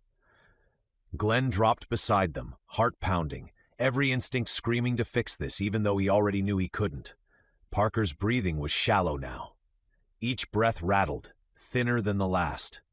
His face had gone gray beneath the grime and sweat, pain etched so deeply it looked permanent. But his eyes were still open, still searching. They found Andrew. Parker's gaze locked onto his son, and something softened there, just a little. Hey, buddy," Parker whispered. His voice barely carried, but Andrew heard it. He always did. You're okay. You hear me?" Andrew shook his head frantically. Dad, you're bleeding." Parker's hand trembled as he lifted it, fingers brushing Andrew's hair with what strength he had left. His eyes flicked to Glenn then, holding him for a long second. There was no panic there, no fear, just trust. "Glenn," Parker breathed. "Lucille?" Glenn leaned closer, his throat tight. "I'm here." Parker swallowed, the effort visible. He needs to go with you now." His eyes returned to Andrew. "Uncle Glenn, Aunt Lucille, they're gonna take care of you." Andrew sobbed harder, clutching his father's shirt. No, I stay with you." Parker shook his head faintly. "You listen to me," he said, forcing the words out, every syllable costing him. You be brave like you were before? You hear me?" Andrew pressed his face into Parker's chest, crying so hard his whole body shook. Lucille knelt down then, her hands gentle but firm as she wrapped Andrew into her arms. She pulled him close, turning him just enough so his face was buried against her shoulder, his cries muffled. She held him tight enough that he couldn't see, tight enough that he wouldn't see his father's eyes lose focus. Glenn stayed where he was, watching Parker as the last breath left him. There was no dramatic moment, no final words, just a slow exhale that never drew back in. The tension drained from Parker's body, leaving it suddenly, terribly still. Glenn closed his eyes, just for a second, long enough to let the weight of it hit. Long enough to feel the grief burn through the rage, through the heat still crawling under his skin. Then he opened them again. The island was still screaming. The Crimson were still moving, and Andrew was alive. "We have to go," Glenn said, his voice steady even though everything inside him was breaking. He stood, forcing himself not to look back. "Now!" Lucille nodded, holding Andrew close as he cried into her shoulder, whispering to him softly, words Glenn couldn't hear but didn't need to. They moved, leaving Parker where he lay, and Glenn carried the promise he had spoken more than once now, heavy and absolute. Whatever it took, the kid would make it. Andrew would live. Nathan moved first, rifle tight to his shoulder, eyes never still. Glenn followed close behind, every step measured, forcing his body to obey even as the heat under his skin pulsed and flared. The world felt sharpened, edges too clear, sounds too loud, as if the crimson bite had peeled something back inside him and left everything exposed. They skirted the edge of a burning fuel shed, flames rolling up its side and snapping overhead. The fire cast violent flashes of orange across their faces, turning everyone into flickering silhouettes. The heat washed over Glenn in waves, mixing with the burn already crawling through his veins. He barely noticed. Izzy pointed through the smoke. "Eastern seawall," she shouted. "If we can get up and around it, we can bypass the other set of docks entirely." Glenn followed her line of sight. The wall loomed ahead. Tall, weather-stained concrete rising out of the sea like the spine of a broken ship. Smoke clung to it in thick sheets, and rain streaked its surface, making it glisten slick and treacherous. "That's our best shot," Glenn said. There wasn't time to weigh alternatives. Mateo scooped up one of the smaller kids without breaking stride, slinging them over his shoulder like a sack of grain. "Hang on," he muttered, trying for humor and failing. His breath was already ragged as he sprinted ahead. Lucille stayed at the rear, blade out, pivoting smoothly whenever movement flickered at the edge of her vision. Glenn caught a glimpse of her face, focused, locked in, grief buried deep for later. They hit the narrow pier at a run. Rain had slicked the planks into a shining ribbon, seawater sloshing up through the gaps with every step. The pier pitched slightly under their combined weight, ropes snapping and creaking as waves slammed against the pylons below. "Careful!" Glenn shouted, but the warning came too late. One of the children slipped. Glenn lunged, catching the kid by the arm before they could go down, hauling them upright with a strength that surprised even him. The effort sent a fresh surge of heat racing through his muscles, but he ignored it and shoved the child forward. "Keep moving," he said, more forcefully than he meant to. He didn't apologize. Behind them, the noise swelled again. Crimson shrieks, distant gunfire, the heavy thud of something large slamming into metal. Glenn didn't turn around. He could feel it in his bones. Whatever was coming from the docks was not something they wanted to meet head-on. The pier narrowed further as it approached the seawall, rainwater pooling in shallow depressions. Nathan slowed just enough to test the footing, then waved them forward. "Single file," he said. "No stopping." They crossed the last stretch at a half-run, boots slipping, bodies colliding as waves rocked the pier beneath them. Glenn kept one hand out, steadying Andrew as they moved. The boy was silent now, shock settling in where grief had been screaming moments before. They reached the base of the wall. Up close, it was worse than it had looked. Concrete cracked and pitted by years of salt and storm, slick with rain and algae. A maintenance ladder ran partway up, rusted but intact, disappearing into smoke higher above. Nathan grabbed the rungs first, testing them with his weight. They held. "Go," he said, already climbing. "I'll cover from the top." Mateo shifted the child on his shoulder and moved next, grunting as he climbed. Izzy followed, then the others, Glenn bringing up the rear with Lucille just ahead of him. As Glenn reached for the ladder, a roar rose from behind them. Deep, furious, close enough that he felt it vibrate through the pier. He glanced back despite himself. Shapes were moving through the smoke, fast and low, drawn toward the pier like wolves to blood. Glenn grabbed the ladder and started climbing. Whatever was coming, they were out of time. The air pressed in on Glenn as he climbed, thick and charged, as if the island itself were drawing breath. The wind picked up in sharp, sudden gusts, tugging at his clothes and whipping rain into his face. Overhead, the clouds churned in violent shades of black and sickly green, rolling over one another like something alive. The first heavy drops struck his shoulders and arms, cold and stinging, then multiplied in seconds into a driving torrent that soaked him through. Below, waves slammed into the seawall with a concussive force that shook the ladder beneath his hands. Spray exploded upward, washing over the dock and turning the already slick planks into a death trap. Glenn tightened his grip, fingers aching as water streamed down the concrete and into his eyes. The storm swallowed sound. The Crimson were still out there, he knew that, but their roars were reduced to distant, broken echoes beneath the thunder and wind. The island felt smaller now, boxed in by rain and darkness, the chaos of the docks fading into a blur of motion and noise behind them. Lightning split the sky. For an instant, the world went white. The flash burned the image of the seawall into Glenn's vision, the ladder swaying slightly under the force of the wind, rungs glistening with water, bodies climbing in desperate silence. He saw Nathan near the top, braced and steady, rifle slung tight against his back as he scanned the rim of the wall. Another wave crashed below, the impact reverberating up through the concrete and into Glenn's bones. His muscles tightened reflexively, the heat in his body flaring again, lending him strength and endurance he no longer questioned. He climbed faster, hauling himself upward with a rhythm that felt almost too easy. A gust slammed into him sideways, wrenching him hard enough that one hand slipped. His heart lurched as his grip slid slick against the rung, but his other hand locked down, strength surging, and he hauled himself back into place with a growl of effort. He didn't look down. He focused on the rung above him, then the next, then the next. On the weight of Andrew's life pressing forward, on Lucille just ahead of him, on the simple necessity of getting over this wall before the storm or the Crimson claimed them. Thunder rolled overhead, deep and prolonged, shaking the sky. The rain came down harder, blurring the edge of the wall above into a gray smear. The ladder swayed again. Glenn climbed anyway. Whatever waited on the other side of the seawall, it had to be better than what was rising behind them. Glenn moved toward the ladder, boots slipping slightly on the rain-slick boards as he reached out to steady one of the children. Lucille had both hands on the kid's shoulders, her grip firm but gentle, her body angled to shield them from the wind. "I've got you," Glenn said, pitching his voice low so it cut through the storm without adding to the panic. He guided the child forward, planting them at the base of the ladder, hands finding the rungs by feel more than sight.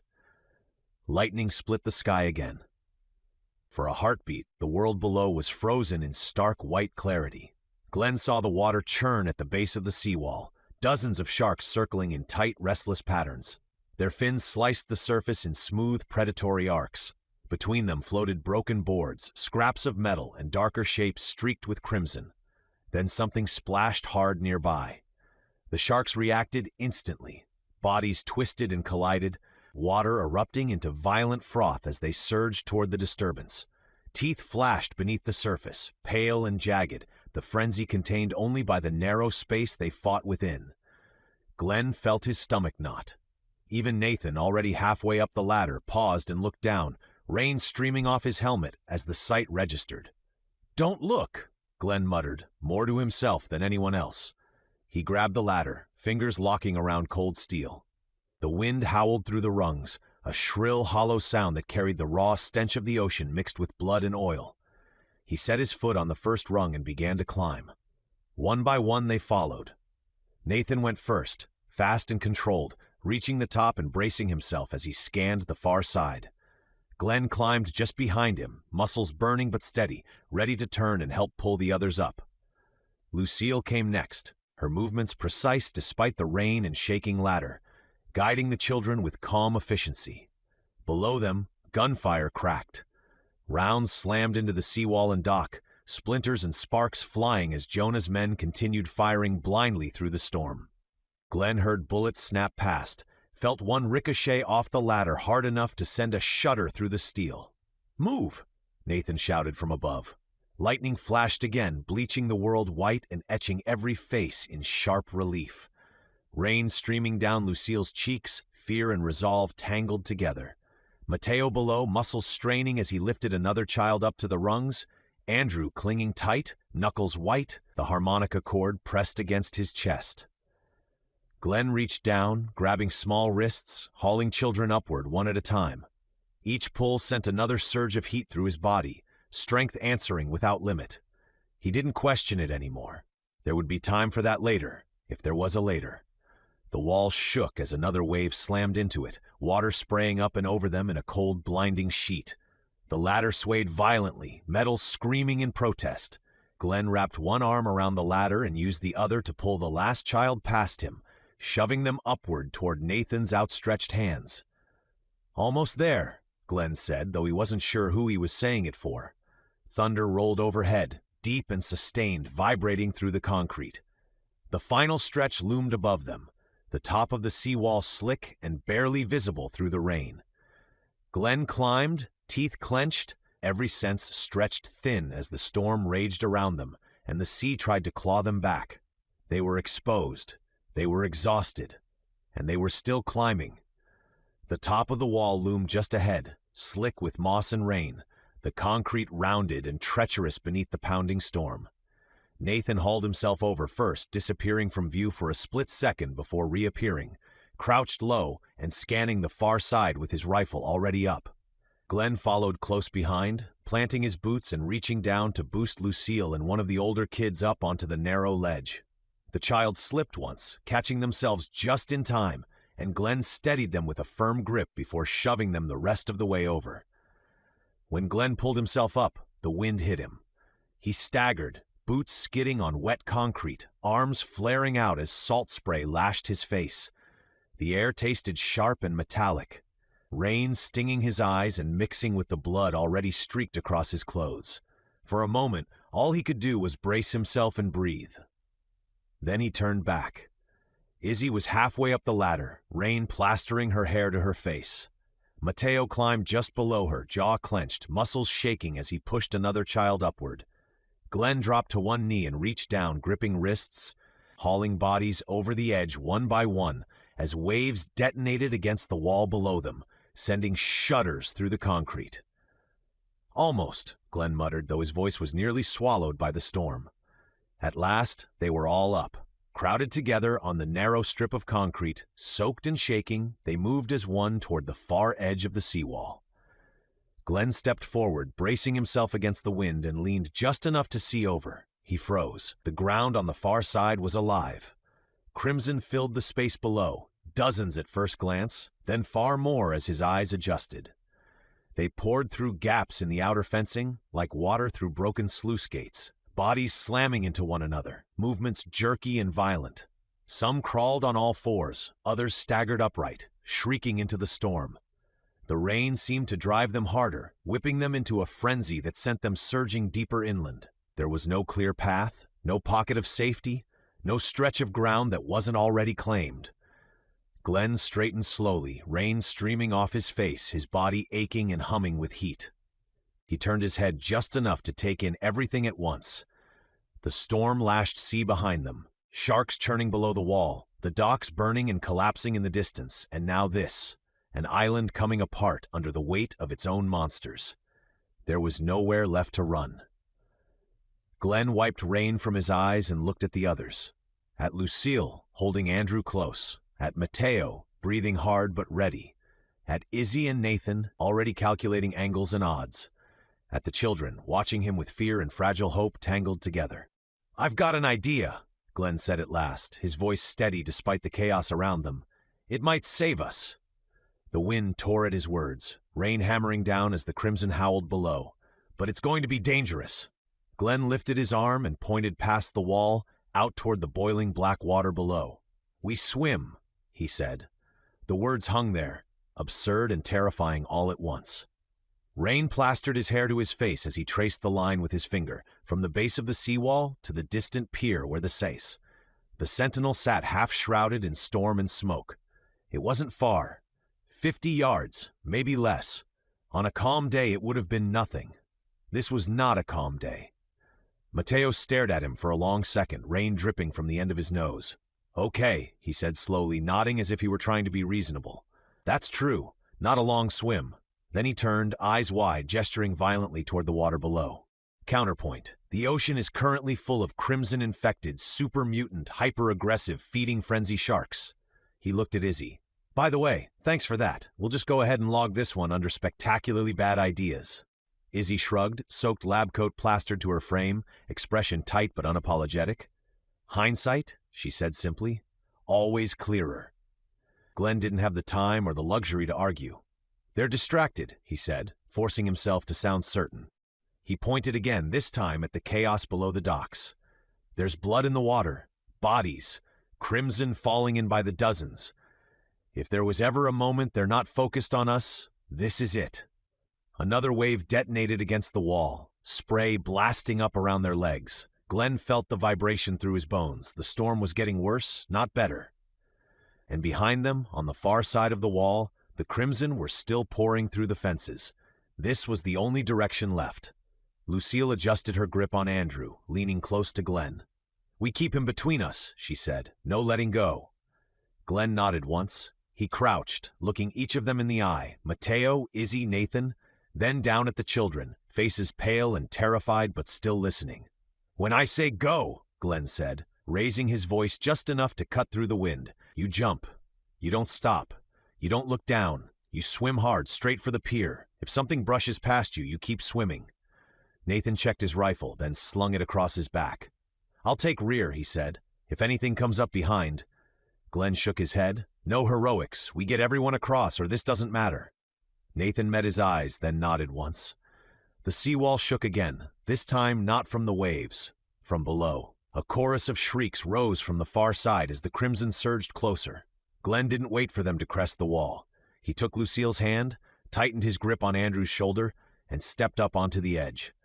The water below was black and violent, churning with whitecaps and flashes of pale shapes just beneath the surface. Glenn didn't give himself time to think. "Go!" he shouted. They leapt. Cold swallowed Glenn whole. The impact drove the air from his lungs as he plunged beneath the surface, water roaring in his ears, pressure crushing in from every direction. The storm above vanished, replaced by darkness and motion and instinct.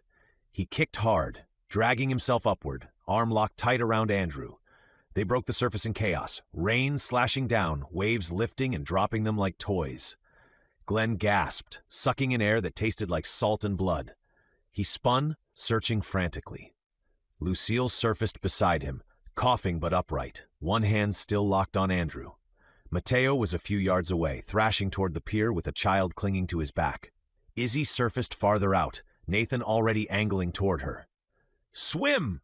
Glenn shouted, though everyone was already moving. The water surged around them, tugging at their legs, pulling them sideways. Glenn kicked harder, muscles burning, the heat in his body flaring again as if answering the demand. Something brushed his calf, slick and solid. He didn't look. He kicked. Ahead, the pier loomed through the rain, dark and solid and impossibly far. Behind them, the sea churned with movement and screams and the promise of teeth. Glenn kept swimming. The water refused to let Glenn stay up. No matter how hard he kicked, no matter how fiercely he drove his arms, his body kept sinking, pulled downward by something heavier than exhaustion. The storm-thrashed surface felt farther away with every stroke, the waves lifting him only to let him slip back under again. A thought cut through the panic, cold and unwelcome. The crimson sank. He had seen it before, infected bodies slipping beneath the surface, dragged down as if the water itself rejected them. The realization hit him like a blow to the chest. Is it happening already? Am I changing this fast? Lucille's hand clamped onto his shoulder strap, yanking him upward. She was breathing hard, face tight with effort, eyes locked on his. She didn't say anything. She didn't need to. Glenn felt the answer in the way she pulled, harder than she should have had to.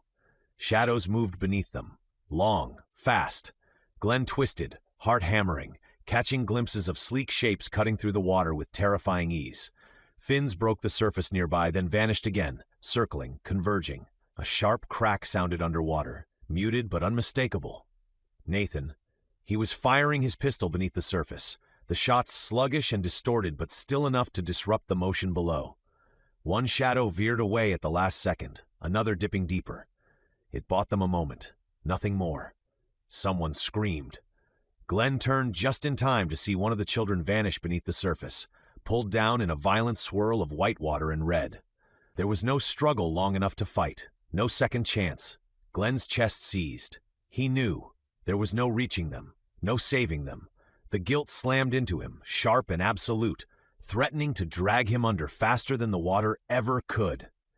"Don't stop," Glenn shouted hoarsely, forcing the words out through choking breath. "Keep swimming." He didn't look back. Another shadow surged upward, angling toward one of the boys just ahead of him. Glenn reacted without thinking. He lunged, shoving his arm between the child and the oncoming shape. The shark hit him like a truck. Jaws closed around his forearm, the same place Sarah had bitten him days ago. Pain detonated up his arm, white-hot and blinding, the pressure crushing bone and muscle together. Glenn screamed, the sound ripped away by wind and water as the beast thrashed. The shark dragged him downward. The surface rushed away as the water darkened, pressure building, cold closing in. Glenn's vision tunneled, sparks bursting behind his eyes. He felt himself slipping, strength bleeding out with every second. So this is it. Then rage flared.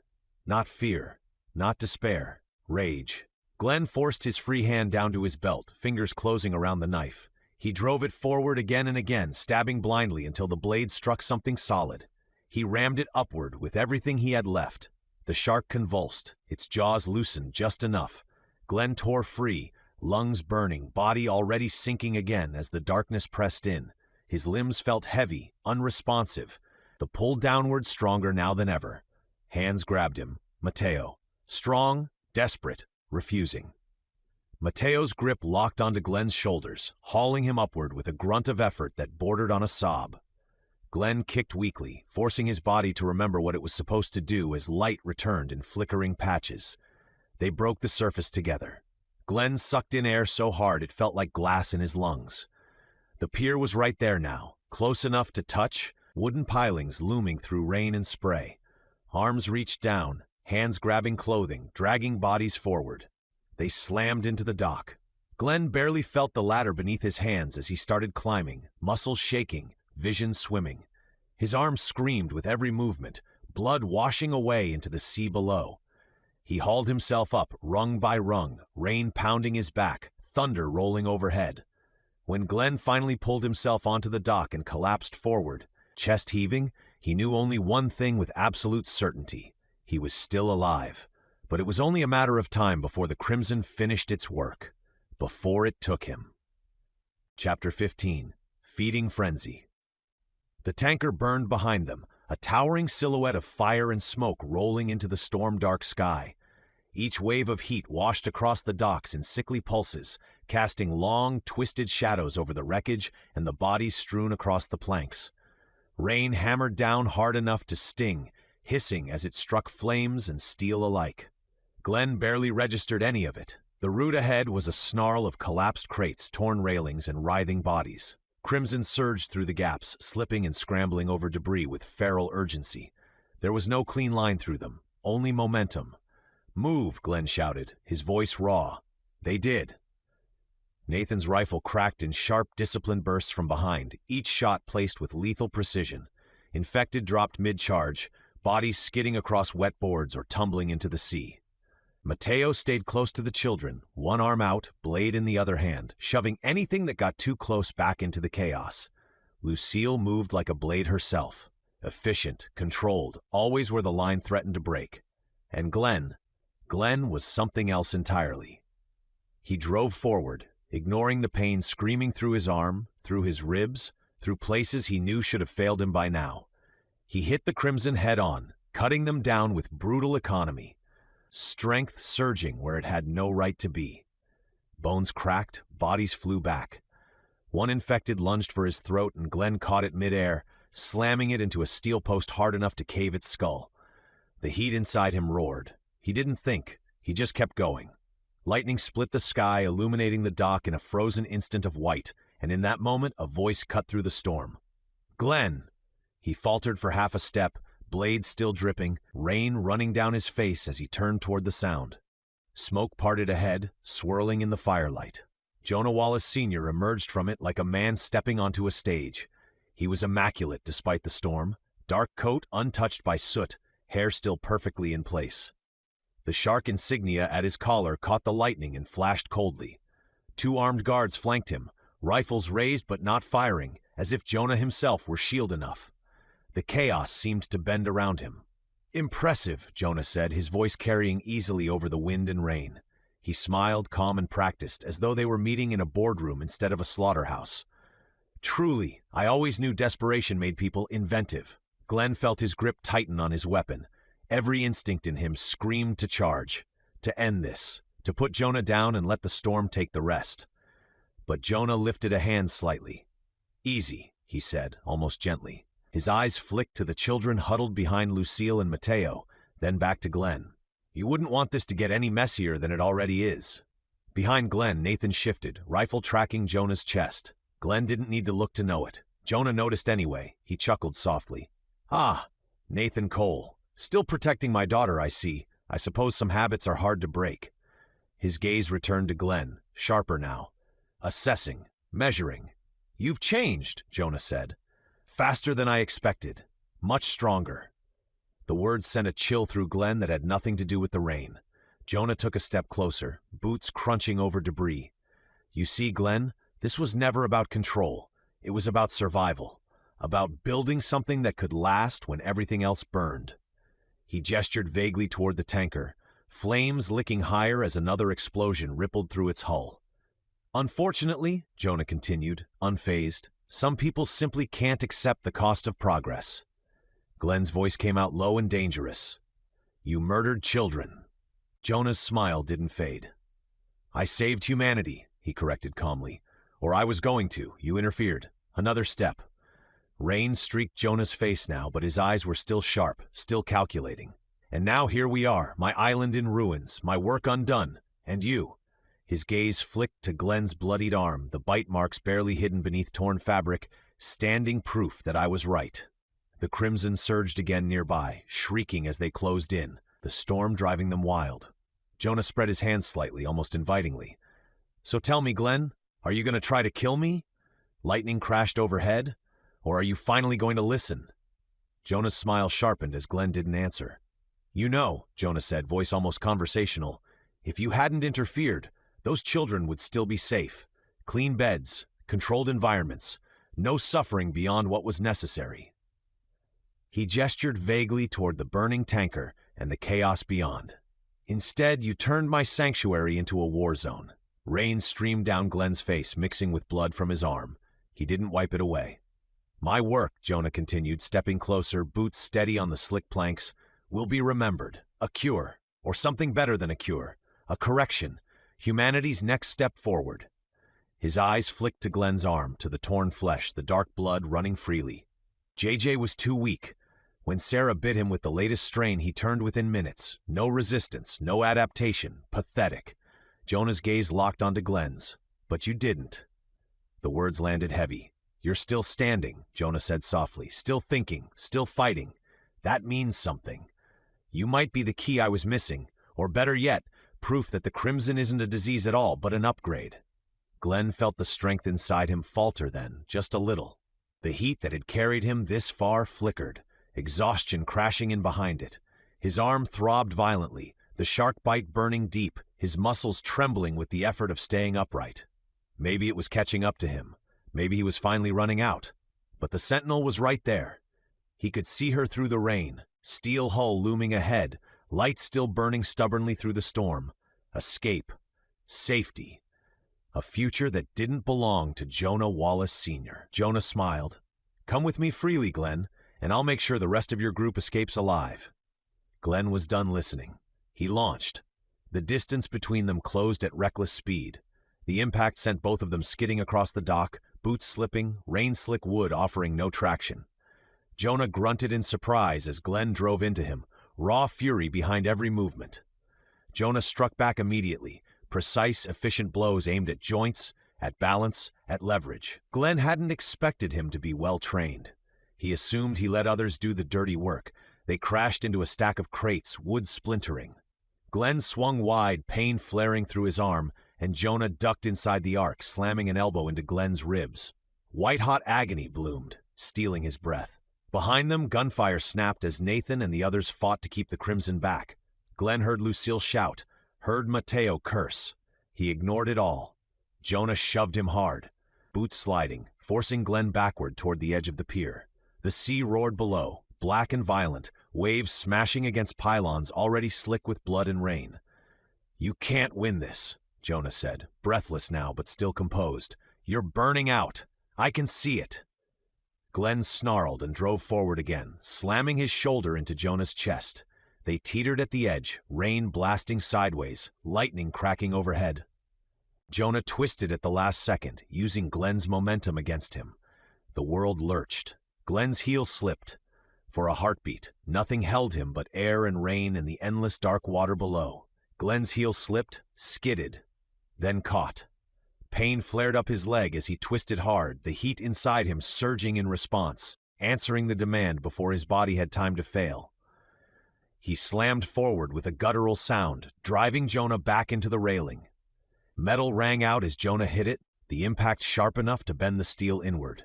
Rain streamed down his face, but his expression remained composed, calculating. One hand rested casually on the railing, boots planted, posture almost relaxed, as if this were still a negotiation he could steer. His eyes flicked briefly toward the Sentinel, then back to Glenn, assessing angles, distance, leverage. "You're fading," Jonah said, breath quickening just slightly. "I can see it, whatever's in you. It's burning you out." Glenn pressed in harder, blood dripping steadily from his arm, splashing dark against the planks. The storm answered with violence. A wave slammed into the dock below them, spray exploding upward, drenching Jonah fully and rocking the pier beneath their feet. Jonah's balance wavered for the first time. His heel slid closer to the edge. He glanced down. Lightning tore open the sky. In that white-hot instant, Glenn saw the shift happen, saw control drain out of Jonah's face as the sea below was revealed in brutal clarity. Sharks churned beneath them, dozens of dark shapes colliding and circling, the water already streaked red from the bodies falling earlier. Fins cut the surface in tight, frantic arcs. Jonah's breath caught. He recovered fast, but not fast enough. His free hand slipped inside his coat, fingers moving with practiced ease. Glenn registered the motion a heartbeat too late. Steel flashed.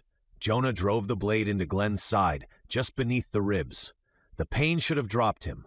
Instead, it barely registered. Glenn felt it distantly, like pressure rather than injury, his body screaming louder with pain from the crimson than from the knife. Heat roared through him, drowning out everything else. He looked down at the blade buried in his side, then back at Jonah. Jonah stared at him, really stared this time.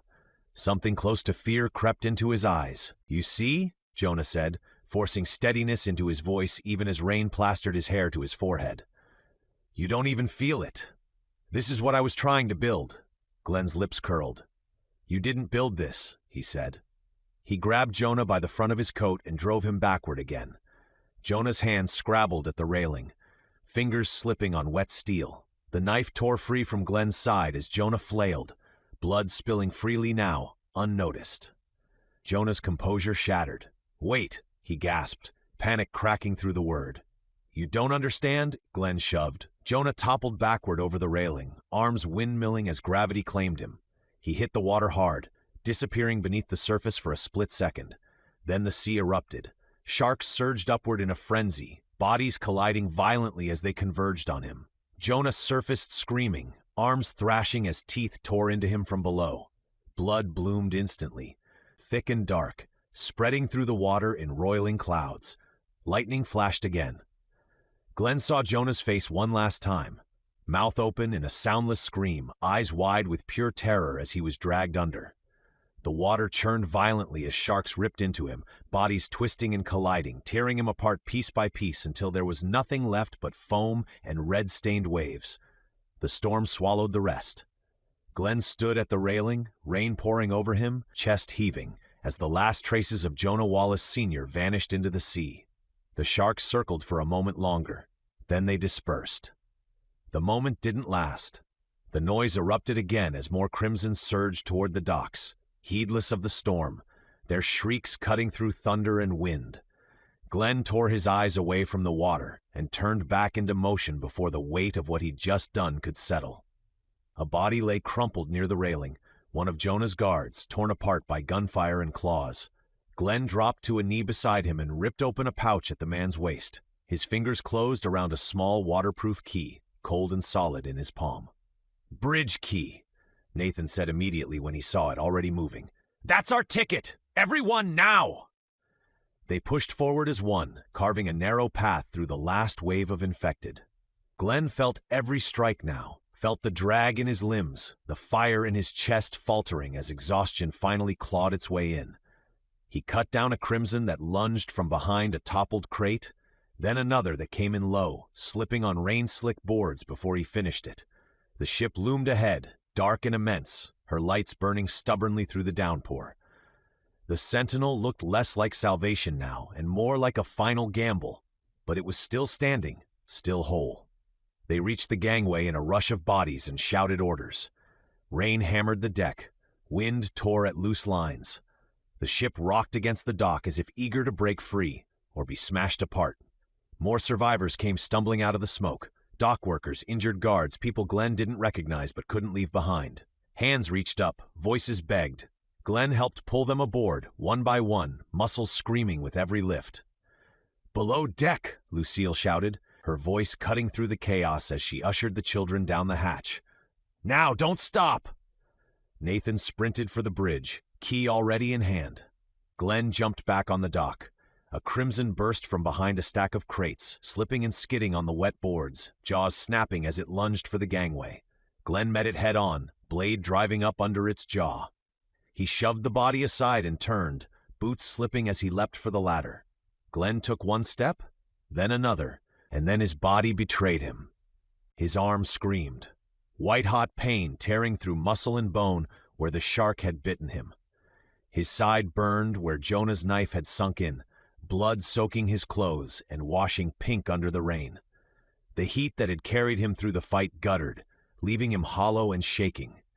He staggered and dropped to one knee, hand clutching his infected arm as his vision blurred. Glenn finally let himself fall forward onto the dock, rain and blood pooling together as the Sentinel readied to pull away from Jonah Wallace's dying island.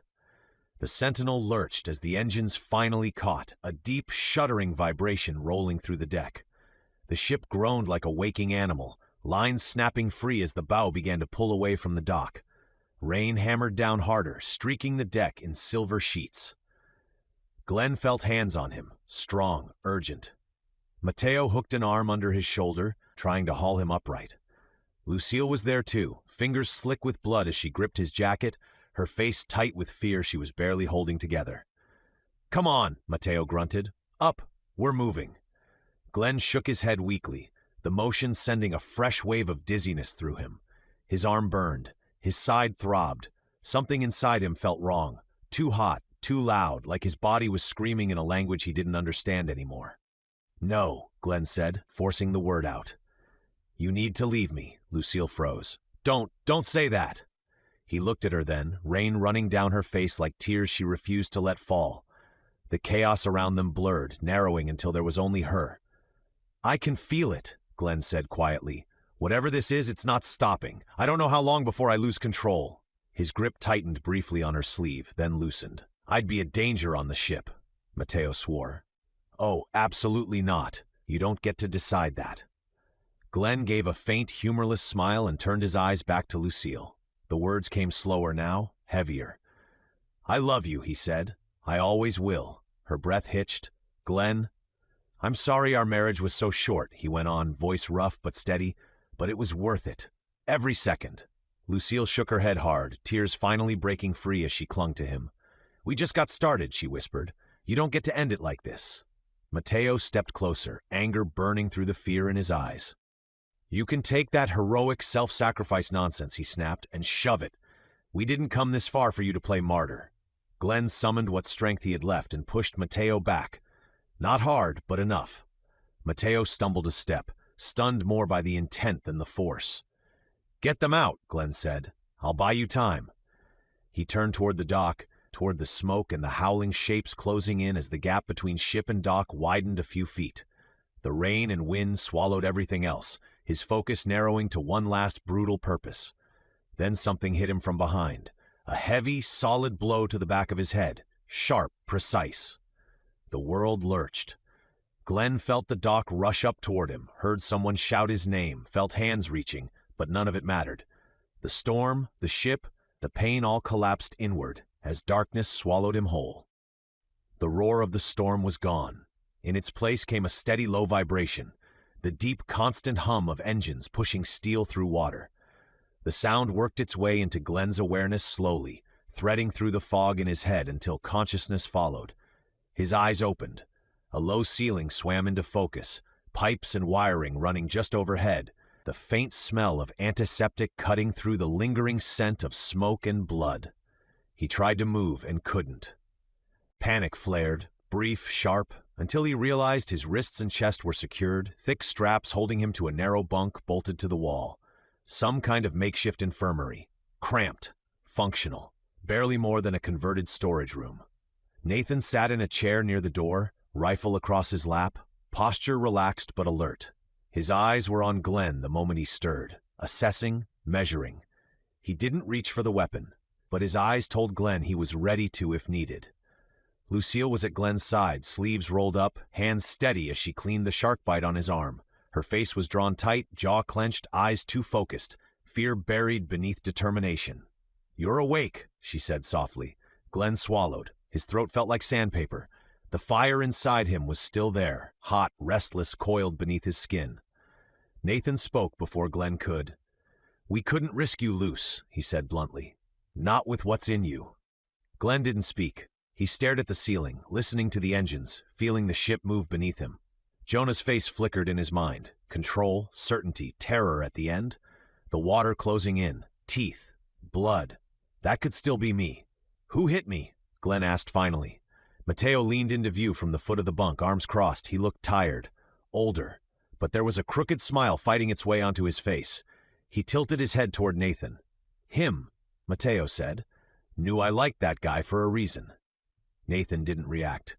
Lucille glanced up from Glenn's arm, eyes fierce. "We don't know what's going to happen," she said. "None of us do. But until you're actually gone." Her voice wavered, then steadied. "We're fighting this with you.